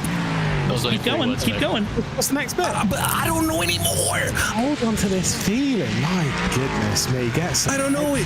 I don't know the lyrics. My goodness. I'm also wisely informed that someone has to be interviewed whilst they pretend to be Lewis Hamilton. Okay, we can do that. That is also Fabio, yeah. Hayden, you can interview and I'll be Lewis. Alex asked for you, mate, in your chat. Come on, you have to do the interview. You make me questions. Oh, I have to do the interview? Yeah. Okay, so how's your race performance gone so far, Fabio? Well, Lewis, as I should say. The race could have gone better. I know that everybody back in the factory, they gave our best to give us this amazing car. The setup could have been better. We had a good setup during practice, but then in qualifying, I felt like things were not going in the right direction, so I decided to tweak some things. Unfortunately, it didn't work out as intended, but we tried our best. We were caught in traffic. But we got the best result for the team, but we will keep pushing forward, and hopefully next race we will fix everything. Could you talk to me more about the start of the safety car restart, the last one we just did when you murdered 3 cars, I think it was? It was a very difficult situation. As you guys know, we have a lot of different cars here because it's a multi-class race. A lot of cars decided to go slow for some reason, even though we had green flags for a couple of seconds already. I tried my best to avoid them, but it was not possible. So I don't think I should be blamed for that. Yeah. Wow. Thank you. Go. We'll let you all go back to your work of trying to get through the next 27 minutes without killing anyone. Thank you. Great singing, by the way. And good luck. Thank you. Ouch. Sorry. That feels pretty good. Brad, I think it's spot on. That was good. I love that everyone's really leaning into it and like playing into the spirit of things. They're not just, coming in and saying, well, blah, blah. I'm still disappointed that he didn't know the lyrics to Don't Stop Believing by Journey. That's just as you should know Daytona International Speedway, or you should know Road Atlanta, you should know the lyrics to Don't Stop Believing by Journey. If you don't know the lyrics to Don't Stop Believing by Journey, go listen to it on repeat for a couple hours. Come back, thank me. It's a classic. Exactly. It even comes on every now and then in my place of work, and everyone feels the need to sing along, and it's kind of like, oh, it's so cringy. You're like, that's kind of a vibe, though, isn't it? But also, got to mark them down a couple of points as well. No #blessed. Also, no best fans when trying to imitate Lewis. I know everyone was saying about the lack of not being British enough, but you've got to chuck in her best fans. Yeah, absolutely. Requirement, isn't it? Yeah, I mean, if you're Lewis, you have the best fans, and all you can say is, as a great driver, I have the best fans, and the fans always support me. So thank you to the fans. Thank you to everyone back at the factory. I mean, couldn't do this without them. Couldn't do this without you. Yeah, thank you all. Exactly. I mean, to be fair, from now on, he does kind of have the best fans in the Tifosi, but that's a podcast topic. Is it now? Do you think that better fans in Formula One than Tifosi? Don't you dare say like Max Verstappen's fan base. We're not going to do this because this could go on for longer than 25 minutes, and I think the race really deserves it. Also, I don't think we need to get the entire iRacing community chasing us down. Okay, no, fair enough. That's okay. I'll let you sit in that one for a second. We are $4,100 away from 30 grand. That might not be the case to be hit in 25 minutes. However, did see a little bit from race control and the potential. The light aim might be an extra $1,100 to push us past $27,000. We'll keep our eyes focused on that. Anyone feeling some last-minute generosity, chuck it in now, because it's been a fantastic race, a fantastic cause, and already some more penalties being chucked in. The Potato Nation Streamers has had a penalty reversed back to them. I believe they were trying to hand it out to, I was going to say Solpec, but I'm not actually sure. They were trying to hand a penalty out to someone though, and it's not gone well. The fun of the penalties going back and forth around that Uno reverse is probably my favorite little incentive that has been added into this. It's great to see that through. It's also great to watch LMP3s try to battle around. That's the number 42 of Eclipse Racing Esports. That's James Packer, who is driving right now. Another donation just came through. Thank you, P91, for the $20 there. Again, starting to pushed us over 26,000 here as we continue to push towards that goal that we have set. The stretch goals continuing through. The battles are continuing on with 23 minutes. And it's, again, this is all for a great cause. This is all to benefit Make-A-Wish International. Justin Sadowski showing his love for the Drive for Wishes as he hits the brakes and just tries to pull off the best J-turn of the night if he could, and then doesn't actually try the J-turn. So I will forget that one. Look at the broadcast direction of that, though. As soon as he goes for that spin, zooms straight in on the Drive for Wishes load. That was up there with Tiger Woods and that chip in on, was it 16 at the Masters? It was, yeah. 10 years back. The ball stops, the Nike logo's just in shot, drops into the hole. Absolute perfection, pure cinema. That was up there with that. Not quite with the same crowd pleasing cheers, but still. Either way, we did have a bit of a moment there for, I believe, the 08 car, the PWR Motorsports car that was running in, race lead, and now they're running in second position as the Solpec Precision LMP3 looks to try and make it 2 Solpec victories on the day with a lead in the MX5 Cup, and now the lead overall. Yeah, and as we continue through that lead overall sitting, Solpec also has MX5's lead. So, I mean, just continue to push along. 3.6 seconds in LMP3, so not exactly safe. Still definitely going to be under pressure. And, I think we've talked about MX5 enough now to know that it's comfortable. It's a comfortable lead, but I'm not going to say it's a guaranteed. It's a 60-second lead, or maybe 54 seconds, actually. Let's correct that one. But definitely comfortable in the lead, but still not guaranteed. Nothing's guaranteed until the sun sets here, and the checkered flag is waved by our best friend, Barney the Flagman, at the end of this event as we continue through here, continuing to watch battles shape up here and go through. We're trying to pull some gaps, trying to get some runs here. Second place of PWR Motorsports 08 is really trying to push, wants to gain that 4 seconds on Solpec Precision in the LMP3 if possible. Traffic, though, is not helping. Again, traffic giveth, traffic taketh away. I think this is traffic taketh away territory. Yeah, I mean, look, that's always the nature. We say it a lot. Obviously, that's more so when it comes to the pro level esports stuff, like the iRacing Daytona 24-hour a few weeks back, when you're seeing these GTPs navigating GT3s, and it's all crazy. The rule still applies, though. LMP3 is trying to navigate GT4s and MX5s. They lose a lot of time, and patience is sometimes one of the things that you should be looking for. Alas, not one of the things that's always looked for. As whoa! Oh! Hi, Rizit! What's happened, lads? Hi, Barbie. That was not where you should be. What has happened to Barbie? Something very unfortunate. That's... I honestly have no idea. Here we go. Gets spun round. It's going to hit the... Whoa! It went upside down into the barrier. Fabio Gamma, after... That's what you get for not knowing enough of Don't Stop Believing. Yeah, I hate to say that that's what happens when you don't know Journey, but you should know Journey. That's all I got. You really should know Journey at that point. You probably wouldn't be a small town girl living in a lonely world. You could have took the midnight train going anywhere. That is true. That is true. Poor Fabio Gamma. Let's see the spin from on board. Wow. And that there is where the light problems come in with gravel traps, because they do tend to flip cars. But we're not talking about that. It's fine.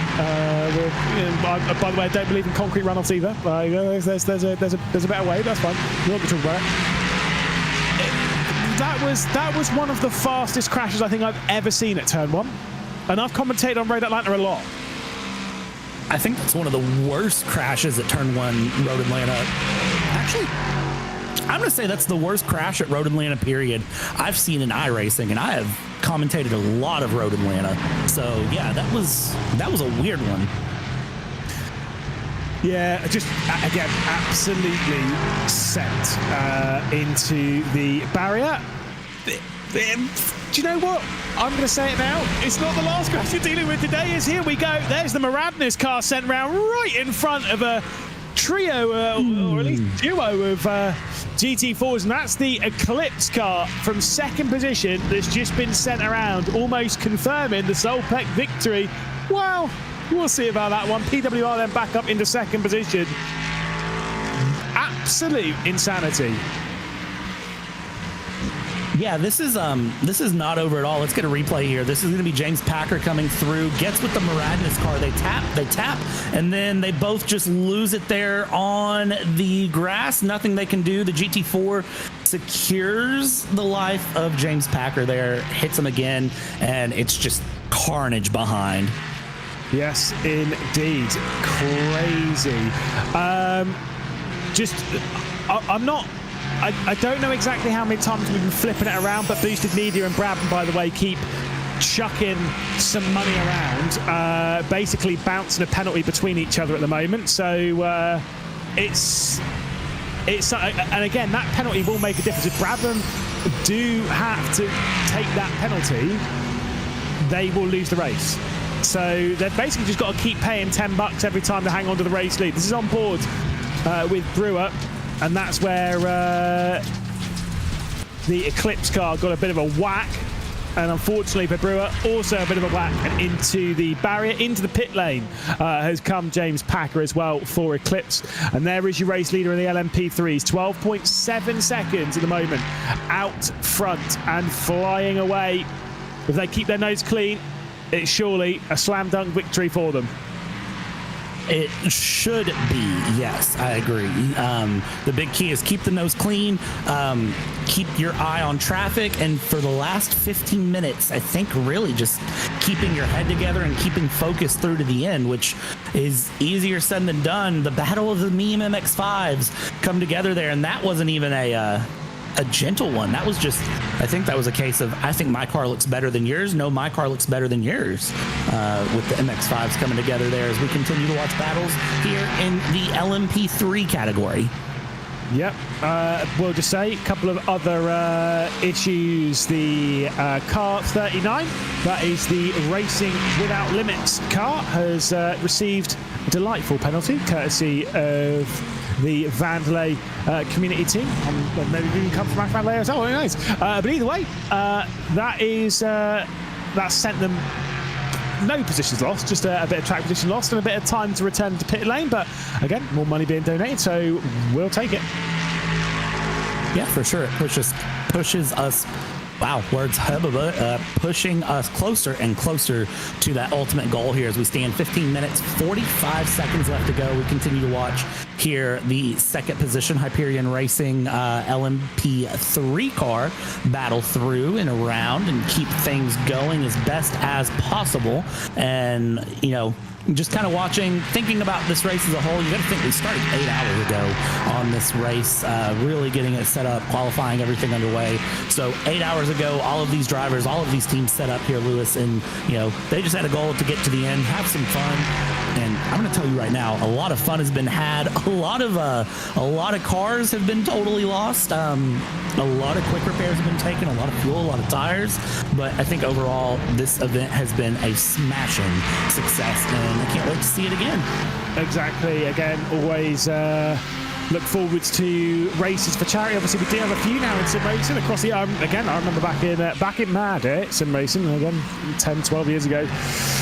Yeah, sure, there was the odd race for charity, but they were few and far between. Now we get quite a few over the year. All of them raise very good amounts of money, courtesy of the generous contributors, be it either through viewers, through drivers, through teams, through sponsors, organisers. Obviously, some of the prizes that we've had up for offer, some of the things that are obviously auctioned off, etc. There's a lot of things up for grabs, which is kind of helping that, and we couldn't do these events without the tireless efforts of those behind the scenes and the generosity of those watching. And again, there's quite a few of these in sim race now, and I'm all for it. It's great, especially when they're all putting money into great causes. Yeah, it really does, and I absolutely love it. I'm not gonna lie, I love seeing, you know, everything go through for a great cause. Everyone's here having fun. Again, we've said this multiple times, but if you showed up and, you know, you got super upset at some point, you got, you know, super mad about something, this probably isn't the race for you. As we watch through, we go push for the end and, you know, make that big, strong run to the end here. The auction items are up and going. I even thought about bidding on some of those myself because there was some amazing things on there that I was looking at. So, you know, definitely, if you haven't checked that out, last few minutes are in. Get your auction, your bids in. Take a look at everything that you can, because who knows what is up there? Who knows? You know, you could be the one to win it. Exactly. Like you say, there's wheels, pedals, VIP subscription for iRacing. That'll get you a fair amount of content. As there is a bit of a spin as well, unfortunately, for the PWR Motorsport 08 car, third position in LMP3, going for a spin, coming out of turn 7. Going out onto the back stretch, allowing the Hyperion car to check out. They've just moved up in the second position. And the 44 now runs away with second position as we look a little bit further down. The Maradness M Squad car. No, never mind. That's not what we were looking at here. I was seeing a very close call over for the Maradness M Squad car. It's one of the Cornish lawnmower cars. This is for 11th position as they try and get their way past the grid up car. Also joined in the fight by a car a little bit down. That's Matt York, trying to get himself involved in this fight, but a few laps behind this group and might well pick off the duo. Lovely stuff. It's amazing to watch them go through and watch this battle continue. I've been enjoying this racing since the beginning. As I said, I tuned in very early on to watch because I knew this was going to be a great show, and everyone's continued it. Just absolute battles up and down, and well, a lot of lawn mowing has happened. A lot of cars have decided to cut grass and mow through. That's Matt York with York Sports Racing, who took things through. That's an LMP3 in the background and a GT4 running off the track there as they need to. That's a Cornish lawnmower, actually, that is going through. And yes, Cornish Lawnmower Racing, mowing some grass there, taking true to the team name. I love it. 11 minutes, 20 seconds left to go here.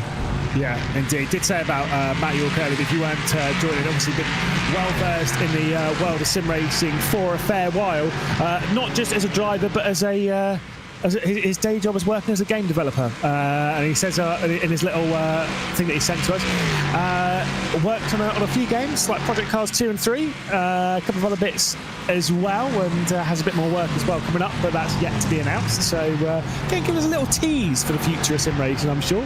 A lot of great titles out there in the world of sim racing. Obviously, here at iRacing, the World of Outlaws as well, recently having a lot of positive chat around it. Obviously developed basically by the team behind iRacing. So it's fantastic stuff, dirt model, and I kind of like that stuff. It's all crazy, it's all hard work though. It's being British.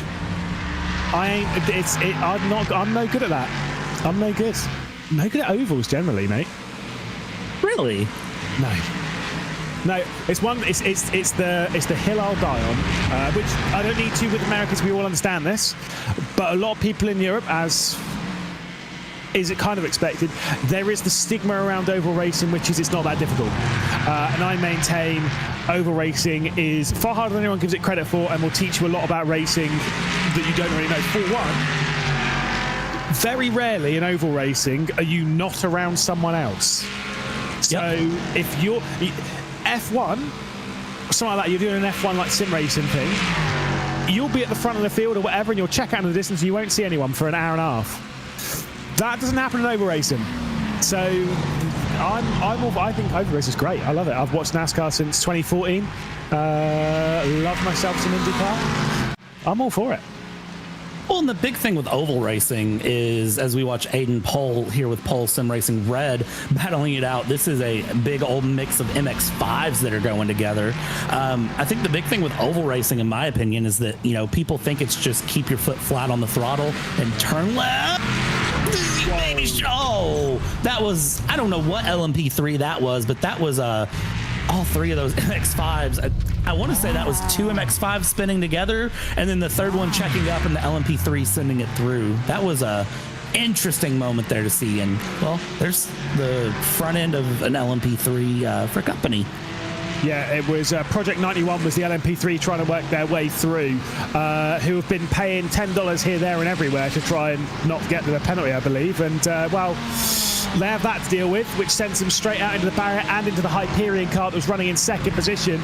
The MX-5's involved in that. You were saying about the Pole Sim Racing team, Aiden Pole behind the wheel. You had the Wishing for Speed car and the Racing for James car as well. There is Hyperion with a lot of damage, going through the final complex corners, now back into pit lane to rescind second position, back to PWR Motorsport. Bit of a sad end for the race, because we've only got 8 minutes left to go. Oh, they also got stuck on their own wheel in a gravel trap as well. That is triple F. Yeah, that is not at all what you want to see. It's unfortunate to see it, but, you know, you'll have moments there as it goes through. We continue along, 7 minutes, 50 seconds left to go. Some cars pitting in and getting things together. This is Kyle Femister. That's another big shoulder check that just happened. That was all in that same moment of those three MX-5s, and, well, that's two LMP3s that are just not having a good time there. Yeah, I think probably was sat there thinking we've basically cleared everyone, and think again. They most certainly did not. Solpeck then out front by 26 seconds. It was a very close gap until not very long ago. Started in 23rd position in the LMP3 category, that being just basically two off the back of the LMP3 category, have risen their way through to lead the race in the dying moment. 7 minutes left to go. It's been a fantastic drive from the team.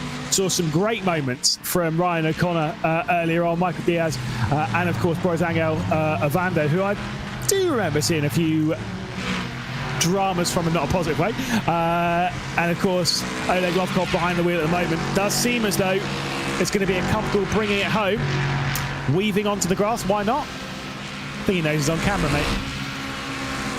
He absolutely knows he's on camera, which if you know you're on camera, you're going to show off a little bit more here and there. That's the nature of sim racing. That's the nature of the drivers. They're going to do what they do. 27-second lead is absolutely gorgeous. 6.5 minutes left to go. That's going to be about 5 laps to go, honestly. And if you're in this position right now with a 27-second lead, you know you've got 5-ish laps to run here. Lewis, I gotta ask, what's gonna be your plan with this? Are you just gonna kind of pace it through and be comfortable? Or are you gonna be pushing and running? What would you do as a driver in this situation? Avoid drama. Whoa! That was really close. That's what I'd be doing. Wow, that was seriously close. I think that might have been the Project 91 car as well. They got seriously close with. This might be like a more unpopular one, but I think the worst thing to do is change what you're doing. Don't think about it. Just keep doing what you've been doing. It might end in tears. Maybe it will. But by trying to slow down and avoid it and control destiny and blah, blah, blah, blah, blah, you're more likely to get involved in something silly. Maybe if Oleg Lovkov wasn't doing what he was doing, wasn't sitting in the rhythm, maybe he would have been collected there by that orange and black LMP3 that so closely wrecked him from the race. Really, I think the big goal for Solpec Precision Racing here, if you're talking to your driver, Oleg, you know, if you're a teammate, you're telling Oleg, eyes up, heads up, hit your marks, do what you're doing, avoid accidents. You said it perfectly. Just do what you're doing, change nothing. Get that car to the end here. 5 minutes to go, 30-second lead. It is yours to give away right now, and you don't want to do that. I'd say the same thing for Solpec for the MX-5s too. Even though they have a minute lead, heads up, keep yourself together. I will say things that aren't so comfortable in this race is that race lead for the GT4s though. That's one where you've got to do a bit more than just what you've normally been doing. That's how close Oleg Lovkov was to lose in this race. The reason why I say about the Brabham car is guess who's just received a penalty? Yes, indeed, they've been passed one on from race control from the Technically Sim Racing team. And I said before, if they want to win this race, they are going to have to spend some dollar bills. $10 to have that one sent straight back. Oh my goodness, that is a big one. That is another car upside down. I want to say that's easily the 10th car that's been upside down in this event, but again, this is all fun. This is all for fun. This is nothing crazy. It's just, it's fun. It's exciting. It's keeping things going. I mean, nothing can take away from this for me. Nothing can take away from this event.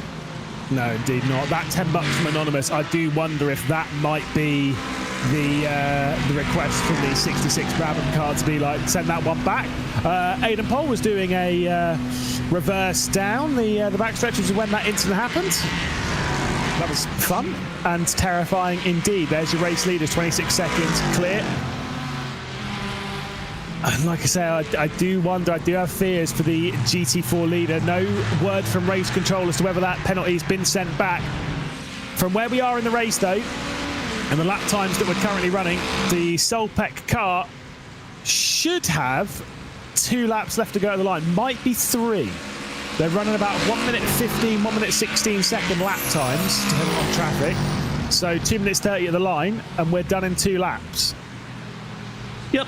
This is the end as it sits, so we'll see if there's any last second penalties to be handed out from race control, and we'll see what happens here as we get towards the end, what they can give and bring through here around Road Atlanta as we continue around. We're right there at the end. You can taste it, you can smell it.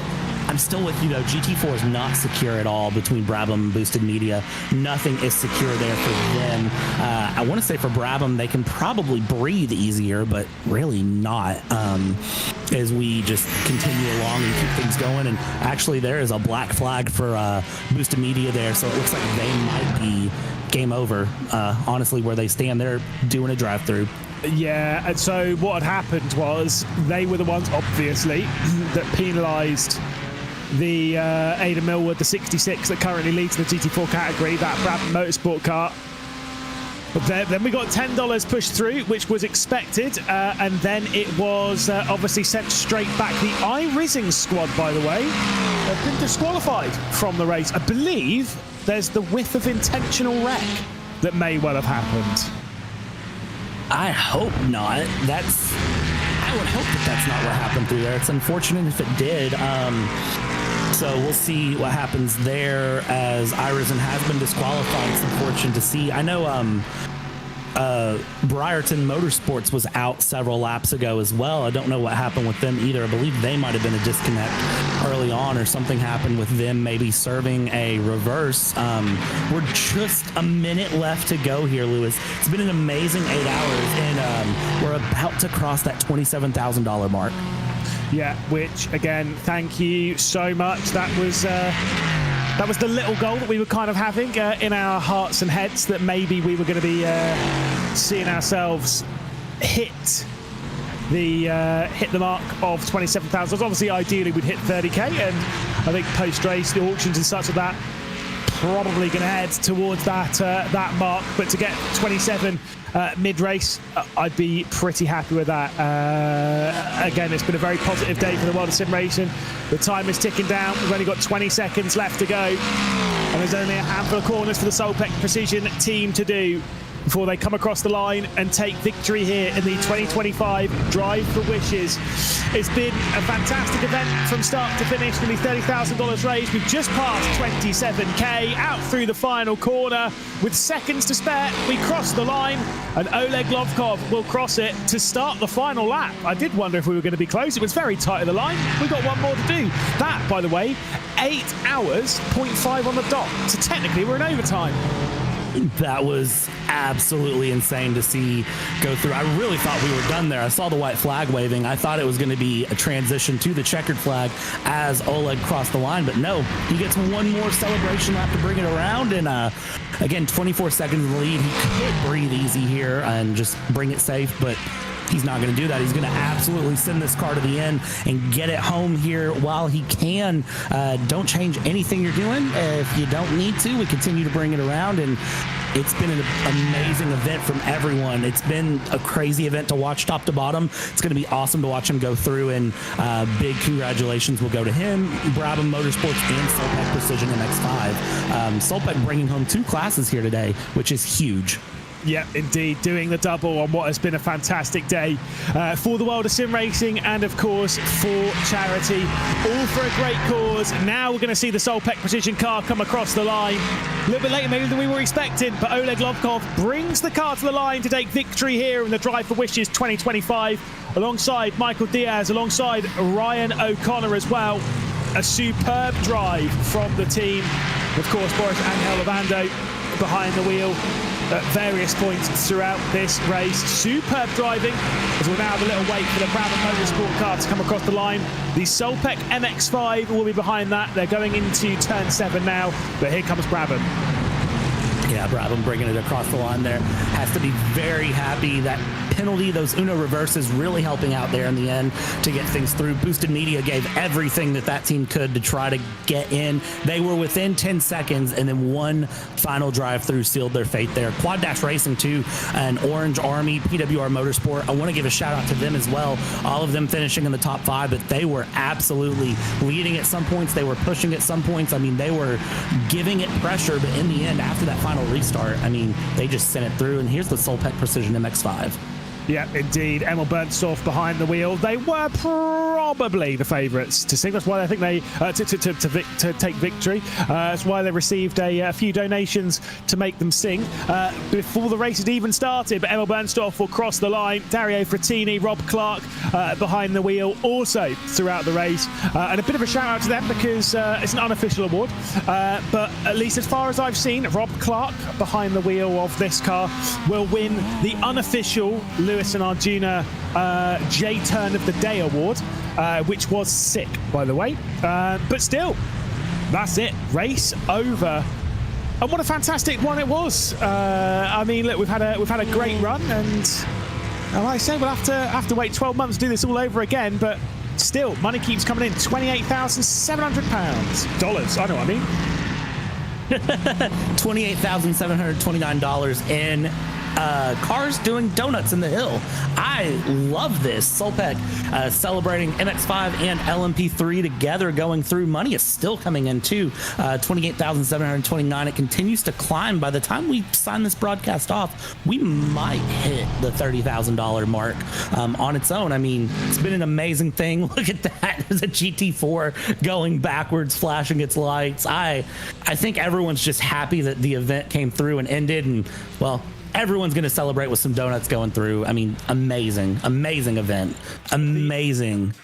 Only disappointment is there's no Rick Astley from Arjuna. We need that on social media. Stat, thank you very much. Let's take a look then at the results from the race. Oleg Lovkov was able to bring the Solpec Precision Racing LMP3 to the line, with PWR and Eclipse rounding out the podium in the LMP3 category. 3 cars a lap down, being the Hyperion, the second of their cars. Then, of course, the Miranda's M Squad and Nerdy Core XP.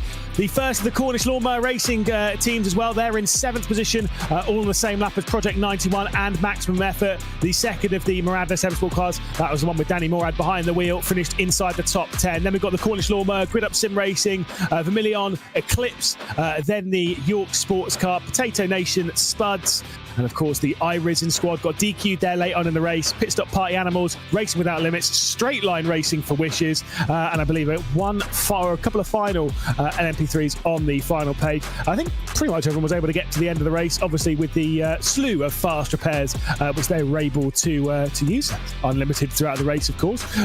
Lee Watson and then the Brighton Motorsport team Hyperion. Unfortunately, they had a few dramas late on, and HK ending out there. Into the GT4 class, and the victory there for Brabham Motorsport in a 3-driver effort. Aidan Millward bringing that one to the line. Boosted Media tried to steal it from them with a few penalties being dished out late in the race, but it was Uno reverse back them and they finished 28 seconds down.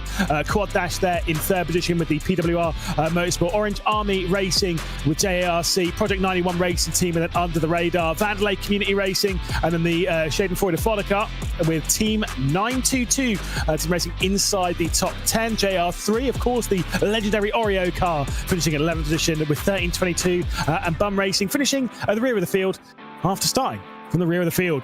Into the final category then, and it's the MX5s, of course, the Solpec Precision car. Emil Bernstorff behind the wheel as they cross the line to take victory in our final category by a lap over the Potato Nation Streamers team. Itasca Point, of course, they're in 3rd position onto the podium with the Wishing for Speed, probably my favourite livery of the day, in 4th. The Pole Sim Racing Red and Racing for James. Giza 3D, love that name, with Keith Says Yes Motorsports, Aerospeed, Globe Oil 6-man team, ironically, as we've said before, we believe a 3-man team, and then Team Heaped Together. That feels sometimes like how things are on the comedy booth. That would be an ideal name for us. Team Heaped Together.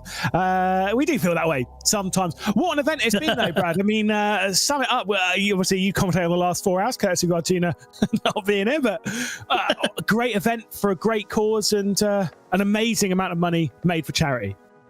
Yeah, it's amazing to see we hit over $29,000 at the checkered flag. $29,029.63 right at the checkered flag. I know we all had numbers. We all had, the aspiration of where we wanted to get. We had the stretch goals that continued as we went, and we've surpassed all the goals that we set through. That was absolutely amazing to see. I've enjoyed this so much. Again, all for the benefit of Make-A-Wish, all for the benefit of 585,000 children since 1990 that have had a wish granted, since 1980 that have had a wish granted, and the thousands and thousands of children that this will help to continue to bring a wish to. Yeah, indeed. Like I say, it's been, again, an amazing race for an amazing cause. Like I say at the bottom there, $29,109. Hopefully we'll be catching up with our race winners from each of the categories. Probably could start with the LMP3 winners, of course, Ryan O'Connor, Oleg Lovkov, Boris Angel Avando, or Michael Diaz. Any of those four, if they want to jump into our little green room, we'll have a little chat with them and see exactly how things ended for them, and then we'll catch up with our other winners. We should have Oleg Lovkov behind the wheel in the commentary box. I know what I meant. Have you got a copy? I have a what? A copy. Can you hear me? I can copy 10-4. I can now, yes. Perfect. Right. Victory then. 26 seconds clear. Had to work through it from basically the rear end of the LMP3 category as well. What a fantastic day of racing and an awful lot of fun as well. What do you make of that one? Oh my God, what a topsy-turvy race. Absolutely up and down. We've been 3 laps down. We've been 4 laps down. We've been leading. We've been 3 laps down again. We've been leading again. Then a lap down, then leading. It's been all over the place. But the entire community just kept everyone going, I think, tonight. It was an amazing event. So, you know, we've seen a lot, especially here in RaceSpot, here on iRace. We see a lot of these high-level esports races. This is something very different and something a lot more fun. Looks a lot more enjoyable out there on the track. Looks a lot crazier out there on the track. What's the perspective as a driver when it is just complete insanity?